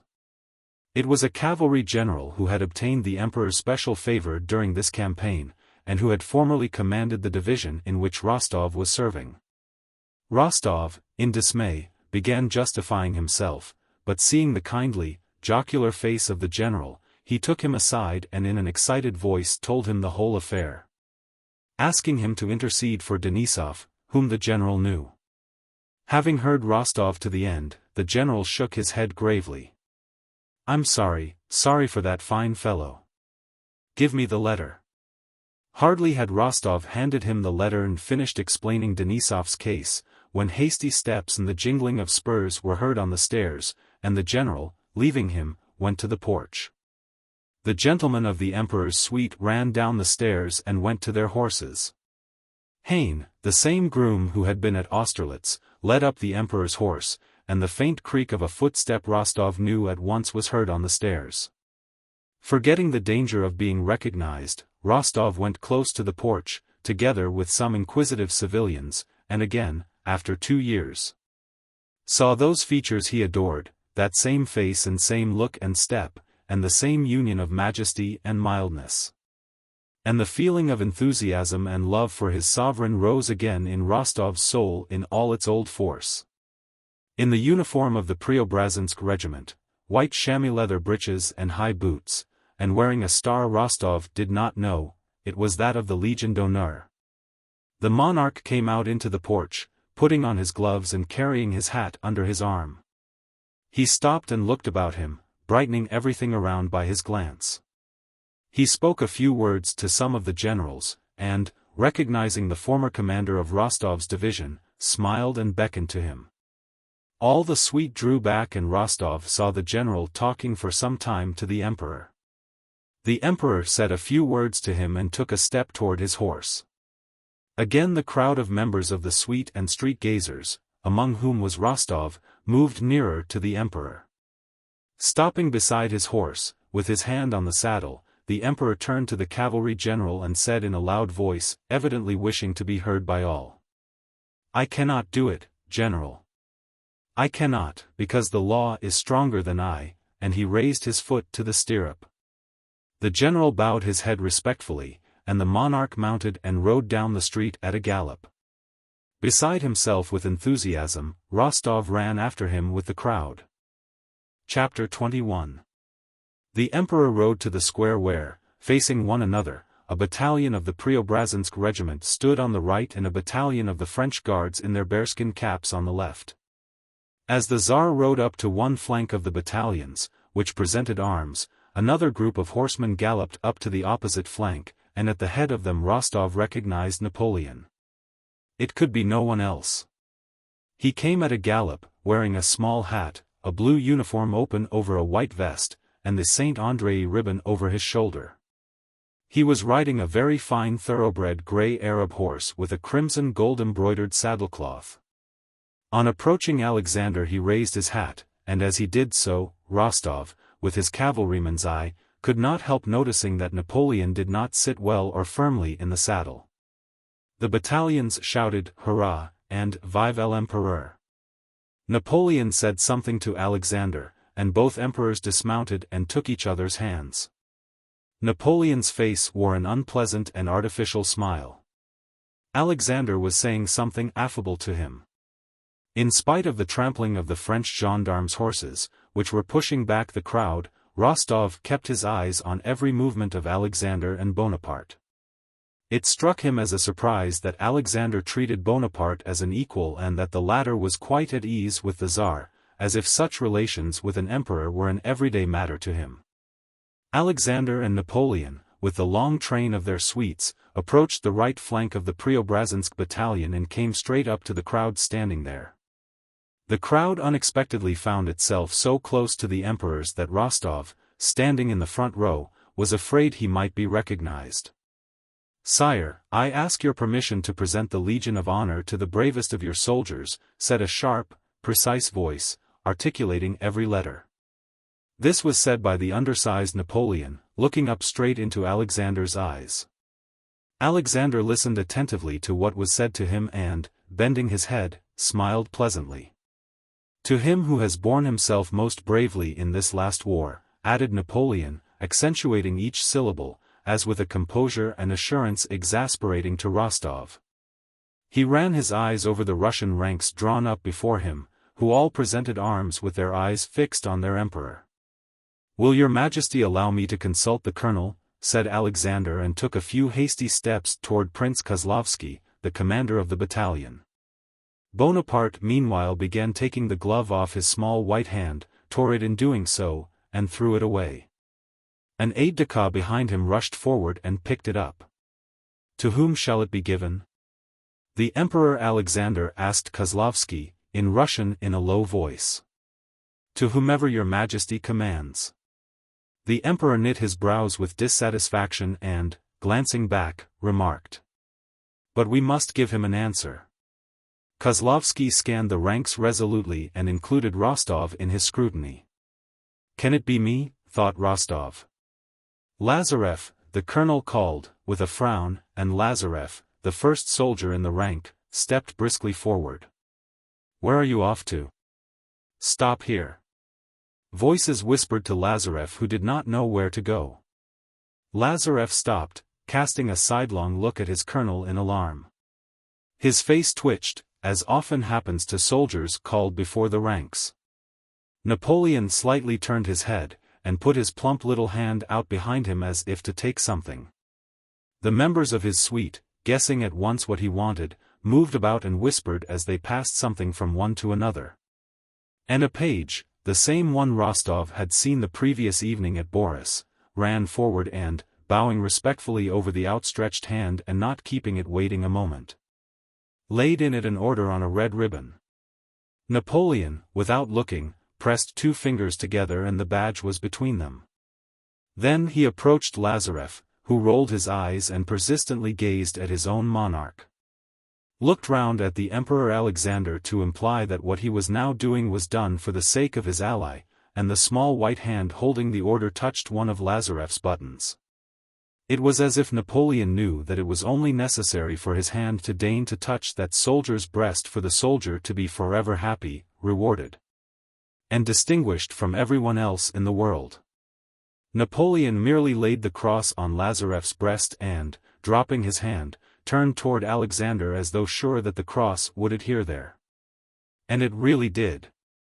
Officious hands, Russian and French, immediately seized the cross and fastened it to the uniform. Lazarev glanced morosely at the little man with white hands who was doing something to him and, still standing motionless presenting arms, looked again straight into Alexander's eyes, as if asking whether he should stand there, or go away, or do something else. But receiving no orders, he remained for some time in that rigid position. The emperors remounted and rode away. The Preobrazhensk battalion, breaking rank, mingled with the French guards and sat down at the tables prepared for them. Lazarev sat in the place of honor. Russian and French officers embraced him, congratulated him, and pressed his hands. Crowds of officers and civilians drew near merely to see him. A rumble of Russian and French voices and laughter filled the air round the tables in the square. 2 officers with flushed faces, looking cheerful and happy, passed by Rostov. "What do you think of the treat? All on silver plate," one of them was saying. "Have you seen Lazarev?" "I have. Tomorrow, I hear, the Preobrazhenskys will give them a dinner." "Yes, but what luck for Lazarev. 1,200 francs pension for life." "Here's a cap, lads," shouted a Preobrazhensk soldier, donning a shaggy French cap. "It's a fine thing. First rate." "Have you heard the password?" asked one guards officer of another. "The day before yesterday it was Napoleon, France, bravoure, yesterday, Alexander, Russie, grandeur. One day our emperor gives it and next day Napoleon. Tomorrow our emperor will send a St. George's Cross to the bravest of the French guards. It has to be done. He must respond in kind." Boris, too, with his friend Zelensky, came to see the Preobrazhensk banquet. On his way back, he noticed Rostov standing by the corner of a house. "Rostov. How'd you do?" "We missed one another," he said, and could not refrain from asking what was the matter, so strangely dismal and troubled was Rostov's face. "Nothing, nothing," replied Rostov. "You'll call round?" "Yes, I will." Rostov stood at that corner for a long time, watching the feast from a distance. In his mind, a painful process was going on which he could not bring to a conclusion. Terrible doubts rose in his soul. Now he remembered Denisov with his changed expression, his submission, and the whole hospital, with arms and legs torn off and its dirt and disease. So vividly did he recall that hospital stench of dead flesh that he looked round to see where the smell came from. Next he thought of that self-satisfied Bonaparte, with his small white hand, who was now an emperor, liked and respected by Alexander. Then why those severed arms and legs and those dead men? Then again he thought of Lazarev rewarded and Denisov punished and unpardoned. He caught himself harboring such strange thoughts that he was frightened.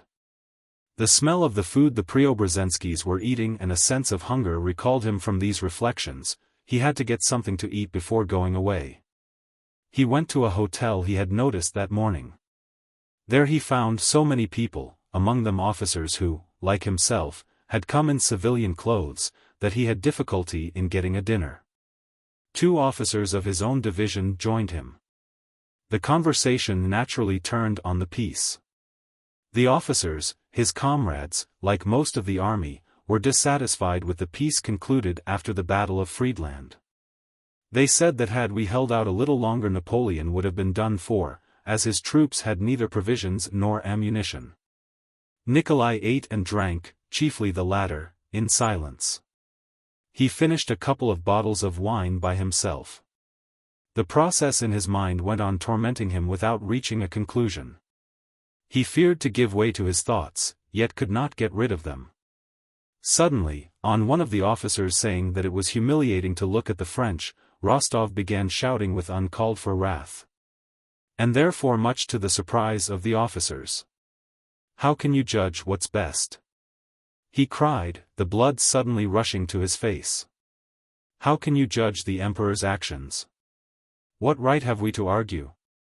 We cannot comprehend either the Emperor's aims or his actions." "But I never said a word about the Emperor," said the officer, justifying himself, and unable to understand Rostov's outburst, except on the supposition that he was drunk. But Rostov did not listen to him. "We are not diplomatic officials, we are soldiers and nothing more," he went on. "If we are ordered to die, we must die. If we're punished, it means that we have deserved it, it's not for us to judge. If the Emperor pleases to recognize Bonaparte as Emperor and to conclude an alliance with him, it means that that is the right thing to do. If once we begin judging and arguing about everything, nothing sacred will be left. That way we shall be saying there is no God, nothing," shouted Nikolai, banging the table, very little to the point as it seemed to his listeners, but quite relevantly to the course of his own thoughts. "Our business is to do our duty, to fight and not to think. That's all," said he. "And to drink," said one of the officers, not wishing to quarrel. "Yes, and to drink," assented Nikolai. "Hello there. Another bottle," he shouted. Chapter 3. 1808-10. Chapter 1. In 1808 the Emperor Alexander went to Erfurt for a fresh interview with the Emperor Napoleon, and in the upper circles of Petersburg there was much talk of the grandeur of this important meeting. In 1809 the intimacy between the world's 2 arbiters, as Napoleon and Alexander were called, was such that when Napoleon declared war on Austria a Russian corps crossed the frontier to cooperate with our old enemy Bonaparte against our old ally the Emperor of Austria. And in court circles the possibility of marriage between Napoleon and one of Alexander's sisters was spoken of. But besides considerations of foreign policy, the attention of Russian society was at that time keenly directed on the internal changes that were being undertaken in all the departments of government. Life meanwhile, real life, with its essential interests of health and sickness, toil and rest, and its intellectual interests in thought, science, poetry, music, love, friendship, hatred, and passions, went on as usual, independently of and apart from political friendship or enmity with Napoleon Bonaparte and from all the schemes of reconstruction. Prince Andrei had spent 2 years continuously in the country. All the plans Pierre had attempted on his estates, and constantly changing from one thing to another had never accomplished, were carried out by Prince Andrei without display and without perceptible difficulty. He had in the highest degree a practical tenacity which Pierre lacked, and without fuss or strain on his part this set things going. On one of his estates the 300 serfs were liberated and became free agricultural laborers, this being one of the first examples of the kind in Russia. On other estates the serfs' compulsory labor was commuted for a quit rent.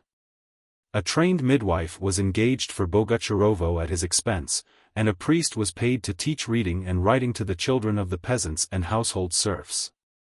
Prince Andrei spent half his time at Bald Hills with his father and his son, who was still in the care of nurses.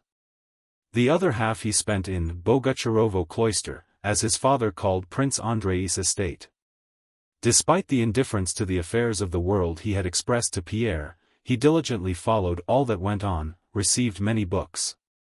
And to his surprise noticed that when he or his father had visitors from Petersburg, the very vortex of life. These people lagged behind himself, who never left the country, in knowledge of what was happening in home and foreign affairs. Besides being occupied with his estates and reading a great variety of books, Prince Andrei was at this time busy with a critical survey of our last two unfortunate campaigns, and with drawing up a proposal for a reform of the army rules and regulations. In the spring of 1809 he went to visit the Ryazan estates which had been inherited by his son, whose guardian he was. Warmed by the spring sunshine he sat in the caleche looking at the new grass, the first leaves on the birches, and the first puffs of white spring clouds floating across the clear blue sky. He was not thinking of anything, but looked absent-mindedly and cheerfully from side to side. They crossed the ferry where he had talked with Pierre the year before. They went through the muddy village, past threshing floors and green fields of winter rye, downhill where snow still lodged near the bridge, uphill where the clay had been liquefied by the rain. Past strips of stubble land and bushes touched with green here and there, and into a birch forest growing on both sides of the road. In the forest it was almost hot, no wind could be felt. The birches with their sticky green leaves were motionless, and lilac-colored flowers and the first blades of green grass were pushing up and lifting last year's leaves. The coarse evergreen color of the small fir trees scattered here and there among the birches was an unpleasant reminder of winter. On entering the forest the horses began to snort and sweated visibly. Pyotr the footman made some remark to the coachman, the latter assented. But apparently the coachman's sympathy was not enough for Pyotr, and he turned on the box toward his master.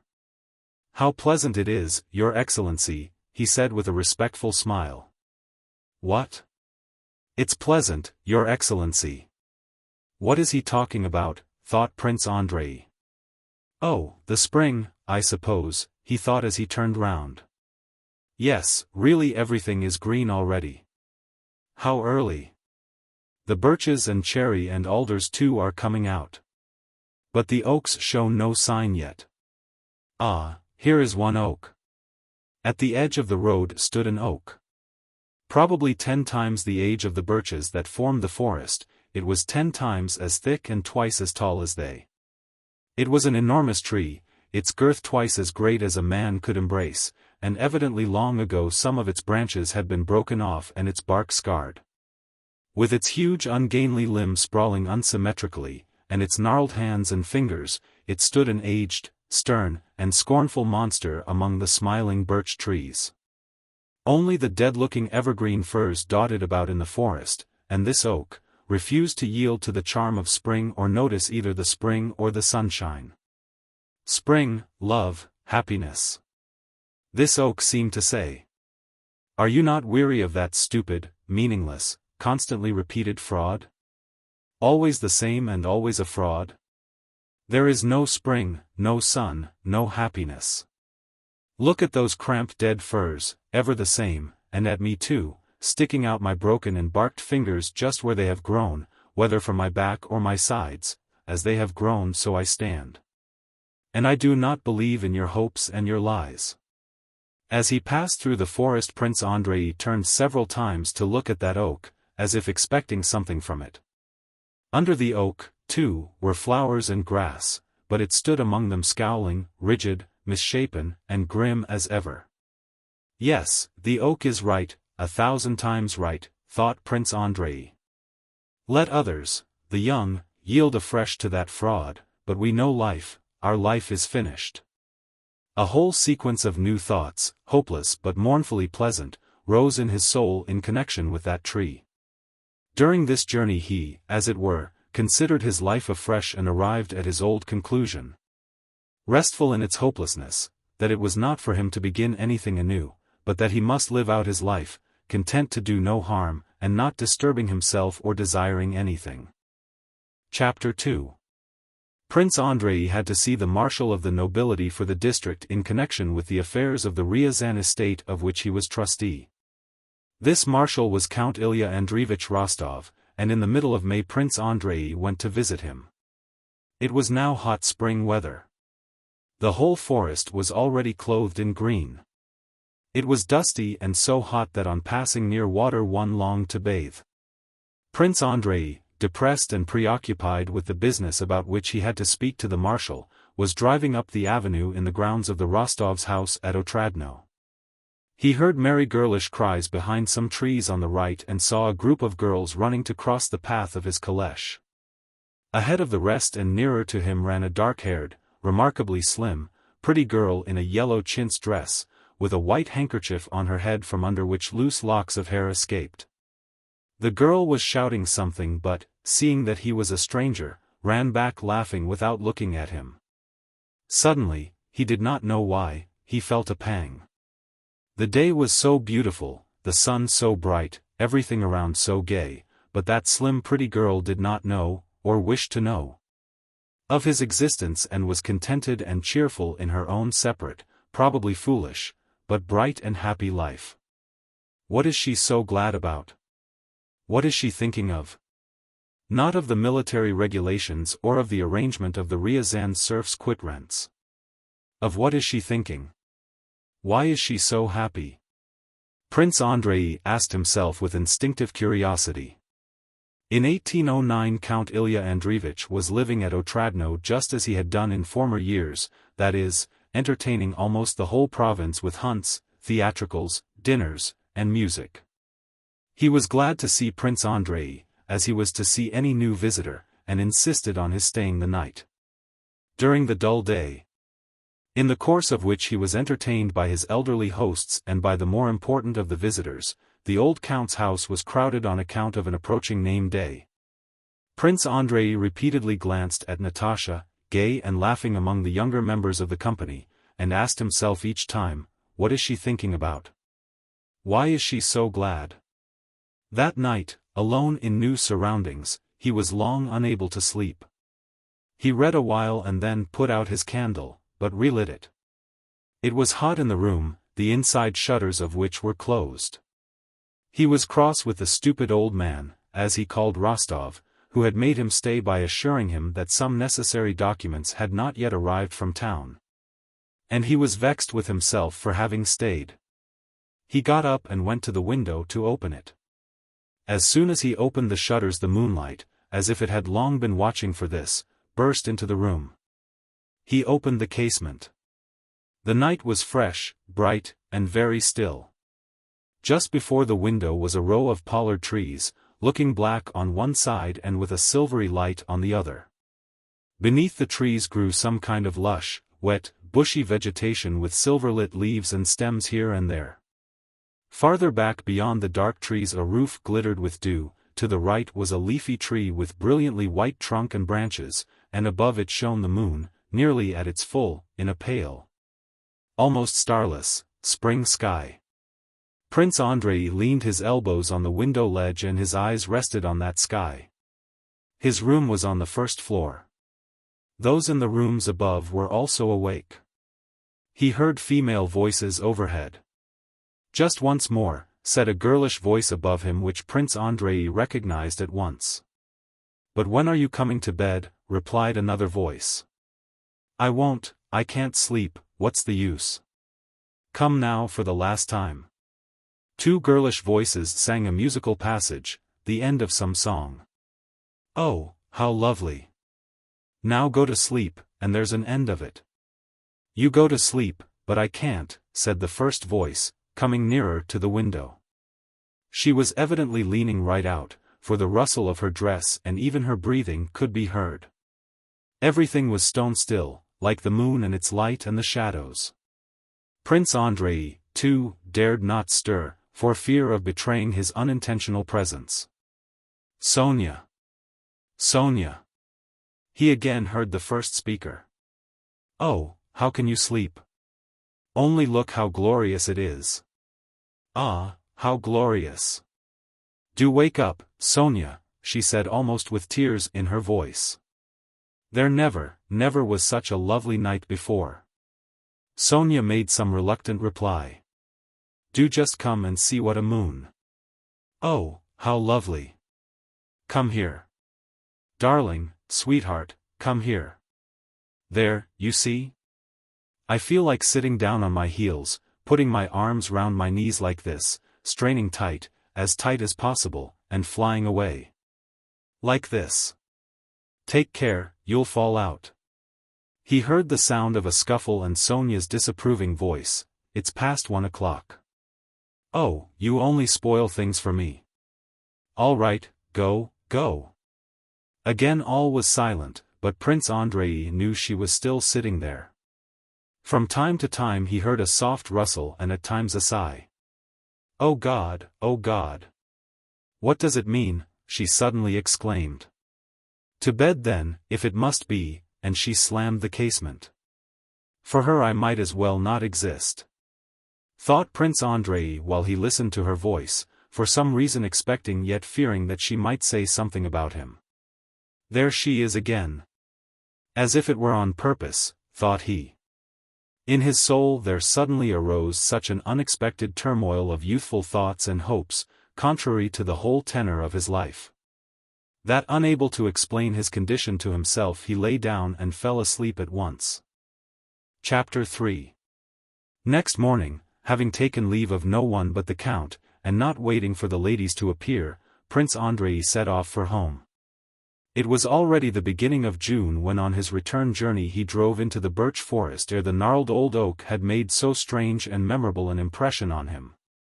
In the forest the harness bells sounded yet more muffled than they had done 6 weeks before, for now all was thick, shady, and dense.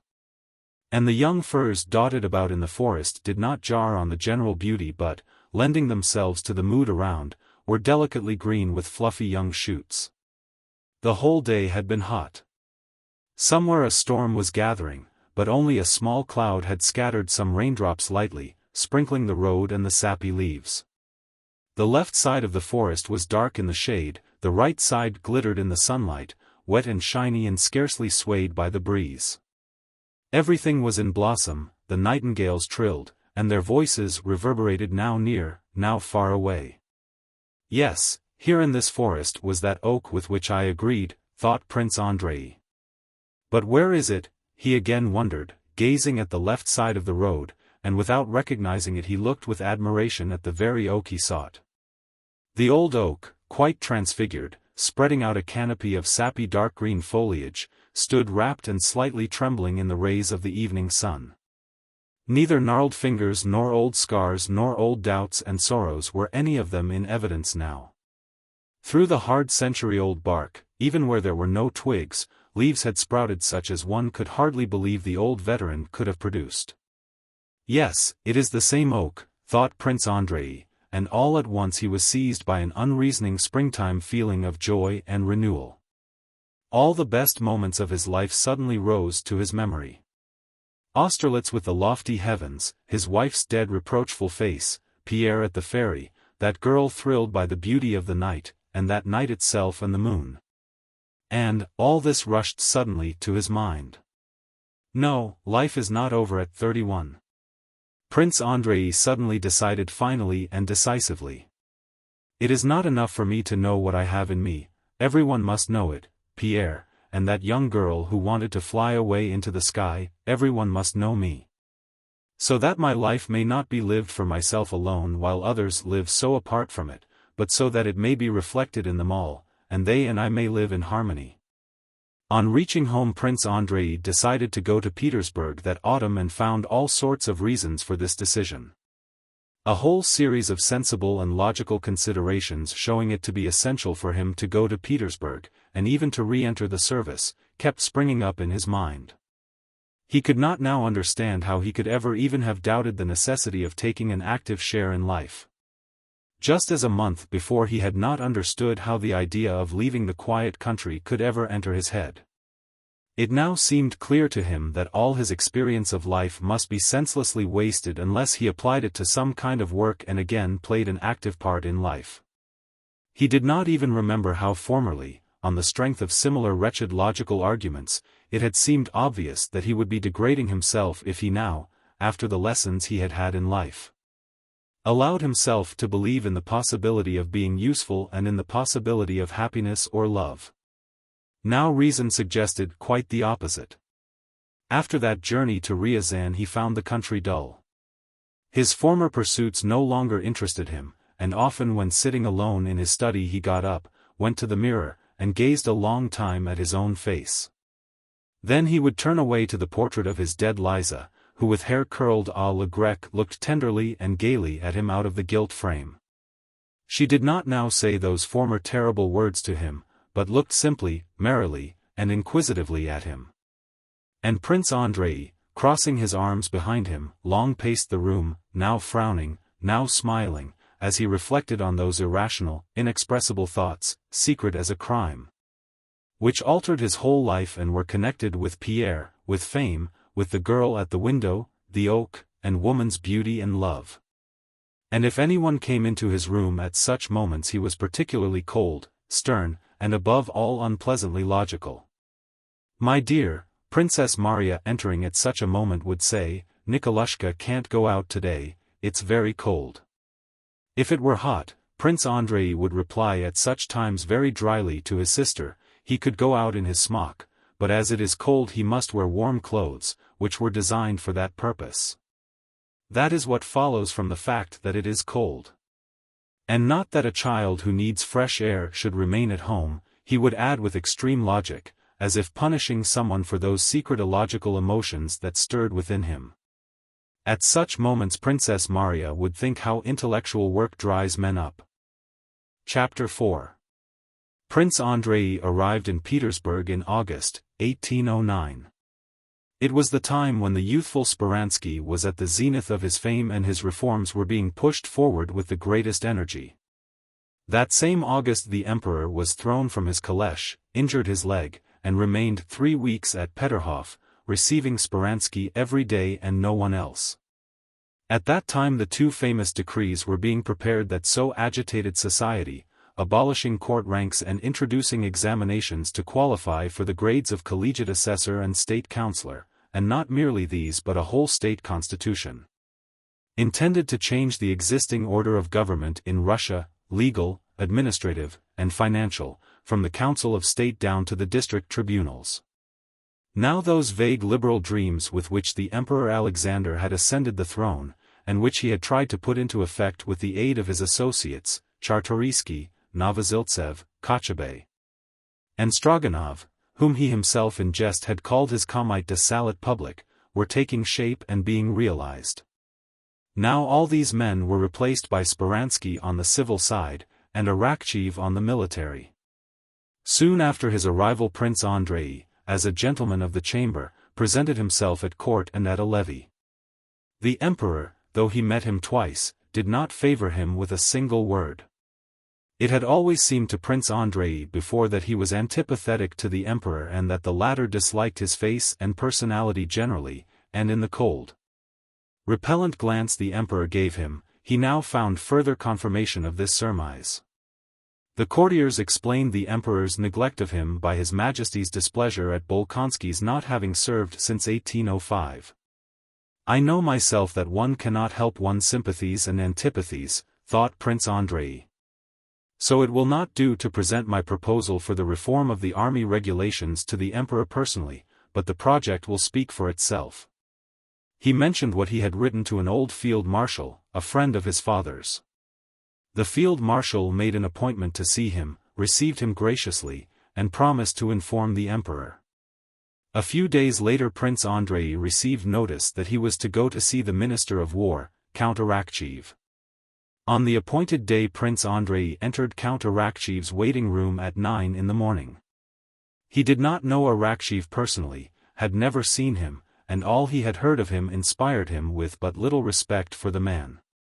"He is Minister of War, a man trusted by the Emperor, and I need not concern myself about his personal qualities," he has been commissioned to consider my project, so he alone can get it adopted," thought Prince Andrei as he waited among a number of important and unimportant people in Count Arakchev's waiting room.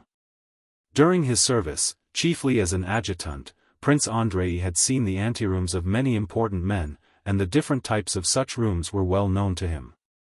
Count Arakchev's anteroom had quite a special character. The faces of the unimportant people awaiting their turn for an audience showed embarrassment and servility.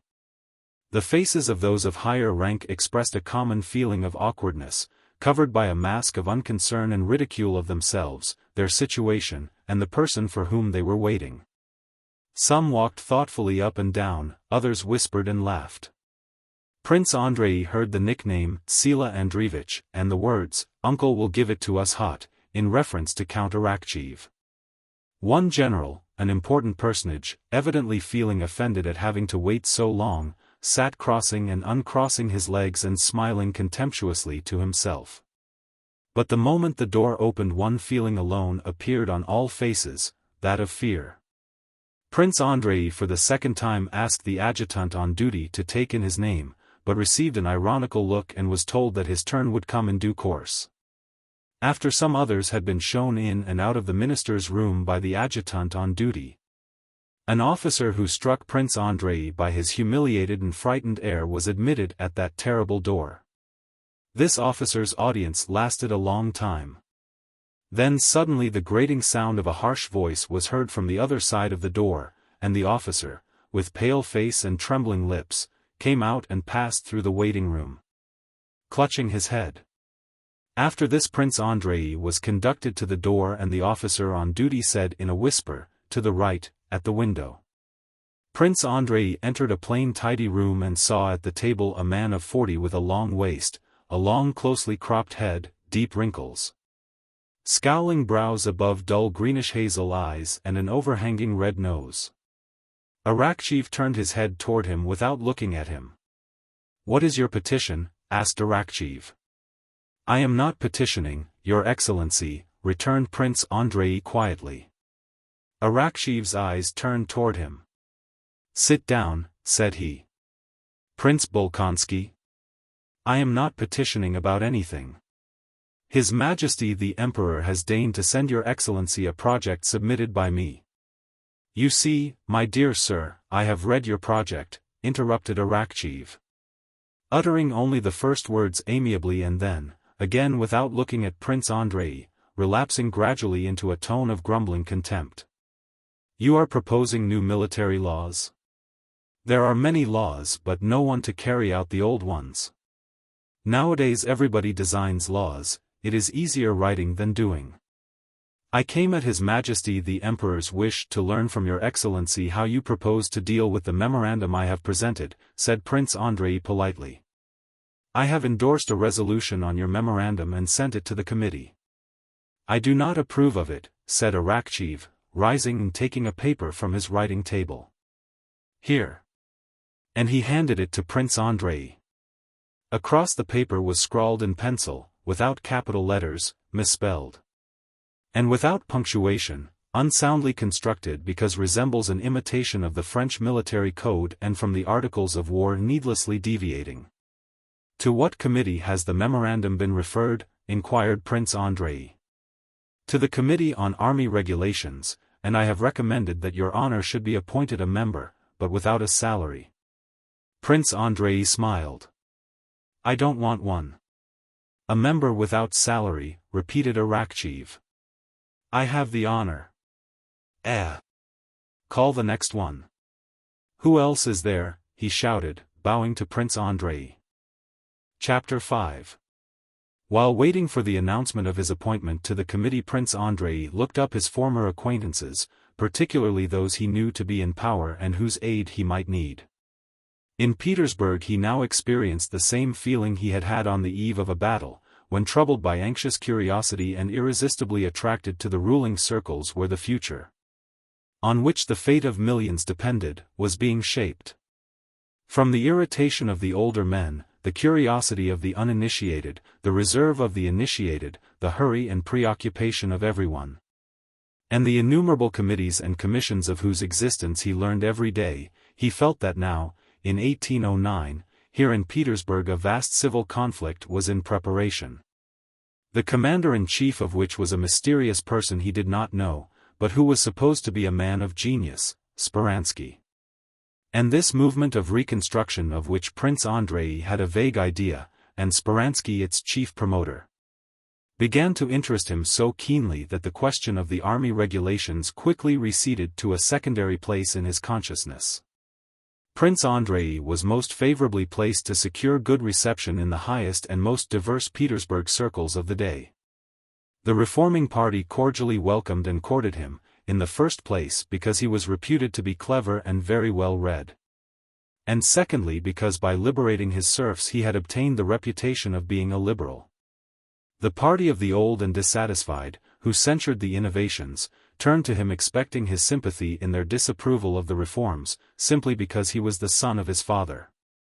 The feminine society world welcomed him gladly, because he was rich, distinguished, a good match, and almost a newcomer, with a halo of romance on account of his supposed death and the tragic loss of his wife. Besides this, the general opinion of all who had known him previously was that he had greatly improved during these last 5 years, having softened and grown more manly, lost his former affectation, pride, and contemptuous irony, and acquired the serenity that comes with years. People talked about him, were interested in him, and wanted to meet him. The day after his interview with Count Arakcheev, Prince Andrei spent the evening at Count Kochubey's. He told the Count of his interview with Sila Andreevich. Kochubey spoke of Arakcheev by that nickname with the same vague irony Prince Andrei had noticed in the Minister of War's anteroom. Mon cher, even in this case you can't do without Mikhail Mihailovich. He manages everything. I'll speak to him. He has promised to come this evening. What has Speransky to do with the army regulations? Asked Prince Andrei. Kochubey shook his head smilingly, as if surprised at Bolkonsky's simplicity. We were talking to him about you a few days ago, Kochubey continued, and about your freed ploughmen. Oh, is it you, Prince, who have freed your serfs? Said an old man of Catherine's day, turning contemptuously toward Bolkonsky. It was a small estate that brought in no profit, replied Prince Andrei, trying to extenuate his action so as not to irritate the old man uselessly. Afraid of being late, said the old man, looking at Kochubey. There's one thing I don't understand, he continued. Who will plough the land if they are set free? It is easy to write laws, but difficult to rule. Just the same as now, I ask you, Count, who will be heads of the departments when everybody has to pass examinations? Those who pass the examinations, I suppose, replied Kochubey, crossing his legs and glancing round. Well, I have Pryaniknikov serving under me, a splendid man, a priceless man, but he's 60. Is he to go up for examination? Yes, that's a difficulty, as education is not at all general, but... Count Kochubey did not finish. He rose, took Prince Andrei by the arm, and went to meet a tall, bald, fair man of about 40 with a large open forehead and a long face of unusual and peculiar whiteness, who was just entering. The newcomer wore a blue swallowtail coat with a cross suspended from his neck and a star on his left breast. It was Speransky. Prince Andrei recognized him at once, and felt a throb within him, as happens at critical moments of life. Whether it was from respect, envy, or anticipation, he did not know. Speransky's whole figure was of a peculiar type that made him easily recognizable. In the society in which Prince Andrei lived he had never seen anyone who together with awkward and clumsy gestures possessed such calmness and self-assurance. He had never seen so resolute yet gentle an expression as that in those half-closed, rather humid eyes, or so firm a smile that expressed nothing, nor had he heard such a refined, smooth, soft voice. Above all he had never seen such delicate whiteness of face or hands which were broad, but very plump, soft, and white.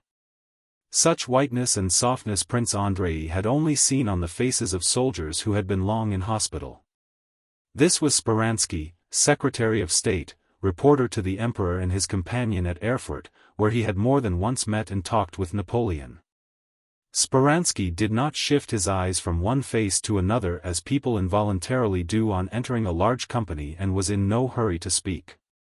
He spoke slowly, with assurance that he would be listened to, and he looked only at the person with whom he was conversing.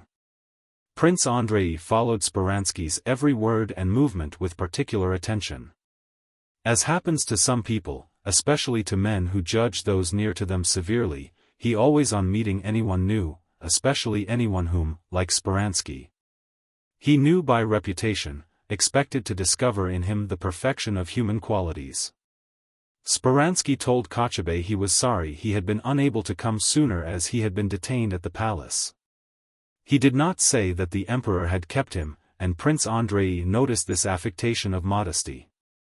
When Kochubey introduced Prince Andrei, Speransky slowly turned his eyes to Bolkonsky with his customary smile and looked at him in silence. "I am very glad to make your acquaintance. I had heard of you, as everyone has," he said after a pause. Kochubey said a few words about the reception Arakcheev had given Bolkonsky. Speransky smiled more markedly. "The chairman of the Committee on Army Regulations is my good friend Monsieur Magnitsky," he said, fully articulating every word and syllable, "and if you like I can put you in touch with him." He paused at the full stop. "I hope you will find him sympathetic and ready to cooperate in promoting all that is reasonable." A circle soon formed round Speransky, and the old man who had talked about his subordinate Pryatnikov addressed a question to him.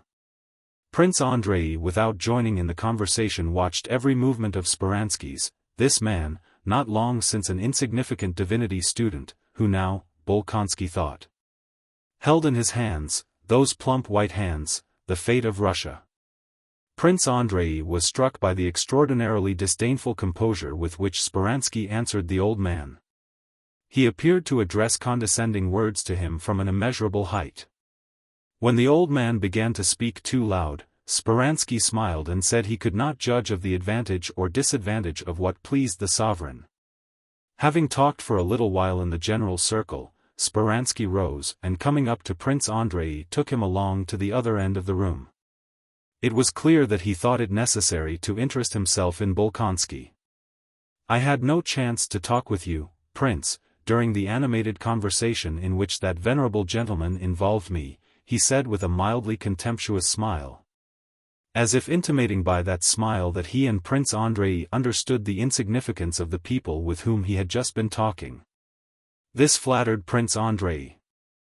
"I have known of you for a long time, first from your action with regard to your serfs, a first example, of which it is very desirable that there should be more imitators. And secondly because you are one of those gentlemen of the chamber who have not considered themselves offended by the new decree concerning the ranks allotted to courtiers, which is causing so much gossip and tittle-tattle." "No," said Prince Andrei, "my father did not wish me to take advantage of the privilege. I began the service from the lower grade. Your father, a man of the last century, evidently stands above our contemporaries who so condemn this measure which merely re-establishes natural justice. I think, however, that these condemnations have some ground," returned Prince Andrei, trying to resist Speransky's influence, of which he began to be conscious. He did not like to agree with him in everything and felt a wish to contradict.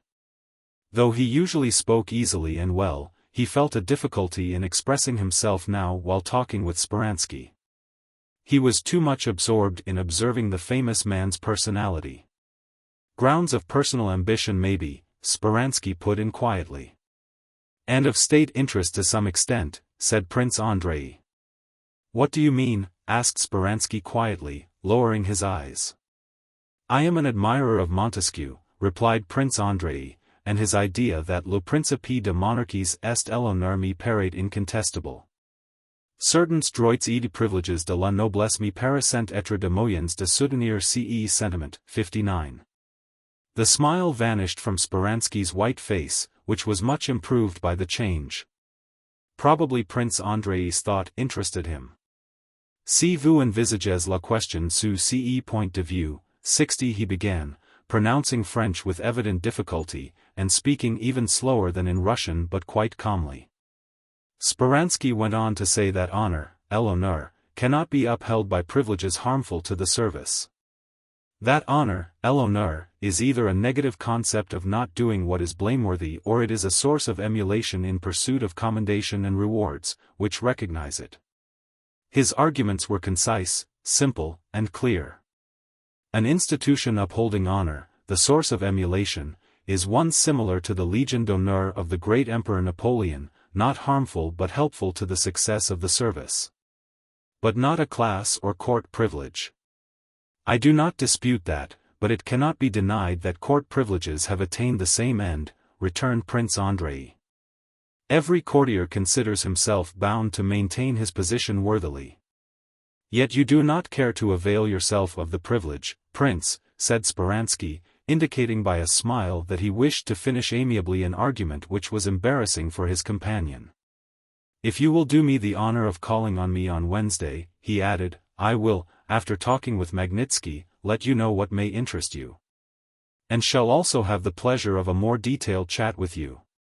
Closing his eyes, he bowed à la Française, without taking leave, and trying to attract as little attention as possible, he left the room. Chapter 6. During the first weeks of his stay in Petersburg, Prince Andrei felt the whole trend of thought he had formed during his life of seclusion quite overshadowed by the trifling cares that engrossed him. In that city. On returning home in the evening he would jot down in his notebook 4 or 5 necessary calls or appointments for certain hours. The mechanism of life, the arrangement of the day so as to be in time everywhere, absorbed the greater part of his vital energy. He did nothing, did not even think or find time to think, but only talked, and talked successfully, of what he had thought while in the country. He sometimes noticed with dissatisfaction that he repeated the same remark on the same day in different circles. But he was so busy for whole days together that he had no time to notice that he was thinking of nothing. As he had done on their first meeting at Kochubey's, Speransky produced a strong impression on Prince Andrei on the Wednesday. When he received him tête-à-tête at his own house and talked to him long and confidentially. To Bolkonsky so many people appeared contemptible and insignificant creatures, and he so longed to find in someone the living ideal of that perfection toward which he strove. That he readily believed that in Speransky he had found this ideal of a perfectly rational and virtuous man. Had Speransky sprung from the same class as himself and possessed the same breeding and traditions, Bolkonsky would soon have discovered his weak, human, unheroic sides. But as it was, Speransky's strange and logical turn of mind inspired him with respect all the more because he did not quite understand him. Moreover, Speransky, either because he appreciated the other's capacity or because he considered it necessary to win him to his side, showed off his dispassionate calm reasonableness before Prince Andrei and flattered him with that subtle flattery which goes hand in hand with self-assurance and consists in a tacit assumption that one's companion is the only man besides oneself capable of understanding the folly of the rest of mankind and the reasonableness and profundity of one's own ideas. During their long conversation on Wednesday evening, Speransky more than once remarked, "We regard everything that is above the common level of rooted custom, or with a smile, but we want the wolves to be fed and the sheep to be safe, or, they cannot understand this," and all in a way that seemed to say, we, you and I, understand what they are and who we are. This first long conversation with Speransky only strengthened in Prince Andrei the feeling he had experienced toward him at their first meeting. He saw in him a remarkable, clear-thinking man of vast intellect who by his energy and persistence had attained power, which he was using solely for the welfare of Russia. In Prince Andrei's eyes Speransky was the man he would himself have wished to be, one who explained all the facts of life reasonably, considered important only what was rational, and was capable of applying the standard of reason to everything. Everything seemed so simple and clear in Speransky's exposition that Prince Andrei involuntarily agreed with him about everything. If he replied and argued, it was only because he wished to maintain his independence and not submit to Speransky's opinions entirely. Everything was right and everything was as it should be, only one thing disconcerted Prince Andrei. This was Speransky's cold, mirror-like look, which did not allow one to penetrate to his soul, and his delicate white hands, which Prince Andrei involuntarily watched as one does watch the hands of those who possess power. This mirror-like gaze and those delicate hands irritated Prince Andrei, he knew not why. He was unpleasantly struck, too, by the excessive contempt for others that he observed in Speransky, and by the diversity of lines of argument he used to support his opinions. He made use of every kind of mental device, except analogy, and passed too boldly, it seemed to Prince Andrei, from one to another. Now he would take up the position of a practical man and condemn dreamers, now that of a satirist, and laugh ironically at his opponents. Now grow severely logical, or suddenly rise to the realm of metaphysics. This last resource was one he very frequently employed. He would transfer a question to metaphysical heights, pass on to definitions of space, time, and thought, and, having deduced the refutation he needed, would again descend to the level of the original discussion. In general, the trait of Speransky's mentality which struck Prince Andrei most was his absolute and unshakable belief in the power and authority of reason. It was evident that the thought could never occur to him which to Prince Andrei seemed so natural, namely, that it is after all impossible to express all one thinks. And that he had never felt the doubt, is not all I think and believe nonsense? And it was just this peculiarity of Speransky's mind that particularly attracted Prince Andrei. During the first period of their acquaintance, Bolkonsky felt a passionate admiration for him similar to that which he had once felt for Bonaparte. The fact that Speransky was the son of a village priest, and that stupid people might meanly despise him on account of his humble origin, as in fact many did, caused Prince Andrei to cherish his sentiment for him the more, and unconsciously to strengthen it. On that first evening Bolkonsky spent with him, having mentioned the commission for the revision of the Code of Laws. Speransky told him sarcastically that the commission had existed for 150 years, had cost millions, and had done nothing except that Rosenkampf had stuck labels on the corresponding paragraphs of the different codes. And that is all the state has for the millions it has spent, said he. We want to give the Senate new juridical powers, but we have no laws. That is why it is a sin for men like you, Prince, not to serve in these times. Prince Andrei said that for that work an education in jurisprudence was needed which he did not possess. But nobody possesses it, so what would you have? It is a vicious circle from which we must break a way out. A week later Prince Andrei was a member of the Committee on Army Regulations and, what he had not at all expected, was chairman of a section of the Committee for the Revision of the Laws. At Speransky's request he took the first part of the civil code that was being drawn up and, with the aid of the Code Napoleon and the Institutes of Justinian, he worked at formulating the section on personal rights. Chapter 7. Nearly 2 years before this, in 1808, Pierre, on returning to Petersburg after visiting his estates, had involuntarily found himself in a leading position among the Petersburg Freemasons.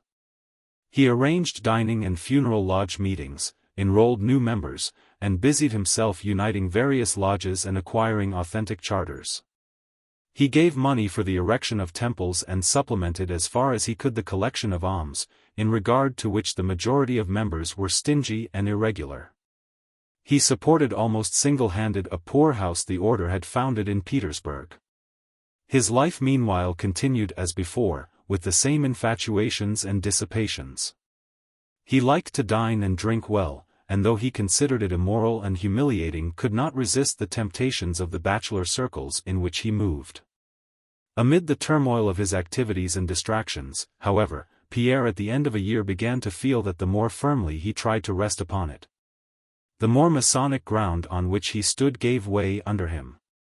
At the same time he felt that the deeper the ground sank under him the closer bound he involuntarily became to the order. When he had joined the Freemasons he had experienced the feeling of one who confidently steps onto the smooth surface of a bog. When he put his foot down it sank in. To make quite sure of the firmness of the ground, he put his other foot down and sank deeper still, became stuck in it, and involuntarily waded knee-deep in the bog. Osip Alexievich was not in Petersburg. He had of late stood aside from the affairs of the Petersburg lodges, and lived almost entirely in Moscow. All the members of the lodges were men Pierre knew in ordinary life, and it was difficult for him to regard them merely as brothers in Freemasonry and not as Prince B or Ivan Vasilievich D, whom he knew in society mostly as weak and insignificant men.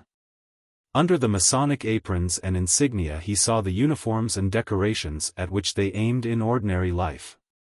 Often after collecting alms, and reckoning up 20 to 30 rubles received for the most part in promises from a dozen members, of whom half were as well able to pay as himself, Pierre remembered the Masonic vow in which each brother promised to devote all his belongings to his neighbor, and doubts on which he tried not to dwell arose in his soul.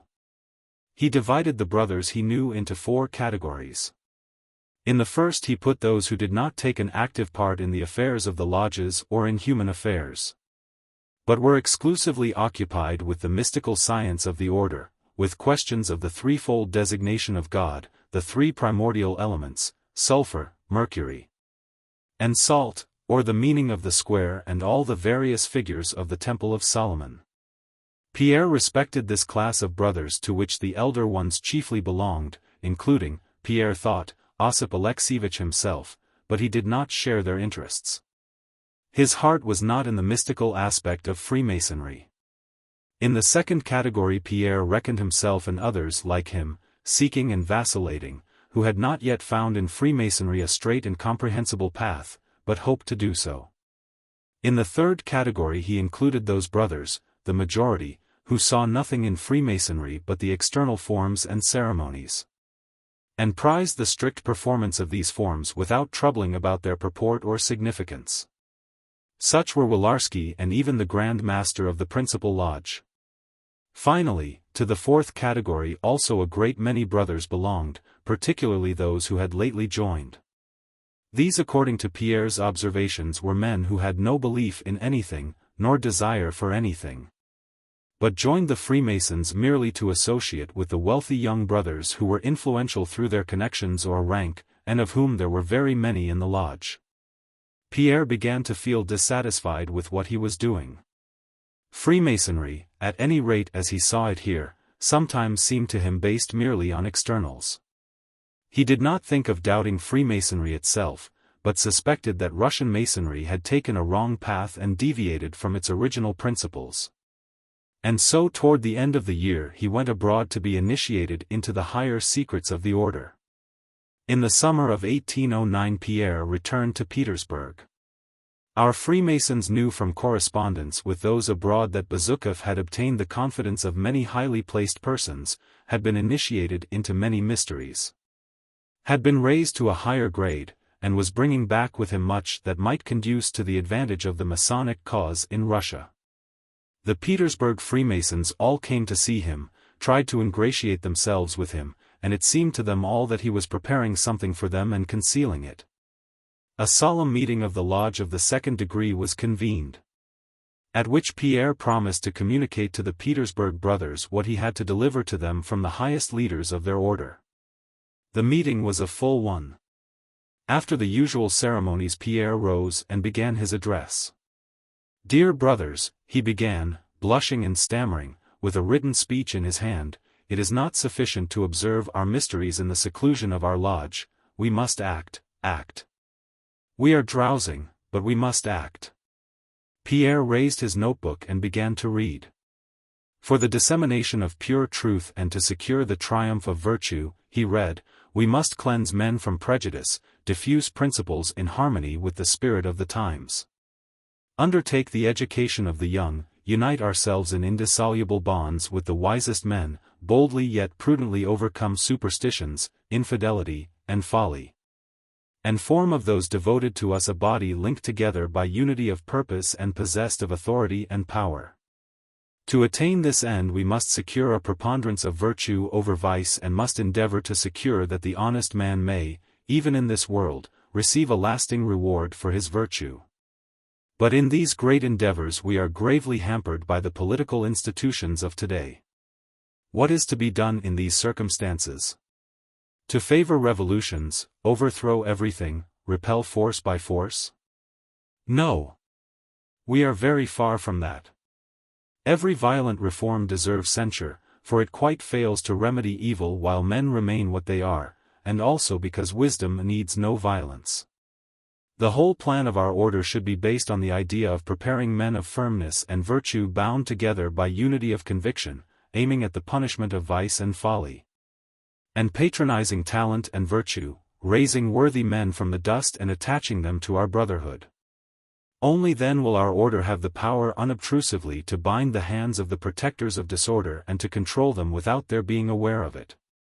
In a word, we must found a form of government holding universal sway, which should be diffused over the whole world without destroying the bonds of citizenship, and beside which all other governments can continue in their customary course and do everything except what impedes the great aim of our order, which is to obtain for virtue the victory over vice. This aim was that of Christianity itself. It taught men to be wise and good and for their own benefit to follow the example and instruction of the best and wisest men. At that time, when everything was plunged in darkness, preaching alone was of course sufficient. The novelty of truth endowed her with special strength, but now we need much more powerful methods. It is now necessary that man, governed by his senses, should find in virtue a charm palpable to those senses.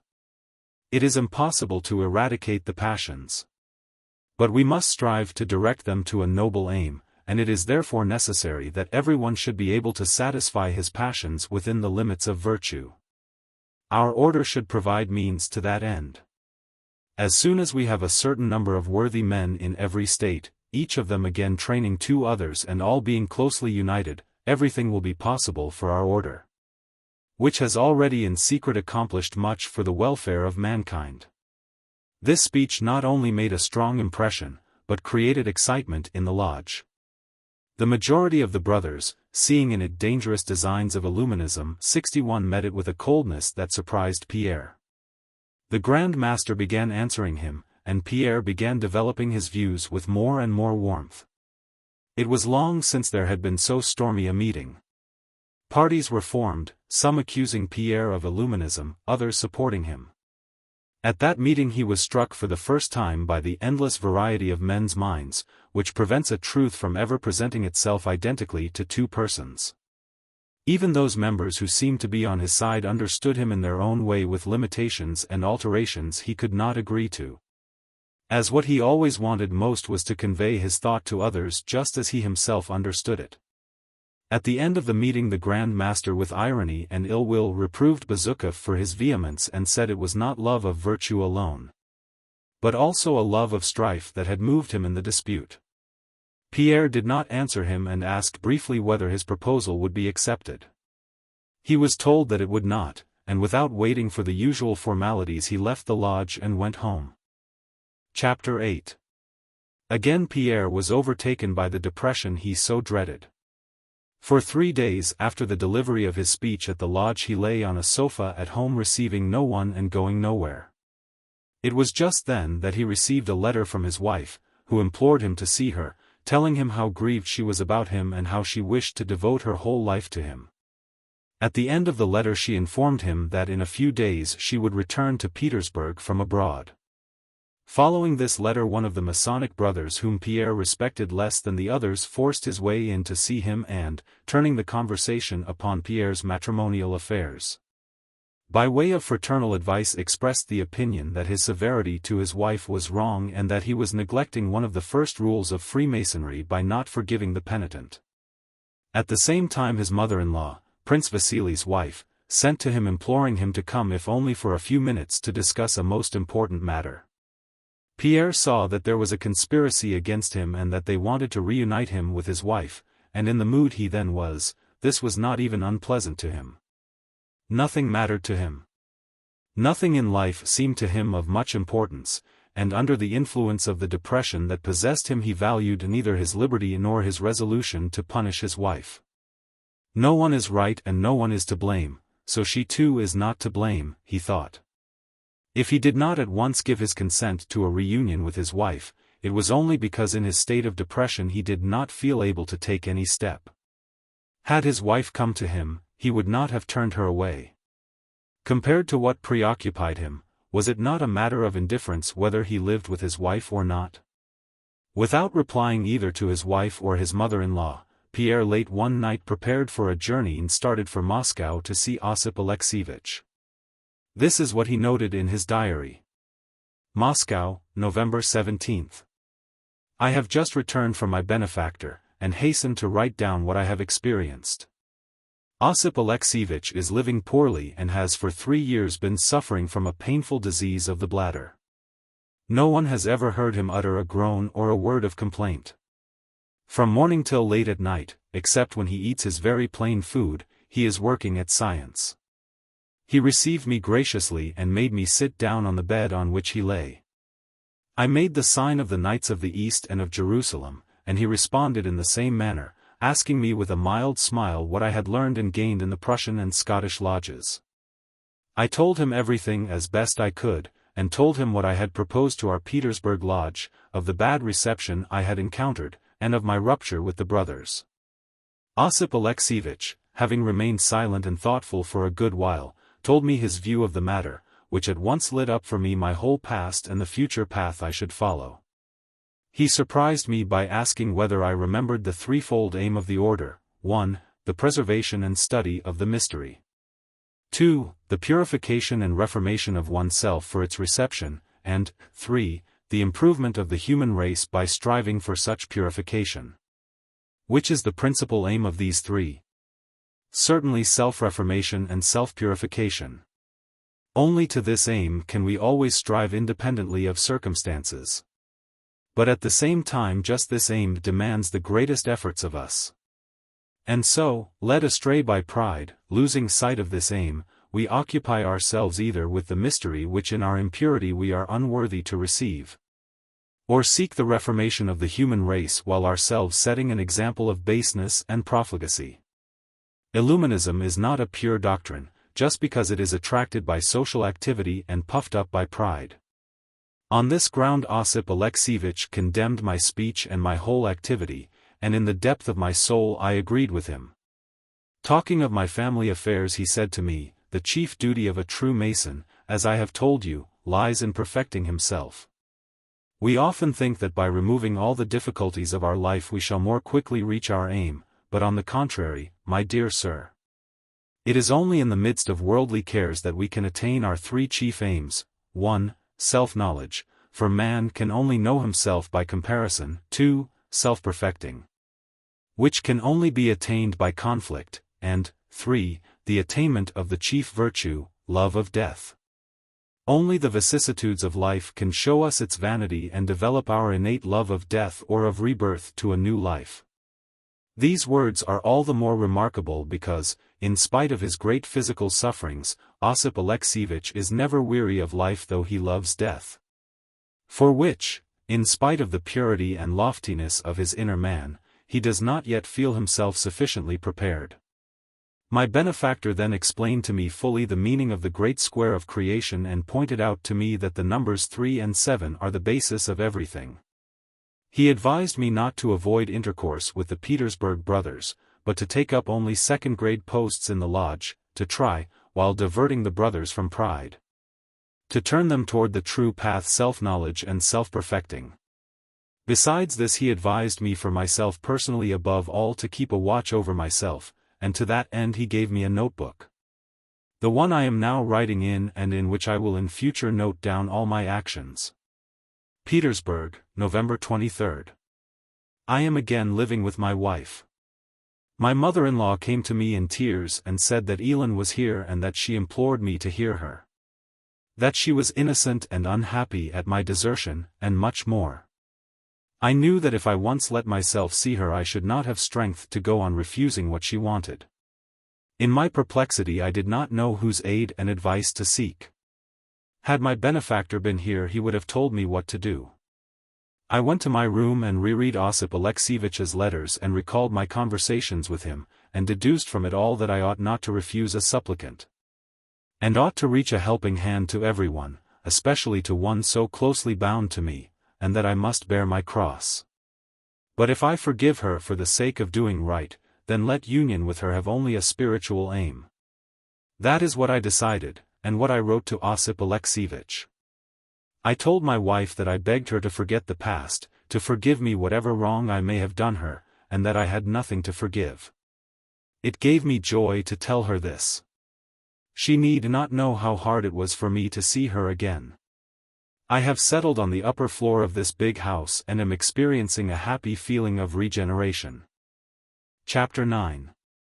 At that time, as always happens, the highest society that met at court and at the grand balls was divided into several circles, each with its own particular tone. The largest of these was the French circle of the Napoleonic alliance, the circle of Count Rumyantsev and Caulaincourt. In this group Elin, as soon as she had settled in Petersburg with her husband, took a very prominent place. She was visited by the members of the French embassy and by many belonging to that circle and noted for their intellect and polished manners. Elin had been at Erfurt during the famous meeting of the emperors and had brought from there these connections with the Napoleonic notabilities.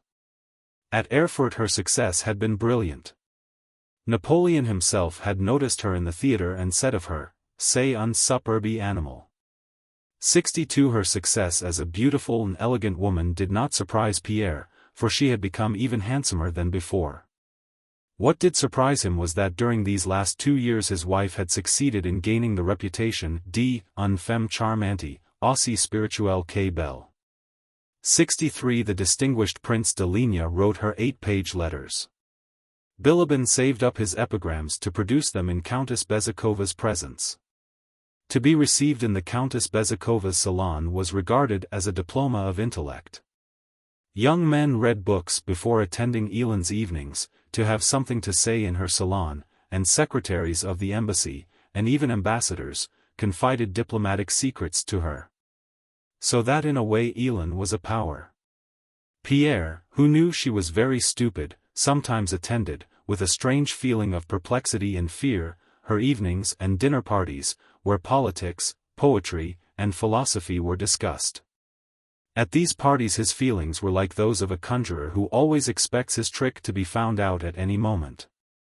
But whether because stupidity was just what was needed to run such a salon, or because those who were deceived found pleasure in the deception, at any rate it remained unexposed, and Elena Vassilyevna Bezukhova's reputation as a lovely and clever woman became so firmly established that she could say the emptiest and stupidest things and everybody would go into raptures over every word of hers and look for a profound meaning in it of which she herself had no conception.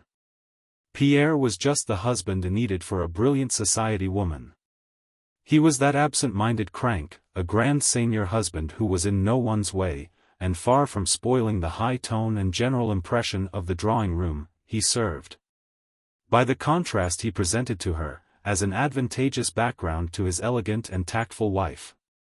Pierre during the last 2 years, as a result of his continual absorption in abstract interests and his sincere contempt for all else, had acquired in his wife's circle, which did not interest him, that air of unconcern, indifference, and benevolence toward all, which cannot be acquired artificially and therefore inspires involuntary respect.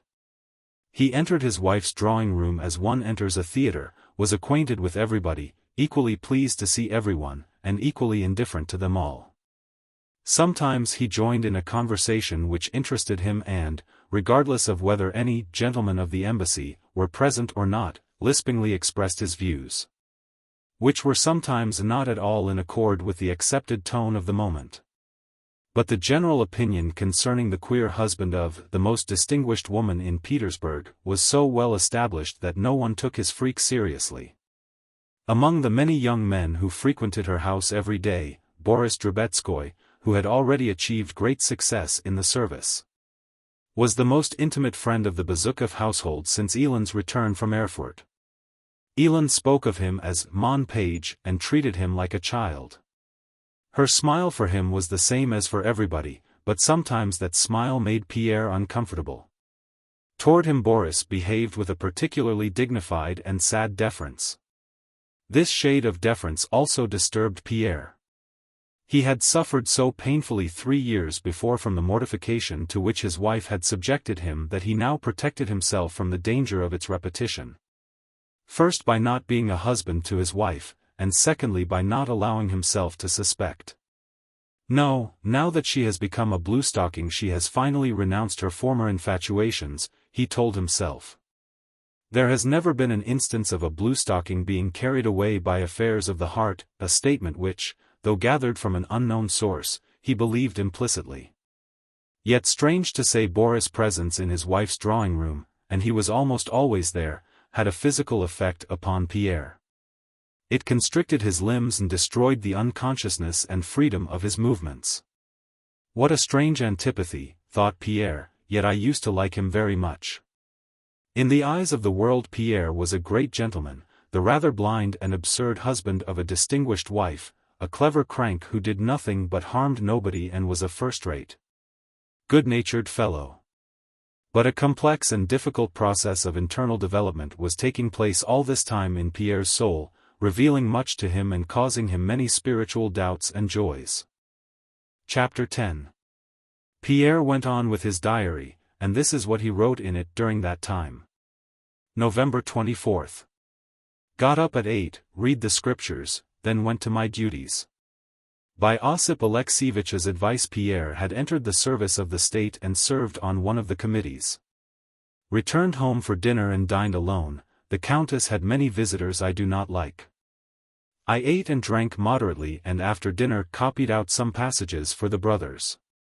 In the evening I went down to the countess and told a funny story about B. And only remembered that I ought not to have done so when everybody laughed loudly at it. I am going to bed with a happy and tranquil mind. Great God, help me to walk in thy paths, 1. To conquer anger by calmness and deliberation, 2. To vanquish lust by self-restraint and repulsion, 3. To withdraw from worldliness. But not avoid, a. The service of the state, b. Family duties, c. Relations with my friends, and the management of my affairs. November 27th. I got up late. On waking I lay long in bed yielding to sloth. O God, help and strengthen me that I may walk in thy ways. Read the scriptures, but without proper feeling. Brother Urasov came and we talked about worldly vanities. He told me of the emperor's new projects. I began to criticize them. But remembered my rules and my benefactor's words, that a true Freemason should be a zealous worker for the state when his aid is required and a quiet onlooker when not called on to assist. My tongue is my enemy. Brothers G, V, and O visited me and we had a preliminary talk about the reception of a new brother. They laid on me the duty of reader. I feel myself weak and unworthy. Then our talk turned to the interpretation of the 7 pillars and steps of the temple, the 7 sciences, the 7 virtues, the 7 vices, and the 7 gifts of the Holy Spirit. Brother O. was very eloquent. In the evening the admission took place. The new decoration of the premises contributed much to the magnificence of the spectacle. It was Boris Drobetskoy who was admitted. I nominated him and was the reader. A strange feeling agitated me all the time I was alone with him in the dark chamber. I caught myself harboring a feeling of hatred toward him which I vainly tried to overcome. That is why I should really like to save him from evil and lead him into the path of truth, but evil thoughts of him did not leave me. It seemed to me that his object in entering the brotherhood was merely to be intimate and in favor with members of our lodge. Apart from the fact that he had asked me several times whether N and S were members of our lodge, a question to which I could not reply, and that according to my observation he is incapable of feeling respect for our holy order and is too preoccupied and satisfied with the outer man to desire spiritual improvement. I had no cause to doubt him, but he seemed to me insincere, and all the time I stood alone with him in the dark temple it seemed to me that he was smiling contemptuously at my words. And I wished really to stab his bare breast with the sword I held to it. I could not be eloquent, nor could I frankly mention my doubts to the brothers and to the Grand Master. Great architect of nature, help me to find the true path out of the labyrinth of lies. After this, 3 pages were left blank in the diary, and then the following was written. I have had a long and instructive talk alone with Brother V. who advised me to hold fast by Brother A. Though I am unworthy, much was revealed to me. Adonai is the name of the Creator of the world. Elohim is the name of the ruler of all. The third name is the name unutterable, which means the all. Talks with Brother V strengthen, refresh, and support me in the path of virtue. In his presence doubt has no place. The distinction between the poor teachings of mundane science and our sacred all-embracing teaching is clear to me. Human sciences dissect everything to comprehend it, and kill everything to examine it. In the holy science of our order all is one, all is known in its entirety and life. The Trinity, the three elements of matter, are sulfur, mercury, and salt. Sulfur is of an oily and fiery nature. In combination with salt by its fiery nature it arouses a desire in the latter by means of which it attracts mercury, seizes it, holds it, and in combination produces other bodies. Mercury is a fluid, volatile, spiritual essence. Christ, the Holy Spirit, Him. December 3rd. Awoke late, read the scriptures but was apathetic. Afterwards went and paced up and down the large hall. I wished to meditate, but instead my imagination pictured an occurrence of 4 years ago, when Dolokhov, meeting me in Moscow after our duel, said he hoped I was enjoying perfect peace of mind in spite of my wife's absence. At the time I gave him no answer. Now I recalled every detail of that meeting and in my mind gave him the most malevolent and bitter replies. I recollected myself and drove away that thought only when I found myself glowing with anger, but I did not sufficiently repent. Afterwards Boris Drobetskoy came and began relating various adventures. His coming vexed me from the first, and I said something disagreeable to him. He replied. I flared up and said much that was unpleasant and even rude to him. He became silent, and I recollected myself only when it was too late. My God, I cannot get on with him at all. The cause of this is my egotism. I set myself above him and so become much worse than he, for he is lenient to my rudeness while I on the contrary nourish contempt for him. O God, grant that in his presence I may rather see my own vileness, and behave so that he too may benefit. After dinner I fell asleep and as I was drowsing off I clearly heard a voice saying in my left ear, Thy day. I dreamed that I was walking in the dark and was suddenly surrounded by dogs, but I went on undismayed. Suddenly a smallish dog seized my left thigh with its teeth and would not let go. I began to throttle it with my hands. Scarcely had I torn it off before another, a bigger one, began biting me. I lifted it up, but the higher I lifted it the bigger and heavier it grew. And suddenly Brother A came and, taking my arm, led me to a building to enter which we had to pass along a narrow plank. I stepped on it, but it bent and gave way and I began to clamber up a fence which I could scarcely reach with my hands. After much effort I dragged myself up, so that my leg hung down on one side and my body on the other. I looked round and saw Brother A standing on the fence and pointing me to a broad avenue and garden, and in the garden was a large and beautiful building. I woke up. O Lord, great architect of nature, help me to tear from myself these dogs, my passions especially the last, which unites in itself the strength of all the former ones. And aid me to enter that temple of virtue to a vision of which I attained in my dream. December 7th. I dreamed that Osip Alexievich was sitting in my house, and that I was very glad and wished to entertain him.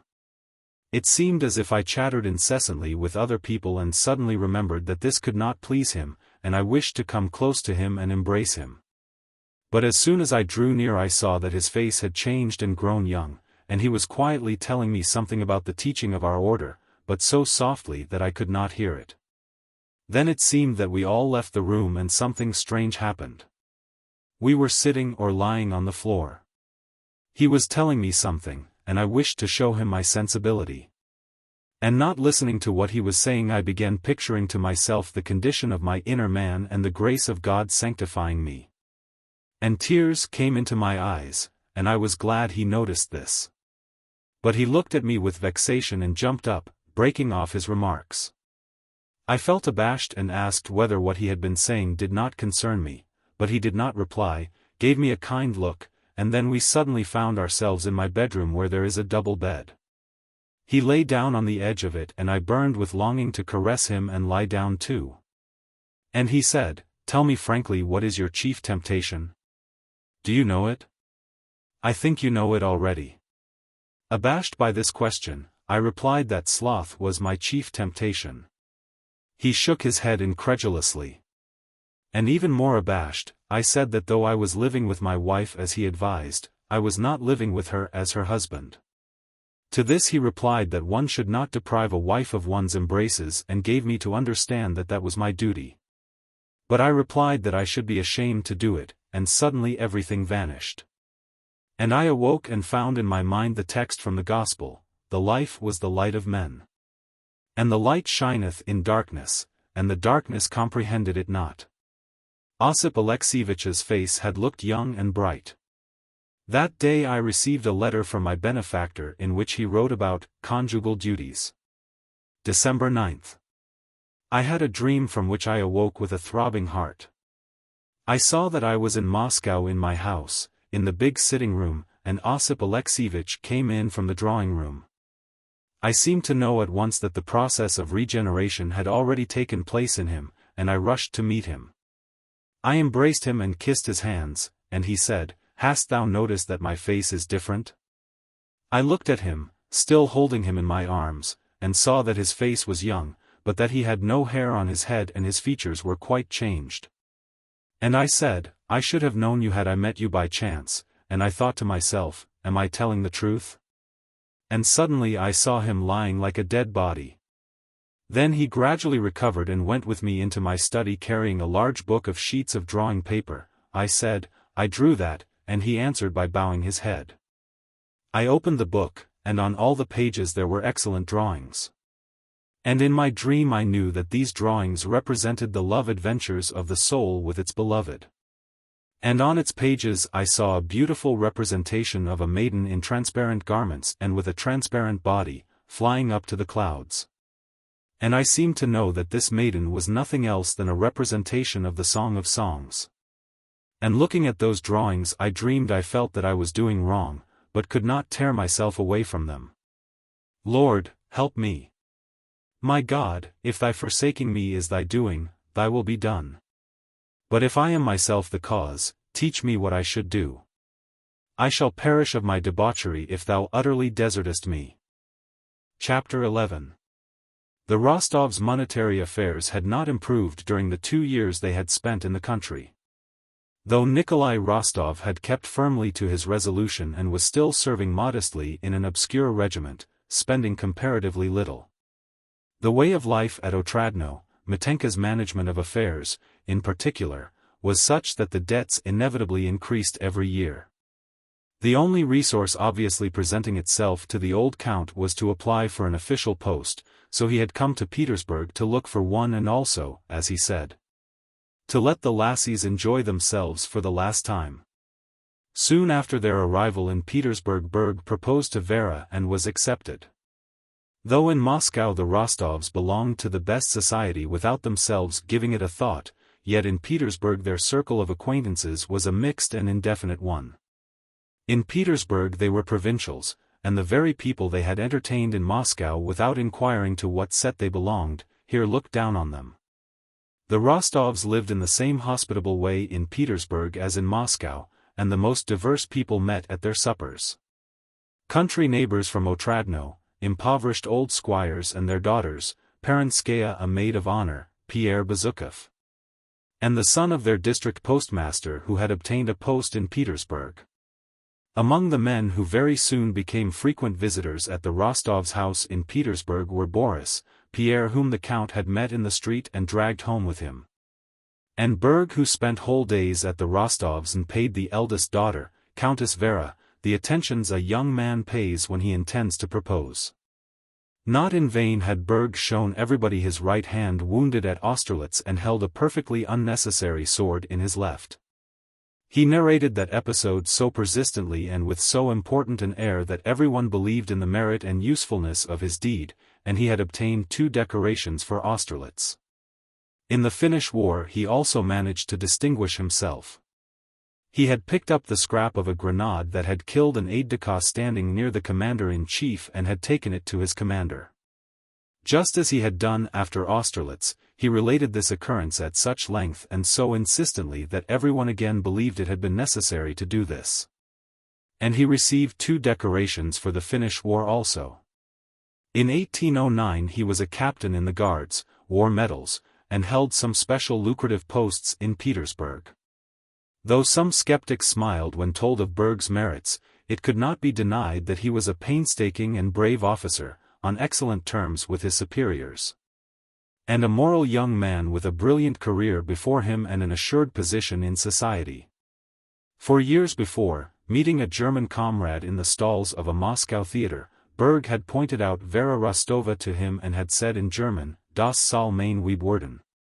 64, and from that moment had made up his mind to marry her. Now in Petersburg, having considered the Rostovs' position and his own, he decided that the time had come to propose. Berg's proposal was at first received with a perplexity that was not flattering to him.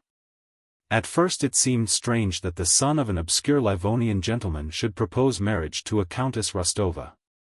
But Berg's chief characteristic was such a naive and good-natured egotism that the Rostovs involuntarily came to think it would be a good thing. Since he himself was so firmly convinced that it was good, indeed excellent. Moreover, the Rostovs' affairs were seriously embarrassed, as the suitor could not but know. And above all, Vera was 24, had been taken out everywhere, and though she was certainly good-looking and sensible, no one up to now had proposed to her. So they gave their consent. "You see," said Berg to his comrade, whom he called friend only because he knew that everyone has friends, "you see, I have considered it all. And should not marry if I had not thought it all out or if it were in any way unsuitable. But on the contrary, my papa and mamma are now provided for, I have arranged that rent for them in the Baltic provinces, and I can live in Petersburg on my pay. And with her fortune and my good management we can get along nicely. I am not marrying for money, I consider that dishonorable, but a wife should bring her share and a husband his. I have my position in the service, she has connections and some means. In our times that is worth something, isn't it? But above all, she is a handsome, estimable girl, and she loves me." Berg blushed and smiled. "And I love her, because her character is sensible and very good. Now the other sister, though they are the same family, is quite different, an unpleasant character and has not the same intelligence. She is so, you know. Unpleasant. But my fiancé. Well, you will be coming," he was going to say, "to dine, but changed his mind and said, to take tea with us," and quickly doubling up his tongue he blew a small round ring of tobacco smoke. Perfectly embodying his dream of happiness. After the first feeling of perplexity aroused in the parents by Berg's proposal, the holiday tone of joyousness usual at such times took possession of the family. But the rejoicing was external and insincere. In the family's feeling toward this wedding a certain awkwardness and constraint was evident. As if they were ashamed of not having loved Vera sufficiently and of being so ready to get her off their hands. The old count felt this most. He would probably have been unable to state the cause of his embarrassment, but it resulted from the state of his affairs. He did not know at all how much he had, what his debts amounted to, or what dowry he could give Vera. When his daughters were born he had assigned to each of them, for her dowry, an estate with 300 serfs. But one of these estates had already been sold, and the other was mortgaged and the interest so much in arrears that it would have to be sold, so that it was impossible to give it to Vera. Nor had he any money. Berg had already been engaged a month, and only a week remained before the wedding, but the count had not yet decided in his own mind the question of the dowry, nor spoken to his wife about it. At one time the count thought of giving her the Ryazan estate or of selling a forest, at another time of borrowing money on a note of hand. A few days before the wedding Berg entered the count's study early one morning and, with a pleasant smile, respectfully asked his future father-in-law to let him know what Vera's dowry would be. The Count was so disconcerted by this long-foreseen inquiry that without consideration he gave the first reply that came into his head. "I like your being businesslike about it. I like it. You shall be satisfied." And patting Berg on the shoulder he got up, wishing to end the conversation. But Berg, smiling pleasantly, explained that if he did not know for certain how much Vera would have and did not receive at least part of the dowry in advance, he would have to break matters off. "Because, consider, Count, if I allowed myself to marry now without having definite means to maintain my wife, I should be acting badly." The conversation ended by the Count, who wished to be generous and to avoid further importunity, saying that he would give a note of hand for 80,000 rubles.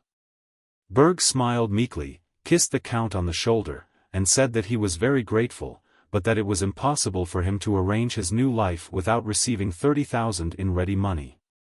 "Or at least 20,000, Count," he added, and then a note of hand for only 60,000.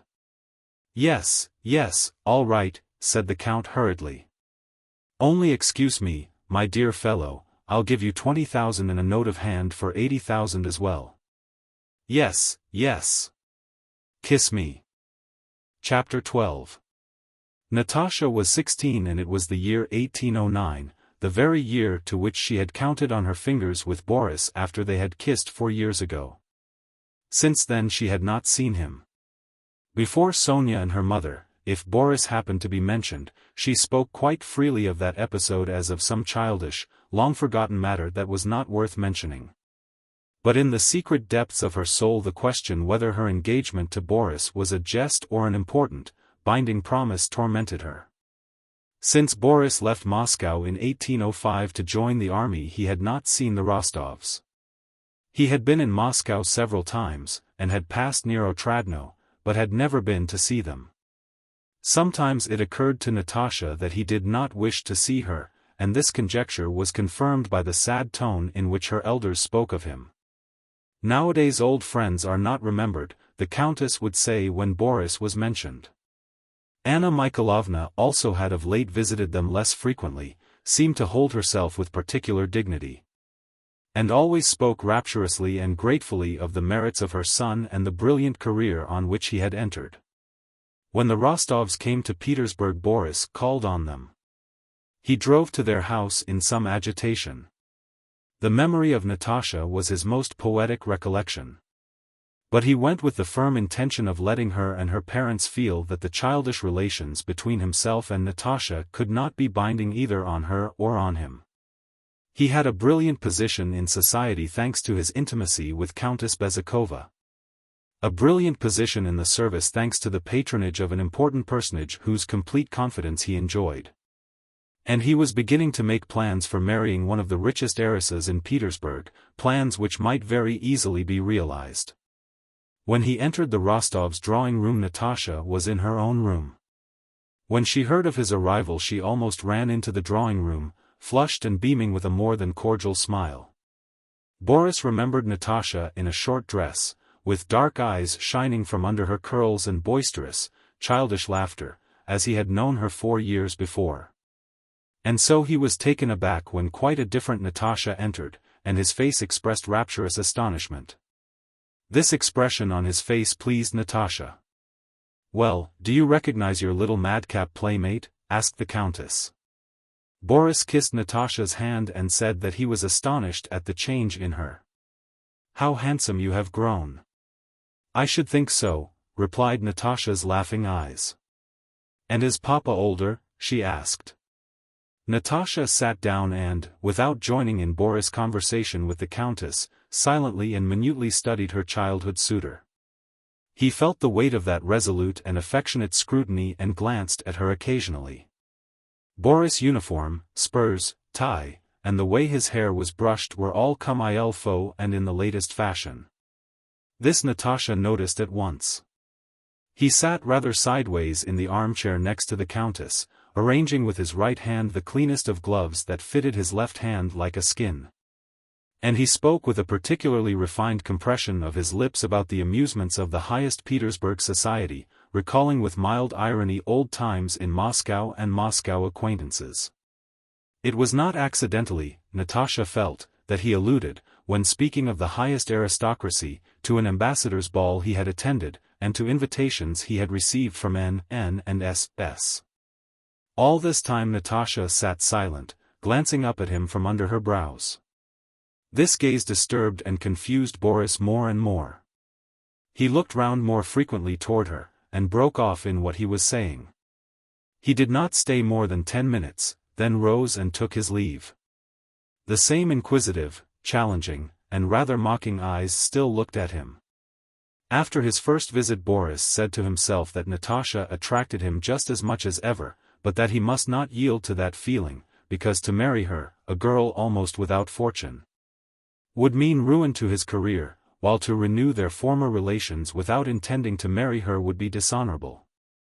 Boris made up his mind to avoid meeting Natasha, but despite that resolution he called again a few days later and began calling often and spending whole days at the Rostovs'. It seemed to him that he ought to have an explanation with Natasha and tell her that the old times must be forgotten, that in spite of everything, she could not be his wife, that he had no means, and they would never let her marry him. But he failed to do so and felt awkward about entering on such an explanation. From day to day he became more and more entangled. It seemed to her mother and Sonia that Natasha was in love with Boris as of old. She sang him his favorite songs, showed him her album, making him write in it, did not allow him to allude to the past, letting it be understood how delightful was the present. And every day he went away in a fog, without having said what he meant to, and not knowing what he was doing or why he came, or how it would all end. He left off visiting Elin and received reproachful notes from her every day, and yet he continued to spend whole days with the Rostovs. Chapter 13. One night when the old countess, in nightcap and dressing jacket, without her false curls, and with her poor little knob of hair showing under her white cotton cap, knelt sighing and groaning on a rug and bowing to the ground in prayer, her door creaked and Natasha, also in a dressing jacket with slippers on her bare feet and her hair in curl papers, ran in. The countess, her prayerful mood dispelled, looked round and frowned. She was finishing her last prayer. Can it be that this couch will be my grave? Natasha, flushed and eager, seeing her mother in prayer, suddenly checked her rush, half sat down, and unconsciously put out her tongue as if chiding herself. Seeing that her mother was still praying she ran on tiptoe to the bed and, rapidly slipping one little foot against the other, pushed off her slippers and jumped onto the bed the countess had feared might become her grave. This couch was high, with a feather bed and 5 pillows each smaller than the one below. Natasha jumped on it, sank into the feather bed, rolled over to the wall, and began snuggling up the bedclothes as she settled down, raising her knees to her chin, kicking out and laughing almost inaudibly, now covering herself up head and all, and now peeping at her mother. The countess finished her prayers and came to the bed with a stern face, but seeing that Natasha's head was covered, she smiled in her kind, weak way. Now then, said she. Mama, can we have a talk? Yes, said Natasha. Now, just one on your throat and another, that'll do. And seizing her mother round the neck, she kissed her on the throat. In her behavior to her mother Natasha seemed rough. But she was so sensitive and tactful that however she clasped her mother she always managed to do it without hurting her or making her feel uncomfortable or displeased. Well, what is it tonight? Said the mother, having arranged her pillows and waited until Natasha, after turning over a couple of times, had settled down beside her under the quilt, spread out her arms, and assumed a serious expression. These visits of Natasha's at night before the Count returned from his club were one of the greatest pleasures of both mother and daughter. What is it tonight? But I have to tell you. Natasha put her hand on her mother's mouth. About Boris. I know, she said seriously, that's what I have come about. Don't say it, I know. No, do tell me. And she removed her hand. Tell me, Mama. He's nice? Natasha, you are 16. At your age I was married. You say Boris is nice. He is very nice, and I love him like a son. But what then? What are you thinking about? You have quite turned his head, I can see that. As she said this, the countess looked round at her daughter. Natasha was lying looking steadily straight before her at one of the mahogany sphinxes carved on the corners of the bedstead, so that the countess only saw her daughter's face in profile. That face struck her by its peculiarly serious and concentrated expression. Natasha was listening and considering. "Well, what then?" said she. "You have quite turned his head, and why? What do you want of him? You know you can't marry him." "Why not?" said Natasha, without changing her position. "Because he is young, because he is poor, because he is a relation, and because you yourself don't love him." "How do you know?" "I know. It is not right, darling." "But if I want to," said Natasha.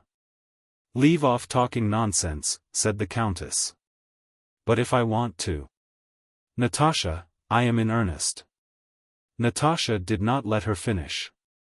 She drew the countess' large hand to her, kissed it on the back and then on the palm, then again turned it over and began kissing first one knuckle, then the space between the knuckles. Then the next knuckle, whispering, January, February, March, April, May. "Speak, Mama, why don't you say anything? Speak," said she, turning to her mother, who was tenderly gazing at her daughter and in that contemplation seemed to have forgotten all she had wished to say. "It won't do, my love. Not everyone will understand this friendship dating from your childish days, and to see him so intimate with you may injure you in the eyes of other young men who visit us. And above all it torments him for nothing. He may already have found a suitable and wealthy match, and now he's half crazy." "Crazy," repeated Natasha. "I'll tell you some things about myself. I had a cousin." "I know. Kirilla Matveyk, but he is old." "He was not always old. But this is what I'll do, Natasha, I'll have a talk with Boris. He need not come so often." "Why not, if he likes to?" "Because I know it will end in nothing." "How can you know?" "No, Mama, don't speak to him." "What nonsense," said Natasha in the tone of one being deprived of her property. "Well, I won't marry, but let him come if he enjoys it and I enjoy it." Natasha smiled and looked at her mother. "Not to marry, but just so," she added. "How so, my pet?" "Just so. There's no need for me to marry him." "But, just so." "Just so, just so," repeated the countess, and shaking all over, she went off into a good-humored, unexpected, elderly laugh. "Don't laugh, stop," cried Natasha. "You're shaking the whole bed. You're awfully like me, just such another giggler. Wait," and she seized the countess' hands and kissed a knuckle of the little finger, saying, June, and continued, kissing, July, August, on the other hand. "But, Mama, is he very much in love? What do you think? Was anybody ever so much in love with you? And he's very nice, very, very nice. Only not quite my taste, he is so narrow, like the dining-room clock. Don't you understand? Narrow, you know, grey, light grey." "What rubbish you're talking," said the countess. Natasha continued, "Don't you really understand? Nikolenka would understand. Bezukhov, now, is blue, dark blue and red, and he is square." "You flirt with him too," said the countess, laughing. "No, he is a Freemason, I have found out. He is fine, dark blue and red. How can I explain it to you?" "Little countess," the count's voice called from behind the door. "You're not asleep?" Natasha jumped up, snatched up her slippers, and ran barefoot to her own room. It was a long time before she could sleep. She kept thinking that no one could understand all that she understood and all there was in her. "Sonia?" she thought, glancing at that curled-up, sleeping little kitten with her enormous plait of hair. "No, how could she? She's virtuous. She fell in love with Nikolenka and does not wish to know anything more. Even Mama does not understand. It is wonderful how clever I am and how charming she is, she went on, speaking of herself in the third person. And imagining it was some very wise man, the wisest and best of men, who was saying it of her. There is everything in her, continued this man. She is unusually intelligent, charming, and then she is pretty, uncommonly pretty, and agile, she swims and rides splendidly, and her voice. One can really say it's a wonderful voice. She hummed a scrap from her favorite opera by Cherubini, threw herself on her bed, laughed at the pleasant thought that she would immediately fall asleep. Called Dunyasha the maid to put out the candle, and before Dunyasha had left the room had already passed into yet another happier world of dreams, where everything was as light and beautiful as in reality, and even more so because it was different. Next day the Countess called Boris aside and had a talk with him, after which he ceased coming to the Rostovs. Chapter 14. On the 31st of December, New Year's Eve, 1809, an old grandee of Catherine's day was giving a ball and midnight supper. The diplomatic corps and the Emperor himself were to be present. The grandee's well-known mansion on the English quay glittered with innumerable lights. Police were stationed at the brightly lit entrance which was carpeted with red baize, and not only gendarmes but dozens of police officers and even the police master himself stood at the porch. Carriages kept driving away and fresh ones arriving, with red-liveried footmen and footmen in plumed hats. From the carriages emerged men wearing uniforms, stars, and ribbons, while ladies in satin and ermine cautiously descended the carriage steps which were let down for them with a clatter, and then walked hurriedly and noiselessly over the baize at the entrance. Almost every time a new carriage drove up a whisper ran through the crowd and caps were doffed. The Emperor? No, a minister, prince, ambassador. Don't you see the plumes? Was whispered among the crowd. One person, better dressed than the rest, seemed to know everyone and mentioned by name the greatest dignitaries of the day. A third of the visitors had already arrived, but the Rostovs, who were to be present, were still hurrying to get dressed. There had been many discussions and preparations for this ball in the Rostov family, many fears that the invitation would not arrive, that the dresses would not be ready, or that something would not be arranged as it should be. Maria Ignatievna Perenskaya, a thin and shallow maid of honor at the court of the Dowager Empress, who was a friend and relation of the Countess and piloted the provincial Rostovs in Petersburg high society, was to accompany them to the ball. They were to call for her at her house in the Taurida Gardens at 10 o'clock, but it was already 5 minutes to 10, and the girls were not yet dressed. Natasha was going to her first grand ball. She had got up at 8 that morning and had been in a fever of excitement and activity all day. All her powers since morning had been concentrated on ensuring that they all, she herself, Mama, and Sonia, should be as well dressed as possible. Sonia and her mother put themselves entirely in her hands. The Countess was to wear a claret-colored velvet dress, and the two girls white gauze over pink silk slips, with roses on their bodices and their hair dressed à la grecque. Everything essential had already been done, feet, hands, necks, and ears washed, perfumed, and powdered, as befits a ball. The openwork silk stockings and white satin shoes with ribbons were already on, the hairdressing was almost done. Sonia was finishing dressing and so was the Countess, but Natasha, who had bustled about helping them all, was behindhand. She was still sitting before a looking-glass with a dressing jacket thrown over her slender shoulders. Sonia stood ready dressed in the middle of the room and, pressing the head of a pin till it hurt her dainty finger, was fixing on a last ribbon that squeaked as the pin went through it. "That's not the way, that's not the way, Sonia," cried Natasha turning her head and clutching with both hands at her hair which the maid who was dressing it had not time to release. "That bow is not right. Come here." Sonia sat down and Natasha pinned the ribbon on differently. "Allow me, miss." "I can't do it like that," said the maid who was holding Natasha's hair. "Oh, dear. Well then, wait." That's right, Sonia. Aren't you ready? It is nearly 10, came the Countess' voice. Directly. Directly. And you, Mama? I have only my cap to pin on. Don't do it without me, called Natasha. You won't do it right. But it's already 10. They had decided to be at the ball by 10:30, and Natasha had still to get dressed and they had to call at the Taurida Gardens. When her hair was done, Natasha, in her short petticoat from under which her dancing shoes showed, and in her mother's dressing jacket, ran up to Sonia, scrutinized her, and then ran to her mother. Turning her mother's head this way and that, she fastened on the cap and, hurriedly kissing her grey hair, ran back to the maids who were turning up the hem of her skirt. The cause of the delay was Natasha's skirt, which was too long. 2 maids were turning up the hem and hurriedly biting off the ends of thread.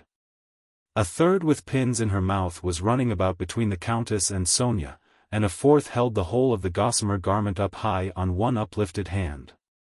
Mavrusha, quicker, darling. Give me my thimble, miss, from there. Whenever will you be ready? Asked the Count coming to the door. Here is some scent. Perenskaya must be tired of waiting. It's ready, miss, said the maid, holding up the shortened gauze dress with 2 fingers, and blowing and shaking something off it. As if by this to express a consciousness of the airiness and purity of what she held. Natasha began putting on the dress. In a minute. In a minute. Don't come in, Papa. She cried to her father as he opened the door, speaking from under the filmy skirt which still covered her whole face. Sonia slammed the door to. A minute later they let the Count in. He was wearing a blue swallowtail coat, shoes and stockings, and was perfumed and his hair pomaded. Oh, Papa! How nice you look! Charming! Cried Natasha, as she stood in the middle of the room smoothing out the folds of the gauze. If you please, miss. Allow me, said the maid, who on her knees was pulling the skirt straight and shifting the pins from one side of her mouth to the other with her tongue.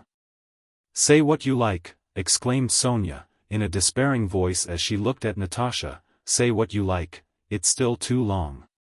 Natasha stepped back to look at herself in the pier glass. The dress was too long. Really, madam, it is not at all too long, said Mavrusha, crawling on her knees after her young lady. Well, if it's too long we'll tack it up in 1 minute, said the resolute Dunyasha taking a needle that was stuck on the front of her little shawl and, still kneeling on the floor, set to work once more. At that moment, with soft steps, the Countess came in shyly, in her cap and velvet gown. Ooh oh oh, my beauty, exclaimed the Count, she looks better than any of you. He would have embraced her but, blushing, she stepped aside fearing to be rumpled. Mama, your cap, more to this side, said Natasha. I'll arrange it, and she rushed forward so that the maids who were tacking up her skirt could not move fast enough and a piece of gauze was torn off. Oh goodness! What has happened? Really it was not my fault. Never mind, I'll run it up, it won't show, said Dunyasha. What a beauty, a very queen, said the nurse as she came to the door. And Sonyushka. They are lovely.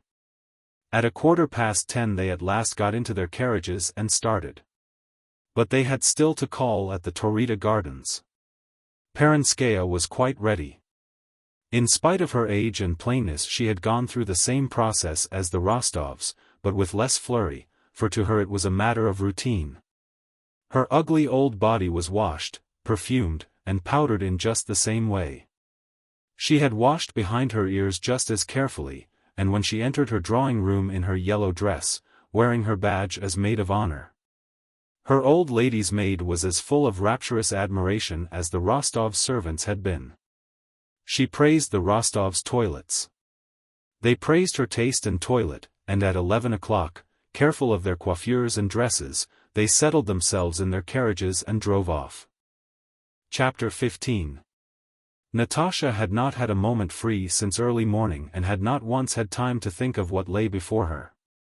In the damp chill air and crowded closeness of the swaying carriage, she for the first time vividly imagined what was in store for her there at the ball, in those brightly lighted rooms, with music, flowers, dances, the emperor, and all the brilliant young people of Petersburg. The prospect was so splendid that she hardly believed it would come true, so out of keeping was it with the chill darkness and closeness of the carriage. She understood all that awaited her only when, after stepping over the red baize at the entrance, she entered the hall, took off her fur cloak, and, beside Sonia and in front of her mother, mounted the brightly illuminated stairs between the flowers. Only then did she remember how she must behave at a ball, and tried to assume the majestic air she considered indispensable for a girl on such an occasion. But, fortunately for her, she felt her eyes growing misty, she saw nothing clearly, her pulse beat 100 to the minute, and the blood throbbed at her heart. She could not assume that pose, which would have made her ridiculous, and she moved on almost fainting from excitement and trying with all her might to conceal it. And this was the very attitude that became her best. Before and behind them other visitors were entering, also talking in low tones and wearing ball dresses. The mirrors on the landing reflected ladies in white, pale blue, and pink dresses, with diamonds and pearls on their bare necks and arms. Natasha looked in the mirrors and could not distinguish her reflection from the others. All was blended into one brilliant procession. On entering the ballroom the regular hum of voices, footsteps, and greetings deafened Natasha, and the light and glitter dazzled her still more.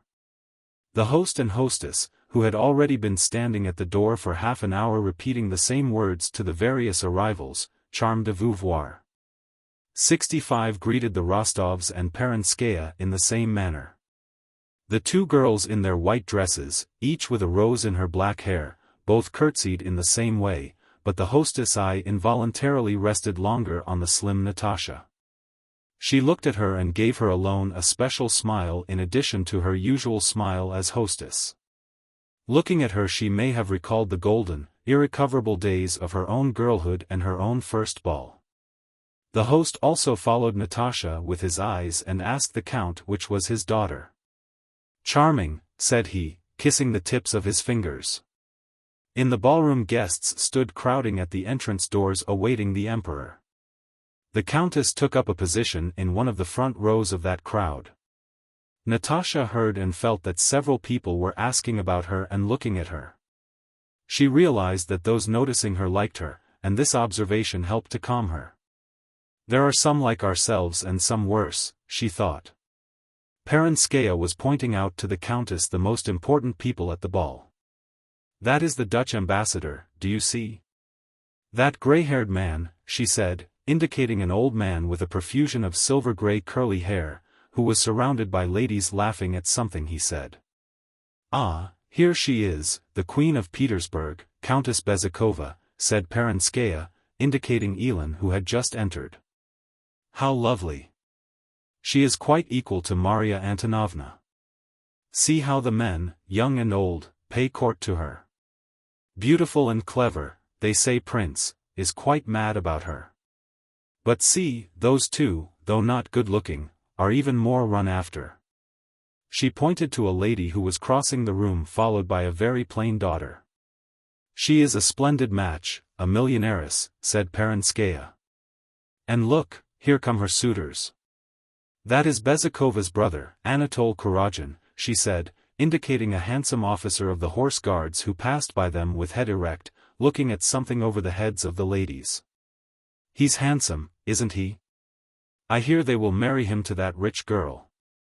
But your cousin, Drubetskoy, is also very attentive to her. They say she has millions." "Oh yes, that's the French ambassador himself," she replied to the countess' inquiry about Caulaincourt. "Looks as if he were a king. All the same, the French are charming, very charming. No one more charming in society. Ah, here she is. Yes, she is still the most beautiful of them all, our Maria Antonovna. And how simply she is dressed. Lovely. And that stout one in spectacles is the universal Freemason," she went on, indicating Pierre. Put him beside his wife and he looks a regular buffoon. Pierre, swaying his stout body, advanced, making way through the crowd and nodding to right and left as casually and good-naturedly as if he were passing through a crowd at a fair. He pushed through, evidently looking for someone. Natasha looked joyfully at the familiar face of Pierre, the buffoon, as Perenskaya had called him, and knew he was looking for them, and for her in particular. He had promised to be at the ball and introduce partners to her. But before he reached them, Pierre stopped beside a very handsome, dark man of middle height, and in a white uniform, who stood by a window talking to a tall man wearing stars and a ribbon. Natasha at once recognized the shorter and younger man in the white uniform. It was Bolkonsky, who seemed to her to have grown much younger, happier, and better looking. "There's someone else we know, Bolkonsky, do you see, Mama?" said Natasha, pointing out Prince Andrei. "You remember, he stayed a night with us at Otradno." "Oh, you know him?" said Perenskaya. "I can't bear him. Il fait à présent la pluie et le beau temps. 66 He's too proud for anything. Takes after his father. And he's hand in glove with Speransky, writing some project or other. Just look how he treats the ladies. There's one talking to him and he has turned away," she said, pointing at him. "I'd give it to him if he treated me as he does those ladies." Chapter 16. Suddenly everybody stirred, began talking, and pressed forward and then back, and between the two rows, which separated, the emperor entered to the sounds of music that had immediately struck up. Behind him walked his host and hostess. He walked in rapidly, bowing to right and left as if anxious to get the first moments of the reception over. The band played the polonaise in vogue at that time on account of the words that had been set to it, beginning, Alexander, Elisaveta. "All our hearts you ravish quite." The emperor passed on to the drawing room, the crowd made a rush for the doors, and several persons with excited faces hurried there and back again. Then the crowd hastily retired from the drawing-room door, at which the emperor reappeared talking to the hostess. A young man, looking distraught, pounced down on the ladies, asking them to move aside. Some ladies, with faces betraying complete forgetfulness of all the rules of decorum, pushed forward to the detriment of their toilets. The men began to choose partners and take their places for the polonaise. Everyone moved back, and the emperor came smiling out of the drawing-room leading his hostess by the hand but not keeping time to the music. The host followed with Maria Antonovna Narishkina. Then came ambassadors, ministers, and various generals, whom Perenskaya diligently named. More than half the ladies already had partners and were taking up, or preparing to take up, their positions for the polonaise. Natasha felt that she would be left with her mother and Sonia among a minority of women who crowded near the wall, not having been invited to dance. She stood with her slender arms hanging down, her scarcely defined bosom rising and falling regularly, and with bated breath and glittering, frightened eyes gazed straight before her. Evidently prepared for the height of joy or misery. She was not concerned about the emperor or any of those great people whom Perenskaya was pointing out. She had but one thought: is it possible no one will ask me? That I shall not be among the first to dance? Is it possible that not one of all these men will notice me? They do not even seem to see me, or if they do they look as if they were saying, "Ah, she's not the one I'm after, so it's not worth looking at her." No, it's impossible, she thought. They must know how I long to dance, how splendidly I dance, and how they would enjoy dancing with me. The strains of the polonaise, which had continued for a considerable time, had begun to sound like a sad reminiscence to Natasha's ears. She wanted to cry. Perenskaya had left them. The count was at the other end of the room. She and the countess and Sonia were standing by themselves as in the depths of a forest amid that crowd of strangers, with no one interested in them and not wanted by anyone. Prince Andrei with a lady passed by, evidently not recognizing them. The handsome Anatole was smilingly talking to a partner on his arm and looked at Natasha as one looks at a wall. Boris passed them twice and each time turned away. Berg and his wife, who were not dancing, came up to them. This family gathering seemed humiliating to Natasha, as if there were nowhere else for the family to talk but here at the ball. She did not listen to or look at Vera, who was telling her something about her own green dress. At last the emperor stopped beside his last partner. He had danced with 3, and the music ceased. A worried aide-de-camp ran up to the Rostovs requesting them to stand farther back, though as it was they were already close to the wall, and from the gallery resounded the distinct, precise, enticingly rhythmical strains of a waltz. The emperor looked smilingly down the room. A minute passed but no one had yet begun dancing. An aide-de-camp, the master of ceremonies, went up to Countess Bezukhova and asked her to dance. She smilingly raised her hand and laid it on his shoulder without looking at him. The aide-de-camp, an adept in his art, grasping his partner firmly round her waist, with confident deliberation started smoothly, gliding first round the edge of the circle. Then at the corner of the room he caught Ellen's left hand and turned her, the only sound audible, apart from the ever-quickening music, being the rhythmic click of the spurs on his rapid, agile feet. While at every third beat his partner's velvet dress spread out and seemed to flash as she whirled round. Natasha gazed at them and was ready to cry because it was not she who was dancing that first turn of the waltz. Prince Andrei, in the white uniform of a cavalry colonel, wearing stockings and dancing shoes, stood looking animated and bright in the front row of the circle not far from the Rostovs. Baron Furhoff was talking to him about the first sitting of the Council of State to be held next day. Prince Andrei, as one closely connected with Speransky and participating in the work of the Legislative Commission, could give reliable information about that sitting, concerning which various rumors were current. But not listening to what Furhoff was saying, he was gazing now at the sovereign and now at the men intending to dance who had not yet gathered courage to enter the circle. Prince Andrei was watching these men abashed by the emperor's presence, and the women who were breathlessly longing to be asked to dance. Pierre came up to him and caught him by the arm. "You always dance. I have a protégée, the young Rostova, here. Ask her," he said. "Where is she?" asked Bolkonsky. "Excuse me," he added, turning to the Baron, "we will finish this conversation elsewhere. At a ball one must dance." He stepped forward in the direction Pierre indicated. The despairing, dejected expression of Natasha's face caught his eye. He recognized her, guessed her feelings, saw that it was her debut, remembered her conversation at the window, and with an expression of pleasure on his face approached Countess Rostova. "Allow me to introduce you to my daughter," said the Countess, with heightened color. "I have the pleasure of being already acquainted, if the Countess remembers me," said Prince Andrei with a low and courteous bow quite belying Perenskaya's remarks about his rudeness. And approaching Natasha he held out his arm to grasp her waist before he had completed his invitation. He asked her to waltz. That tremulous expression on Natasha's face, prepared either for despair or rapture, suddenly brightened into a happy, grateful, childlike smile. "I have long been waiting for you," that frightened happy little girl seemed to say by the smile that replaced the threatened tears, as she raised her hand to Prince Andrei's shoulder. They were the second couple to enter the circle. Prince Andrei was one of the best dancers of his day and Natasha danced exquisitely. Her little feet in their white satin dancing shoes did their work swiftly, lightly, and independently of herself, while her face beamed with ecstatic happiness.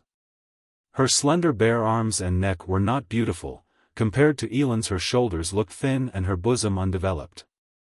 But Ellen seemed, as it were, hardened by a varnish left by the thousands of looks that had scanned her person, while Natasha was like a girl exposed for the first time, who would have felt very much ashamed had she not been assured that this was absolutely necessary. Prince Andrei liked dancing, and wishing to escape as quickly as possible from the political and clever talk which everyone addressed to him. Wishing also to break up the circle of restraint he disliked, caused by the emperor's presence, he danced. And had chosen Natasha because Pierre pointed her out to him and because she was the first pretty girl who caught his eye. But scarcely had he embraced that slender supple figure and felt her stirring so close to him and smiling so near him than the wine of her charm rose to his head. And he felt himself revived and rejuvenated when after leaving her he stood breathing deeply and watching the other dancers. Chapter 17.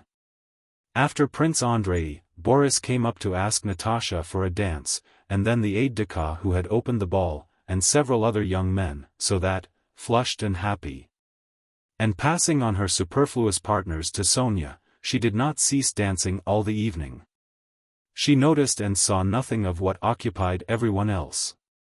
Not only did she fail to notice that the emperor talked a long time with the French ambassador, and how particularly gracious he was to a certain lady, or that Prince so-and-so and so-and-so did and said this and that Elon had great success and was honored by the special attention of so-and-so, but she did not even see the emperor, and only noticed that he had gone because the ball became livelier after his departure.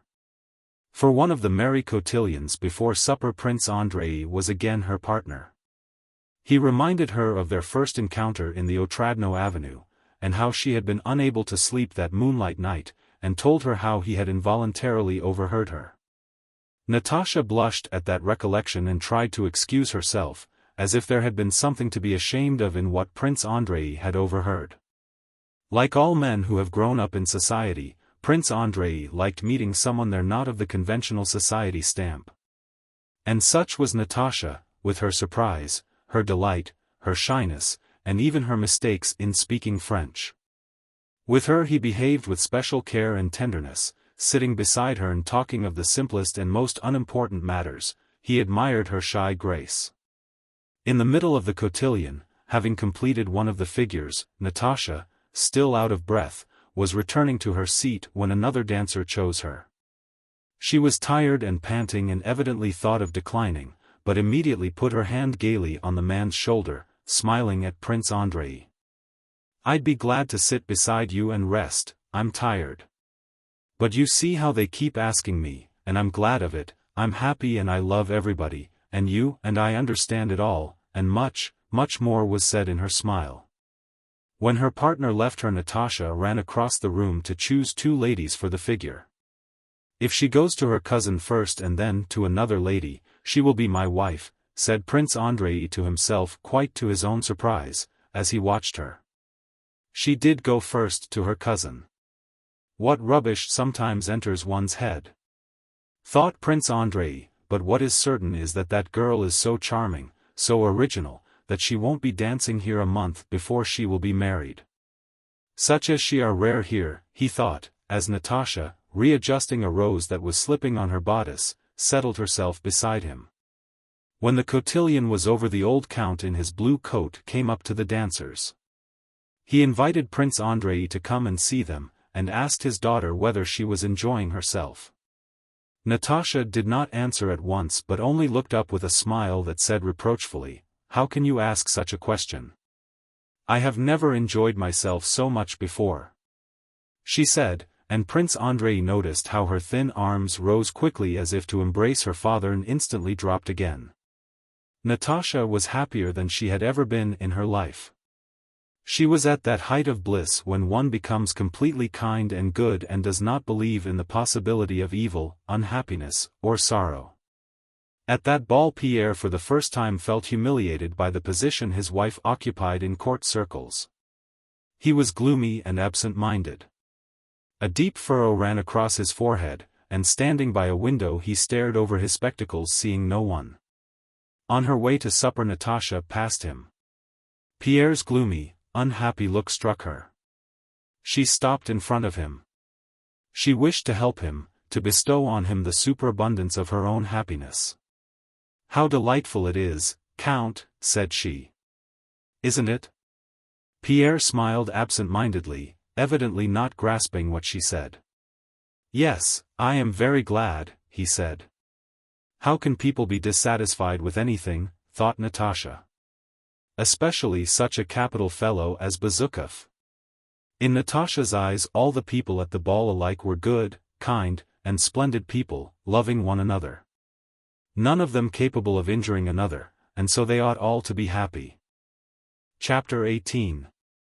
Next day Prince Andrei thought of the ball, but his mind did not dwell on it long. Yes, it was a very brilliant ball, and then. Yes, that little Rostova is very charming. There's something fresh, original, un-Petersburg-like about her that distinguishes her. That was all he thought about yesterday's ball, and after his morning tea he set to work. But either from fatigue or want of sleep he was ill-disposed for work and could get nothing done. He kept criticizing his own work, as he often did, and was glad when he heard someone coming.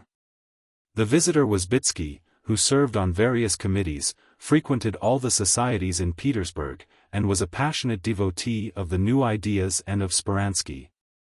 And a diligent Petersburg newsmonger, one of those men who choose their opinions like their clothes according to the fashion, but who for that very reason appear to be the warmest partisans. Hardly had he got rid of his hat before he ran into Prince Andrei's room with a preoccupied air and at once began talking. He had just heard particulars of that morning sitting of the Council of State opened by the Emperor, and he spoke of it enthusiastically. The Emperor's speech had been extraordinary. It had been a speech such as only constitutional monarchs deliver. The sovereign plainly said that the Council and Senate are estates of the realm. He said that the government must rest not on authority but on secure bases. The Emperor said that the fiscal system must be reorganized and the accounts published, recounted Bitsky, emphasizing certain words and opening his eyes significantly. Ah, yes. Today's events mark an epoch, the greatest epoch in our history, he concluded. Prince Andrei listened to the account of the opening of the Council of State, which he had so impatiently awaited and to which he had attached such importance, and was surprised that this event, now that it had taken place, did not affect him, and even seemed quite insignificant. He listened with quiet irony to Bitsky's enthusiastic account of it. A very simple thought occurred to him: what does it matter to me or to Bitsky what the Emperor was pleased to say at the council? Can all that make me any happier or better? And this simple reflection suddenly destroyed all the interest Prince Andrei had felt in the impending reforms. He was going to dine that evening at Speransky's, with only a few friends, as the host had said when inviting him. The prospect of that dinner in the intimate home circle of the man he so admired had greatly interested Prince Andrei, especially as he had not yet seen Speransky in his domestic surroundings. But now he felt disinclined to go to it. At the appointed hour, however, he entered the modest house Speransky owned in the Taurida Gardens. In the parquet dining room of this small house, remarkable for its extreme cleanliness, suggesting that of a monastery, Prince Andrei, who was rather late, found the friendly gathering of Speransky's intimate acquaintances already assembled at 5 o'clock. There were no ladies present except Speransky's little daughter, long-faced like her father, and her governess. The other guests were Gervais, Magnitsky, and Stolypin. While still in the anteroom, Prince Andrei heard loud voices and a ringing staccato laugh, a laugh such as one hears on the stage. Someone, it sounded like Speransky, was distinctly ejaculating "ha ha ha." Prince Andrei had never before heard Speransky's famous laugh, and this ringing, high-pitched laughter from a statesman made a strange impression on him. He entered the dining room. The whole company were standing between two windows at a small table laid with hors d'oeuvre. Speransky, wearing a grey swallowtail coat with a star on the breast, and evidently still the same waistcoat and high white stock he had worn at the meeting of the Council of State, stood at the table with a beaming countenance. His guests surrounded him. Magnitsky, addressing himself to Speransky, was relating an anecdote, and Speransky was laughing in advance at what Magnitsky was going to say. When Prince Andrei entered the room, Magnitsky's words were again crowned by laughter. Stolypin gave a deep bass guffaw as he munched a piece of bread and cheese. Gervais laughed softly with a hissing chuckle, and Speransky in a high-pitched staccato manner. Still laughing, Speransky held out his soft white hand to Prince Andrei. "Very pleased to see you, Prince," he said. "One moment," he went on, turning to Magnitsky and interrupting his story.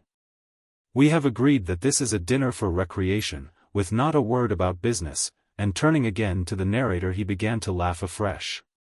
Prince Andrei looked at the laughing Speransky with astonishment, regret, and disillusionment. It seemed to him that this was not Speransky but someone else. Everything that had formerly appeared mysterious and fascinating in Speransky suddenly became plain and unattractive.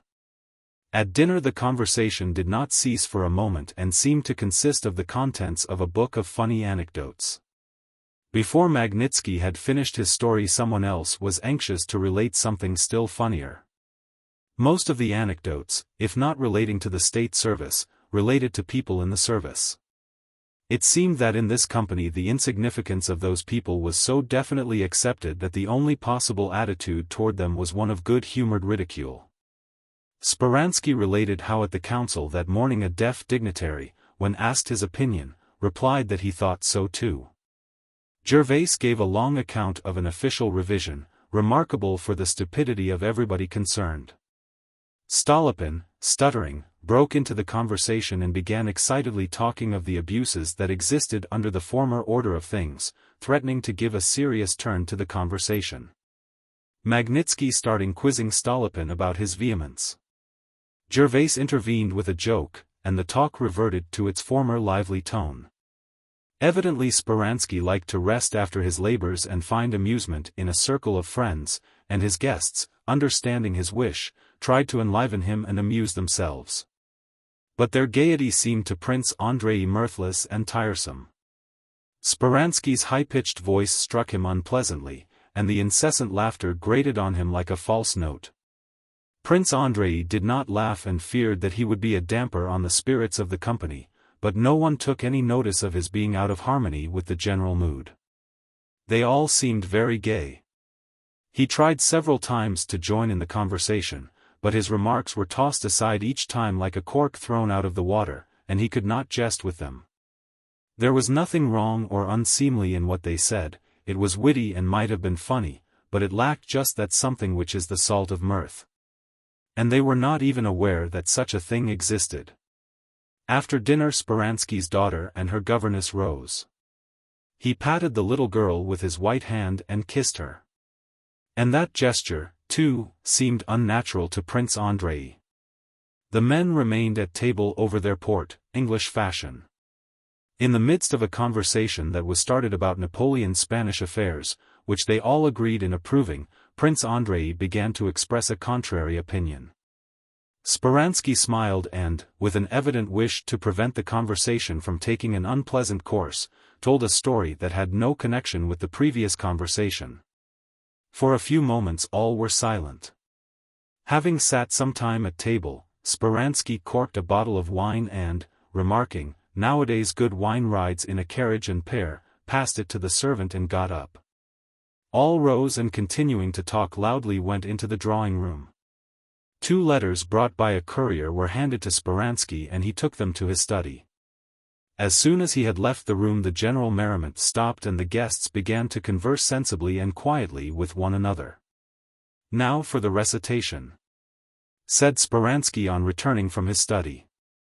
"A wonderful talent," he said to Prince Andrei, and Magnitsky immediately assumed a pose and began reciting some humorous verses in French which he had composed about various well-known Petersburg people. He was interrupted several times by applause. When the verses were finished Prince Andrei went up to Speransky and took his leave. "Where are you off to so early?" asked Speransky. "I promised to go to a reception." They said no more. Prince Andrei looked closely into those mirror-like, impenetrable eyes, and felt that it had been ridiculous of him to have expected anything from Speransky and from any of his own activities connected with him, or ever to have attributed importance to what Speransky was doing. That precise, mirthless laughter rang in Prince Andrei's ears long after he had left the house. When he reached home Prince Andrei began thinking of his life in Petersburg during those last 4 months as if it were something new. He recalled his exertions and solicitations, and the history of his project of army reform, which had been accepted for consideration and which they were trying to pass over in silence simply because another, a very poor one, had already been prepared and submitted to the emperor. He thought of the meetings of a committee of which Berg was a member. He remembered how carefully and at what length everything relating to form and procedure was discussed at those meetings. And how sedulously and promptly all that related to the gist of the business was evaded. He recalled his labors on the legal code, and how painstakingly he had translated the articles of the Roman and French codes into Russian, and he felt ashamed of himself. Then he vividly pictured to himself Bogucharovo, his occupations in the country, his journey to Ryazan. He remembered the peasants and drawn the village elder, and mentally applying to them the personal rights he had divided into paragraphs. He felt astonished that he could have spent so much time on such useless work. Chapter 19. Next day Prince Andrei called at a few houses he had not visited before, and among them at the Rostovs with whom he had renewed acquaintance at the ball. Apart from considerations of politeness which demanded the call, he wanted to see that original, eager girl who had left such a pleasant impression on his mind, in her own home. Natasha was one of the first to meet him.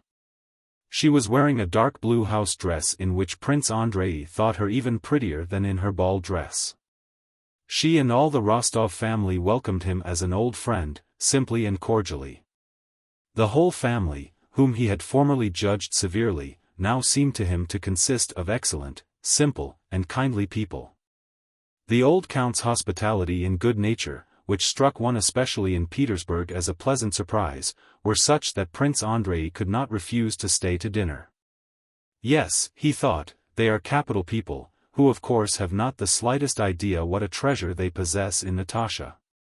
But they are kindly folk and form the best possible setting for this strikingly poetic, charming girl, overflowing with life. In Natasha Prince Andrei was conscious of a strange world completely alien to him and brimful of joys unknown to him, a different world. That in the Otradno Avenue and at the window that moonlight night had already begun to disconcert him. Now this world disconcerted him no longer and was no longer alien to him, but he himself having entered it found in it a new enjoyment. After dinner Natasha, at Prince Andrei's request, went to the clavichord and began singing. Prince Andrei stood by a window talking to the ladies and listened to her. In the midst of a phrase he ceased speaking and suddenly felt tears choking him, a thing he had thought impossible for him. He looked at Natasha as she sang, and something new and joyful stirred in his soul. He felt happy and at the same time sad. He had absolutely nothing to weep about, yet he was ready to weep. What about? His former love? The little princess? His disillusionments? His hopes for the future? Yes and no. The chief reason was a sudden, vivid sense of the terrible contrast between something infinitely great and illimitable within him and that limited and material something that he, and even she, was. This contrast weighed on and yet cheered him while she sang. As soon as Natasha had finished she went up to him and asked how he liked her voice. She asked this and then became confused, feeling that she ought not to have asked it. He smiled, looking at her, and said he liked her singing as he liked everything she did. Prince Andrei left the Rostovs late in the evening. He went to bed from habit, but soon realized that he could not sleep. Having lit his candle he sat up in bed, then got up. Then lay down again, not at all troubled by his sleeplessness. His soul was as fresh and joyful as if he had stepped out of a stuffy room into God's own fresh air. It did not enter his head that he was in love with Natasha, he was not thinking about her, but only picturing her to himself, and in consequence all life appeared in a new light. Why do I strive, why do I toil in this narrow, confined frame, when life, all life with all its joys, is open to me, said he to himself. And for the first time for a very long while he began making happy plans for the future. He decided that he must attend to his son's education by finding a tutor and putting the boy in his charge, then he ought to retire from the service and go abroad, and see England, Switzerland and Italy. I must use my freedom while I feel so much strength and youth in me, he said to himself.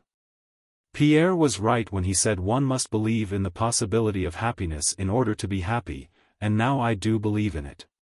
Let the dead bury their dead, but while one has life one must live and be happy, thought he. Chapter 20. One morning Colonel Berg, whom Pierre knew as he knew everybody in Moscow and Petersburg, came to see him. Berg arrived in an immaculate brand-new uniform, with his hair pomaded and brushed forward over his temples as the Emperor Alexander wore his hair. "I have just been to see the Countess, your wife. Unfortunately she could not grant my request, but I hope, Count, I shall be more fortunate with you," he said with a smile. "What is it you wish, Colonel?" "I am at your service. I have now quite settled in my new rooms, Count." Berg said this with perfect conviction that this information could not but be agreeable. "And so I wish to arrange just a small party for my own and my wife's friends." He smiled still more pleasantly. "I wish to ask the Countess and you to do me the honor of coming to tea and to supper." Only Countess Elena Vassilyevna, considering the society of such people as the Bergs beneath her, could be cruel enough to refuse such an invitation. Berg explained so clearly why he wanted to collect at his house a small but select company, and why this would give him pleasure. And why, though he grudged spending money on cards or anything harmful, he was prepared to run into some expense for the sake of good society, that Pierre could not refuse, and promised to come. "But don't be late, Count, if I may venture to ask, about 10 minutes to 8, please. We shall make up a rubber. Our general is coming. He is very good to me. We shall have supper, Count. So you will do me the favor." Contrary to his habit of being late, Pierre on that day arrived at the Bergs' house, not at 10 but at 15 minutes to 8. Having prepared everything necessary for the party, the Bergs were ready for their guests' arrival. In their new, clean, and light study with its small busts and pictures and new furniture sat Berg and his wife. Berg, closely buttoned up in his new uniform, sat beside his wife explaining to her that one always could and should be acquainted with people above one. Because only then does one get satisfaction from acquaintances. You can get to know something, you can ask for something. See how I managed for my first promotion. Berg measured his life not by years but by promotions. "My comrades are still nobodies, while I am only waiting for a vacancy to command a regiment, and have the happiness to be your husband." He rose and kissed Vera's hand, and on the way to her straightened out a turned-up corner of the carpet. "And how have I obtained all this? Chiefly by knowing how to choose my acquaintances. It goes without saying that one must be conscientious and methodical." Berg smiled with a sense of his superiority over a weak woman, and paused. Reflecting that this dear wife of his was after all but a weak woman who could not understand all that constitutes a man's dignity, what it was ein man zu sein. 67 Vera at the same time smiling with a sense of superiority over her good, conscientious husband, who all the same understood life wrongly, as according to Vera all men did. Berg, judging by his wife, thought all women weak and foolish. Vera, judging only by her husband and generalizing from that observation, supposed that all men, though they understand nothing and are conceited and selfish, ascribe common sense to themselves alone. Berg rose and embraced his wife carefully, so as not to crush her lace fichu for which he had paid a good price, kissing her straight on the lips. "The only thing is, we mustn't have children too soon," he continued, following an unconscious sequence of ideas. "Yes," answered Vera, "I don't at all want that. We must live for society." "Princess Yusupova wore one exactly like this," said Berg, pointing to the fichu with a happy and kindly smile. Just then Count Bezukhov was announced. Husband and wife glanced at one another, both smiling with self-satisfaction, and each mentally claiming the honor of this visit. "This is what comes of knowing how to make acquaintances," thought Berg. "This is what comes of knowing how to conduct oneself." "But please don't interrupt me when I am entertaining the guests," said Vera, "because I know what interests each of them and what to say to different people." Berg smiled again. "It can't be helped, men must sometimes have masculine conversation," said he. They received Pierre in their small, new drawing-room, where it was impossible to sit down anywhere without disturbing its symmetry, neatness, and order. So it was quite comprehensible and not strange that Berg, having generously offered to disturb the symmetry of an armchair or of the sofa for his dear guest, but being apparently painfully undecided on the matter himself, eventually left the visitor to settle the question of selection. Pierre disturbed the symmetry by moving a chair for himself, and Berg and Vera immediately began their evening party, interrupting each other in their efforts to entertain their guest. Vera, having decided in her own mind that Pierre ought to be entertained with conversation about the French embassy, at once began accordingly. Berg, having decided that masculine conversation was required, interrupted his wife's remarks and touched on the question of the war with Austria, and unconsciously jumped from the general subject to personal considerations as to the proposals made him to take part in the Austrian campaign and the reasons why he had declined them. Though the conversation was very incoherent and Vera was angry at the intrusion of the masculine element, both husband and wife felt with satisfaction that, even if only one guest was present, their evening had begun very well and was as like as two peas to every other evening party with its talk, tea, and lighted candles. Before long Boris, Berg's old comrade, arrived. There was a shade of condescension and patronage in his treatment of Berg and Vera. After Boris came a lady with the colonel, then the general himself, then the Rostovs, and the party became unquestionably exactly like all other evening parties. Berg and Vera could not repress their smiles of satisfaction at the sight of all this movement in their drawing-room, at the sound of the disconnected talk, the rustling of dresses, and the bowing and scraping. Everything was just as everybody always has it, especially so the general, who admired the apartment, patted Berg on the shoulder, and with parental authority superintended the setting out of the table for Boston. The general sat down by Count Ilya Andreevich, who was next to himself the most important guest. The old people sat with the old, the young with the young, and the hostess at the tea table, on which stood exactly the same kind of cakes in a silver cake basket as the Panins had at their party. Everything was just as it was everywhere else. Chapter 21. Pierre, as one of the principal guests, had to sit down to Boston with Count Rostov, the general, and the colonel. At the card table he happened to be directly facing Natasha, and was struck by a curious change that had come over her since the ball. She was silent, and not only less pretty than at the ball, but only redeemed from plainness by her look of gentle indifference to everything around. "What's the matter with her?" thought Pierre, glancing at her. She was sitting by her sister at the tea table, and reluctantly, without looking at him, made some reply to Boris who sat down beside her. After playing out a whole suit and to his partner's delight taking 5 tricks, Pierre, hearing greetings and the steps of someone who had entered the room while he was picking up his tricks, glanced again at Natasha. What has happened to her? He asked himself with still greater surprise. Prince Andrei was standing before her, saying something to her with a look of tender solicitude. She, having raised her head, was looking up at him, flushed and evidently trying to master her rapid breathing. And the bright glow of some inner fire that had been suppressed was again alight in her. She was completely transformed and from a plain girl had again become what she had been at the ball. Prince Andrei went up to Pierre, and the latter noticed a new and youthful expression in his friend's face.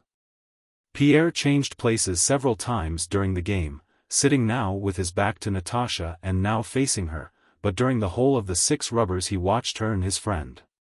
Something very important is happening between them, thought Pierre, and a feeling that was both joyful and painful agitated him and made him neglect the game.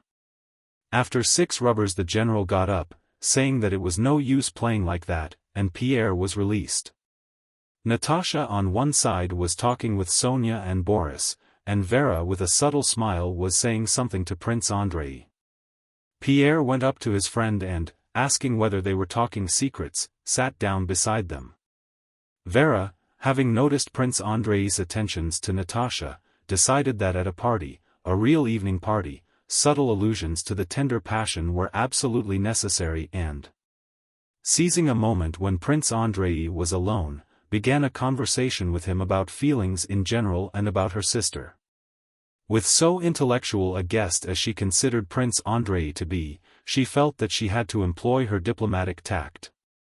When Pierre went up to them he noticed that Vera was being carried away by her self-satisfied talk, but that Prince Andrei seemed embarrassed, a thing that rarely happened with him. What do you think? Vera was saying with an arch smile. You are so discerning, Prince, and understand people's characters so well at a glance. What do you think of Natalie? Could she be constant in her attachments? Could she, like other women, Vera meant herself, love a man once for all and remain true to him forever? That is what I consider true love.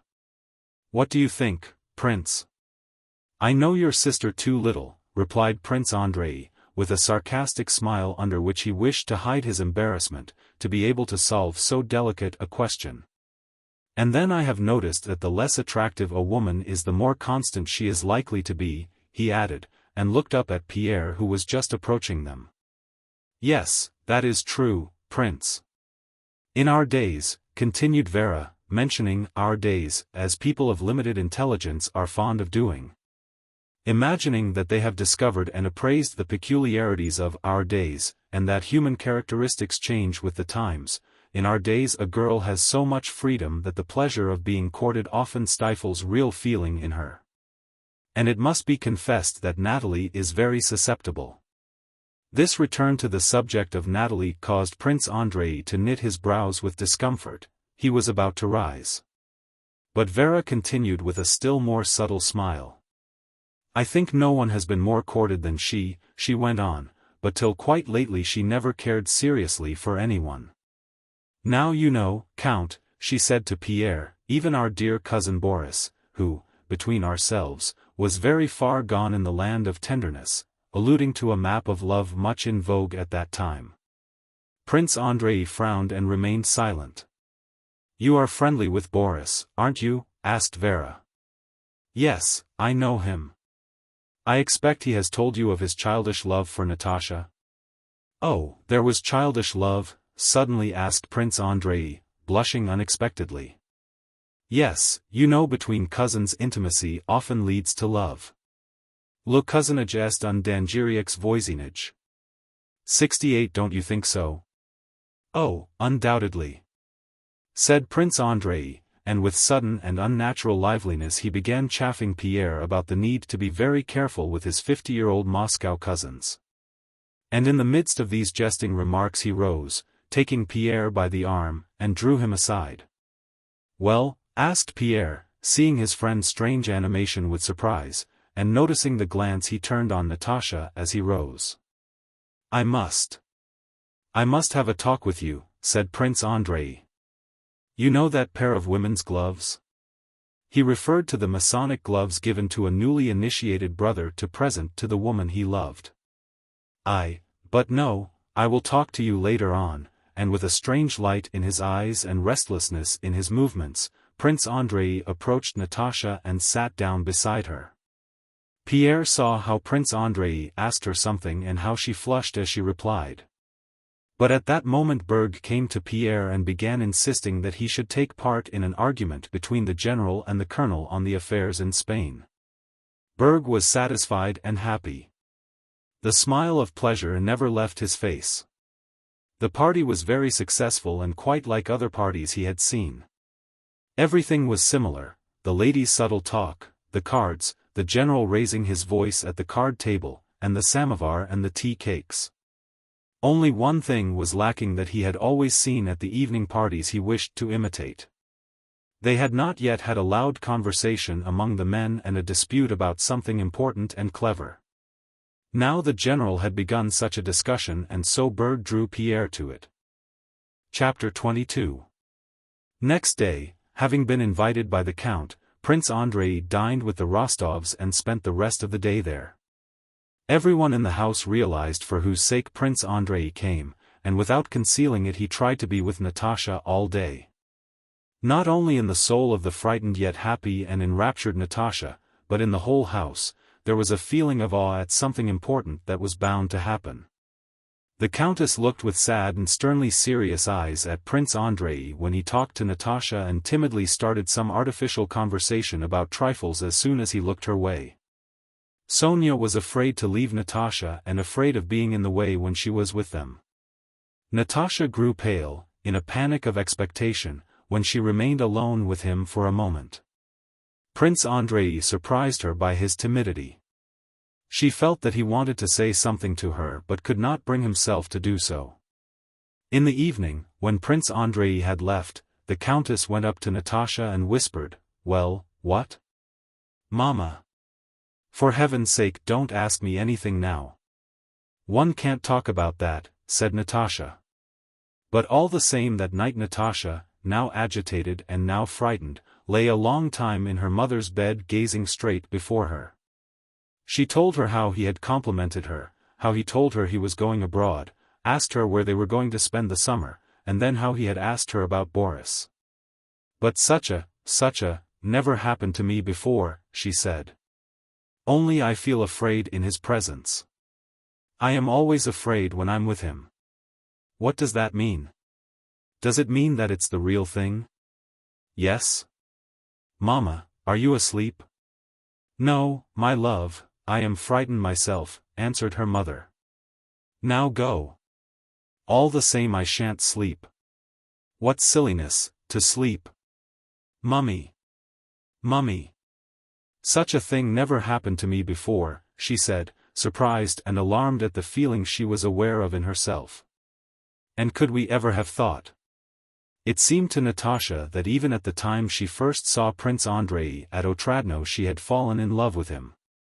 It was as if she feared this strange, unexpected happiness of meeting again the very man she had then chosen. She was firmly convinced she had done so, and of finding him, as it seemed, not indifferent to her. "And it had to happen that he should come specially to Petersburg while we are here. And it had to happen that we should meet at that ball. It is fate. Clearly it is fate that everything led up to this. Already then, directly I saw him I felt something peculiar." "What else did he say to you? What are those verses?" "Read them," said her mother, thoughtfully, referring to some verses Prince Andrei had written in Natasha's album. "Mama, one need not be ashamed of his being a widower." "Don't, Natasha. Pray to God. Marriages are made in heaven," said her mother. "Darling mummy, how I love you. How happy I am," cried Natasha, shedding tears of joy and excitement and embracing her mother. At that very time Prince Andrei was sitting with Pierre and telling him of his love for Natasha and his firm resolve to make her his wife. That day Countess Elena Vassilyevna had a reception at her house. The French ambassador was there, and a foreign prince of the blood who had of late become a frequent visitor of hers, and many brilliant ladies and gentlemen. Pierre, who had come downstairs, walked through the rooms and struck everyone by his preoccupied, absent-minded, and morose air. Since the ball he had felt the approach of a fit of nervous depression and had made desperate efforts to combat it. Since the intimacy of his wife with the royal prince, Pierre had unexpectedly been made a gentleman of the bedchamber, and from that time he had begun to feel oppressed and ashamed in court society. And dark thoughts of the vanity of all things human came to him oftener than before. At the same time the feeling he had noticed between his protégée Natasha and Prince Andrei accentuated his gloom by the contrast between his own position and his friends. He tried equally to avoid thinking about his wife, and about Natasha and Prince Andrei, and again everything seemed to him insignificant in comparison with eternity. Again the question, for what? Presented itself, and he forced himself to work day and night at Masonic labors, hoping to drive away the evil spirit that threatened him. Toward midnight, after he had left the Countess' apartments, he was sitting upstairs in a shabby dressing gown, copying out the original transaction of the Scottish Lodge of Freemasons at a table in his low room cloudy with tobacco smoke, when someone came in. It was Prince Andrei. "Ah, it's you," said Pierre with a preoccupied, dissatisfied air. "And I, you see, am hard at it." He pointed to his manuscript book with that air of escaping from the ills of life with which unhappy people look at their work. Prince Andrei, with a beaming, ecstatic expression of renewed life on his face, paused in front of Pierre and, not noticing his sad look, smiled at him with the egotism of joy. "Well, dear heart," said he, "I wanted to tell you about it yesterday and I have come to do so today. I never experienced anything like it before. I am in love, my friend." Suddenly Pierre heaved a deep sigh and dumped his heavy person down on the sofa beside Prince Andrei. "With Natasha Rostova, yes," said he. "Yes, yes. Who else should it be? I should never have believed it, but the feeling is stronger than I. Yesterday I tormented myself and suffered, but I would not exchange even that torment for anything in the world. I have not lived till now. At last I live, but I can't live without her. But can she love me? I am too old for her. Why don't you speak?" I. "What did I tell you?" said Pierre suddenly, rising and beginning to pace up and down the room. "I always thought it. That girl is such a treasure, she is a rare girl. My dear friend, I entreat you, don't philosophize, don't doubt, marry, marry, marry. And I am sure there will not be a happier man than you. But what of her? She loves you." "Don't talk rubbish," said Prince Andrei, smiling and looking into Pierre's eyes. "She does, I know," Pierre cried fiercely. "But do listen," returned Prince Andrei, holding him by the arm.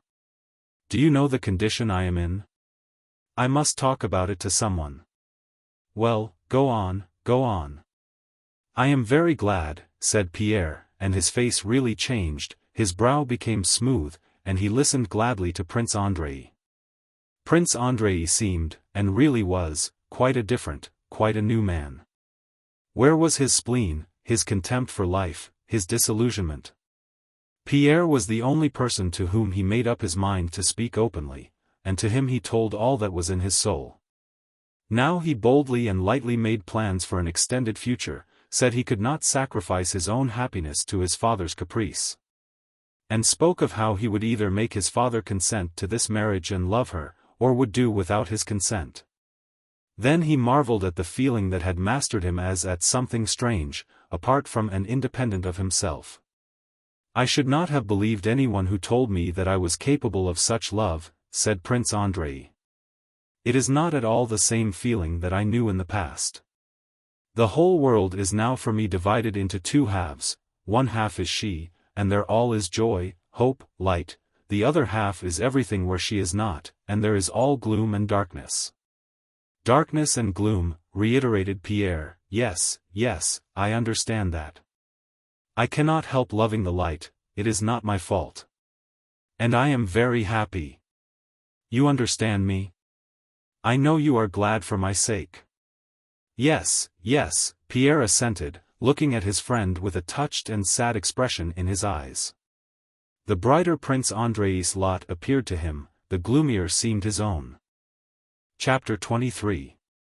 Prince Andrei needed his father's consent to his marriage, and to obtain this he started for the country next day. His father received his son's communication with external composure, but inward wrath. He could not comprehend how anyone could wish to alter his life or introduce anything new into it, when his own life was already ending.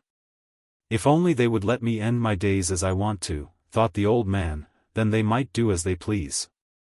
With his son, however, he employed the diplomacy he reserved for important occasions and, adopting a quiet tone, discussed the whole matter. In the first place, the marriage was not a brilliant one as regards birth, wealth, or rank. Secondly, Prince Andrei was no longer as young as he had been and his health was poor. The old man laid special stress on this, while she was very young. Thirdly, he had a son whom it would be a pity to entrust to a chit of a girl. Fourthly and finally, the father said, looking ironically at his son, "I beg you to put it off for a year, go abroad, take a cure, look out as you wanted to for a German tutor for Prince Nikolai. Then if your love or passion or obstinacy, as you please, is still as great, marry. And that's my last word on it. Mind, the last," concluded the prince, in a tone which showed that nothing would make him alter his decision. Prince Andrei saw clearly that the old man hoped that his feelings, or his fiancée's, would not stand a year's test, or that he, the old prince himself, would die before then. And he decided to conform to his father's wish, to propose, and postpone the wedding for a year. 3 weeks after the last evening he had spent with the Rostovs, Prince Andrei returned to Petersburg. Next day after her talk with her mother Natasha expected Bolkonsky all day, but he did not come. On the second and third day it was the same. Pierre did not come either, and Natasha, not knowing that Prince Andrei had gone to see his father, could not explain his absence to herself. 3 weeks passed in this way.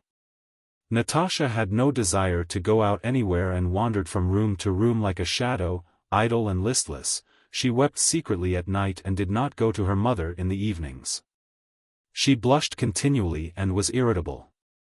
It seemed to her that everybody knew about her disappointment and was laughing at her and pitying her. Strong as was her inward grief, this wound to her vanity intensified her misery. Once she came to her mother, tried to say something, and suddenly began to cry. Her tears were those of an offended child who does not know why it is being punished. The countess began to soothe Natasha, who after first listening to her mother's words, suddenly interrupted her. "Leave off, Mama. I don't think, and don't want to think about it. He just came and then left off. Her voice trembled, and she again nearly cried, but recovered and went on quietly. "And I don't at all want to get married. And I am afraid of him. I have now become quite calm. The day after this conversation Natasha put on the old dress which she knew had the peculiar property of conducing to cheerfulness in the mornings. And that day she returned to the old way of life which she had abandoned since the ball. Having finished her morning tea she went to the ballroom, which she particularly liked for its loud resonance, and began singing her solfeggio. When she had finished her first exercise she stood still in the middle of the room and sang a musical phrase that particularly pleased her. She listened joyfully, as though she had not expected it, to the charm of the notes reverberating, filling the whole empty ballroom, and slowly dying away, and all at once she felt cheerful. What's the good of making so much of it? Things are nice as it is, she said to herself, and she began walking up and down the room. Not stepping simply on the resounding parquet but treading with each step from the heel to the toe. She had on a new and favorite pair of shoes, and listening to the regular tap of the heel and creak of the toe as gladly as she had to the sounds of her own voice. Passing a mirror she glanced into it. "There, that's me," the expression of her face seemed to say as she caught sight of herself. "Well, and very nice too. I need nobody." A footman wanted to come in to clear away something in the room but she would not let him, and having closed the door behind him continued her walk. That morning she had returned to her favorite mood, love of, and delight in, herself. "How charming that Natasha is," she said again, speaking as some third, collective, male person. "Pretty, a good voice, young, and in nobody's way if only they leave her in peace." But however much they left her in peace she could not now be at peace, and immediately felt this. In the hall the porch door opened, and someone asked, "At home?" and then footsteps were heard. Natasha was looking at the mirror, but did not see herself. She listened to the sounds in the hall. When she saw herself, her face was pale. It was he. She knew this for certain, though she hardly heard his voice through the closed doors. Pale and agitated, Natasha ran into the drawing room. "Mama! Bolkonsky has come," she said. "Mama, it is awful, it is unbearable. I don't want to be tormented. What am I to do?" Before the countess could answer, Prince Andrei entered the room with an agitated and serious face. As soon as he saw Natasha his face brightened. He kissed the countess' hand and Natasha's, and sat down beside the sofa. "It is long since we had the pleasure," began the countess, but Prince Andrei interrupted her by answering her intended question, obviously in haste to say what he had to. "I have not been to see you all this time because I have been at my father's. I had to talk over a very important matter with him. I only got back last night," he said glancing at Natasha. "I want to have a talk with you, Countess," he added after a moment's pause. The countess lowered her eyes, sighing deeply. "I am at your disposal," she murmured. Natasha knew that she ought to go away, but was unable to do so, something gripped her throat, and regardless of manners she stared straight at Prince Andrei with wide-open eyes. At once? This instant? No, it can't be, she thought. Again he glanced at her, and that glance convinced her that she was not mistaken. Yes, at once, that very instant, her fate would be decided. Go, Natasha. I will call you, said the Countess in a whisper. Natasha glanced with frightened imploring eyes at Prince Andrei and at her mother and went out. I have come, Countess, to ask for your daughter's hand, said Prince Andrei. The Countess' face flushed hotly, but she said nothing. Your offer, she began at last sedately. He remained silent, looking into her eyes. Your offer, she grew confused, is agreeable to us, and I accept your offer. I am glad. And my husband? I hope, but it will depend on her. I will speak to her when I have your consent. Do you give it to me? Said Prince Andrei. Yes, replied the Countess. She held out her hand to him, and with a mixed feeling of estrangement and tenderness pressed her lips to his forehead as he stooped to kiss her hand. She wished to love him as a son, but felt that to her he was a stranger and a terrifying man. I am sure my husband will consent, said the Countess, but your father? My father, to whom I have told my plans, has made it an express condition of his consent that the wedding is not to take place for a year. And I wish to tell you of that, said Prince Andrei. It is true that Natasha is still young, but, so long as that? It is unavoidable, said Prince Andrei with a sigh. I will send her to you, said the Countess, and left the room. Lord have mercy upon us, she repeated while seeking her daughter. Sonia said that Natasha was in her bedroom. Natasha was sitting on the bed, pale and dry-eyed, and was gazing at the icons and whispering something as she rapidly crossed herself. Seeing her mother she jumped up and flew to her. Well, Mama? Well? Go to him. He is asking for your hand, said the Countess, coldly it seemed to Natasha. Go, said the mother, sadly and reproachfully, with a deep sigh, as her daughter ran away. Natasha never remembered how she entered the drawing room. When she came in and saw him she paused. Is it possible that this stranger has now become everything to me, she asked herself, and immediately answered, yes, everything. He alone is now dearer to me than everything in the world. Prince Andrei came up to her with downcast eyes. I have loved you from the very first moment I saw you. May I hope? He looked at her and was struck by the serious, impassioned expression of her face. Her face said, why ask? Why doubt what you cannot but know? Why speak, when words cannot express what one feels? She drew near to him and stopped. He took her hand and kissed it. Do you love me? Yes. Natasha murmured as if in vexation. Then she sighed loudly and, catching her breath more and more quickly, began to sob. What is it? What's the matter? Oh, I am so happy. She replied, smiled through her tears, bent over closer to him, paused for an instant as if asking herself whether she might, and then kissed him. Prince Andrei held her hands, looked into her eyes, and did not find in his heart his former love for her. Something in him had suddenly changed.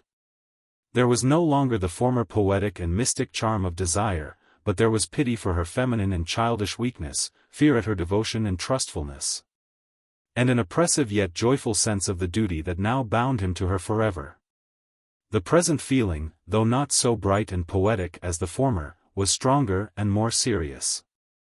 Did your mother tell you that it cannot be for a year? Asked Prince Andrei, still looking into her eyes. Is it possible that I, the chit of a girl, as everybody called me, thought Natasha, is it possible that I am now to be the wife and the equal of this strange, dear, clever man whom even my father looks up to? Can it be true? Can it be true that there can be no more playing with life, that now I am grown up, that on me now lies a responsibility for my every word and deed? Yes, but what did he ask me? No, she replied, but she had not understood his question.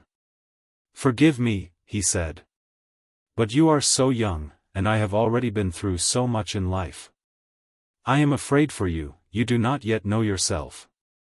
Natasha listened with concentrated attention, trying but failing to take in the meaning of his words. Hard as this year which delays my happiness will be, continued Prince Andrei, it will give you time to be sure of yourself.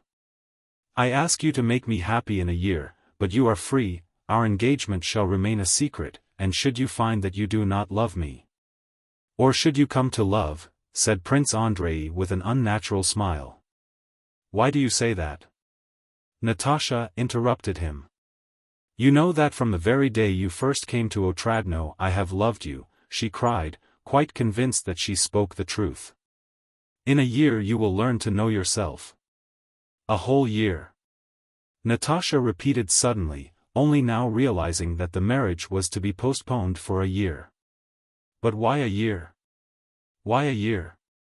Prince Andrei began to explain to her the reasons for this delay. Natasha did not hear him. And can't it be helped? She asked. Prince Andrei did not reply, but his face expressed the impossibility of altering that decision. It's awful. Oh, it's awful. Awful. Natasha suddenly cried, and again burst into sobs.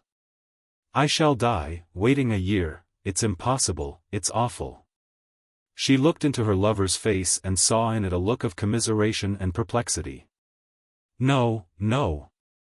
I'll do anything, she said, suddenly checking her tears. I am so happy. The father and mother came into the room and gave the betrothed couple their blessing.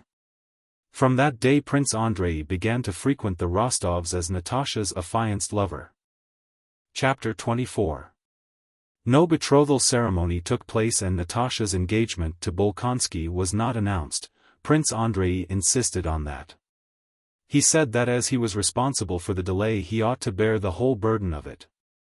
That he had given his word and bound himself forever, but that he did not wish to bind Natasha and gave her perfect freedom. If after 6 months she felt that she did not love him she would have full right to reject him.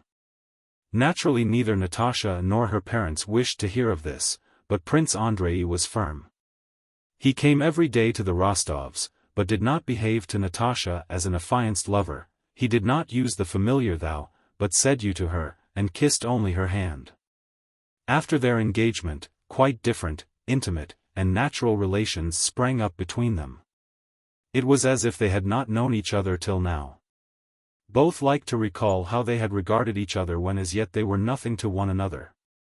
They felt themselves now quite different beings, then they were artificial, now natural and sincere. At first the family felt some constraint in intercourse with Prince Andrei. He seemed a man from another world, and for a long time Natasha trained the family to get used to him, proudly assuring them all that he only appeared to be different, but was really just like all of them, and that she was not afraid of him and no one else ought to be.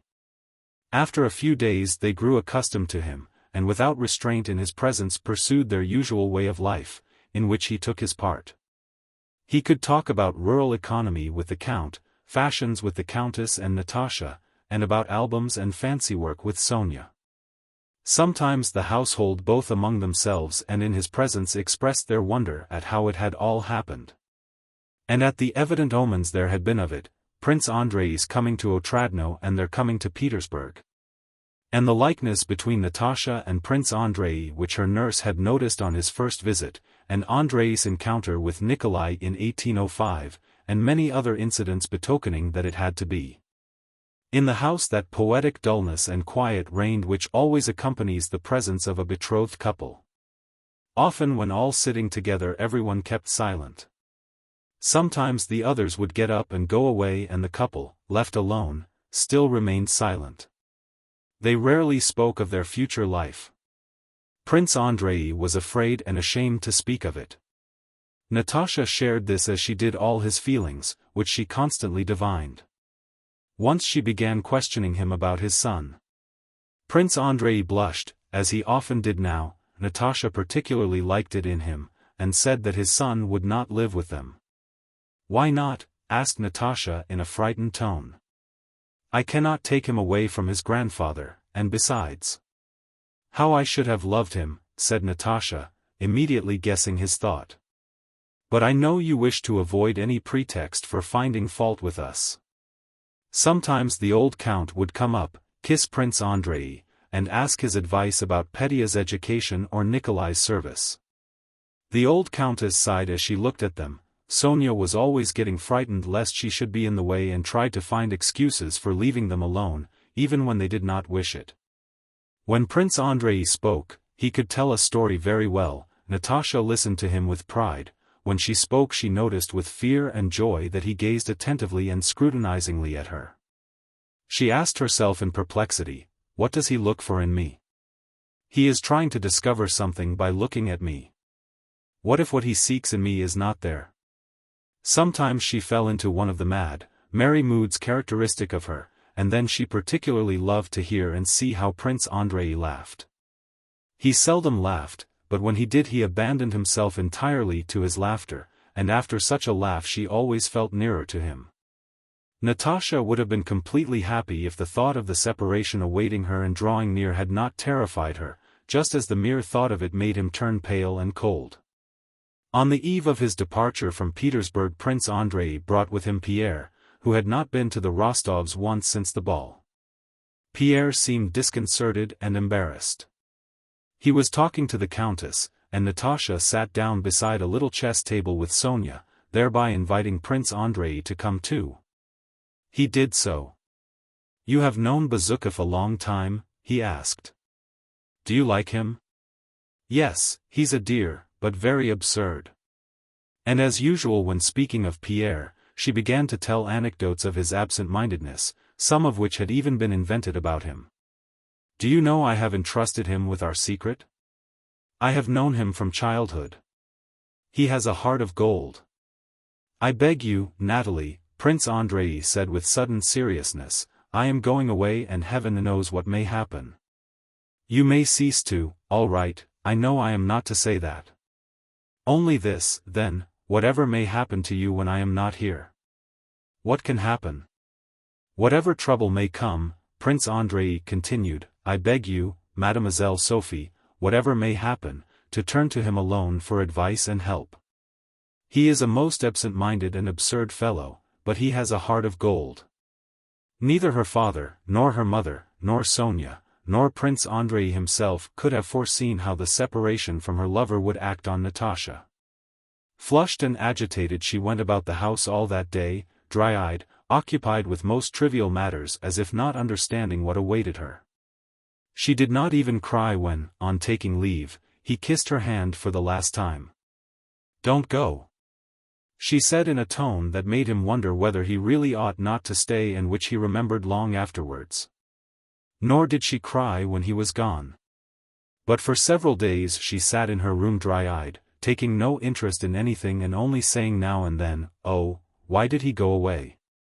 But a fortnight after his departure, to the surprise of those around her, she recovered from her mental sickness just as suddenly and became her old self again. But with a change in her moral physiognomy, as a child gets up after a long illness with a changed expression of face. Chapter 25. During that year after his son's departure, Prince Nikolai Andreevich Bolkonsky's health and temper became much worse. He grew still more irritable, and it was Princess Maria who generally bore the brunt of his frequent fits of unprovoked anger. He seemed carefully to seek out her tender spots so as to torture her mentally as harshly as possible. Princess Maria had two passions and consequently two joys, her nephew, Nikolushka, and religion, and these were the favorite subjects of the prince's attacks and ridicule. Whatever was spoken of he would bring round to the superstitiousness of old maids, or the petting and spoiling of children. "You want to make him, Nikolenka, into an old maid like yourself. A pity. Prince Andrei wants a son and not an old maid," he would say. Or, turning to Mademoiselle Bourienne, he would ask her in Princess Maria's presence how she liked our village priests and icons and would joke about them. He continually hurt Princess Maria's feelings and tormented her, but it cost her no effort to forgive him. Could he be to blame toward her, or could her father, whom she knew loved her in spite of it all, be unjust? And what is justice? The princess never thought of that proud word, justice.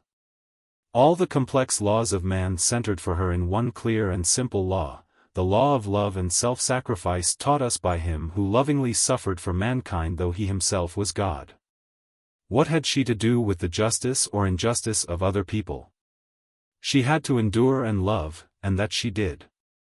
During the winter Prince Andrei had come to Bald Hills and had been gay, gentle, and more affectionate than Princess Maria had known him for a long time past. She felt that something had happened to him, but he said nothing to her about his love. Before he left he had a long talk with his father about something, and Princess Maria noticed that before his departure they were dissatisfied with one another. Soon after Prince Andrei had gone, Princess Maria wrote to her friend Julie Karagina in Petersburg, whom she had dreamed, as all girls dream, of marrying to her brother. And who was at that time in mourning for her own brother, killed in Turkey. Sorrow, it seems, is our common lot, my dear, tender friend Julie. Your loss is so terrible that I can only explain it to myself as a special providence of God who, loving you, wishes to try you and your excellent mother. Oh, my friend! Religion, and religion alone, can, I will not say comfort us, but save us from despair. Religion alone can explain to us what without its help man cannot comprehend, why, for what cause.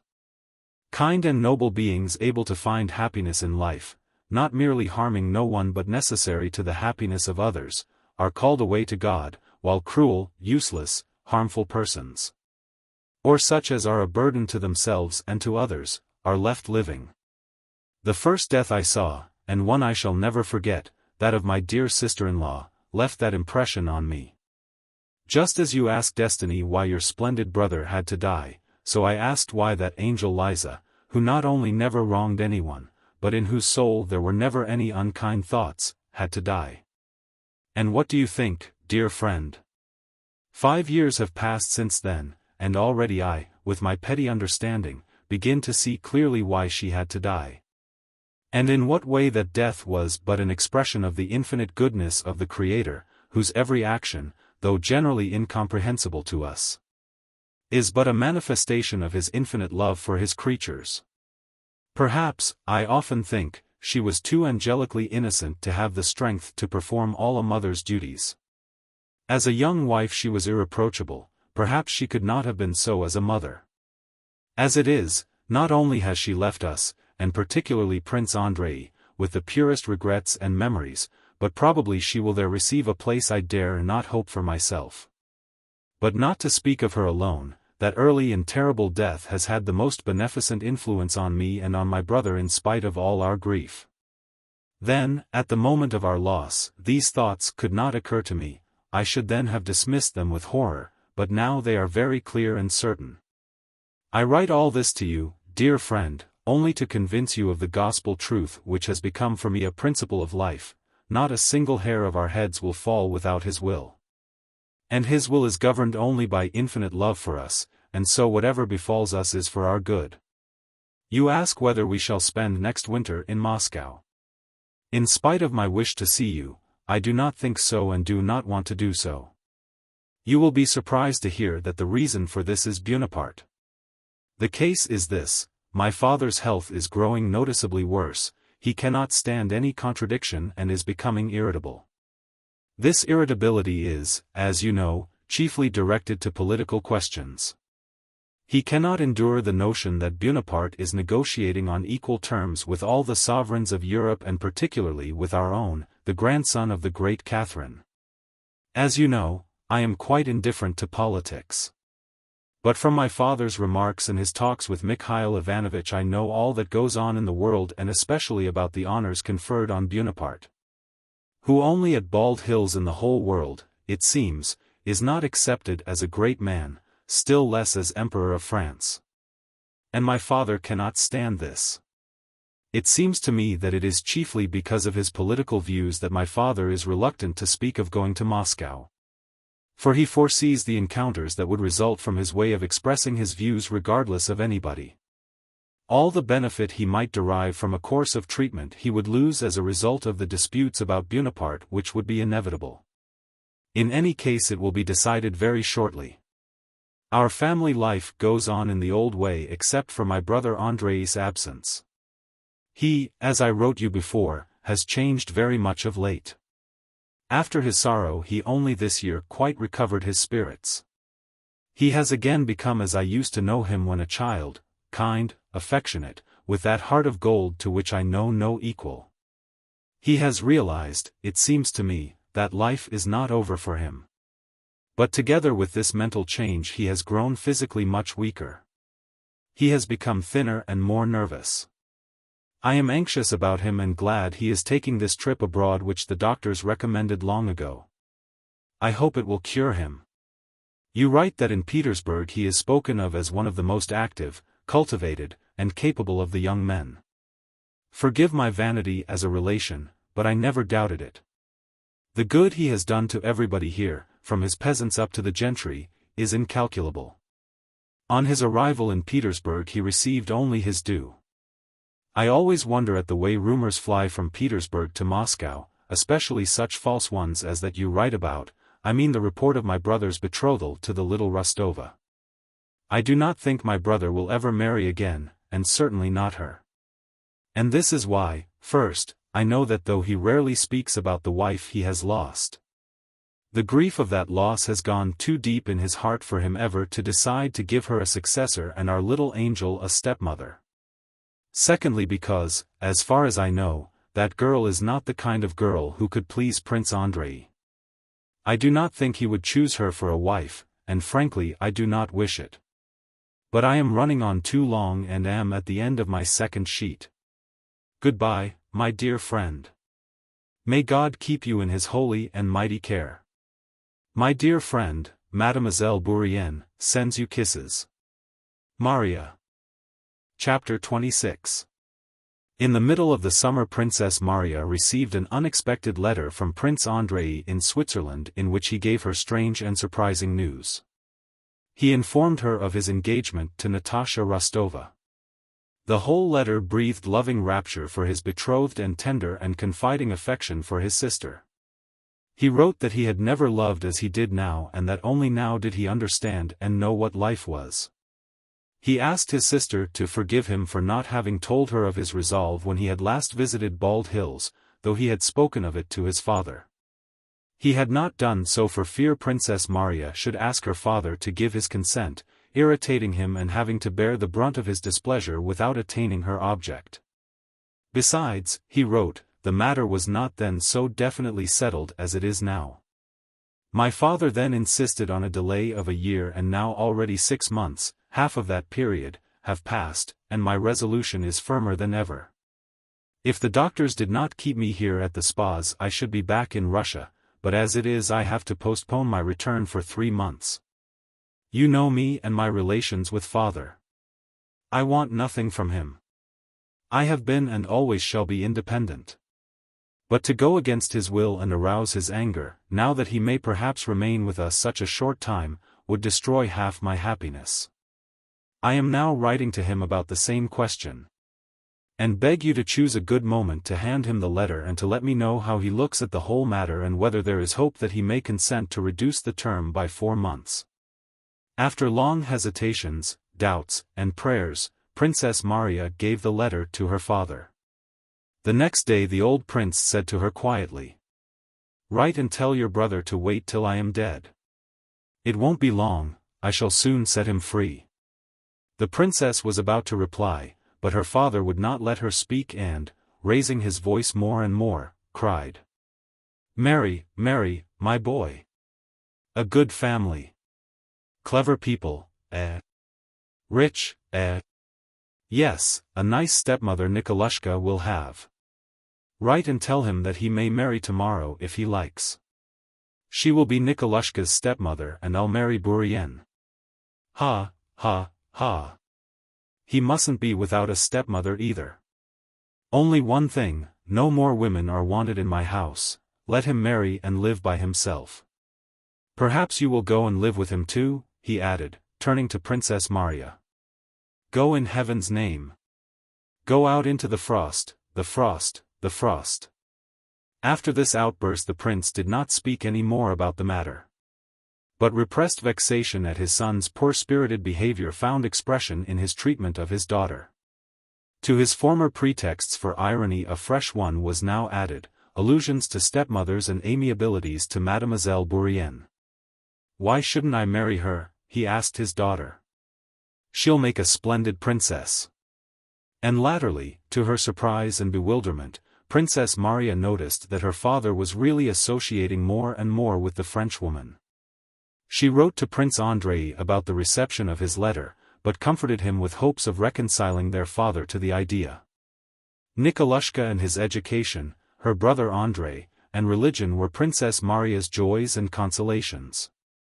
But besides that, since everyone must have personal hopes, Princess Maria in the profoundest depths of her heart had a hidden dream and hope that supplied the chief consolation of her life. This comforting dream and hope were given her by God's folk, the half-witted and other pilgrims who visited her without the prince's knowledge. The longer she lived, the more experience and observation she had of life, the greater was her wonder at the short-sightedness of men who seek enjoyment and happiness here on earth, toiling, suffering, struggling, and harming one another, to obtain that impossible, visionary, sinful happiness. Prince Andrei had loved his wife, she died, but that was not enough, he wanted to bind his happiness to another woman. Her father objected to this because he wanted a more distinguished and wealthier match for Andrei. And they all struggled and suffered and tormented one another and injured their souls, their eternal souls, for the attainment of benefits which endure but for an instant. Not only do we know this ourselves, but Christ, the Son of God, came down to earth and told us that this life is but for a moment and is a probation. Yet we cling to it and think to find happiness in it. How is it that no one realizes this, thought Princess Maria. No one except these despised God's folk who, wallet on back, come to me by the back door, afraid of being seen by the prince, not for fear of ill usage by him but for fear of causing him to sin. To leave family, home, and all the cares of worldly welfare, in order without clinging to anything to wander in hempen rags from place to place under an assumed name.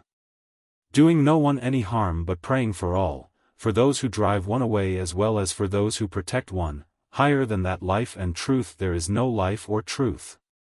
There was one pilgrim, a quiet pockmarked little woman of 50 called Fedosyushka, who for over 30 years had gone about barefoot and worn heavy chains.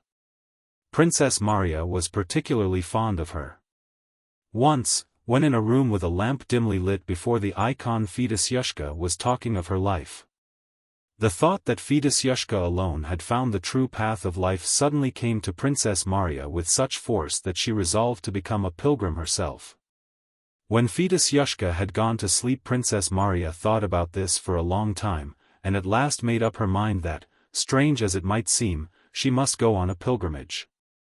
She disclosed this thought to no one but to her confessor, Father Akinfi, the monk, and he approved of her intention. Under guise of a present for the pilgrims, Princess Maria prepared a pilgrim's complete costume for herself, a coarse smock, bast shoes, a rough coat, and a black kerchief. Often, approaching the chest of drawers containing this secret treasure, Princess Maria paused, uncertain whether the time had not already come to put her project into execution. Often, listening to the pilgrims' tales, she was so stimulated by their simple speech, mechanical to them but to her so full of deep meaning, that several times she was on the point of abandoning everything and running away from home. In imagination she already pictured herself by Fedosyushka's side, dressed in coarse rags, walking with a staff, a wallet on her back, along the dusty road. Directing her wanderings from one saint's shrine to another, free from envy, earthly love, or desire, and reaching at last the place where there is no more sorrow or sighing, but eternal joy and bliss. I shall come to a place and pray there, and before having time to get used to it or getting to love it, I shall go farther. I will go on till my legs fail, and I'll lie down and die somewhere, and shall at last reach that eternal, quiet haven, where there is neither sorrow nor sighing, thought Princess Marya. But afterwards, when she saw her father and especially little Koko, Nikolushka, her resolve weakened. She wept quietly, and felt that she was a sinner who loved her father and little nephew more than God. Chapter 6. 1810-11. Chapter 1. The Bible legend tells us that the absence of labor, idleness, was a condition of the first man's blessedness before the fall. Fallen man has retained a love of idleness, but the curse weighs on the race not only because we have to seek our bread in the sweat of our brows, but because our moral nature is such that we cannot be both idle and at ease. An inner voice tells us we are in the wrong if we are idle. If man could find a state in which he felt that though idle he was fulfilling his duty, he would have found one of the conditions of man's primitive blessedness. And such a state of obligatory and irreproachable idleness is the lot of a whole class, the military. The chief attraction of military service has consisted and will consist in this compulsory and irreproachable idleness. Nikolai Rostov experienced this blissful condition to the full when, after 1807, he continued to serve in the Pavlograd regiment, in which he already commanded the squadron he had taken over from Denisov. Rostov had become a bluff, good-natured fellow, whom his Moscow acquaintances would have considered rather bad form, but who was liked and respected by his comrades, subordinates, and superiors, and was well contented with his life. Of late, in 1809, he found in letters from home more frequent complaints from his mother that their affairs were falling into greater and greater disorder, and that it was time for him to come back to gladden and comfort his old parents. Reading these letters, Nikolai felt a dread of their wanting to take him away from surroundings in which, protected from all the entanglements of life, he was living so calmly and quietly. He felt that sooner or later he would have to re-enter that whirlpool of life, with its embarrassments and affairs to be straightened out, its accounts with stewards, quarrels, and intrigues, its ties, society, and with Sonia's love and his promise to her. It was all dreadfully difficult and complicated. And he replied to his mother in cold, formal letters in French, beginning, "My dear Mamma," and ending, "Your obedient son," which said nothing of when he would return. In 1810 he received letters from his parents, in which they told him of Natasha's engagement to Bolkonsky, and that the wedding would be in a year's time because the old prince made difficulties. This letter grieved and mortified Nikolai. In the first place he was sorry that Natasha, for whom he cared more than for anyone else in the family, should be lost to the home. And secondly, from his hussar point of view, he regretted not to have been there to show that fellow Bolkonsky that connection with him was no such great honor after all, and that if he loved Natasha he might dispense with permission from his dotard father. For a moment he hesitated whether he should not apply for leave in order to see Natasha before she was married, but then came the maneuvers and considerations about Sonia and about the confusion of their affairs, and Nikolai again put it off. But in the spring of that year, he received a letter from his mother, written without his father's knowledge, and that letter persuaded him to return. She wrote that if he did not come and take matters in hand, their whole property would be sold by auction and they would all have to go begging. The count was so weak, and trusted Mitenka so much, and was so good-natured, that everybody took advantage of him and things were going from bad to worse. "For God's sake, I implore you, come at once if you do not wish to make me and the whole family wretched," wrote the countess. This letter touched Nikolai. He had that common sense of a matter-of-fact man which showed him what he ought to do. The right thing now was, if not to retire from the service, at any rate to go home on leave. Why he had to go he did not know. But after his after-dinner nap he gave orders to saddle Mars, an extremely vicious grey stallion that had not been ridden for a long time, and when he returned with the horse all in a lather, he informed Lavrushka, Denisov's servant who had remained with him, and his comrades who turned up in the evening that he was applying for leave and was going home. Difficult and strange as it was for him to reflect that he would go away without having heard from the staff, and this interested him extremely, whether he was promoted to a captaincy or would receive the order of St. And for the last maneuvers. Strange as it was to think that he would go away without having sold his 3 roans to the Polish Count Golokowski, who was bargaining for the horses Rostov had bet he would sell for 2,000 rubles. Incomprehensible as it seemed that the ball the hussars were giving in honor of the Polish Mademoiselle Przazdziecka, out of rivalry to the Ulan who had given one in honor of their Polish Mademoiselle Borzazowska, would take place without him, he knew he must go away from this good, bright world to somewhere where everything was stupid and confused. A week later he obtained his leave.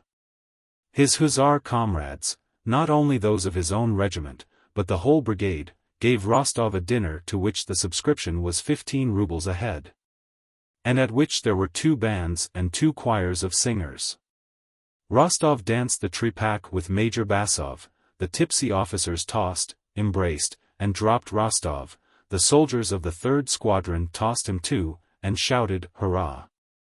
And then they put him in his sleigh and escorted him as far as the first post station. During the first half of the journey, from Kremenchuk to Kiev, all Rostov's thoughts, as is usual in such cases, were behind him, with the squadron. But when he had gone more than halfway he began to forget his 3 roans and Dozhoyveko, his quartermaster, and to wonder anxiously how things would be at Otradno and what he would find there. Thoughts of home grew stronger the nearer he approached it, far stronger. As though this feeling of his was subject to the law by which the force of attraction is in inverse proportion to the square of the distance. At the last post station before Otradno he gave the driver a 3-ruble tip, and on arriving he ran breathlessly, like a boy, up the steps of his home. After the rapture of meeting, and after that odd feeling of unsatisfied expectation, the feeling that everything is just the same, so why did I hurry? Nikolai began to settle down in his old home world. His father and mother were much the same, only a little older. What was new in them was a certain uneasiness and occasional discord, which there used not to be, and which, as Nikolai soon found out, was due to the bad state of their affairs. Sonia was nearly 20, she had stopped growing prettier and promised nothing more than she was already, but that was enough. She exhaled happiness and love from the time Nikolai returned, and the faithful, unalterable love of this girl had a gladdening effect on him. Petya and Natasha surprised Nikolai most. Petya was a big handsome boy of 13, merry, witty, and mischievous, with a voice that was already breaking. As for Natasha, for a long while Nikolai wondered and laughed whenever he looked at her. "You're not the same at all," he said. "How? Am I uglier?" "On the contrary, but what dignity! A princess!" he whispered to her. "Yes, yes, yes," cried Natasha, joyfully. She told him about her romance with Prince Andrei and of his visit to Otradno and showed him his last letter. "Well, are you glad?" Natasha asked. "I am so tranquil and happy now." "Very glad," answered Nikolai. "He is an excellent fellow." "And are you very much in love?" "How shall I put it?" replied Natasha. "I was in love with Boris, with my teacher, and with Denisov, but this is quite different. I feel at peace and settled. I know that no better man than he exists, and I am calm and contented now. Not at all as before." Nikolai expressed his disapproval of the postponement of the marriage for a year. But Natasha attacked her brother with exasperation, proving to him that it could not be otherwise, and that it would be a bad thing to enter a family against the father's will. And that she herself wished it so. "You don't at all understand," she said. Nikolai was silent and agreed with her. Her brother often wondered as he looked at her. She did not seem at all like a girl in love and parted from her affianced husband. She was even-tempered and calm and quite as cheerful as of old. This amazed Nikolai and even made him regard Bolkonsky's courtship skeptically. He could not believe that her fate was sealed, especially as he had not seen her with Prince Andrei. It always seemed to him that there was something not quite right about this intended marriage. Why this delay? Why no betrothal, he thought.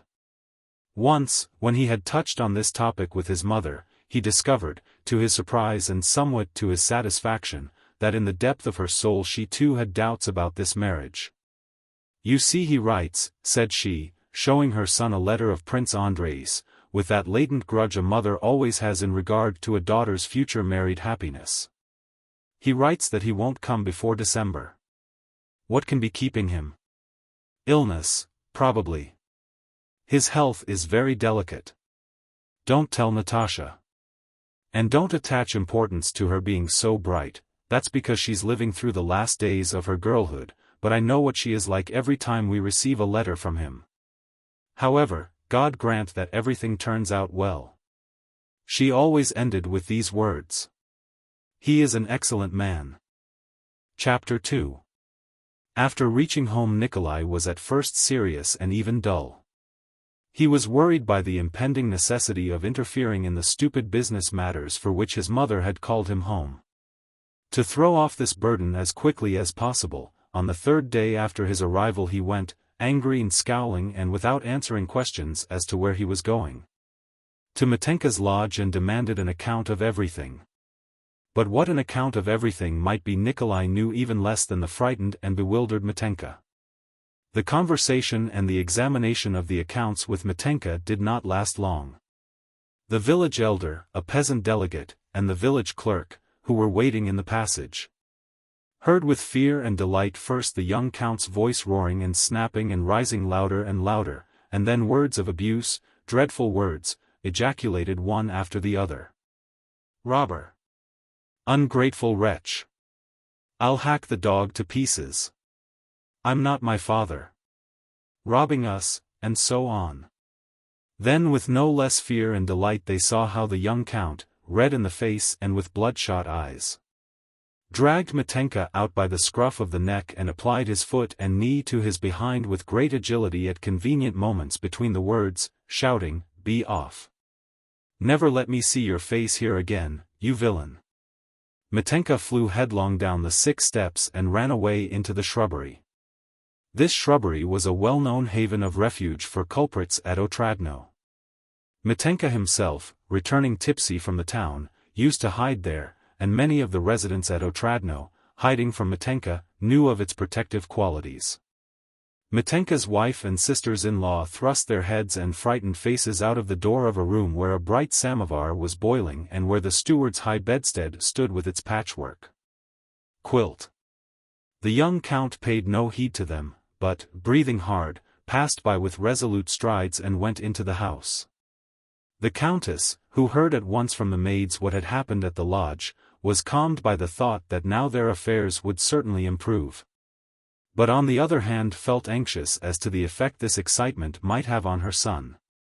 She went several times to his door on tiptoe and listened, as he lighted one pipe after another. Next day the old count called his son aside and, with an embarrassed smile, said to him, "But you know, my dear boy, it's a pity you got excited. Mitenka has told me all about it." "I knew," thought Nikolai, "that I should never understand anything in this crazy world." "You were angry that he had not entered those 700 rubles. But they were carried forward, and you did not look at the other page." "Papa, he is a blackguard and a thief." "I know he is. And what I have done, I have done. But, if you like, I won't speak to him again." "No, my dear boy," the count, too, felt embarrassed. He knew he had mismanaged his wife's property and was to blame toward his children, but he did not know how to remedy it. "No, I beg you to attend to the business. I am old. No, Papa. Forgive me if I have caused you unpleasantness. I understand it all less than you do. Devil take all these peasants, and money matters, and carryings forward from page to page," he thought. "I used to understand what a corner and the stakes at cards meant, but carrying forward to another page I don't understand at all," said he to himself. And after that he did not meddle in business affairs. But once the countess called her son and informed him that she had a promissory note from Anna Mikhailovna for 2,000 rubles, and asked him what he thought of doing with it. "This," answered Nikolai. "You say it rests with me. Well, I don't like Anna Mikhailovna and I don't like Boris, but they were our friends and poor. Well then, this. And he tore up the note, and by so doing caused the old countess to weep tears of joy. After that, young Rostov took no further part in any business affairs, but devoted himself with passionate enthusiasm to what was to him a new pursuit, the chase, for which his father kept a large establishment. Chapter 3. The weather was already growing wintry and morning frosts congealed an earth saturated by autumn rains. The verdure had thickened and its bright green stood out sharply against the brownish strips of winter rye trodden down by the cattle, and against the pale yellow stubble of the spring buckwheat. The wooded ravines and the copses, which at the end of August had still been green islands amid black fields and stubble, had become golden and bright red islands amid the green winter rye. The hares had already half changed their summer coats, the fox cubs were beginning to scatter, and the young wolves were bigger than dogs. It was the best time of the year for the chase. The hounds of that ardent young sportsman Rostov had not merely reached hard winter condition, but were so jaded that at a meeting of the huntsmen it was decided to give them a 3 days' rest and then, on the 16th of September, to go on a distant expedition, starting from the oak grove where there was an undisturbed litter of wolf cubs. All that day the hounds remained at home. It was frosty and the air was sharp, but toward evening the sky became overcast and it began to thaw. On the 15th, when young Rostov, in his dressing gown, looked out of the window, he saw it was an unsurpassable morning for hunting. It was as if the sky were melting and sinking to the earth without any wind. The only motion in the air was that of the dripping, microscopic particles of drizzling mist. The bare twigs in the garden were hung with transparent drops which fell on the freshly fallen leaves. The earth in the kitchen garden looked wet and black and glistened like poppy seed and at a short distance merged into the dull, moist veil of mist. Nikolai went out into the wet and muddy porch. There was a smell of decaying leaves and of dog. Milka, a black-spotted, broad-haunched bitch with prominent black eyes, got up on seeing her master, stretched her hind legs, lay down like a hare, and then suddenly jumped up and licked him right on his nose and mustache. Another borzoi, a dog, catching sight of his master from the garden path, arched his back and, rushing headlong toward the porch with lifted tail, began rubbing himself against his legs. Oh hoy! Came at that moment, that inimitable huntsman's call which unites the deepest bass with the shrillest tenor, and round the corner came Danilo the head huntsman and head kennelman, a grey, wrinkled old man with hair cut straight over his forehead, Ukrainian fashion, a long bent whip in his hand, and that look of independence and scorn of everything that is only seen in huntsmen. He doffed his Circassian cap to his master and looked at him scornfully. This scorn was not offensive to his master. Nikolai knew that this Danilo, disdainful of everybody and who considered himself above them, was all the same his serf and huntsman. Danilo, Nikolai said timidly, conscious at the sight of the weather, the hounds, and the huntsman that he was being carried away by that irresistible passion for sport which makes a man forget all his previous resolutions, as a lover forgets in the presence of his mistress. "What orders, Your Excellency?" said the huntsman in his deep bass, deep as a proto-deacon's and hoarse with hallooing, and 2 flashing black eyes gazed from under his brows at his master, who was silent. "Can you resist it?" Those eyes seemed to be asking. "It's a good day, eh? For a hunt and a gallop, eh?" asked Nikolai, scratching Milka behind the ears. Danilo did not answer, but winked instead. "I sent Avarka at dawn to listen," his bass boomed out after a minute's pause. "He says she's moved them into the Otradno enclosure. They were howling there." This meant that the she-wolf, about whom they both knew, had moved with her cubs to the Otradno copse, a small place 1.5 miles from the house. "We ought to go, don't you think so?" said Nikolai. "Come to me with Avarka." "As you please." "Then put off feeding them." "Yes, sir." 5 minutes later Danilo and Avarka were standing in Nikolai's big study. Though Danilo was not a big man, to see him in a room was like seeing a horse or a bear on the floor among the furniture and surroundings of human life. Danilo himself felt this, and as usual stood just inside the door, trying to speak softly and not move, for fear of breaking something in the master's apartment. And he hastened to say all that was necessary so as to get from under that ceiling, out into the open under the sky once more. Having finished his inquiries and extorted from Danilo an opinion that the hounds were fit, Danilo himself wished to go hunting. Nikolai ordered the horses to be saddled. But just as Danilo was about to go, Natasha came in with rapid steps, not having done up her hair or finished dressing, and with her old nurse's big shawl wrapped round her. Petya ran in at the same time. "You are going?" asked Natasha. "I knew you would. Sonia said you wouldn't go, but I knew that today is the sort of day when you couldn't help going." "Yes, we are going," replied Nikolai reluctantly, for today, as he intended to hunt seriously, he did not want to take Natasha and Petya. "We are going, but only wolf hunting. It would be dull for you." "You know it is my greatest pleasure," said Natasha. "It's not fair.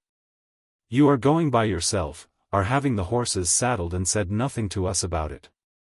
"No barrier bars or Russian's path, we'll go," shouted Petya. "But you can't." "Mama said you mustn't," said Nikolai to Natasha. "Yes, I'll go." "I shall certainly go," said Natasha decisively.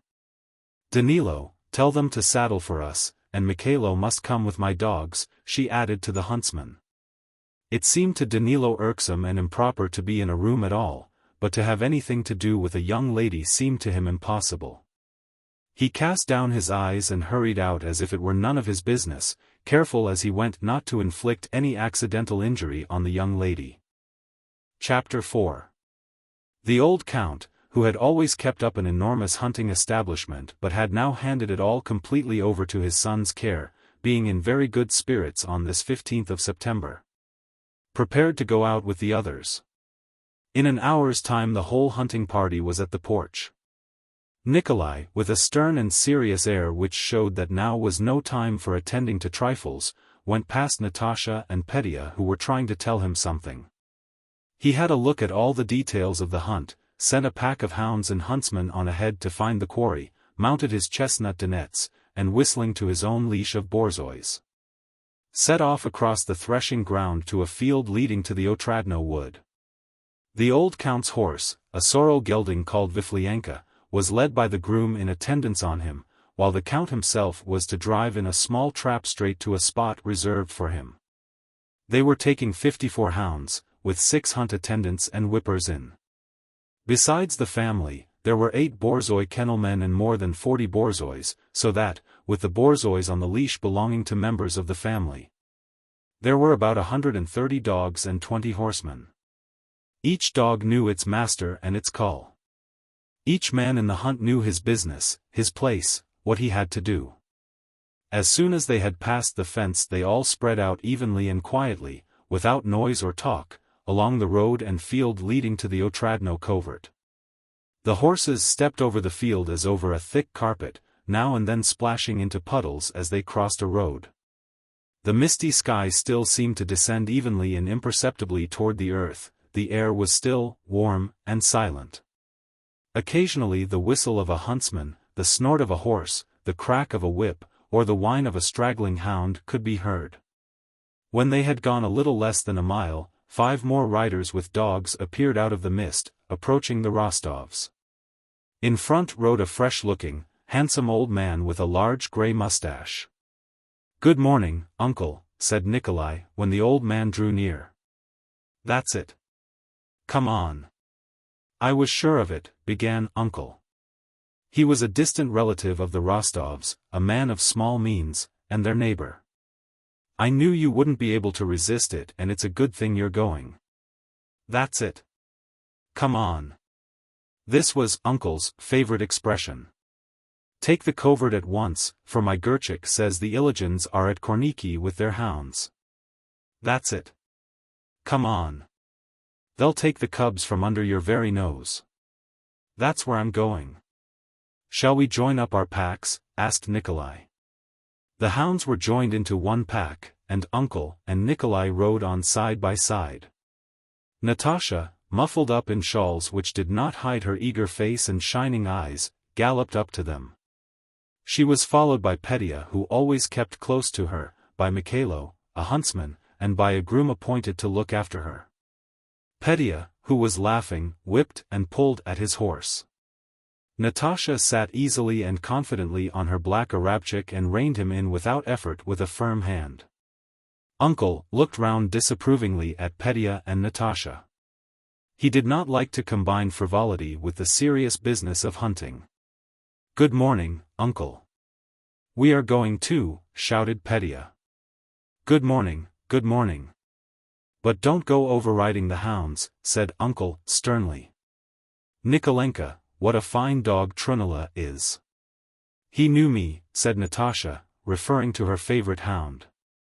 "In the first place, Trunilla is not a dog, but a harrier," thought Nikolai, and looked sternly at his sister, trying to make her feel the distance that ought to separate them at that moment. Natasha understood it.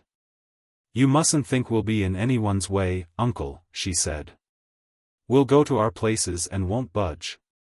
"A good thing too, little countess," said Uncle, "only mind you don't fall off your horse," he added, "because, that's it, come on, you've nothing to hold on to." The oasis of the Otradno covert came in sight a few hundred yards off. The huntsmen were already nearing it. Rostov, having finally settled with Uncle where they should set on the hounds, and having shown Natasha where she was to stand, a spot where nothing could possibly run out, went round above the ravine. "Well, nephew, you're going for a big wolf," said Uncle. "Mind and don't let her slip." "That's as may happen," answered Rostov. "Carry, here!" he shouted, answering Uncle's remark by this call to his borzoi. Carry was a shaggy old dog with a hanging jowl, famous for having tackled a big wolf unaided. They all took up their places. The old count, knowing his son's ardor in the hunt, hurried so as not to be late, and the huntsmen had not yet reached their places when Count Ilya Andreevich, cheerful, flushed, and with quivering cheeks, drove up with his black horses over the winter rye to the place reserved for him, where a wolf might come out. Having straightened his coat and fastened on his hunting knives and horn, he mounted his good, sleek, well-fed, and comfortable horse, Viflyanka, which was turning grey, like himself. His horses and trap were sent home. Count Ilya Andreevich, though not at heart a keen sportsman, knew the rules of the hunt well, and rode to the bushy edge of the road where he was to stand, arranged his reins, settled himself in the saddle, and, feeling that he was ready, looked about with a smile. Beside him was Seaman Chekmer, his personal attendant, an old horseman now somewhat stiff in the saddle. Chekmer held in leash 3 formidable wolfhounds, who had, however, grown fat like their master and his horse. 2 wise old dogs lay down unleashed. Some 100 paces farther along the edge of the wood stood Mitka, the count's other groom, a daring horseman and keen rider to hounds. Before the hunt, by old custom, the count had drunk a silver cupful of mulled brandy, taken a snack, and washed it down with half a bottle of his favorite Bordeaux. He was somewhat flushed with the wine and the drive. His eyes were rather moist and glittered more than usual, and as he sat in his saddle, wrapped up in his fur coat, he looked like a child taken out for an outing. The thin, hollow-cheeked Chekmer, having got everything ready, kept glancing at his master with whom he had lived on the best of terms for 30 years. And understanding the mood he was in, expected a pleasant chat. A third person rode up circumspectly through the wood. It was plain that he had had a lesson, and stopped behind the count. This person was a grey-bearded old man in a woman's cloak, with a tall peaked cap on his head.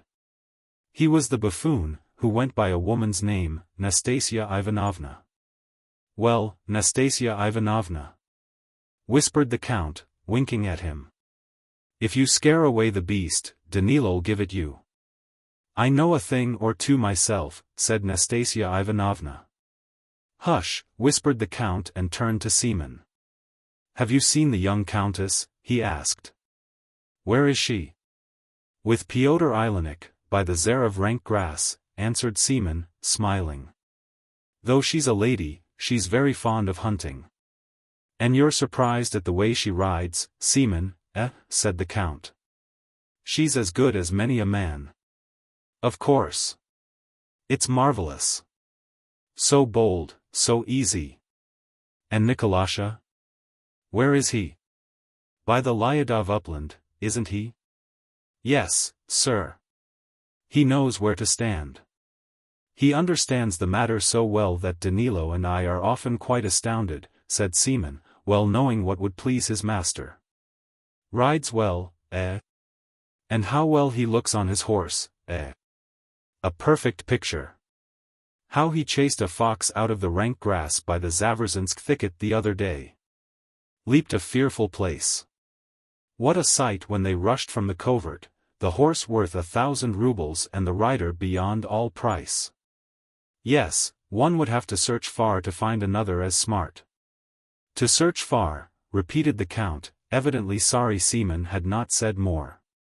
To search far, he said, turning back the skirt of his coat to get at his snuff-box.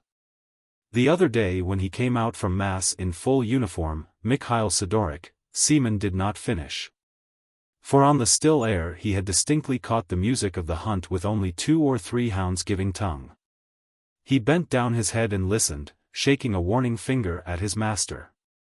They are on the scent of the cubs, he whispered, straight to the Lyadov uplands. The Count, forgetting to smooth out the smile on his face, looked into the distance straight before him, down the narrow open space, holding the snuff-box in his hand but not taking any. After the cry of the hounds came the deep tones of the wolf call from Danilo's hunting horn. The pack joined the first 3 hounds and they could be heard in full cry, with that peculiar lift in the note that indicates that they are after a wolf. The whippers-in no longer set on the hounds, but changed to the cry of Uliuliu, and above the others rose Danilo's voice, now a deep bass, now piercingly shrill. His voice seemed to fill the whole wood and carried far beyond out into the open field. After listening a few moments in silence, the Count and his attendant convinced themselves that the hounds had separated into 2 packs, the sound of the larger pack, eagerly giving tongue, began to die away in the distance. The other pack rushed by the wood past the Count, and it was with this that Danilo's voice was heard calling Uliuliu. The sounds of both packs mingled and broke apart again, but both were becoming more distant. Seaman sighed and stooped to straighten the leash a young borzoi had entangled. The Count too sighed and, noticing the snuff-box in his hand, opened it and took a pinch. Back, cried Seaman to a borzoi that was pushing forward out of the wood. The Count started and dropped the snuff-box. Nastasia Ivanovna dismounted to pick it up. The Count and Seaman were looking at him. Then, unexpectedly, as often happens, the sound of the hunt suddenly approached, as if the hounds in full cry and Danilo Uliuliuing were just in front of them. The Count turned and saw on his right Mitka staring at him with eyes starting out of his head, raising his cap and pointing before him to the other side. "Look out!" he shouted, in a voice plainly showing that he had long fretted to utter that word, and letting the borzois slip he galloped toward the Count. The Count and Seaman galloped out of the wood and saw on their left a wolf which, softly swaying from side to side, was coming at a quiet lope farther to the left to the very place where they were standing. The angry borzois whined and getting free of the leash rushed past the horse's feet at the wolf. The wolf paused, turned its heavy forehead toward the dogs awkwardly, like a man suffering from the quinsy, and, still slightly swaying from side to side, gave a couple of leaps and with a swish of its tail disappeared into the skirt of the wood. At the same instant, with a cry like a wail, first one hound, then another, and then another, sprang helter-skelter from the wood opposite and the whole pack rushed across the field toward the very spot where the wolf had disappeared. The hazel bushes parted behind the hounds and Danilo's chestnut horse appeared, dark with sweat. On its long back sat Danilo, hunched forward, capless, his disheveled grey hair hanging over his flushed, perspiring face. "Uliuliu! Uliuliu!" he cried. When he caught sight of the Count his eyes flashed lightning. "Blast you!" he shouted, holding up his whip threateningly at the count. "You've let the wolf go. What sportsman!" And as if scorning to say more to the frightened and shamefaced count, he lashed the heaving flanks of his sweating chestnut gelding with all the anger the count had aroused and flew off after the hounds. The count, like a punished schoolboy, looked round, trying by a smile to win Seaman's sympathy for his plight. But Seaman was no longer there. He was galloping round by the bushes while the field was coming up on both sides, all trying to head the wolf, but it vanished into the wood before they could do so.